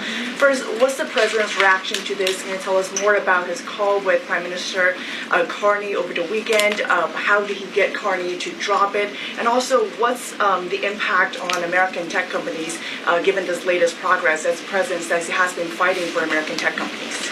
It's very simple. Prime Minister Carney in Canada caved to President Trump in the United States of America. And President Trump knows how to negotiate, and he knows that he is governing the best country and the best economy in this world, on this planet. And every country on the planet needs to have good trade relationships with the United States. And it was a mistake for Canada to vow to implement that tax that would have hurt our tech companies here in the United States. The president made his position quite clear to the Prime Minister, and the Prime Minister called the president last night to let the president know that he would be dropping that tax, which is a big victory for our tech companies and our American workers here at home. And on Harvard, if you don't mind, the administration today formally accused Harvard of violating civil rights laws by not doing enough to fight anti-Semitism. We know that the president has talked to us before about Harvard potentially having a deal with the administration in the coming days. Do you have an updated timeline for that? How is the negotiations going? And is more pressure needed for Harvard to take fighting anti-Semitism seriously? Well, there was quite a direct letter that was sent to Harvard this morning, as you know. The negotiations are taking place behind closed doors, so I won't comment on that. But what I will share with all of you, for those who haven't seen it, is the context of this letter, because I think it's very important. And this comes from the Department of Health and Human Services, which concluded after a thorough investigation that Harvard University is in a violent violation of Title VI of the Civil Rights Act, which prohibits discrimination on the basis of race, color, and national origin. And if you read some of the content of the investigation and what they found, the majority of Jewish students reportedly experienced negative bias or discrimination on their campus, while a quarter of Jewish students at Harvard felt physically unsafe. Jewish and Israeli students were assaulted and spit on. They hid their kippahs for fear of being harassed and concealed their Jewish identity from classmates for fear of ostracization. Images were widely circulated amongst the Harvard community that trafficked in obvious anti-Semitic tropes, including one that showed a dollar sign inside of a Star of David, and the campus was vandalized with anti-Semitic stickers, including one that showed the Israeli flag with a swastika. The Harvard campus was racked by demonstrations, as you all know, violent protests that violated the university's rules of conduct. The demonstrations called for genocide and murder, denied Jewish and Israeli students access to campus spaces. These are all facts that Harvard cannot dispute, and that's why the administration has found them in violation of Title VI and has threatened to withhold their federal funding, because if you break federal law, you should not be receiving federal tax dollars. And so I rest my case on Harvard. Andrea. Yeah, so President Macron of France earlier today said that tariffs levied by powerful countries are often a form of blackmail, and criticized the sort of process that's underway. Didn't mention the United States specifically, but said that these tariffs are really hurting developing countries. So there's this big UN conference going on. What do you say to that? What is the president, was he aware of that comment, and do you have any response? I think the president and the White House would certainly reject that characterization by Prime Minister Macron. Tariffs are an effective use of presidential power to bring back the middle class, to bring back our manufacturing industry, which was the backbone of our American economy and has been hollowed out by globalist politicians who have caved to foreign countries instead of doing what's right for American workers. That's why the president is effectively utilizing his authority to wage tariffs and to utilize tariffs, and continues to be in discussions and negotiations on trade to do what's right for America. And Europe and the rest of the world might not be used to that, but President Trump is back in town, and he's going to do what's right for our people and our country. Can I just follow up on Netanyahu? So there's a report in Israeli media that the Prime Minister will actually be here, that Netanyahu will be here today meeting with the President. Can you confirm that? I don't believe Prime Minister Netanyahu is here today. I think you guys would know about that by now. Unless there's something going on I don't know about, but I don't believe he is. I do know he has expressed interest in coming to Washington and meeting with the President, and we are working on a date for that. I do not believe it is today, but that would be fun. You never know in this White House, let's be honest. Go ahead. Thanks, Carolyn. Does the President support this new measure in the big, beautiful bill that would impose steep new taxes on new wind and solar projects? I believe you're referring to the credits for wind and solar projects. And what talking about the new tax? There's a new tax that it's estimated would add 10 to 20% to the cost of any new wind and solar projects that start after this year. Again, I don't want to comment on the specifics of provisions, but I'm sure the President will speak on that directly. Again, this is an ongoing process. The President continues to be very much engaged with the leadership in both the Senate and the House to get this bill back to his desk. Did the President ask for that provision? Because the National Building Trades Union is saying that it's the equivalent of terminating more than 1,000 Keystone XL pipeline projects. Is that something that would concern him? Well, the President spoke on this yesterday in his interview, and he said he understands that legislators want to protect jobs in their communities and in their districts. And so he understands why some of them are against this provision, but he also understands why people want the provision. So again, this is an ongoing deliberation and discussion, and the President is engaged in this very much. Go ahead. Thanks, Caroline. We've been hearing from White House officials for weeks that you're close on trade deals with a number of countries. Can we get any update on which countries will have deals by the 9th and when they're making any announcements? I'll let the President and the trade team speak on it. Can you respond to the CBO estimate that the Senate bill would increase the deficit by nearly $3.3 trillion? This is one of the most fiscally conservative pieces of legislation that has ever made its way through Capitol Hill. There's $2 trillion in mandatory savings in this bill, and not only that, the projected growth that this bill will bring to our economy. It will be an economic boom. The Council of Economic Advisors has an analysis that shows that the bill will generate $4.1 trillion in economic growth, and it will cut taxes, putting more money back into the American people's pockets. That's why this president wants this bill to pass, and I know he's busy working the phones and doing what he needs to do today to make it happen. So we'll see you all later. Thank you. We'll see you in Florida tomorrow. Thank you.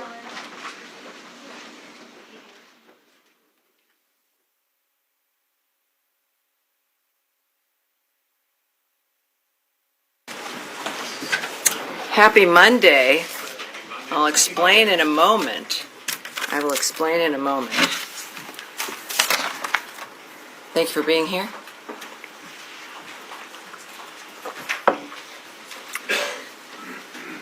It's a Monday, and I will be a little short today as the President is beginning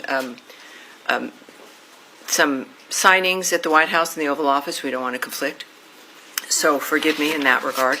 But I do have a few announcements for you here, and we'll start. President Trump and Secretary of State Marco Rubio continue to deliver on this administration's vision of peace through strength, resolute diplomacy backed by principled leadership. On June 27th, Secretary Rubio, Undersecretary Allison Hooker, and Senior Advisor Mossad Boulos hosted the ministerial signing of a landmark peace agreement between the Democratic Republic of the Congo and the Republic of Rwanda.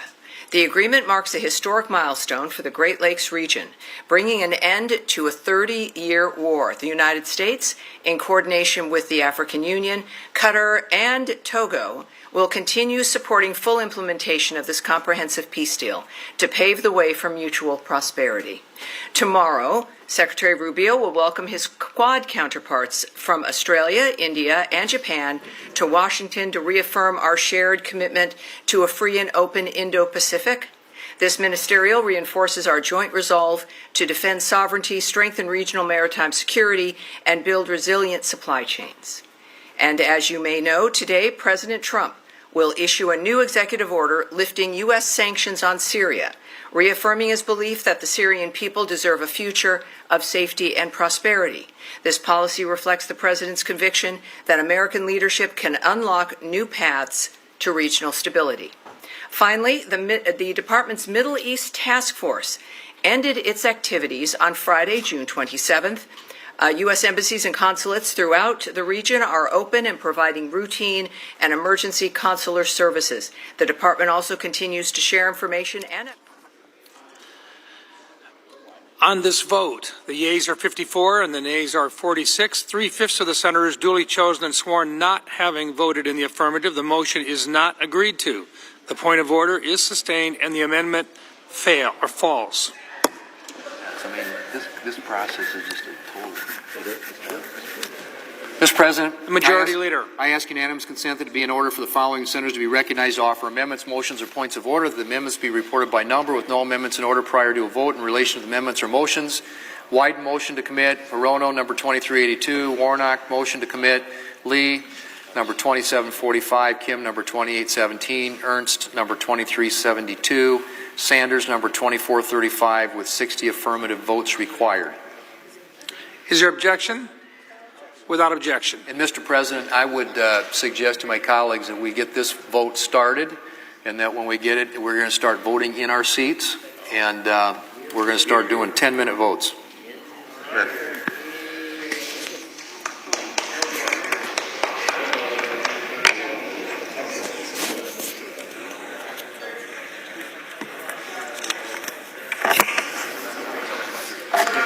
Senator from Oregon.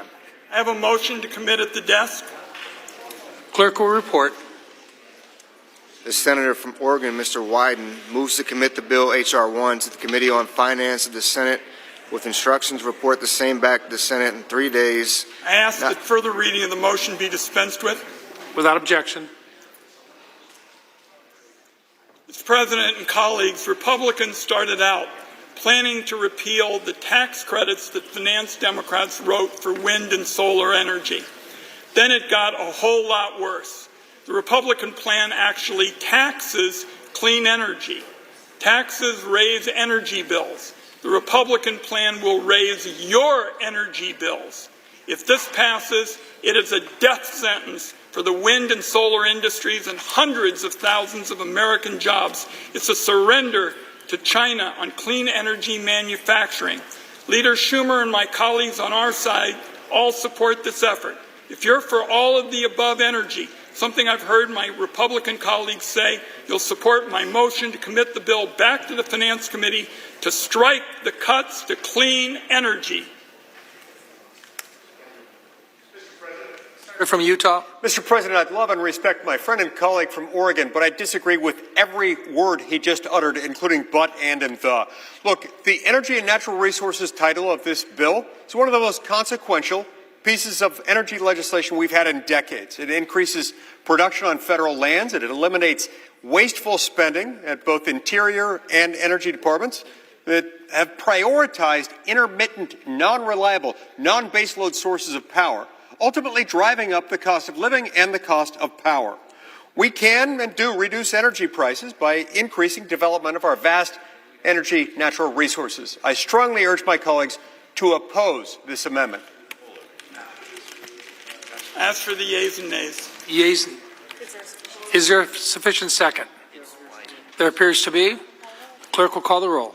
Ms. Also Brooks, Ms. Baldwin, Mr. Banks, Mr. Barrasso, Mr. Bennett, Mrs. Blackburn, Mr. Blumenthal, Ms. Blunt-Rochester, Mr. Booker, Mr. Bozeman, Mrs. Britt. No.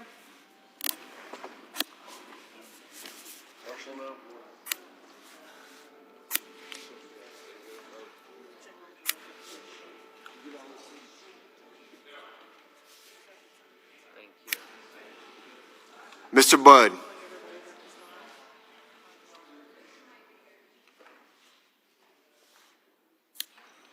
Ms. Cantwell.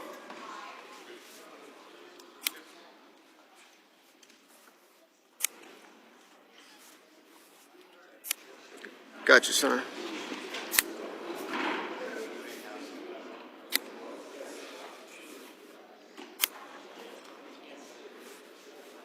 Happy Monday.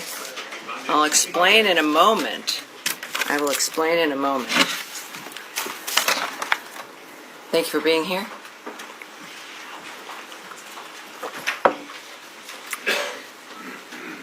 It's a Monday, and I will be a little short today as the President is beginning some signings at the White House and the Oval Office. We don't want to conflict, so forgive me in that regard. But I do have a few announcements for you here, and we'll start. President Trump and Secretary of State Marco Rubio continue to deliver on this administration's vision of peace through strength, resolute diplomacy backed by principled leadership. On June 27th, Secretary Rubio, Undersecretary Allison Hooker, and Senior Advisor Massad Boulos hosted the ministerial signing of a landmark peace agreement between the Democratic Republic of the Congo and the Republic of Rwanda. The agreement marks a historic milestone for the Great Lakes region, bringing an end to a 30-year war. The United States, in coordination with the African Union, Qatar, and Togo, will continue supporting full implementation of this comprehensive peace deal to pave the way for mutual prosperity. Tomorrow, Secretary Rubio will welcome his Quad counterparts from Australia, India, and Japan to Washington to reaffirm our shared commitment to a free and open Indo-Pacific. This ministerial reinforces our joint resolve to defend sovereignty, strengthen regional maritime security, and build resilient supply chains. And as you may know, today, President Trump will issue a new executive order lifting U.S. sanctions on Syria, reaffirming his belief that the Syrian people deserve a future of safety and prosperity. This policy reflects the President's conviction that American leadership can unlock new paths to regional stability. Finally, the Department's Middle East Task Force ended its activities on Friday, June 27th. U.S. embassies and consulates throughout the region are open and providing routine and emergency consular services. The department also continues to share information and updates with U.S. citizens affected by the conflict. As of today, we have sent nearly 100 security alerts since the onset of the crisis. Additionally, a total of 16 flights departed Israel with over 650 U.S. citizens and lawful permanent residents and their accompanying immediate family members.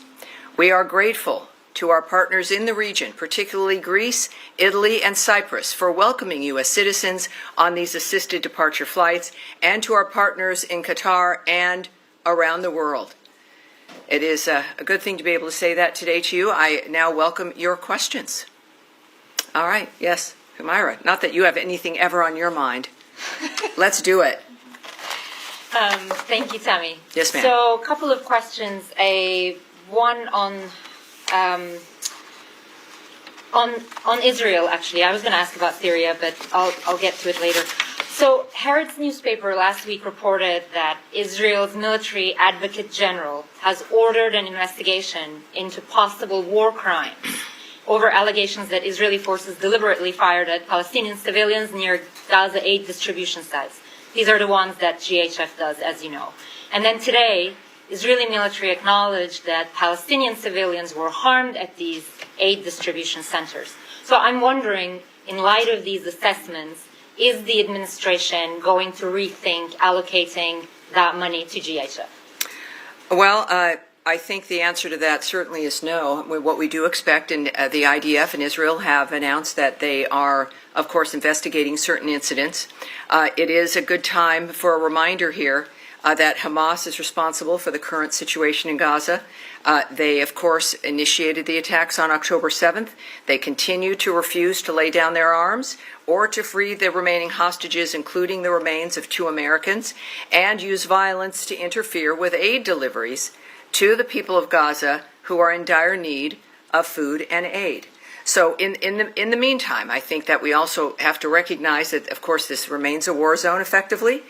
There are 4 sites working for the GHF.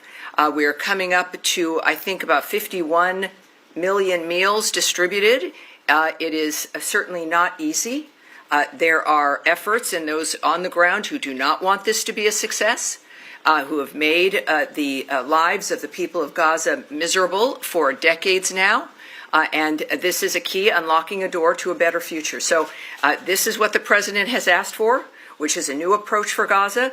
There's a demand, understandably, for aid to get in. The GHF is doing that. And as we also, of course, decry loss of life and the violence that it continues, but that's why we do what we do, and we continue to work for a ceasefire as well. Yeah, I understand all that. A quick follow-up on that. I completely understand what you're saying, but does the administration have any concern about this? I mean, these are Israeli authorities accepting that Palestinians have been harmed. Perhaps is the administration thinking about talking to GHF for risk mitigation? Yes, I won't get into the details of the conversations that are had. Obviously, you know that our work there doesn't stop. We continue on. We're still working. The president noted the other day that there's potential for a ceasefire. We look forward to that. Clearly, it's been maybe a little over a week since American power and Donald Trump's leadership has changed the Middle East forever. So there's still more to do. We recognize that Israel is doing the appropriate thing with investigating certain allegations, and we certainly, like everyone else, will be watching that. And at the same time, we also know that there are people on the ground who want to disrupt and disturb the success of this because of the nature of this industrial complex that has allowed this to go on for decades. So we are working to get aid in, at the same time still working for that ceasefire, still hoping to make the difference for Gaza. And of course, I think our action and the issues with Iran speak to our commitment to changing the Middle East so people can live in peace. Andrea Mitchell. Thank you so much. A related follow-up, acknowledging that obviously Hamas started this on October 7th and broke the ceasefire and are still holding hostages. And some of us have not only witnessed the October 7th video, the IDF video, but the subsequent Nova video, which is profoundly disturbing. Acknowledging all of that. Yes, ma'am. How does the president's aspirations for a ceasefire, now that the landscape has been changed appreciably, how is that affected by the Israeli strikes in Gaza City today? How does he view any of that with alarm? Are there conversations with the government of Israel? I would caution that with reports from the area, that we in fact honor the fact that there are investigations and to wait for actual facts. That I think will be very useful. Again, at the same time, we know the president has an excellent relationship with Bibi Netanyahu, that we in fact have made a commitment he has from the beginning of this administration to change that environment. And it's that commitment remains. Certainly, we know the story is that 51 million meals have been distributed through the region, through Gaza. We also know the president has called for new ideas. This is part of that. And the regional partners are acting on that as well. We know this can't continue. Israel is an ally of ours. We, of course, I'm not going to discuss or presume to know the conversations the president's having. That is his prerogative. May I just clarify? Yes, ma'am. I may have been imprecise. I was not referring to any strikes on the age of food delivery. I was referring to separate strikes that have been reported in the north, in Gaza City, that resulted in several casualties. Well, again, this is a war zone. Hamas has still not put down their weapons. We had a ceasefire, which they violated, and refused to engage in another one. We continue, despite all of that, to get another ceasefire, but the ceasefire was broken by Hamas. It's a war. If to speak about the specifics of what Israel is doing, I would direct you to the Israeli government. And I think it's important to recognize that this is a process that is ongoing. Our role in this is to help ease the suffering as much as we can. And certainly part of that is going to hopefully get a ceasefire. The president is optimistic, and so we will be as well. Right. Matt Lee maybe has a question. Sure. Thank you, sir. Yes, I do. I do want to ask about Syria, but first I just want to give very, very briefly. I might want to go on and on, Matt. I don't know. How do you decide? Well, my question is going to be very, very brief. Oh, all right. Yes. How do you decide when it's okay to speak about revoking someone's visa? Because for years and years and years, decades in fact, in covering this building, it's always the mantra has been visa records are confidential. Mm-hmm. And yet we have a situation where an entertainer in the UK has had his visa revoked very publicly by the Deputy Secretary of State in a tweet, retweeted by Secretary Rubio, and confirmed by other officials. So, what's the deal with this law? Does it not really apply unless you want it to? Unless you don't want to talk about it?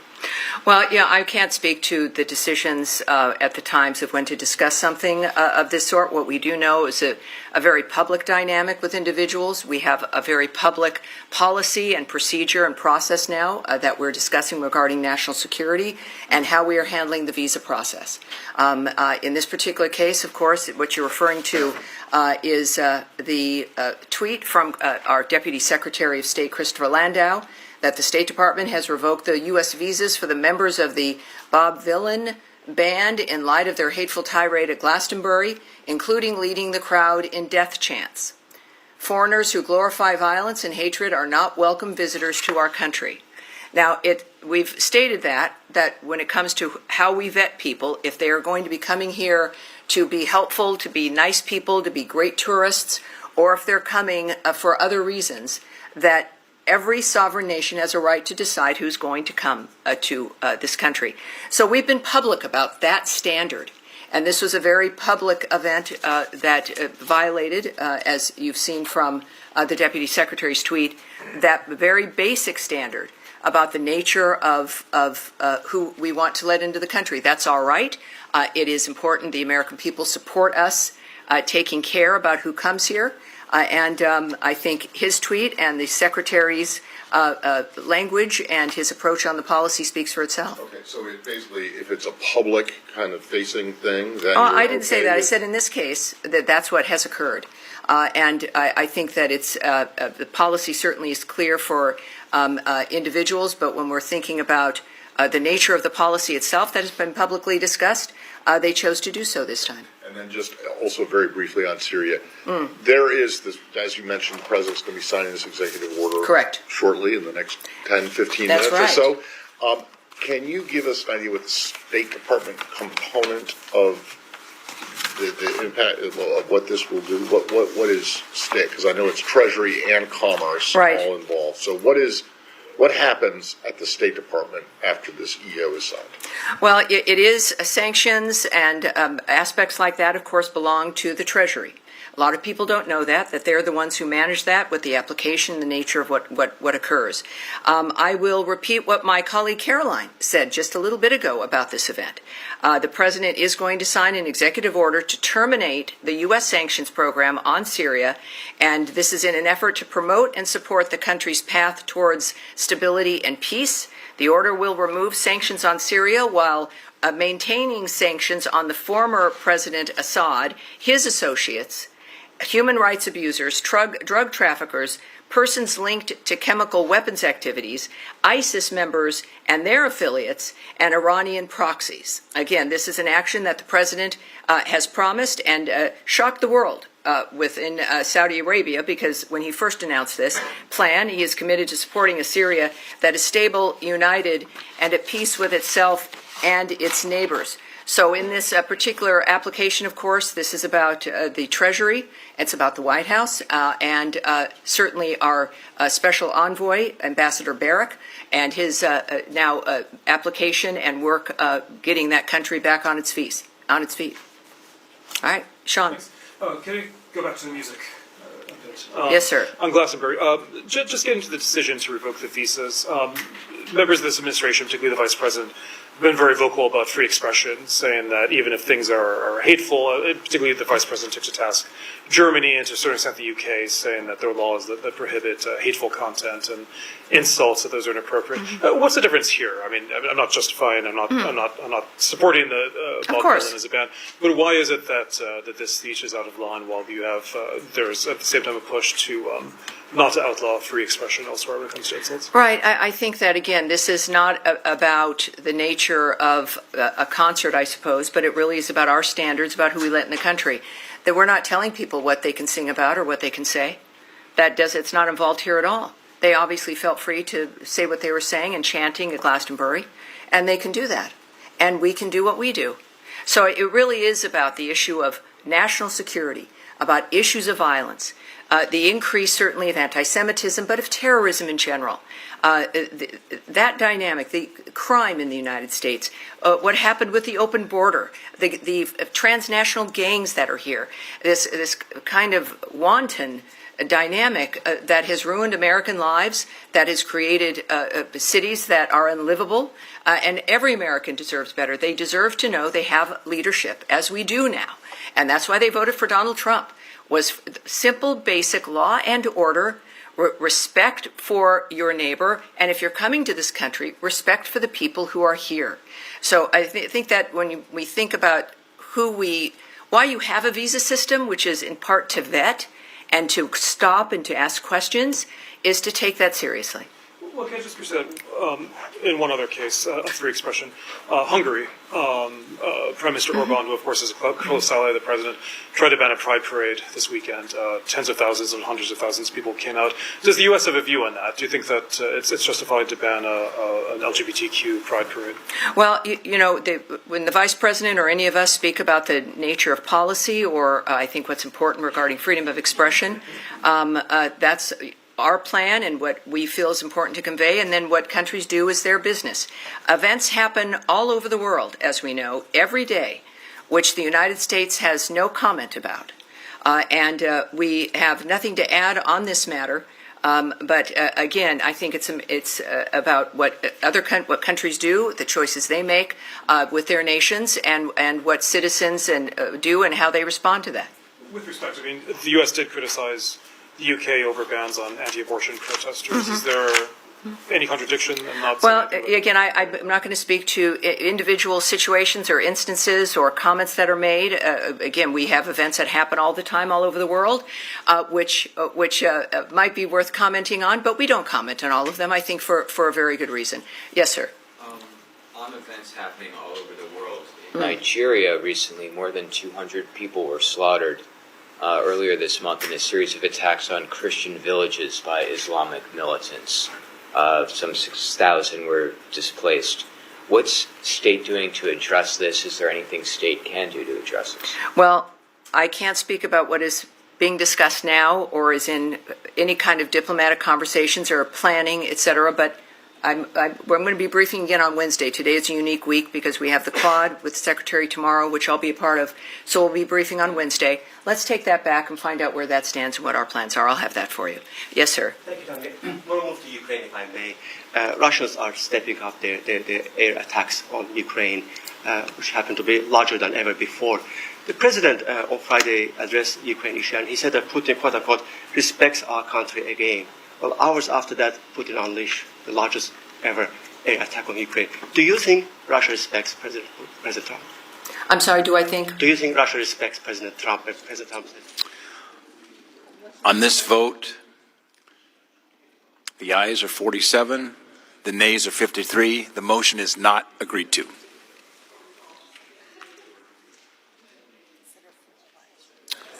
Mr. President. The senator from Hawaii. Mr. President, I call up my amendment 2382 and ask that it be reported by number. The clerk will report. The senator from Hawaii, Ms. Hirono, proposes for herself and others amendment number 2382 to amendment number 2360. Mr. President, nearly 90% of K-12 students attend public schools, yet Republicans are pushing a plan in this bill to undermine support for public schools through the first ever nationwide private school voucher program. Republicans claim vouchers are about expanding school choice, but evidence shows these kinds of programs do little to meaningfully increase choice for families, especially low-income families and those who live in rural communities. When it comes down to it, this plan does not help students, it does not promote choice, it does not support public schools. We should be investing in public education for all Americans, not diverting tax dollars to private schools. That's why my amendment with Senator Van Hollen would strip this provision from this bill. Stand up for our nation's students, teachers, and families by rejecting this provision and supporting our amendment. I yield back. Mr. President. The senator from Texas. There are many important elements to the one big beautiful bill, but none over time is likely to have as big an impact as this specific provision that the Democrats are trying to strike tonight. Across America, millions of children, especially low-income African American and Hispanic children, are trapped in failing schools. They face crime and violence and despair. Without the ability to learn and prosper, they are denied a fair shot at the American dream. School choice is the civil rights issue of the 21st century. Every child, regardless of race or wealth or ethnicity, deserves access to an excellent education. This tax credit provision will unleash billions of dollars every single year for scholarships for kids to attend the K through 12 school of their choice. Sadly, every Democrat in this body will oppose these scholarships because they're more beholden to teacher union bosses than they are dedicated to fighting for kids. Mr. President, Dr. King's dream will take a major step forward tonight, as every kid in America will have a chance at an excellent education. Mr. Questions on President, the amendment? do I have any time left? There's no time remaining. Questions on the amendment? It's a voice vote. Is there a sufficient second? There appears to be. Clerk will call the roll. Ms. Alsobrooks, Ms. Baldwin, Mr. Banks.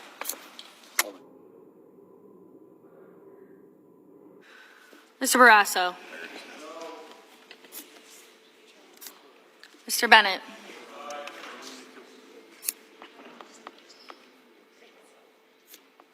Mrs. Blackburn.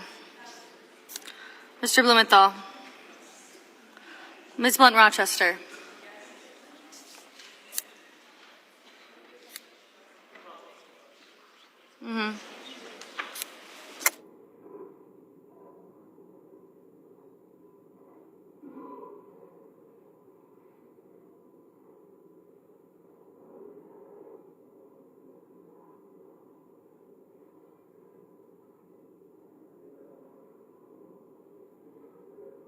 Mr. Booker.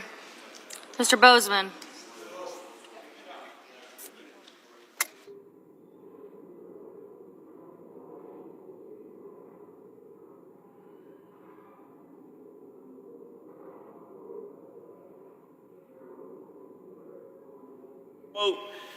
We can't be cutting health care for working people and for poor people in order to constantly give special tax treatment to corporations.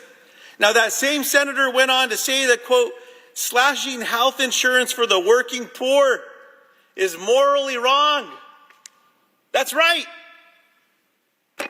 I wish more of them spoke with that clarity. At least a few of them are saying out loud what the rest of America is thinking. Now is the time for more courage, though. The courage to put people first. My colleagues all have a chance to vote against this legislation. They all have a chance to vote for amendments that will say, hands off Medicaid. Don't cut those nutrition programs that one senator said are going to hurt people if we don't watch out. This bill takes food from the mouths of New Mexican children and takes care away from New Mexicans who are sick. And it's not just New Mexico. These cuts will hurt people in every state. My Republican colleagues, to lock up one more vote, offer something called the polar payoff, a carve-out for one state. Now look, these carve-outs are an admission that this bill will leave people hungry and without care. Plain and simple. Otherwise, why would they want to carve out for their state? Why was this carve-out added? Because this scam of a bill cuts funding for rural hospitals and the programs that feed children and families in need. For our rural communities out there, for the farmers and ranchers who grow our food, this bill will hurt your bottom line while closing rural hospitals, closing rural grocery stores, For families who rely on SNAP, this bill means less food on the table and more children going to bed hungry, all while making health care, especially emergency care, harder to access. That is what this bill does to hardworking Americans. And I'm not even mentioning the Americans who currently have health care but will no longer be able to afford it because of this bill. Those of you watching at home tonight who do not think this impacts you, it just might. Earlier this week, I had the honor of speaking with a healthcare worker from Las Cruces, Julie. Julie traveled all the way from New Mexico to Washington, D.C. to tell Congress not to mess with her family's Medicaid. Like many of her colleagues, she had a story to share. Now, Julie's son received mental health care through Medicaid. When that coverage was cut, Julie lost her son. Soon after, her daughter was diagnosed with a serious condition that required immediate care. Now, without Medicaid, her daughter may not have survived either. Just think about that. Let it sit in. New Mexicans understand the responsibility of looking after family. Like so many families in New Mexico and across the country, I grew up helping to take care of my grandparents, Grandma Nestora and Grandpa Celedon, my dad's parents. Now, when my other grandparents, Grandpa Luis and Grandma Cleotilde, were victims of a terrible car accident, I watched my mom, my uncles, my aunts, and my cousins show what grace looks like, what love feels like, what compassion really means. Now, this bill is a direct attack on those values. Values of helping one another and shared sacrifice. There's no shared sacrifice in this bill. Only more handouts for the wealthy.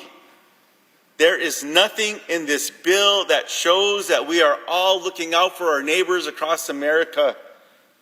And like so many Americans, I'm so deeply concerned about the price tag. This bill would add more than $3 trillion to the national debt. Now, to people watching, this is not just a number. It affects your everyday life. Higher interest rates. Think about your credit cards, your car loans, your mortgages if you're fortunate to have one. This bill is going to make your life more expensive. It's a total betrayal of our constituents. So to the American people, hear me when I say keep speaking. You've done it before. The American people, all of you that spoke up, you helped stop the sale of our public lands. You made your voices impossible to ignore. Now, this bill is not the law of the land yet. But if we stay silent, it will be. So keep organizing, keep calling, and keep showing up. Because part of our responsibility as American citizens is to protect one another, to stand by one another, to treat others the way that we want to be treated. The golden rule. It's not hard. We all have a responsibility to stand up when something this dangerous threatens our neighbors, our values, and our future. Mr. President, I yield the floor.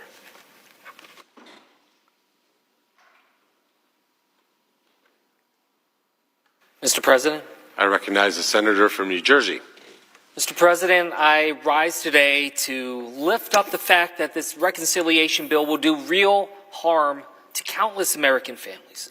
It's not theoretical or hypothetical. Families are hurting right now. The opiate crisis that has ravaged large parts of my state, mental health crisis that people across this country are so concerned about and are begging for help about. And so many other challenges that are out there. Every single family knows the fear of a health crisis. Like Susan, a mother I met at a town hall down in Egg Harbor. A town hall that was part of a series of town halls that I did, trying to highlight the challenges that so many families are facing. And in this crowded room of over hundreds of people, a woman named Susan shared her story. A mom of a 24-year-old son with Down syndrome. They used Medicaid to be able to cover his care.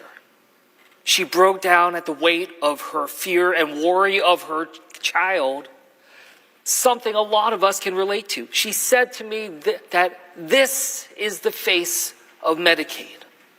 And as I went over to give her a hug, I remember what she said. It's real. And it is real. And I know everyone in here knows that. I know because offices on both sides of the aisle are getting the same calls. Our phone systems broke down because of the overwhelming volume of people calling and literally begging us not to do this. Begging us to protect Medicaid so their kids can see the doctors. Begging us not to cut SNAP benefits so their students can have access to healthy food. It is a humbling experience seeing a parent begging for the resources to take care of their sick child. And yet, as I look around, I see far too many people rushing through this process to get it done, with little care about the resulting impact it will have, generational damage that will be done, while we are rushing through, barreling through, without the ability to properly debate this. Well, I want you to know, the people in New Jersey, the people in this country, this budget represents an abandonment by their government.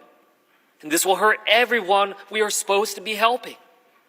Some of the people that could be impacted the most are people within the disability community. Hundreds of thousands of people in New Jersey with disabilities rely on Medicaid for coverage. Over 15 million across our country, including a man named Tom Spadaro, a disability advocate in Ocean County, New Jersey, who joined me for a town hall. After a gun accident when he was 11, Tom is a total quadriplegic, dependent on a ventilator and others. Medicaid